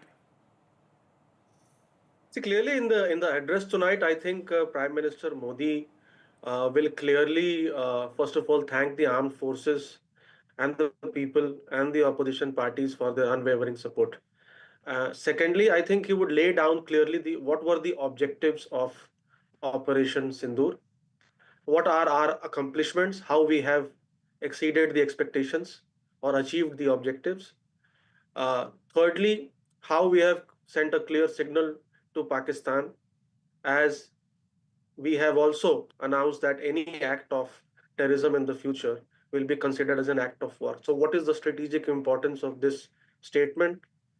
How it is also a message that I think he will also dwell upon the fact as to why India accepted a ceasefire at this point of time after the accomplishment of the objectives, perhaps because he has already made a statement in the past that this is not an era of war. Correct. When he has made a position, such a position during the Russia-Ukraine conflict, I think he will try to harp on that factor.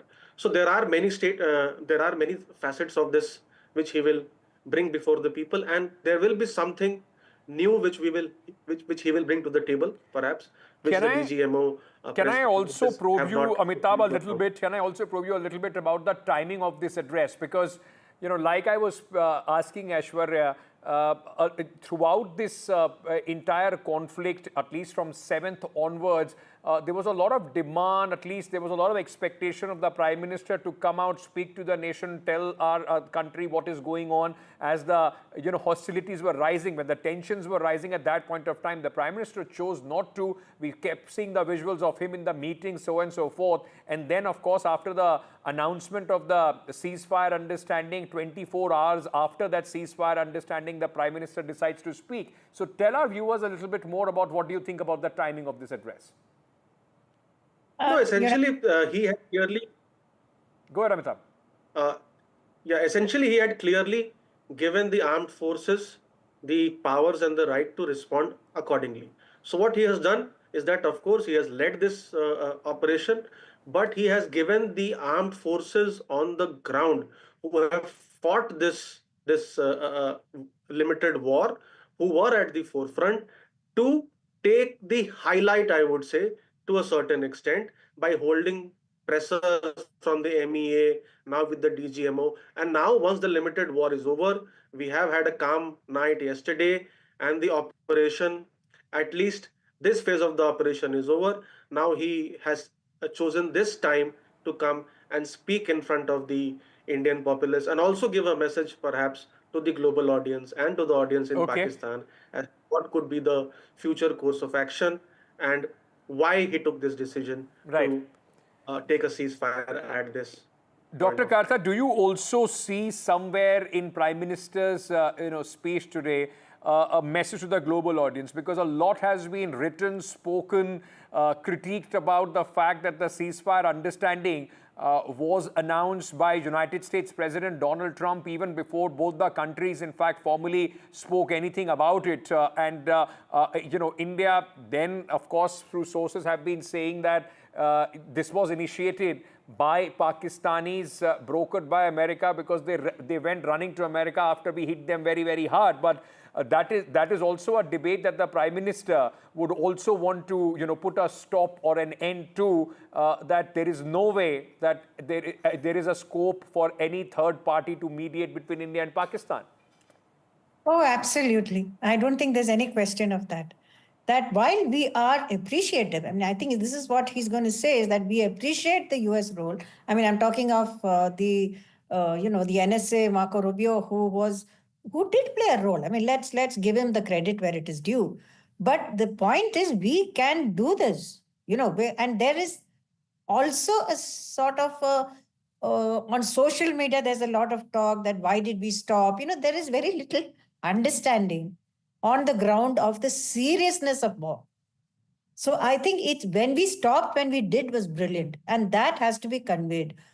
And I think the PM who has been helming all these things, he is not a PM who will sit at home and, let things slide. He is at the leading from the front. He would know this. And I think that message will also go out. We got our objectives. We are happy with the US, but however, we will make our own decisions. No question of mediation on Kashmir. We are done. Article 370, we are done. That's it.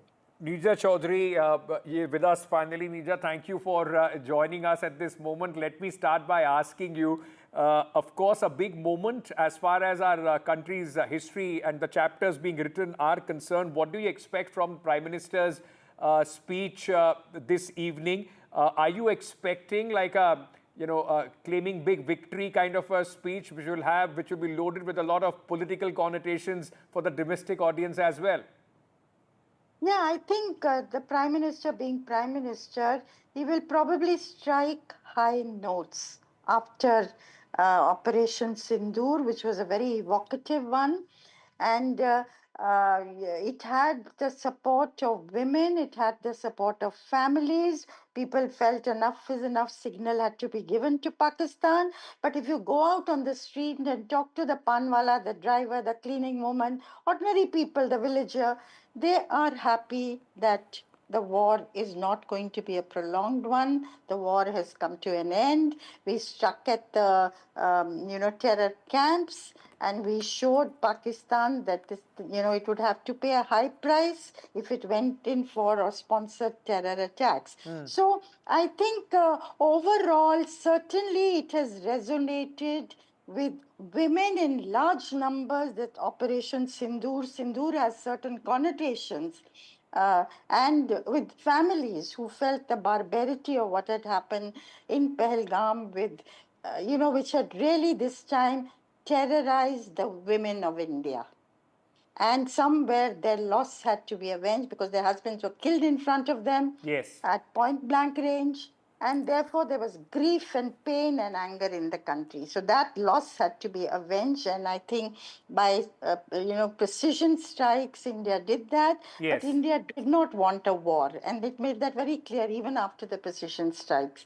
So yes, given all this, but certainly the BJP leadership has come in for criticism, with America. Why did it go in for ceasefire so quickly? There were people amongst its own ranks that felt, Pakistan would be brought on its knees. So maybe it became a victim of its own shrill rhetoric by some of the people in the BJP. Yes. And also that, this third party intervention, I think the Prime Minister will probably clarify. Kashmir has it come center stage again instead of terror. Okay. Will India and Pakistan be hyphenated? These are all question marks. Yes. And I think somewhere the Prime Minister will probably clarify this evening. May I ask you, or just stretch this further into the political message, Neerja? Already we are seeing news reports that the BJP has planned Tiranga Yatras across the country for coming May 13th and onwards. There is somewhere, of course, it's not for the first time. Every political leadership, after what they would perceive, or at least there is a strategic military objective which has been achieved, there is going to be some political dividend that they would want out of that. How do you see that playing out in the days to come? And also the opposition, which has been quite completely supporting the government so far, but now, of course, as the tensions of the war-like situation would come down, the heat in the political discourse will rise. Yeah, absolutely. The opposition will play its role and should play its role.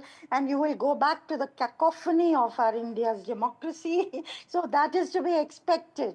And of course, there are no elections around the corner. It's Bihar 6 months down the line. And of course, elections next year.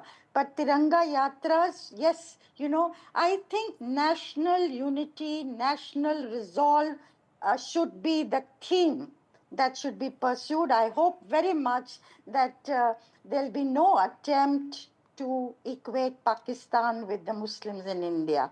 Because the Muslims and Hindus have stood as one, even though the design of the Pahalgam terror attacks was to create a backlash in the country. And that was defeated. Kashmiris have spoken with the rest of India. There we've seen women power in evidence. So I think we should encash on all those things to move forward very resolutely. Amitabh, very quickly, let me bring you in, because even though the opposition this time, and we have seen at least a sense of responsibility across the political aisle when it came to these kind of tensions between India and Pakistan. Opposition, in fact, saying that they have complete faith and support they've given to the Prime Minister and the armed forces. But there was one demand that the opposition kept raising, at least that they said that in the all-party meetings, Prime Minister should have been present. Now there is also a demand of an all-party meeting. Do you see some sort of an addressal by the Prime Minister in the upcoming address as well? See, I think clearly the opposition is demanding demanding a joint parliament session at this point of time. Maybe a joint parliament session is not warranted because a lot of things cannot be discussed openly about the strategic initiatives and the military operations. But I think the government in the days to come is likely to call for an all-party meeting. They had called an all-party meeting to apprise them of this situation after the Pahalgam attack and had taken into confidence. And I think the NDA government is likely to hold an all-party meeting soon and assuage the concerns of the opposition with regard to this ceasefire and many questions they have in mind. However, the opposition as well, I hope and that they would also probably join in the celebrations, because India needs to put up a united front and a united face to the global audience and to Pakistan on this historic occasion. Well, days will tell whether we are able to send that message, or is it too much to ask, as Nirja put it, in the cacophony of the Indian democracy. As the dust settles and the heat comes down on the international border between India and Pakistan, I presume fireworks to begin very, very soon within our borders between the political parties. Thank you so much, Nirja, Amitabh, and Dr. Kartha, for joining me at this moment. Ladies and gentlemen, just about less than 10 minutes, 8 minutes at this moment, the clock is showing on NDTV. Prime Minister will speak. And post that, of course, the big takeaways, the complete dissection of what the Prime Minister says to the nation coming up here on NDTV. I'm slipping into a short break. Stay tuned.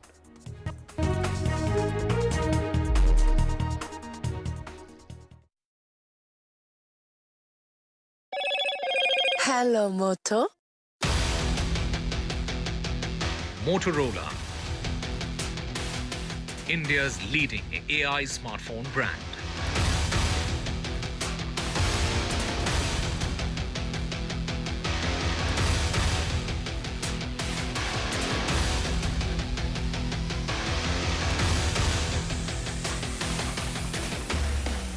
Motorola Expost of the day. ICC bids goodbye to Virat Kohli after he announced his retirement. ICC has put out a post and said, "Whites off, crown intact.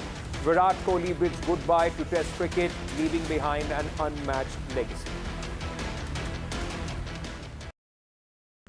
Gold plus optimistic reflective glass लगाओ, धूप की गर्मी को दूर भगाओ और बिजली का बिल भी बचाओ।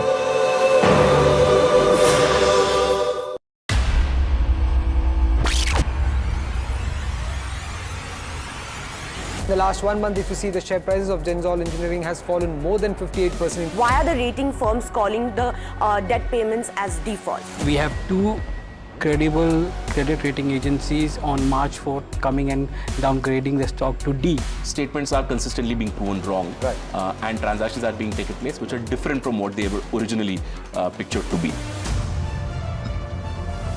The company claimed it would roll out 6,400 electric vehicles.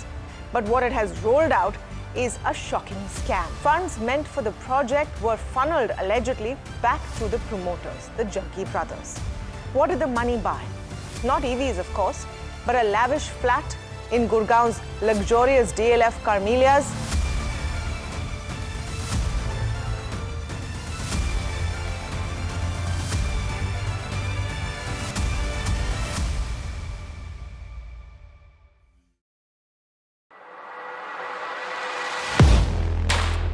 Do you really know the company you invest in? What is the real picture behind presentations and claims? Is the outlook as rosy as the company claims?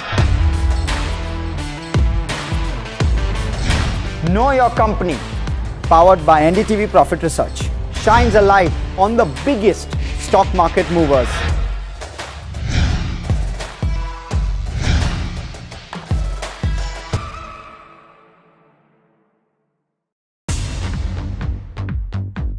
More news that matters. Big exclusive.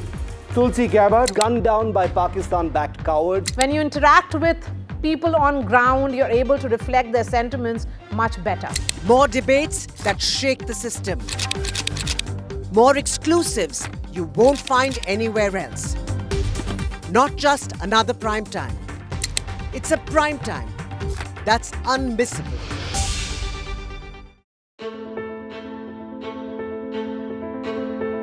News is not just headlines, it is what impacts you.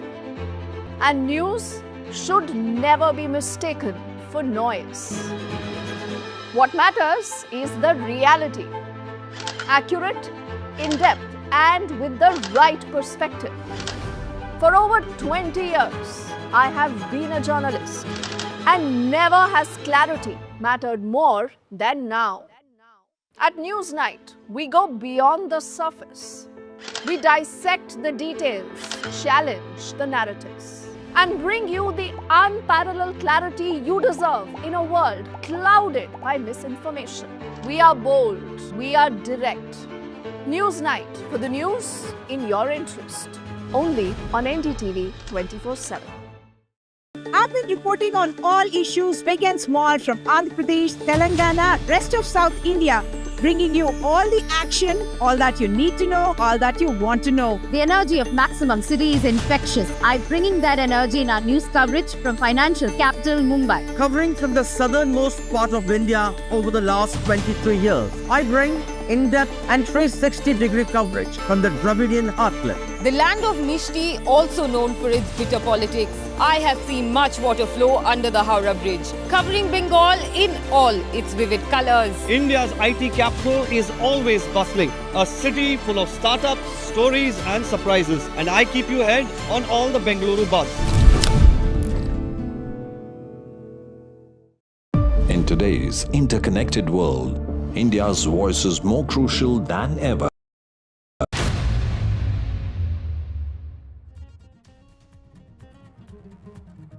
First address by Prime Minister Narendra Modi after the success of Operation Sindoor. Prime Minister Modi to address the nation any moment now. Video proof of strikes at the Pakistan air bases released by India. Forces say all military bases are intact, fully prepared. Pakistan Army is responsible for their losses.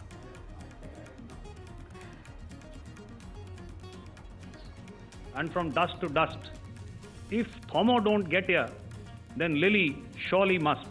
Jo Durdasha, कल आपने Pakistan airfields की देखी। हमारी airfields हर प्रकार से operational हैं।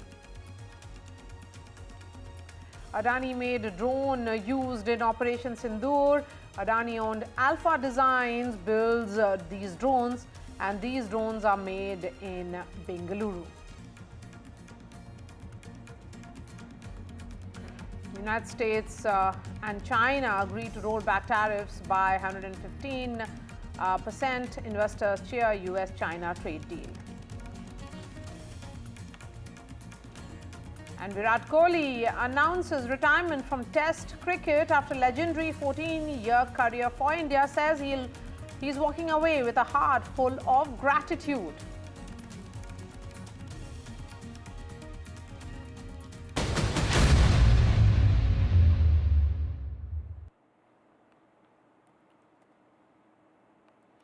Prime Minister Narendra Modi will be addressing the nation any moment now. This crucial address comes at a very important juncture after the success of Operation Sindoor and also after the ceasefire agreement was reached.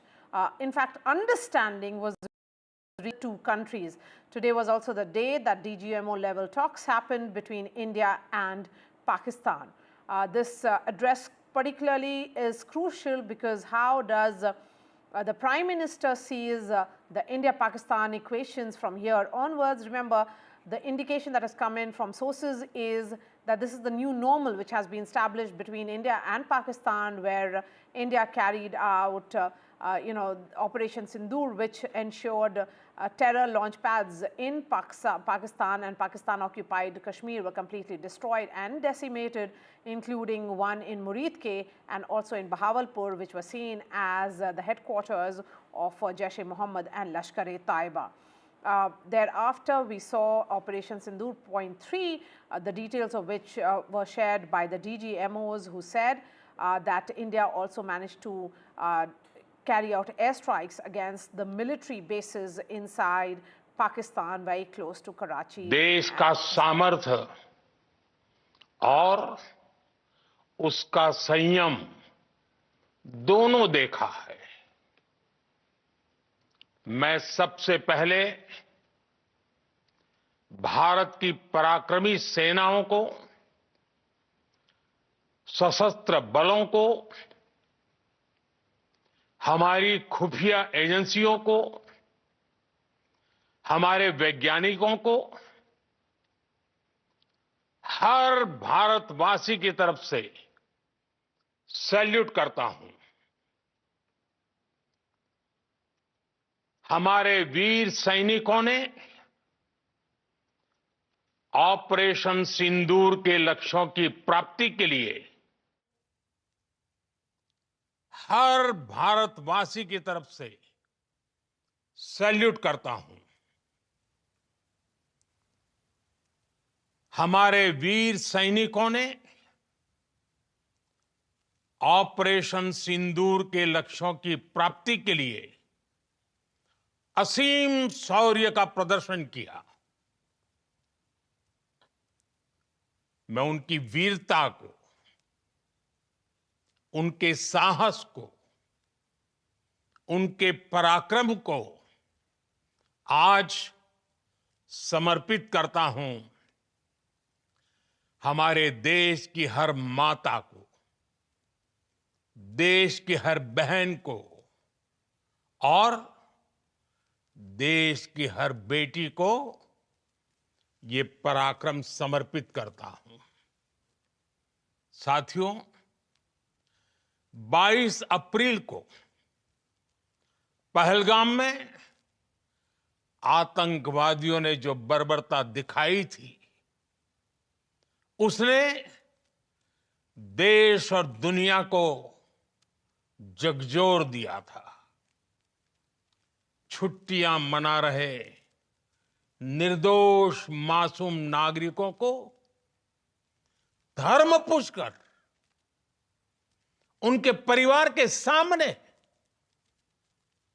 उनके बच्चों के सामने बेरहमी से मार डालना,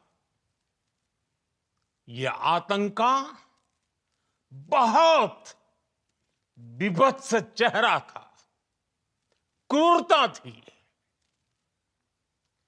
ये देश के सद्भाव को तोड़ने की घिनौनी कोशिश भी थी। मेरे लिए व्यक्तिगत रूप से ये पीड़ा बहुत बड़ी थी। इस आतंकी हमले के बाद सारा राष्ट्र, हर नागरिक, हर समाज, हर वर्ग, हर राजनीतिक दल एक स्वर में आतंक के खिलाफ कड़ी कार्रवाई के लिए उठ खड़ा हुआ। हमने आतंकवादियों को मिट्टी में मिलाने के लिए भारत की सेनाओं को पूरी छूट दे दी और आज हर आतंकी, आतंक का हर संगठन जान चुका है कि हमारी बहनों बेटियों के माथे से सिंदूर हटाने का अंजाम क्या होता है। साथियों, ऑपरेशन सिंदूर ये सिर्फ नाम नहीं है, ये देश के कोटि कोटि लोगों की भावनाओं का प्रतिबिंब है। ऑपरेशन सिंदूर न्याय की अखंड प्रतिज्ञा है।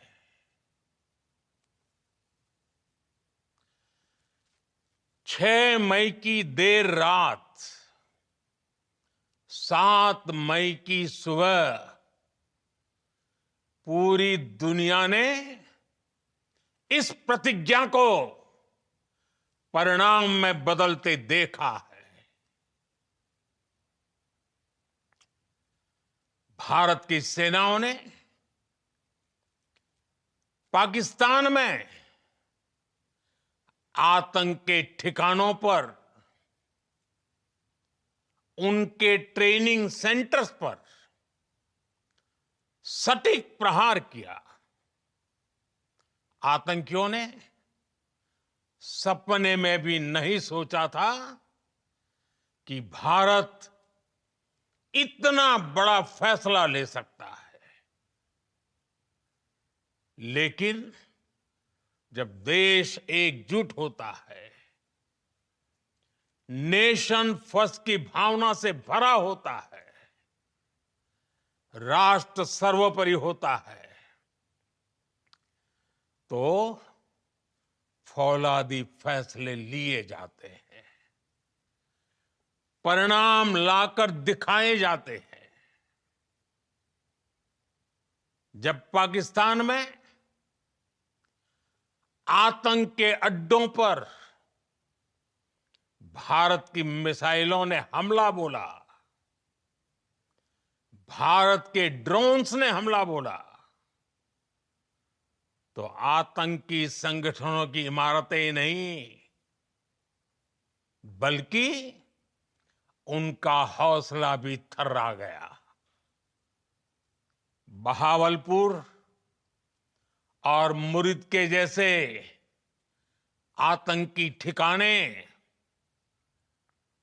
एक प्रकार से ग्लोबल टेररिज्म की यूनिवर्सिटीज रही है।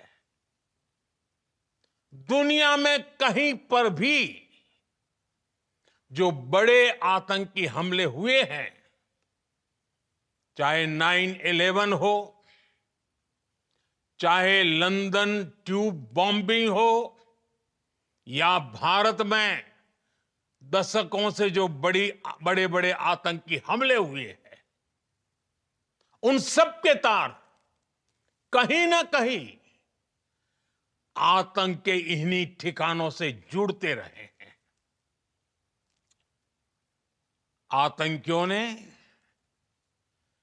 हमारी बहनों का सिंदूर उजाड़ा था, इसलिए भारत ने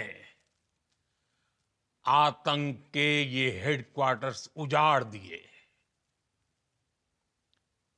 भारत के इन हमलों में 100 से अधिक खूंखार आतंकवादियों को मौत के घाट उतारा गया है। आतंक के बहुत सारे आका बीते 2.5-3 दशकों से खुलेआम पाकिस्तान में घूम रहे थे, जो भारत के खिलाफ साजिशें करते थे। उन्हें भारत ने एक झटके में खत्म कर दिया। साथियों, भारत की इस कार्रवाई से पाकिस्तान घोर निराशा में गिर गया था, हताशा में गिर गया था, बौखला गया था। और इसी बौखलाहट में उसने एक और दुस्साहस किया। आतंक पर भारत की कार्रवाई का साथ देने के बजाय पाकिस्तान ने भारत पर ही हमला करना शुरू कर दिया। पाकिस्तान ने हमारे स्कूलों, कॉलेजों को, गुरुद्वारों को, मंदिरों को, सामान्य नागरिकों के घरों को निशाना बनाया। पाकिस्तान ने हमारे सैन्य ठिकानों को निशाना बनाया। लेकिन इसमें भी पाकिस्तान खुद बेनकाब हो गया। दुनिया ने देखा कि कैसे पाकिस्तान के ड्रोन्स, पाकिस्तान की मिसाइलें भारत के सामने तिनके की तरह बिखर गई। भारत के सशक्त एयर डिफेंस सिस्टम ने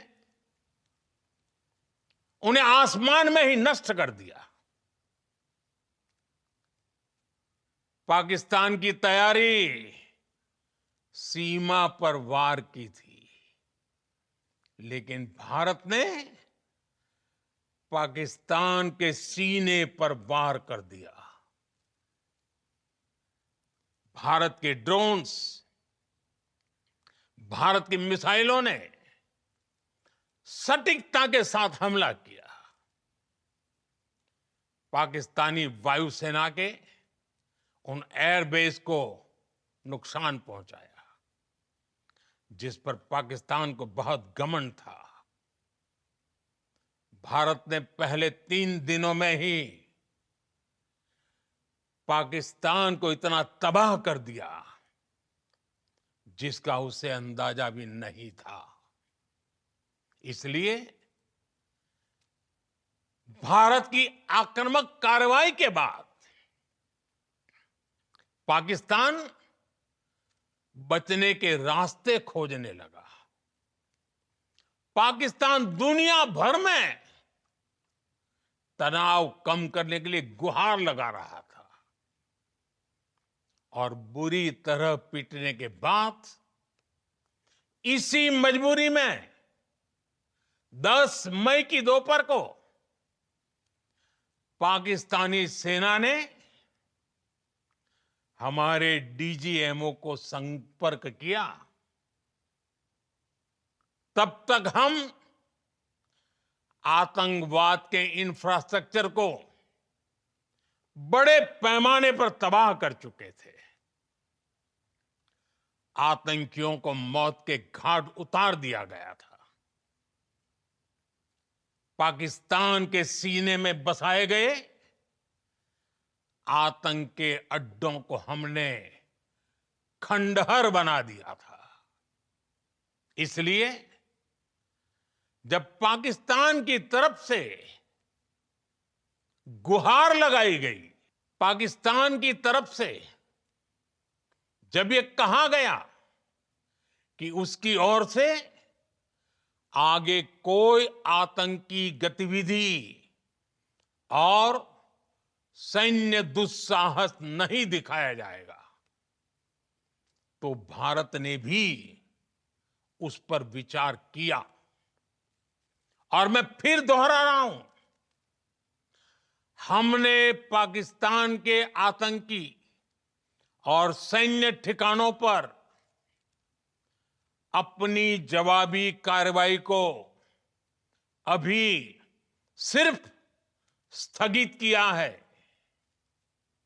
आने वाले दिनों में हम पाकिस्तान के हर कदम को इस कसौटी पर मापेंगे कि वो क्या रवैया अपनाता है।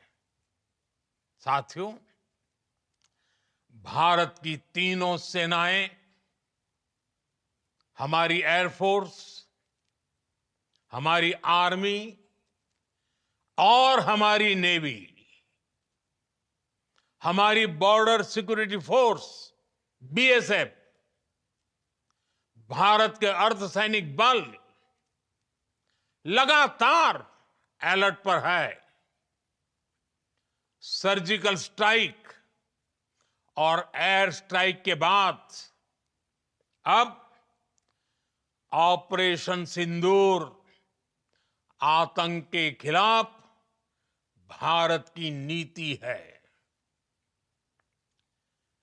ऑपरेशन सिंदूर ने आतंक के खिलाफ लड़ाई में एक नई लकीर खींच दी है, एक नया पैमाना, न्यू नॉर्मल तय कर दिया है। पहला, भारत पर आतंकी हमला हुआ तो मुंह तोड़ जवाब दिया जाएगा। हम अपने तरीके से, अपनी शर्तों पर जवाब देकर रहेंगे। हर उस जगह जाकर कठोर कार्रवाई करेंगे जहां से आतंक की जड़ें निकलती हैं। दूसरा, कोई भी न्यूक्लियर ब्लैकमेल भारत नहीं सहेगा। न्यूक्लियर ब्लैकमेल की आड़ में पनप रहे आतंकी ठिकानों पर भारत सटीक और निर्णायक प्रहार करेगा। तीसरा, हम आतंक की सरपरस्त सरकार और आतंक के आकाओं को अलग अलग नहीं देखेंगे। ऑपरेशन सिंदूर के दौरान दुनिया ने पाकिस्तान का वो घिनौना सच फिर देखा है, जब मारे गए आतंकियों को विदाई देने पाकिस्तानी सेना के बड़े बड़े अफसर उमड़ पड़े। स्टेट स्पॉन्सर्ड टेररिज्म का यह बहुत बड़ा सबूत है। हम भारत और अपने नागरिकों को किसी भी खतरे से बचाने के लिए लगातार निर्णायक कदम उठाते रहेंगे। साथियों, युद्ध के मैदान पर हमने हर बार पाकिस्तान को धूल चटाई है और इस बार ऑपरेशन सिंदूर ने नया आयाम जोड़ा है।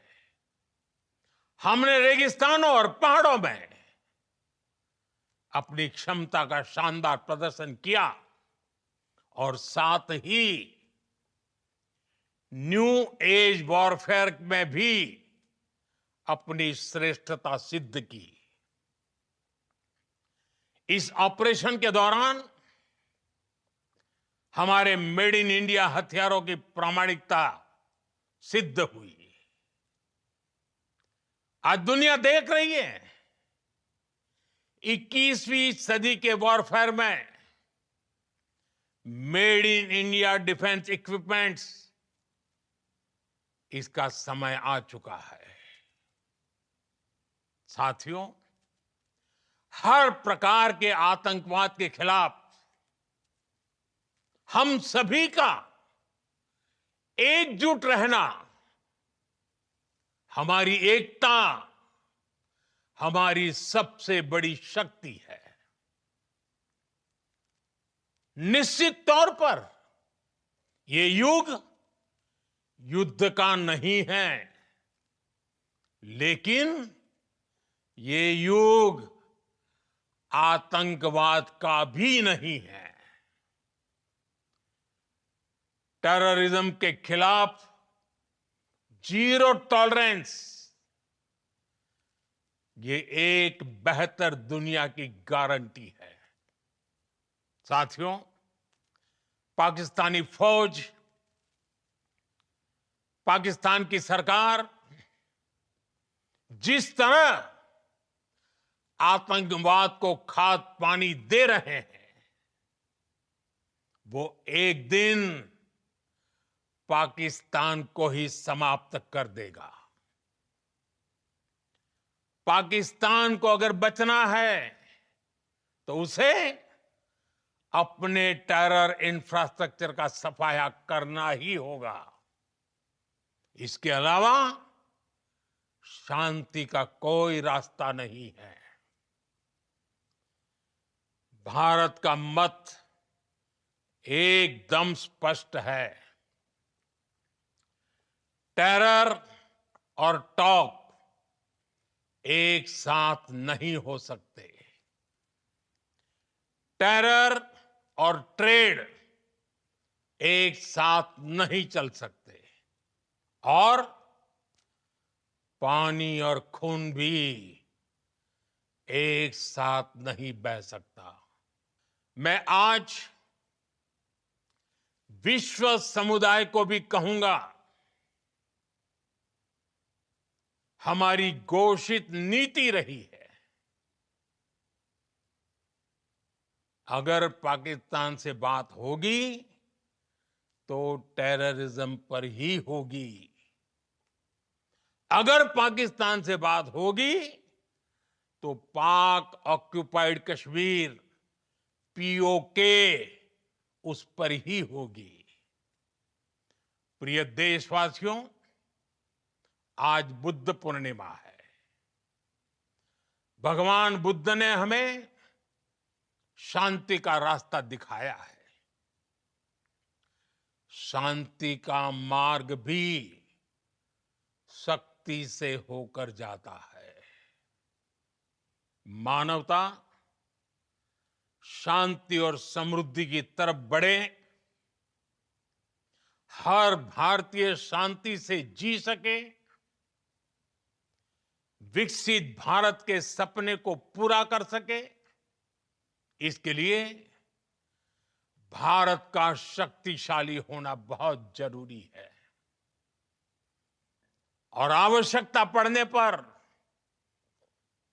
इस शक्ति का इस्तेमाल भी जरूरी है। और पिछले कुछ दिनों में भारत ने यही किया है। मैं एक बार फिर भारत की सेना और सशस्त्र बलों को सैल्यूट करता हूं। हम भारतवासी के हौसले, हर भारतवासी का एकजुटता का शपथ, संकल्प, मैं उसे नमन करता हूं। बहुत बहुत धन्यवाद। भारत माता की जय। भारत माता की जय। भारत माता की जय।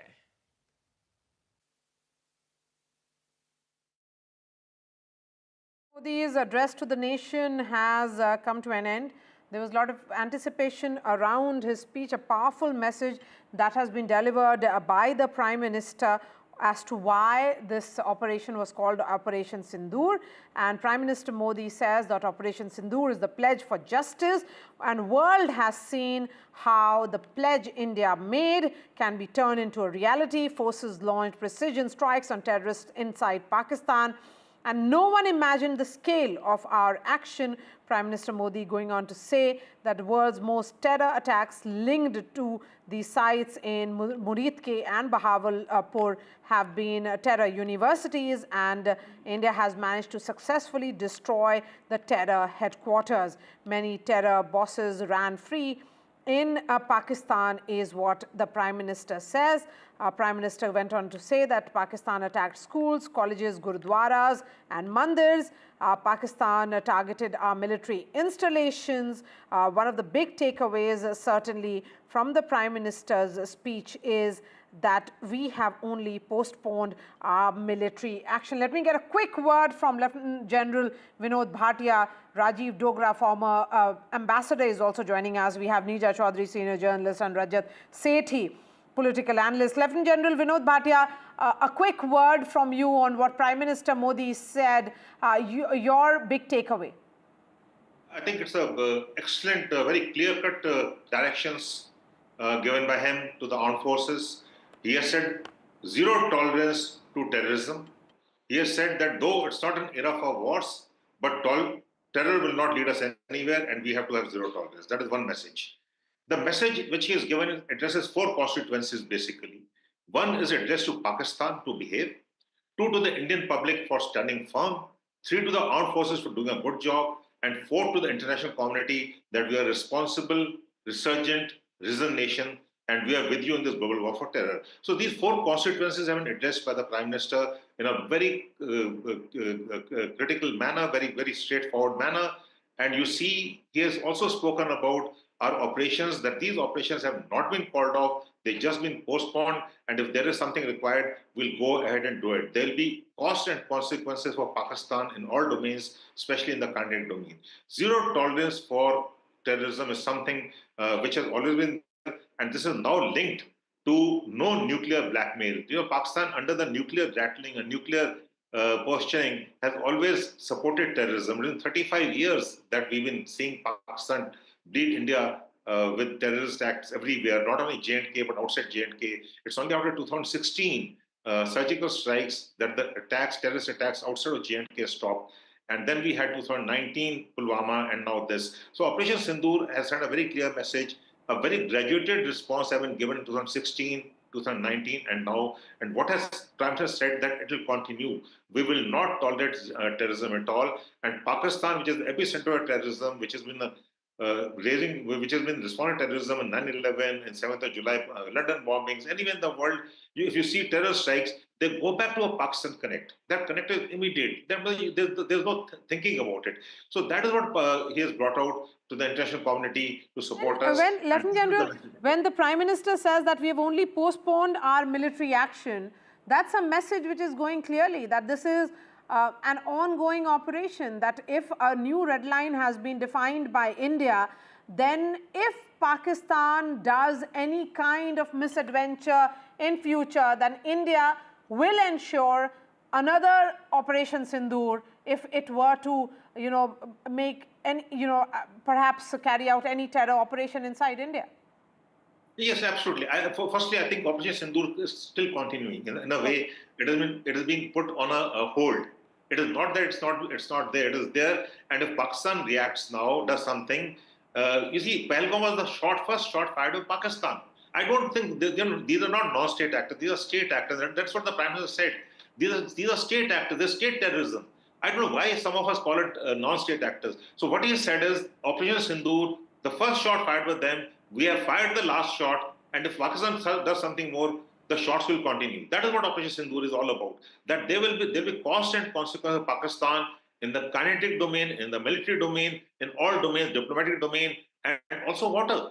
That is a very important one. And Pakistan got to pay the cost for this. They cannot endlessly, seamlessly, go on with impunity, go on with terrorism. So that is the message Pakistan has made, Lieutenant General, particularly with regards to how this is the new normal between India and Pakistan, and how Operation Sindoor is the new security doctrine of India, where India's actions will be decisive, surgical in nature if Pakistan were to target citizens of India, and this is a sovereign right of a country such as ours. Aishwarya is also joining us. Aishwarya, won't tolerate nuclear blackmail is what the Prime Minister says. He goes on to say, we watch Pakistan's actions or on terror closely, and we have set a new normal in war on terror. These are strong words, something that was needed at this point, and perhaps Prime Minister Modi, known for his excellent communication skills, has communicated it rather effectively.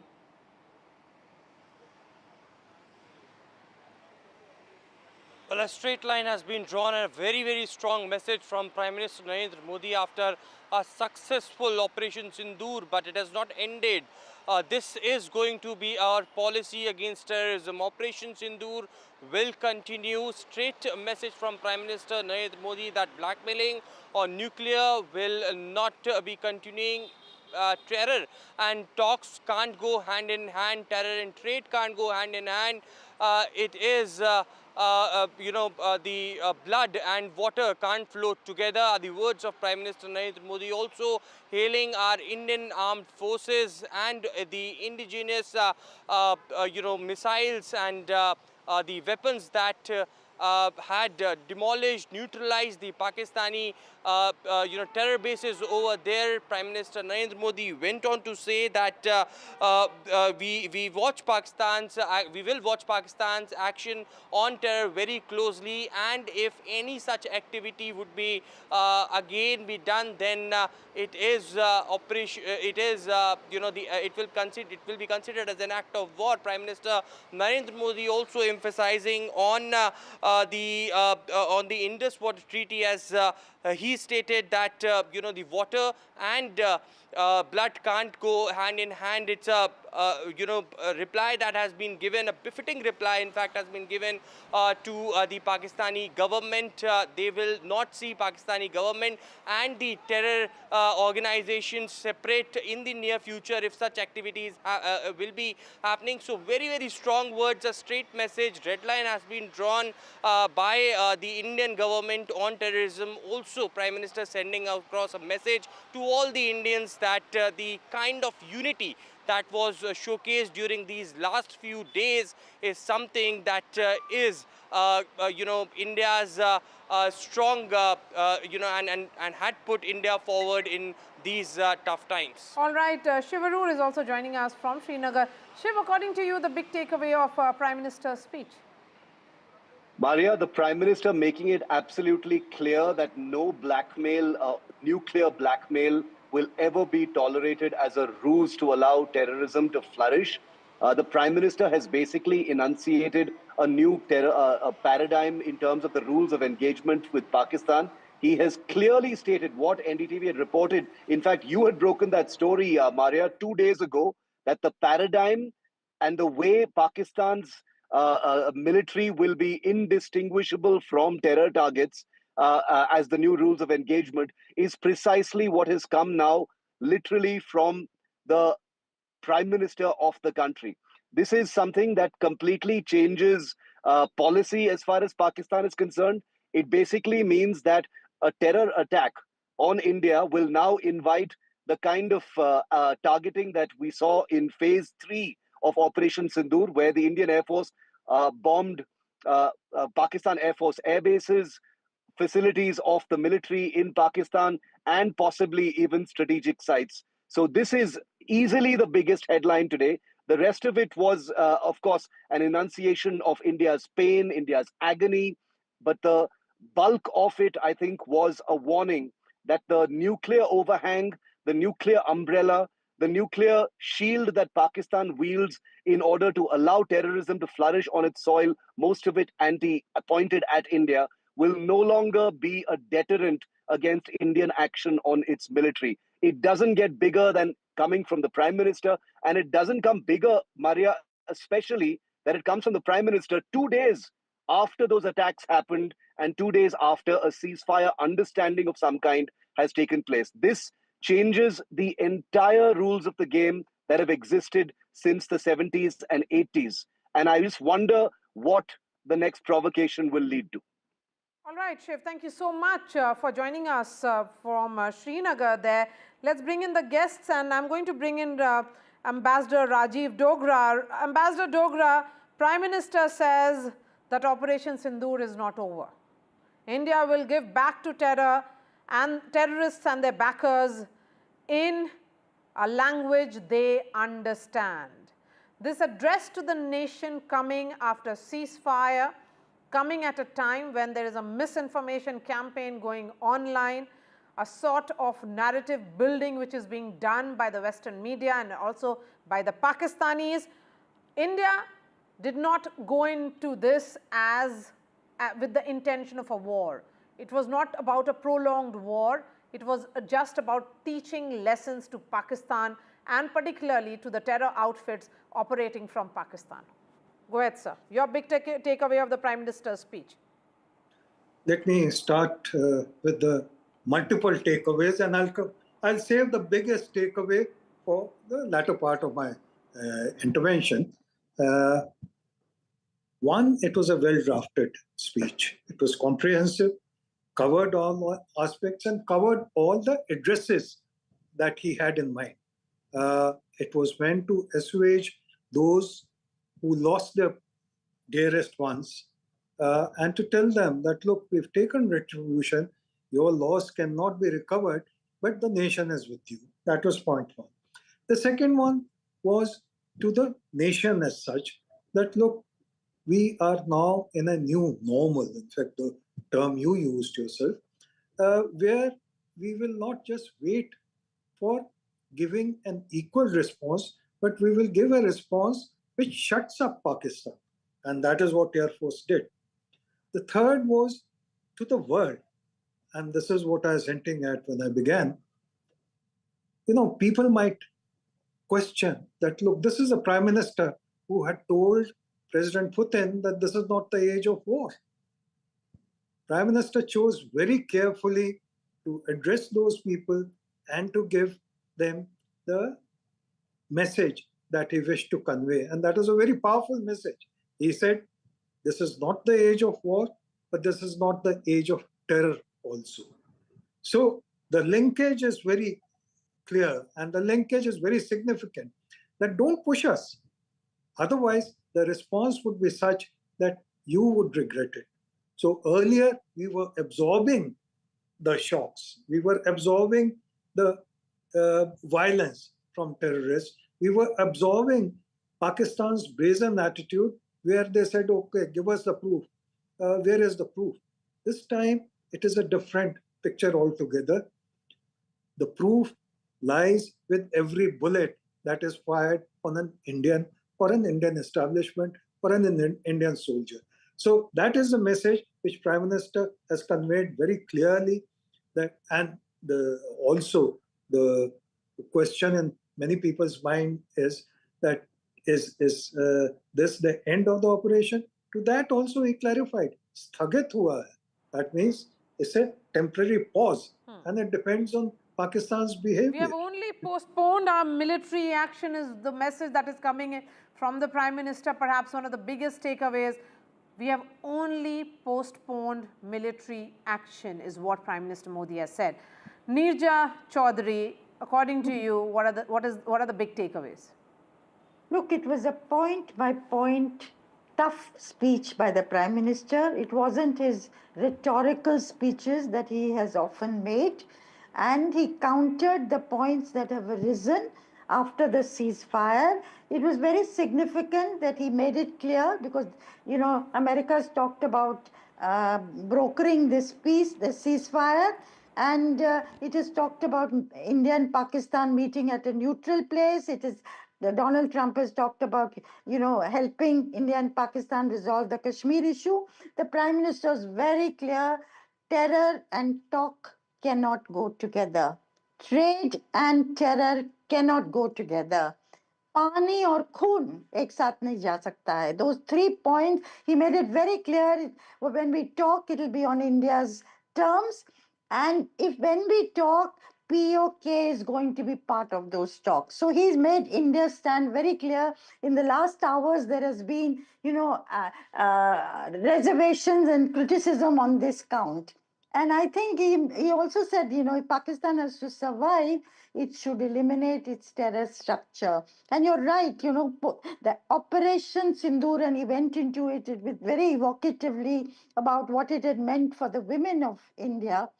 He said it is only be put on hold. We will see how whether Pakistan comes up to scratch or not. So I think he did not mince his words today. And very significantly, at the end when he says today is Buddha Purnima, this is a day of peace. And you remember, Maria, it was Buddha Purnima when Indira Gandhi went in for the nuclear test in 1974. It was Buddha Purnima again when Atal Bihari Vajpayee went in for the nuclear test in 1998. It's very significant that today when he spoke, it's again Buddha Purnima. And he talks about the strength of India, and only strong India can lead to peace. Thank you for pointing that out, Nija Chaudhary. A veteran journalist like you knows these nuances so well. So thank you so much, ma'am. Let me bring in Rajat Sethi. Rajat, Prime Minister Modi says, "Ye nyay ki akhand pratigya hai." It's an unbroken promise of justice. That's what Operation Sindoor was. And this is an operation which is ongoing. It reflects the sentiments of our people. He also says that it was Pakistan which urged us to reach a ceasefire. He has given the entire timeline clearly. Yes, Maria, indeed. It was not just me. I believe several of our colleagues and friends felt the similar goosebumps that I felt while Prime Minister was speaking. There was a statesmanly-like strategic composure that he brought in. There was also a very steely resolve. That resolve was so steely that he was visibly, expressing his, firm resolve, looking straight into the eyes of Pakistanis. And I believe he was able to convey the message loud and clear. And I believe some sensible minds within Pakistan, instead of dancing on the streets of London and in the streets of Karachi and Islamabad, would pay heeds to what is being said by Prime Minister. India wants to be left alone and carry on with its developmental march. But if they don't heed to what Prime Minister has said, the repercussions would be severe, more severe, and more severe. And I think Prime Minister, who better than him, who could have come in, cleared the air that was being deliberately peddled by Pakistan and some of the stakeholders of Pakistan's success story around the world, would have got the message loud and clear that you will not be setting the agenda between the talks of India and Pakistan whenever that happens. And he was clear, crystal clear, that that the operation, the objectives of the operation were very specific, very clear. There was certain misconception even drawn in locally also within the country, where people felt that while you are on your way, why don't you snatch away Baluchistan and take back POK? No military operation works like this. And I believe Prime Minister, right from the outset of his speech, was consistent in his message that this operation was meant to destroy these universities of terrorism that were operating. And it should not be seen that India was an aggressor or a territorial aggressor of any kind. That was not the intent. So therefore, none of the analysts who come on television, like all of us who were baying for more, he has also said that that was not the objective. And I believe with those given objectives of the operation was a thundering success.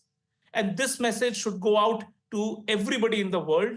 Whosoever is going to write, once the dust settles, is going to analyze every which way that we could demonstrate. Our armed forces demonstrated an enormous and a thumping victory in this operation. Power is important when needed. Road to peace also goes through power. Pakistan will have to root out terror for its own sake. I think this is a strong message that is coming in from the Prime Minister in this address to the nation. Please continue to be with us. We are taking a short break and then I'll be back with all the panelists for their final comments.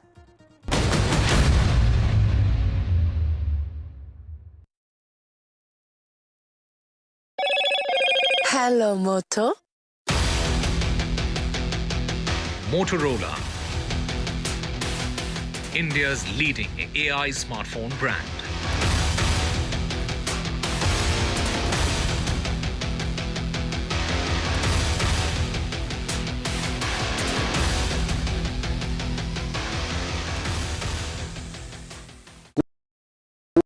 Gold plus optimistic reflective glass लगाओ, धूप की गर्मी को दूर भगाओ और बिजली का बिल भी बचाओ।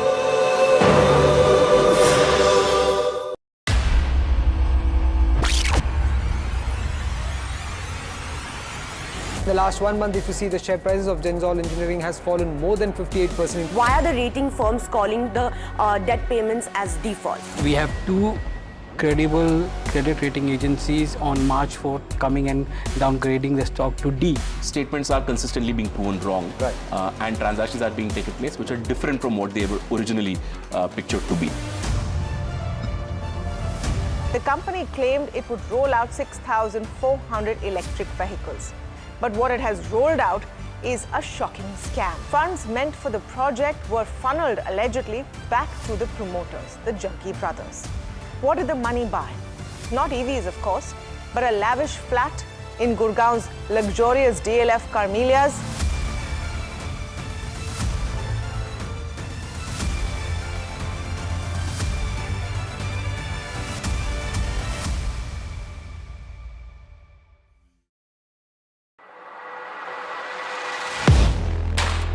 Do you really know the company you invest in?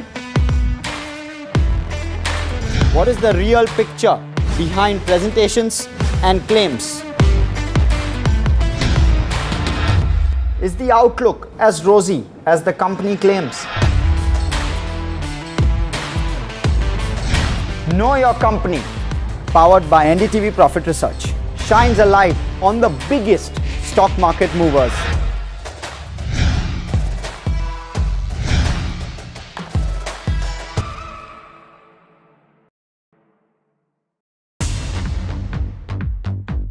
More news that matters. Big exclusive. Tulsi Gabbard gunned down by Pakistan-backed cowards. When you interact with people on ground, you're able to reflect their sentiments much better. More debates that shake the system.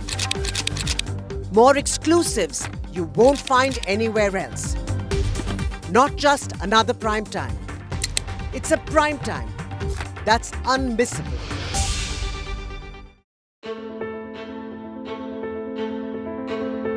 News is not just headlines, it is what impacts you. And news should never be mistaken for noise.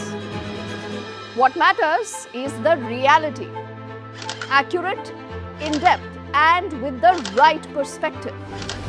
For over 20 years, I have been a journalist, and never has clarity mattered more than now. At Newsnight, we go beyond the surface. We dissect the details, challenge the narratives, and bring you the unparalleled clarity you deserve in a world clouded by misinformation. We are bold, we are direct. Newsnight, for the news in your interest.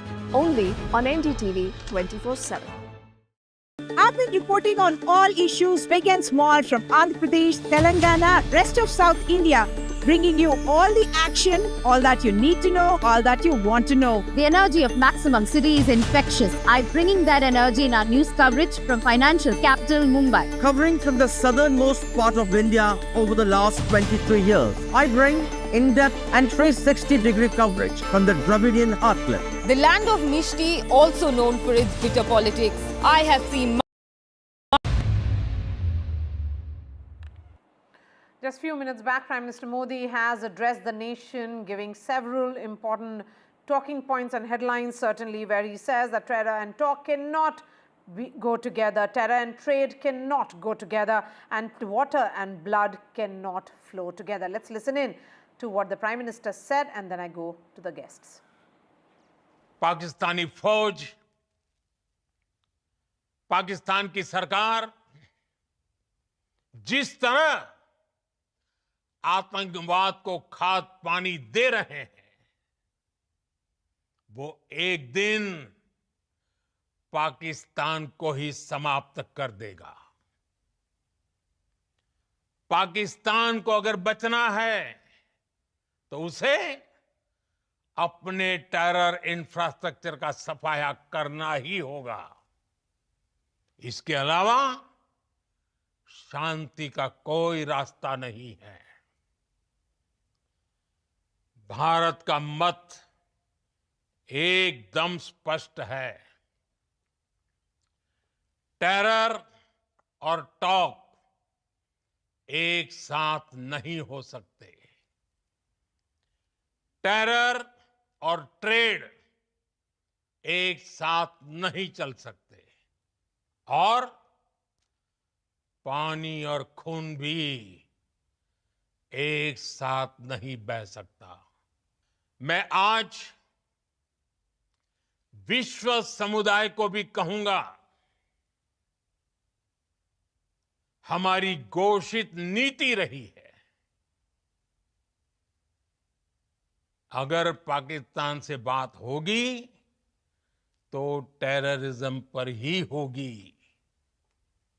अगर पाकिस्तान से बात होगी तो पाक occupied Kashmir PoK उस पर ही होगी।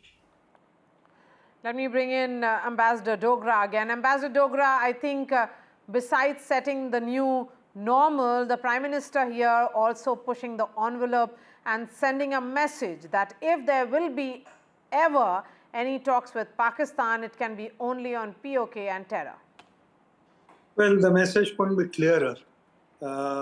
He also particularly referred to Pani or Khoon, which is something which Pakistani politicians have been screaming about for the last few days, ever since we put the Indus Water Treaty on suspension, that if water doesn't flow, then there'll be Indian blood.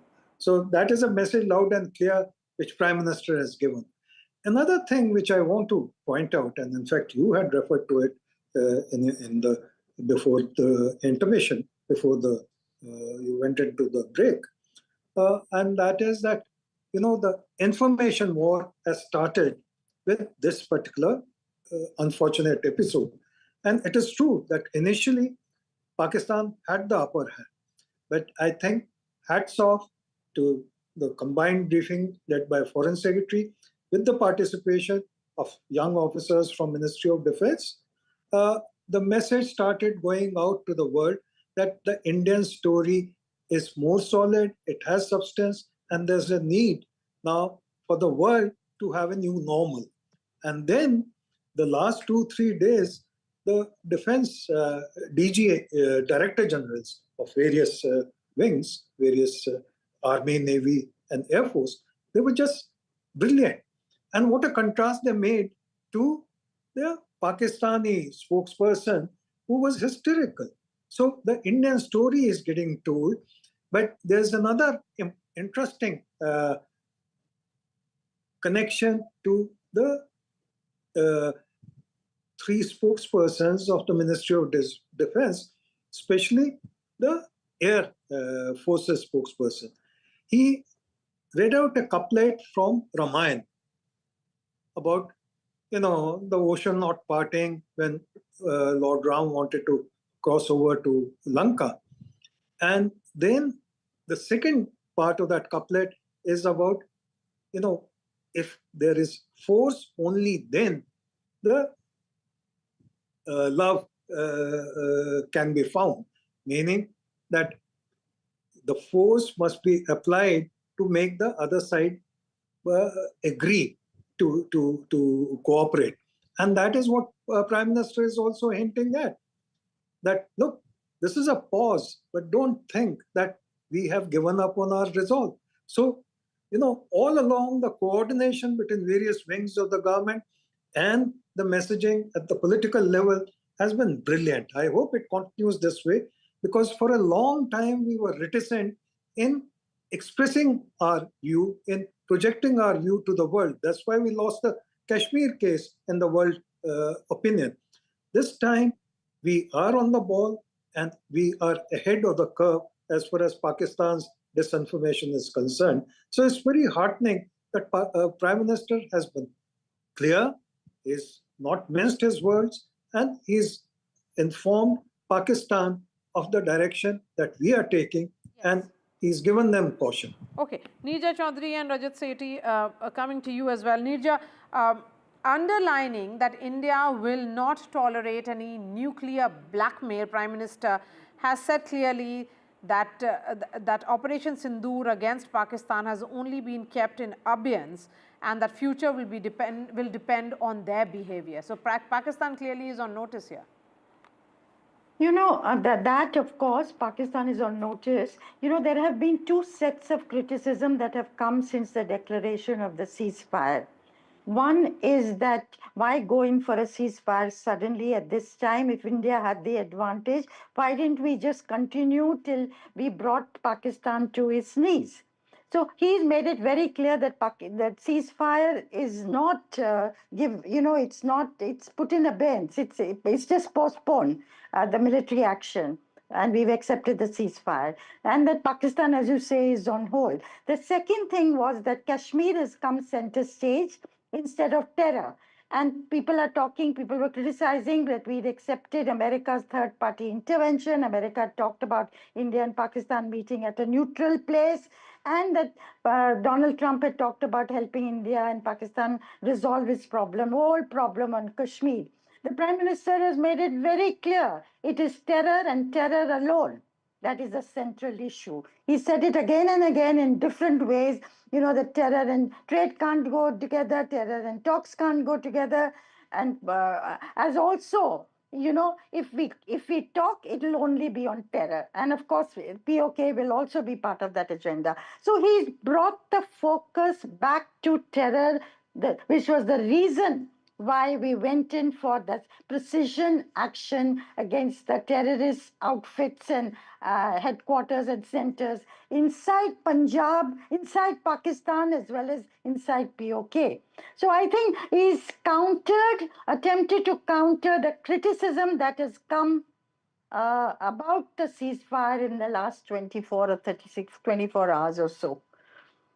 Okay, we have just enough time for Rajat Sethi.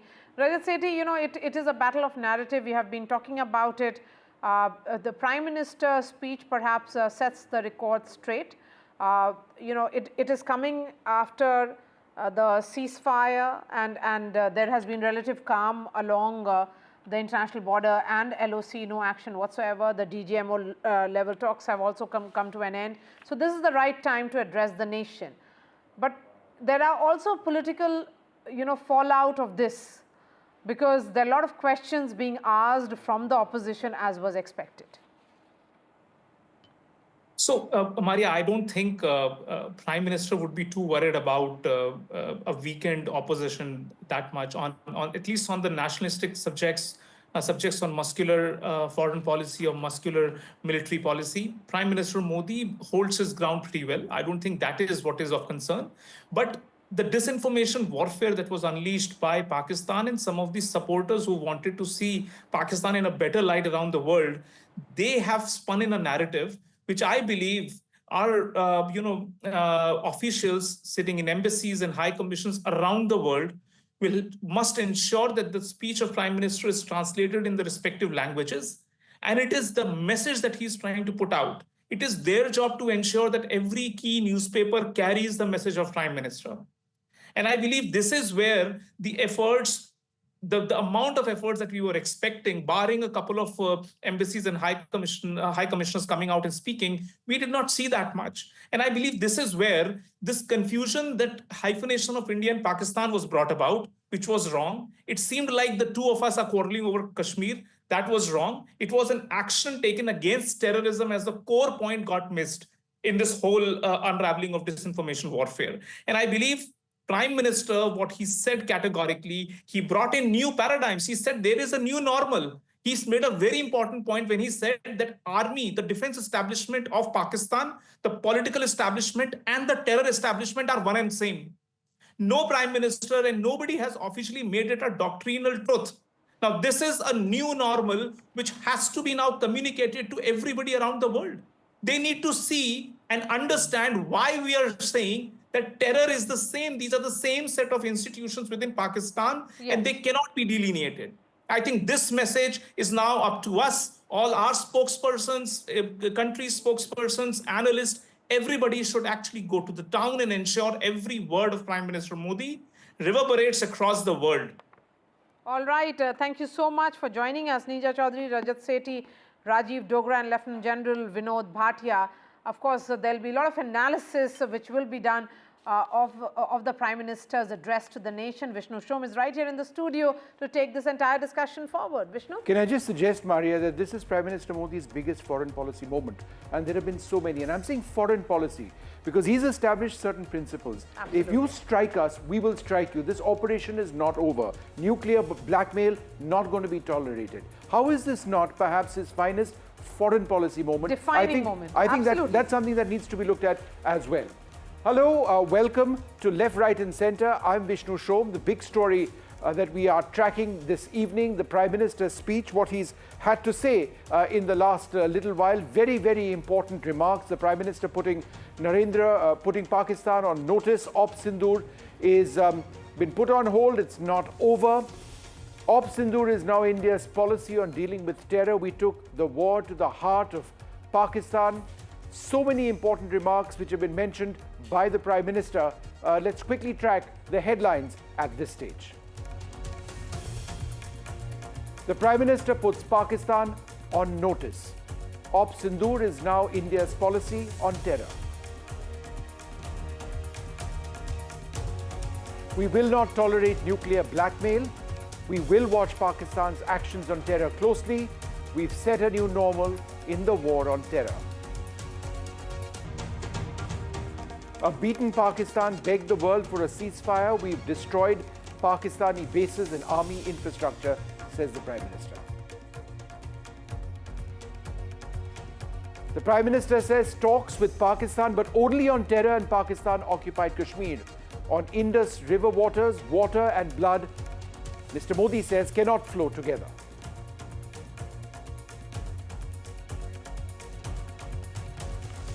Well, some important breaking news now coming in. We've got details of the Directors General of Military Operations of India and Pakistan speaking and what happened.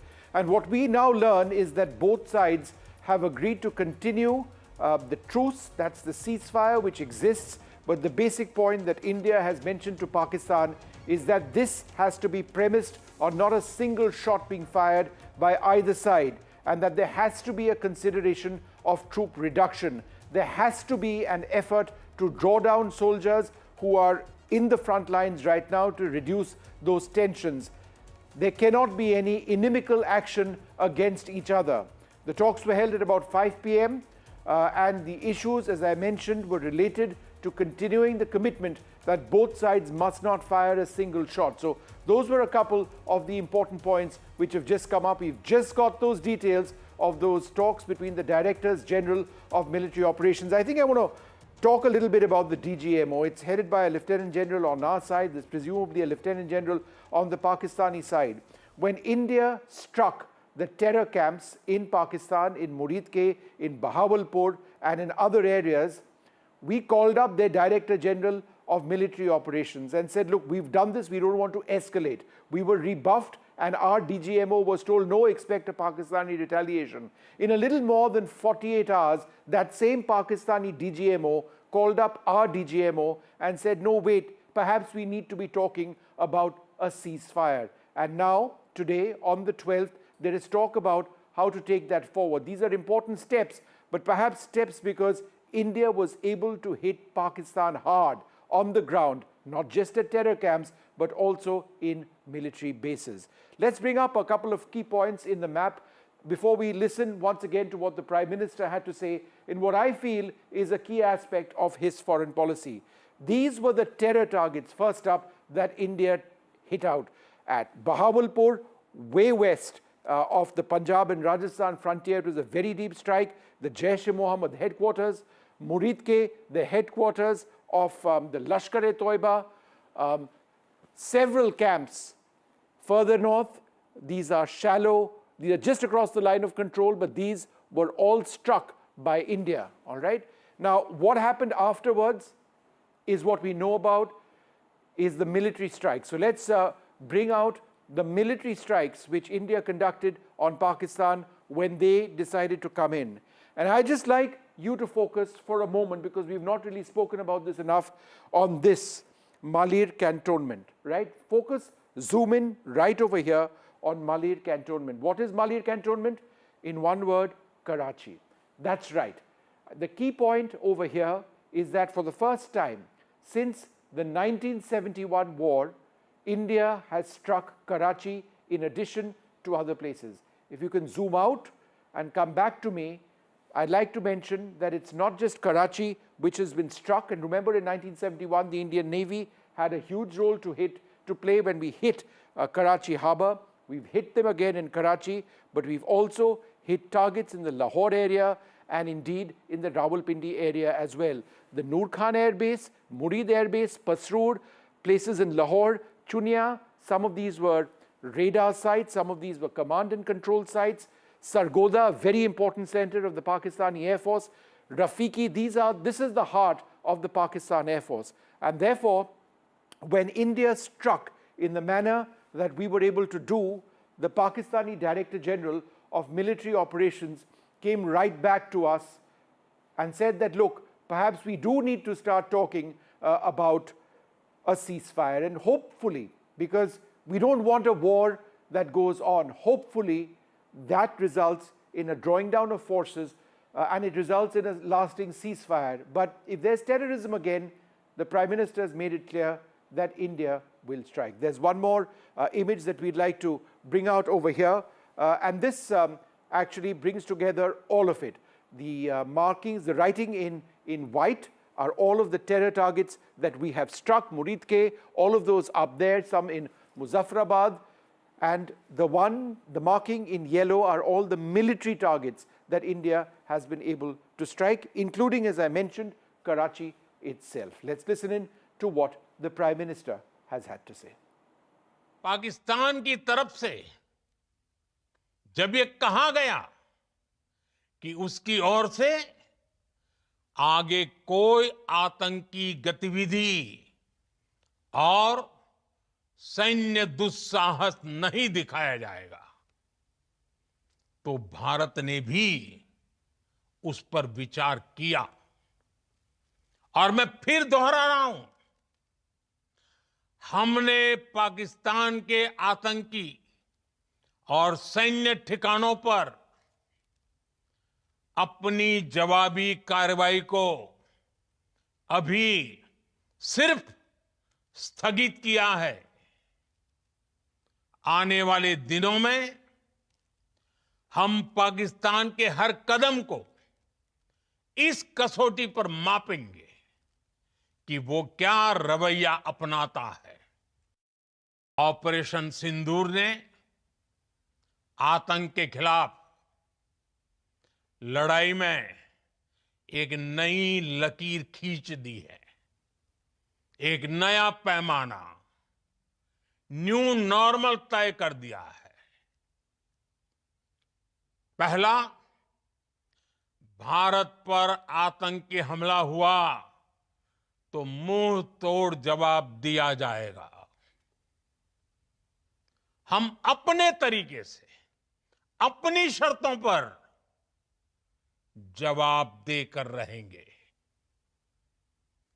हर उस जगह जाकर कठोर कार्रवाई करेंगे जहां से आतंक की जड़ें निकलती हैं।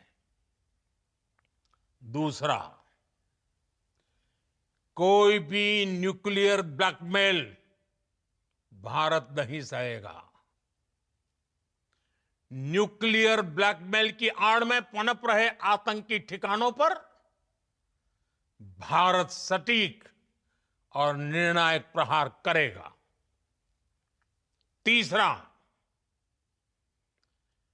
हम आतंक की सरपरस्त सरकार और आतंक के आकाओं को अलग अलग नहीं देखेंगे।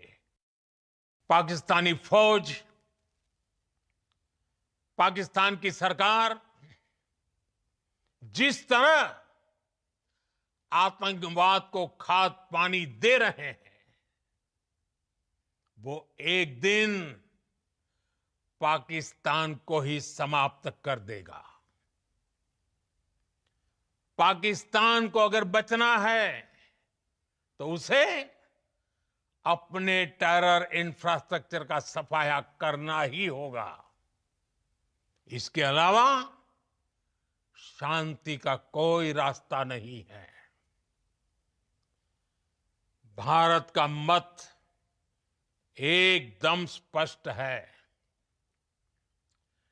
टेरर और टॉक एक साथ नहीं हो सकते। टेरर और ट्रेड एक साथ नहीं चल सकते और पानी और खून भी एक साथ नहीं बह सकता। मैं आज विश्व समुदाय को भी कहूंगा, हमारी घोषित नीति रही है, अगर पाकिस्तान से बात होगी तो टेररिज्म पर ही होगी। अगर पाकिस्तान से बात होगी तो पाक ऑक्युपाइड कश्मीर पीओके उस पर ही होगी। ऑपरेशन सिंदूर के दौरान दुनिया ने पाकिस्तान का वो घिनौना सच फिर देखा है, जब मारे गए आतंकियों को विदाई देने पाकिस्तानी सेना के बड़े बड़े अफसर उमड़ पड़े। स्टेट स्पॉन्सर्ड टेररिज्म का ये बहुत बड़ा सबूत है। हम भारत और अपने नागरिकों को किसी भी खतरे से बचाने के लिए लगातार निर्णायक कदम उठाते रहेंगे। साथियों, युद्ध के मैदान पर हमने हर बार पाकिस्तान को धूल चटाई है और इस बार ऑपरेशन सिंदूर ने नया आयाम जोड़ा है। हमने रेगिस्तानों और पहाड़ों में अपनी क्षमता का शानदार प्रदर्शन किया और साथ ही न्यू एज वॉरफेयर में भी अपनी श्रेष्ठता सिद्ध की। All right, and you can listen to that entire speech of the Prime Minister at 9:30 p.m. In a little while from now. Joining us now, Ambassador Dilip Sinha, Major General Yashmore, Air Marshal VPS Rana, and Sandeep Shastri and Sajjan Kumar will help us analyze the significance of these remarks. Air Marshal Rana, let me come to you first. How are the remarks made by the Prime Minister directly linked to the ability of the Indian Air Force in sending out a strong message by carrying out very precise targeting and strikes of a number of Pakistani air bases? How have those strikes ultimately boiled down to what the situation presently is? Thanks, Vishnu. First of all, I think in this entire Op Sindoor, the messaging and symbolism has been very, very perfect, right from day one when we chose the name until this day when the Prime Minister delivered that address of his. He was as precise as probably the Indian Air Force strikes were. Very straight, hard-hitting, to the point, precise. So I think in that 15-minute address, he just summarized our entire strategic mindset, our entire capability, and our intent for the futuristic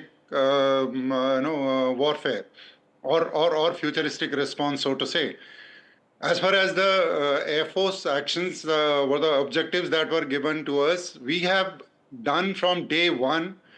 It has been a very, very graduated response. All the time, it has been to send a message across that you need to just stop here.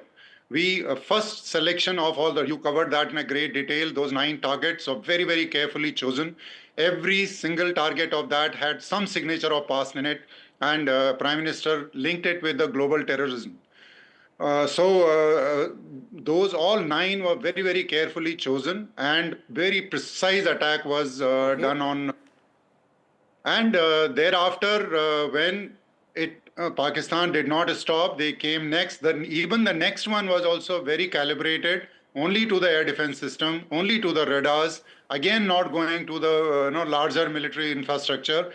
But again, that message again was not taken, and then they attacked all our civilian targets and also our airfield, and we were left. I want to go across to Ambassador Sinha as well. I found the other key point that the Prime Minister mentioned was on nuclear blackmail, where he said quite clearly that, look, we won't live under this threat of nuclear blackmail. Again, I think that's one of his strongest statements. What's the significance of that? It is very significant because all this while, not only Pakistan, but the entire world has been saying that these are 2 nuclear power states, and any action by India will result in a nuclear encounter between the 2 countries.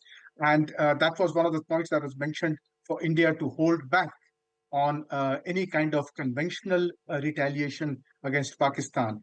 But this time, we have made it clear to Pakistan that it cannot hide behind this nuclear threat.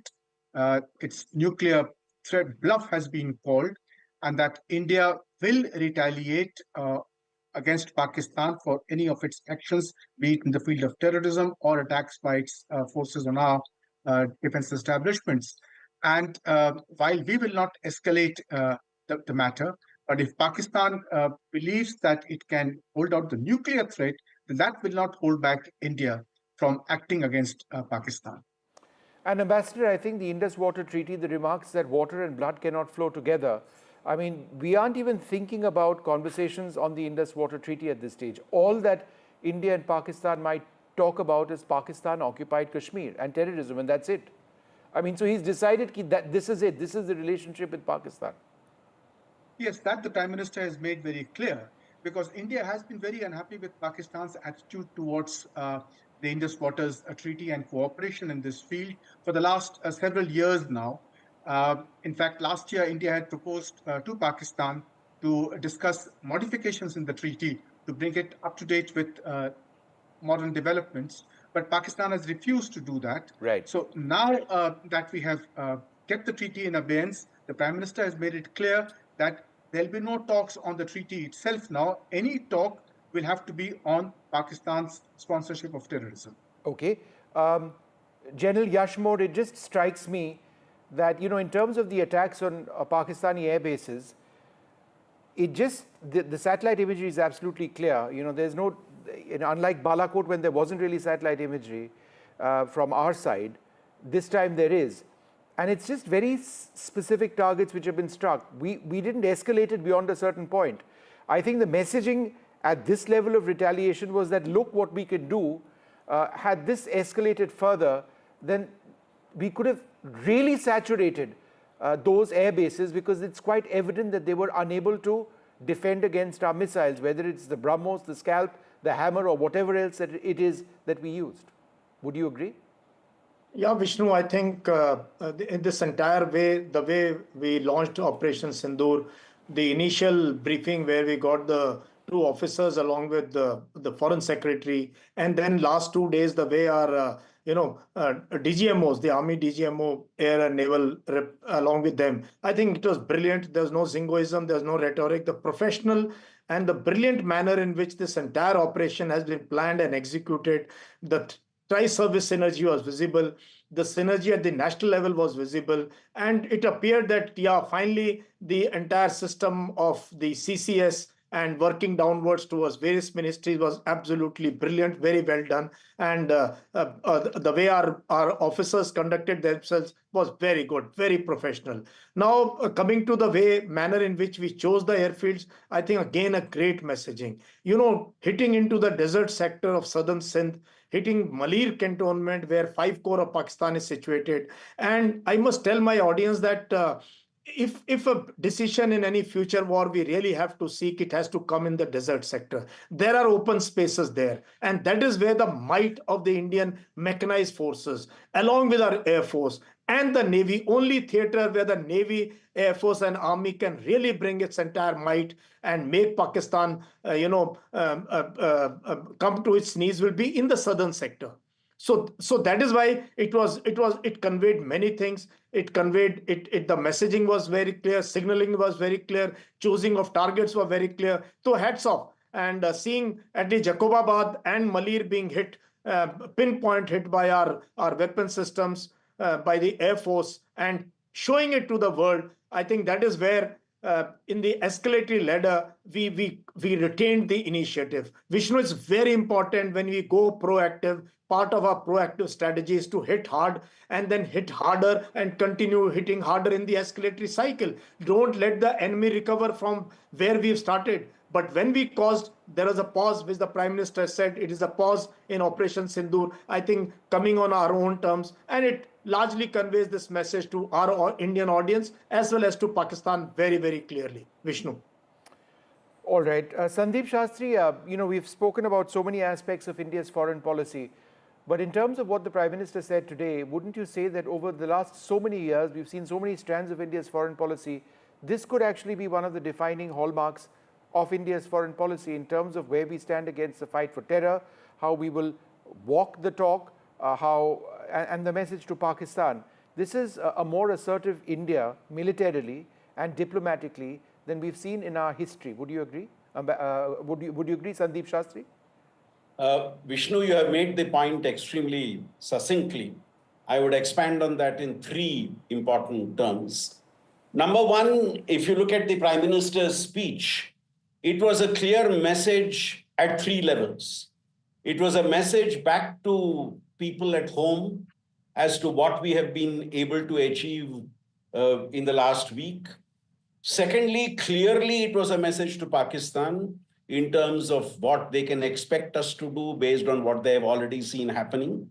And thirdly, I think most importantly also, it was a message to the entire world that, and this was towards the end of the Prime Minister's speech, we have this reference to the world and the fact that the world would have seen how we can protect our interests. So I think for me, the first important calibration comes in this multiple messaging that speech had. Secondly, I think, Vishnu, if you look at in terms of the new language of dialogue, the Prime Minister made very clear that we are setting the terms and not responding to what another nation would do, save if it is an action done by a terrorist group. Let's also remember, Vishnu, there was some talk once the ceasefire was announced that when we could have struck more, we have taken a step back. I think the Prime Minister was addressing that point also when he said Operation Sindoor has not concluded, but then there is a pause to it. And depending on actions which happen in the future, we could still see things taking place. Third and last, Vishnu, I think if you look at the terms of dialogue, you see a new language of politics, new language of dealing with Pakistan, which is coming into play. There is distinctly a different approach to Pakistan. The whole question of only two unfinished businesses, the wiping out of terror and the recovery of Pakistan-occupied Kashmir. Now that has been made very clear. And the wonderful playing with three words that no talks when there is terror, no trade when there is terror, and the whole question of no sharing of water when there is spilling of blood. I thought all these 3 points are reflective of a changed way of dealing with our neighbor and a changed way of defining and deciding the contours of international politics from India's perspective.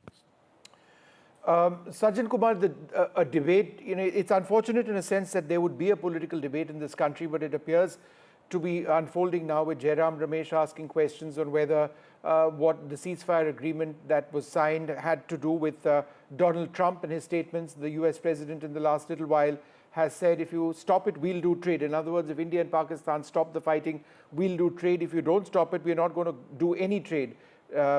nobody has used trade like I do. And so the Congress party is asking questions about this. So my question is twofold. Number one, the US may have had an important role, but the sense that I get is that it was because Pakistan felt that its military operations against India couldn't be sustained, given the fact that they were unable to hit their targets on our soil, that they decided that, look, they need to step back, number one. And number two, isn't it rather strange for the Congress party to be raising this now at a time when the wounds are still so raw?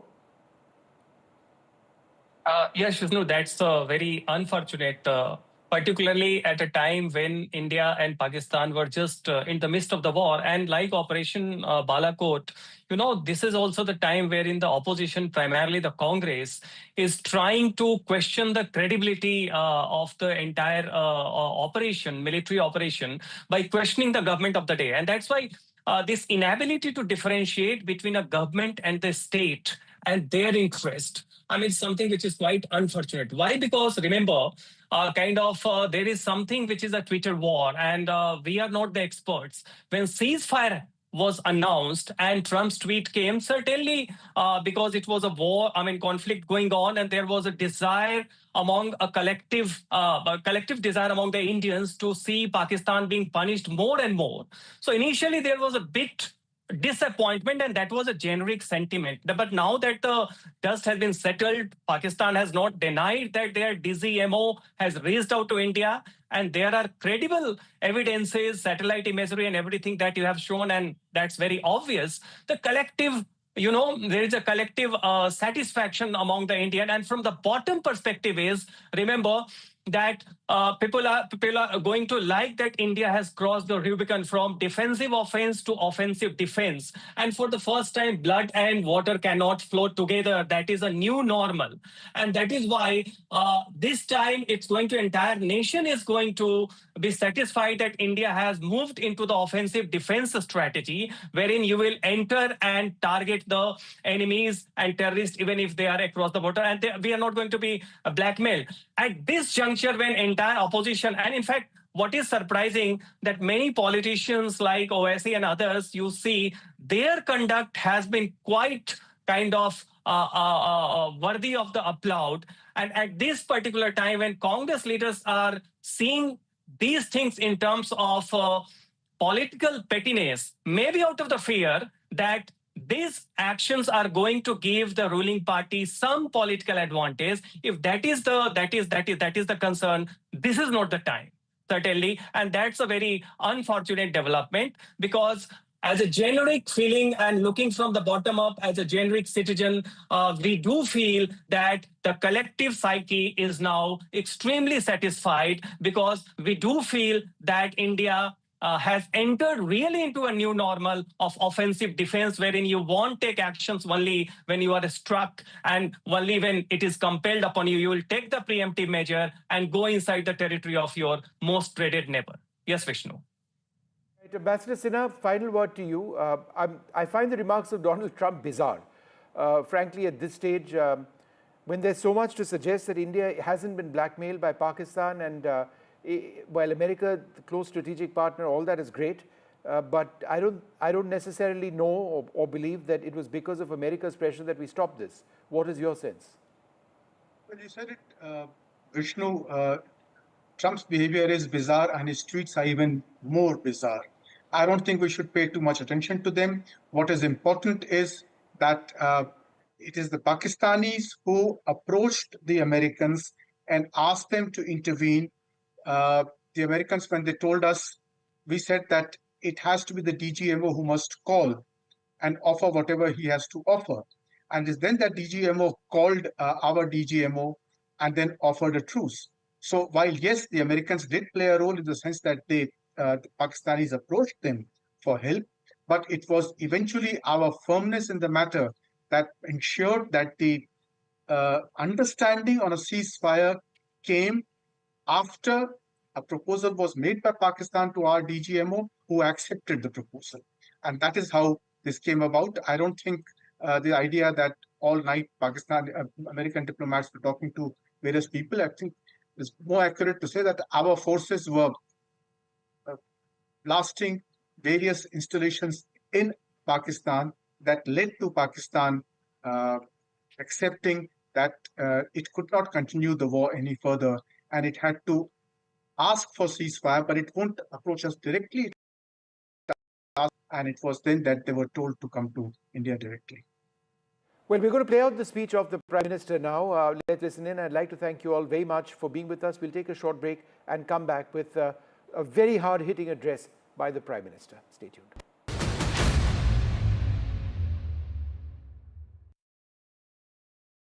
In today's interconnected world, India's voice is more crucial than ever. When India speaks, the world listens.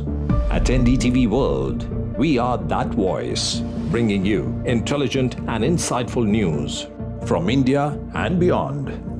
From geopolitics and diplomacy to economic shifts, migrations, tech disruptions, and the stories of our diaspora. We cover the news that shapes our global future.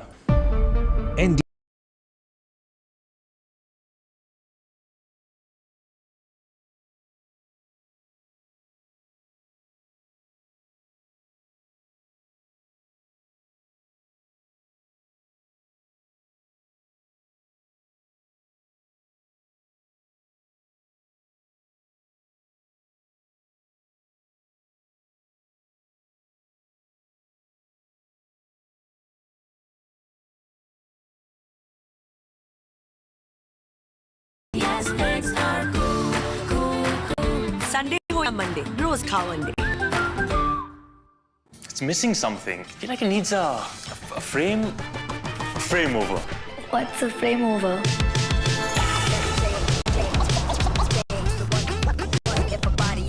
Now that's a focus. Stylish frames.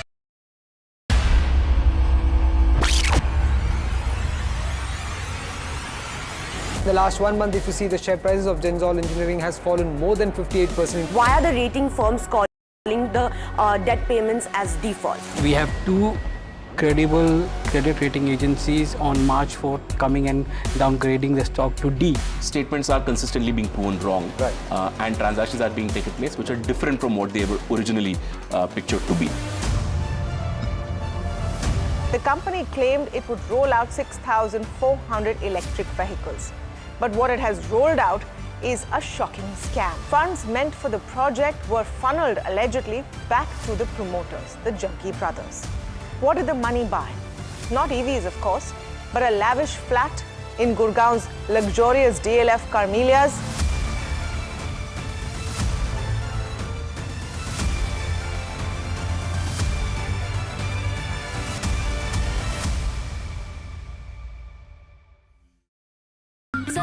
Energy हो जाती है कम खाओ अंडे energetic रहो हरदम strength और मिले हर रोज with proteins and minerals का daily dose extra cool yes extra cool yes extra cool Sunday हो या Monday, रोज खाओ.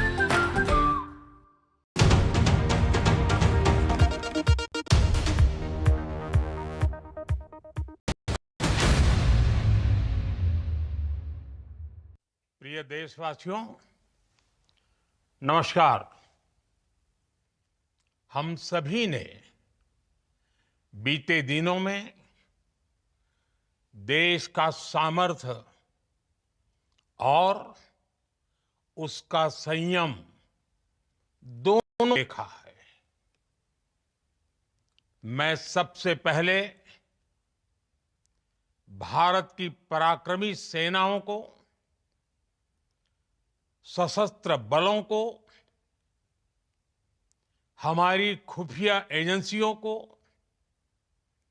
हमारे वैज्ञानिकों को, हर भारतवासी की तरफ से सैल्यूट करता हूं।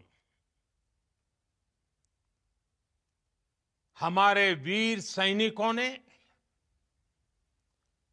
ऑपरेशन सिंदूर के लक्ष्यों की प्राप्ति के लिए असीम शौर्य का प्रदर्शन किया। मैं उनकी वीरता को, उनके साहस को, उनके पराक्रम को आज समर्पित करता हूं हमारे देश की हर माता को, देश की हर बहन को और देश की हर बेटी को ये पराक्रम समर्पित करता हूं। साथियों, 22 अप्रैल को पहलगाम में आतंकवादियों ने जो बर्बरता दिखाई थी, उसने देश और दुनिया को झकझोर दिया था। छुट्टियां मना रहे निर्दोष मासूम नागरिकों को धर्म पूछकर उनके परिवार के सामने, उनके बच्चों के सामने बेरहमी से मार डालना, यह आतंक का बहुत विभत्स चेहरा था, क्रूरता थी।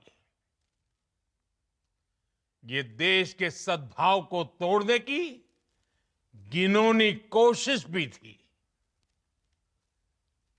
मेरे लिए व्यक्तिगत रूप से ये पीड़ा बहुत बड़ी थी।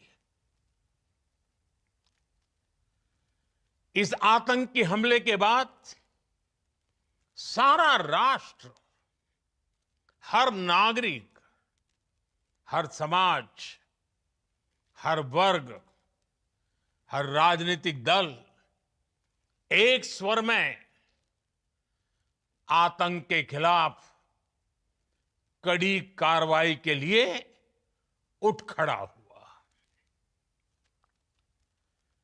हमने आतंकवादियों को मिट्टी में मिलाने के लिए भारत की सेनाओं को पूरी छूट दे दी और आज हर आतंकी, आतंक का हर संगठन जान चुका है कि हमारी बहनों बेटियों के माथे से सिंदूर हटाने का अंजाम क्या होता है। साथियों, ऑपरेशन सिंदूर ये सिर्फ नाम नहीं है, ये देश के कोटि कोटि लोगों की भावनाओं का प्रतिबिंब है। ऑपरेशन सिंदूर न्याय की अखंड प्रतिज्ञा है।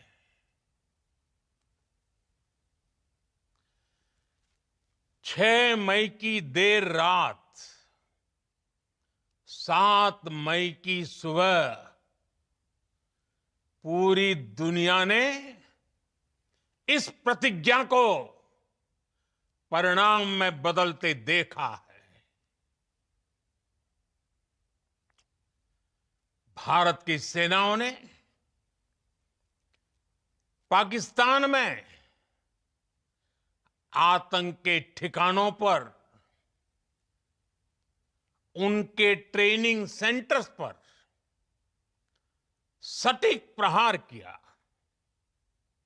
आतंकियों ने सपने में भी नहीं सोचा था कि भारत इतना बड़ा फैसला ले सकता है। लेकिन जब देश एकजुट होता है, नेशन फर्स्ट की भावना से भरा होता है, राष्ट्र सर्वोपरि होता है, तो फौलादी फैसले लिए जाते हैं, परिणाम लाकर दिखाए जाते हैं। जब पाकिस्तान में आतंक के अड्डों पर भारत की मिसाइलों ने हमला बोला, भारत के ड्रोन्स ने हमला बोला, तो आतंकी संगठनों की इमारतें नहीं, बल्कि उनका हौसला भी थर्रा गया।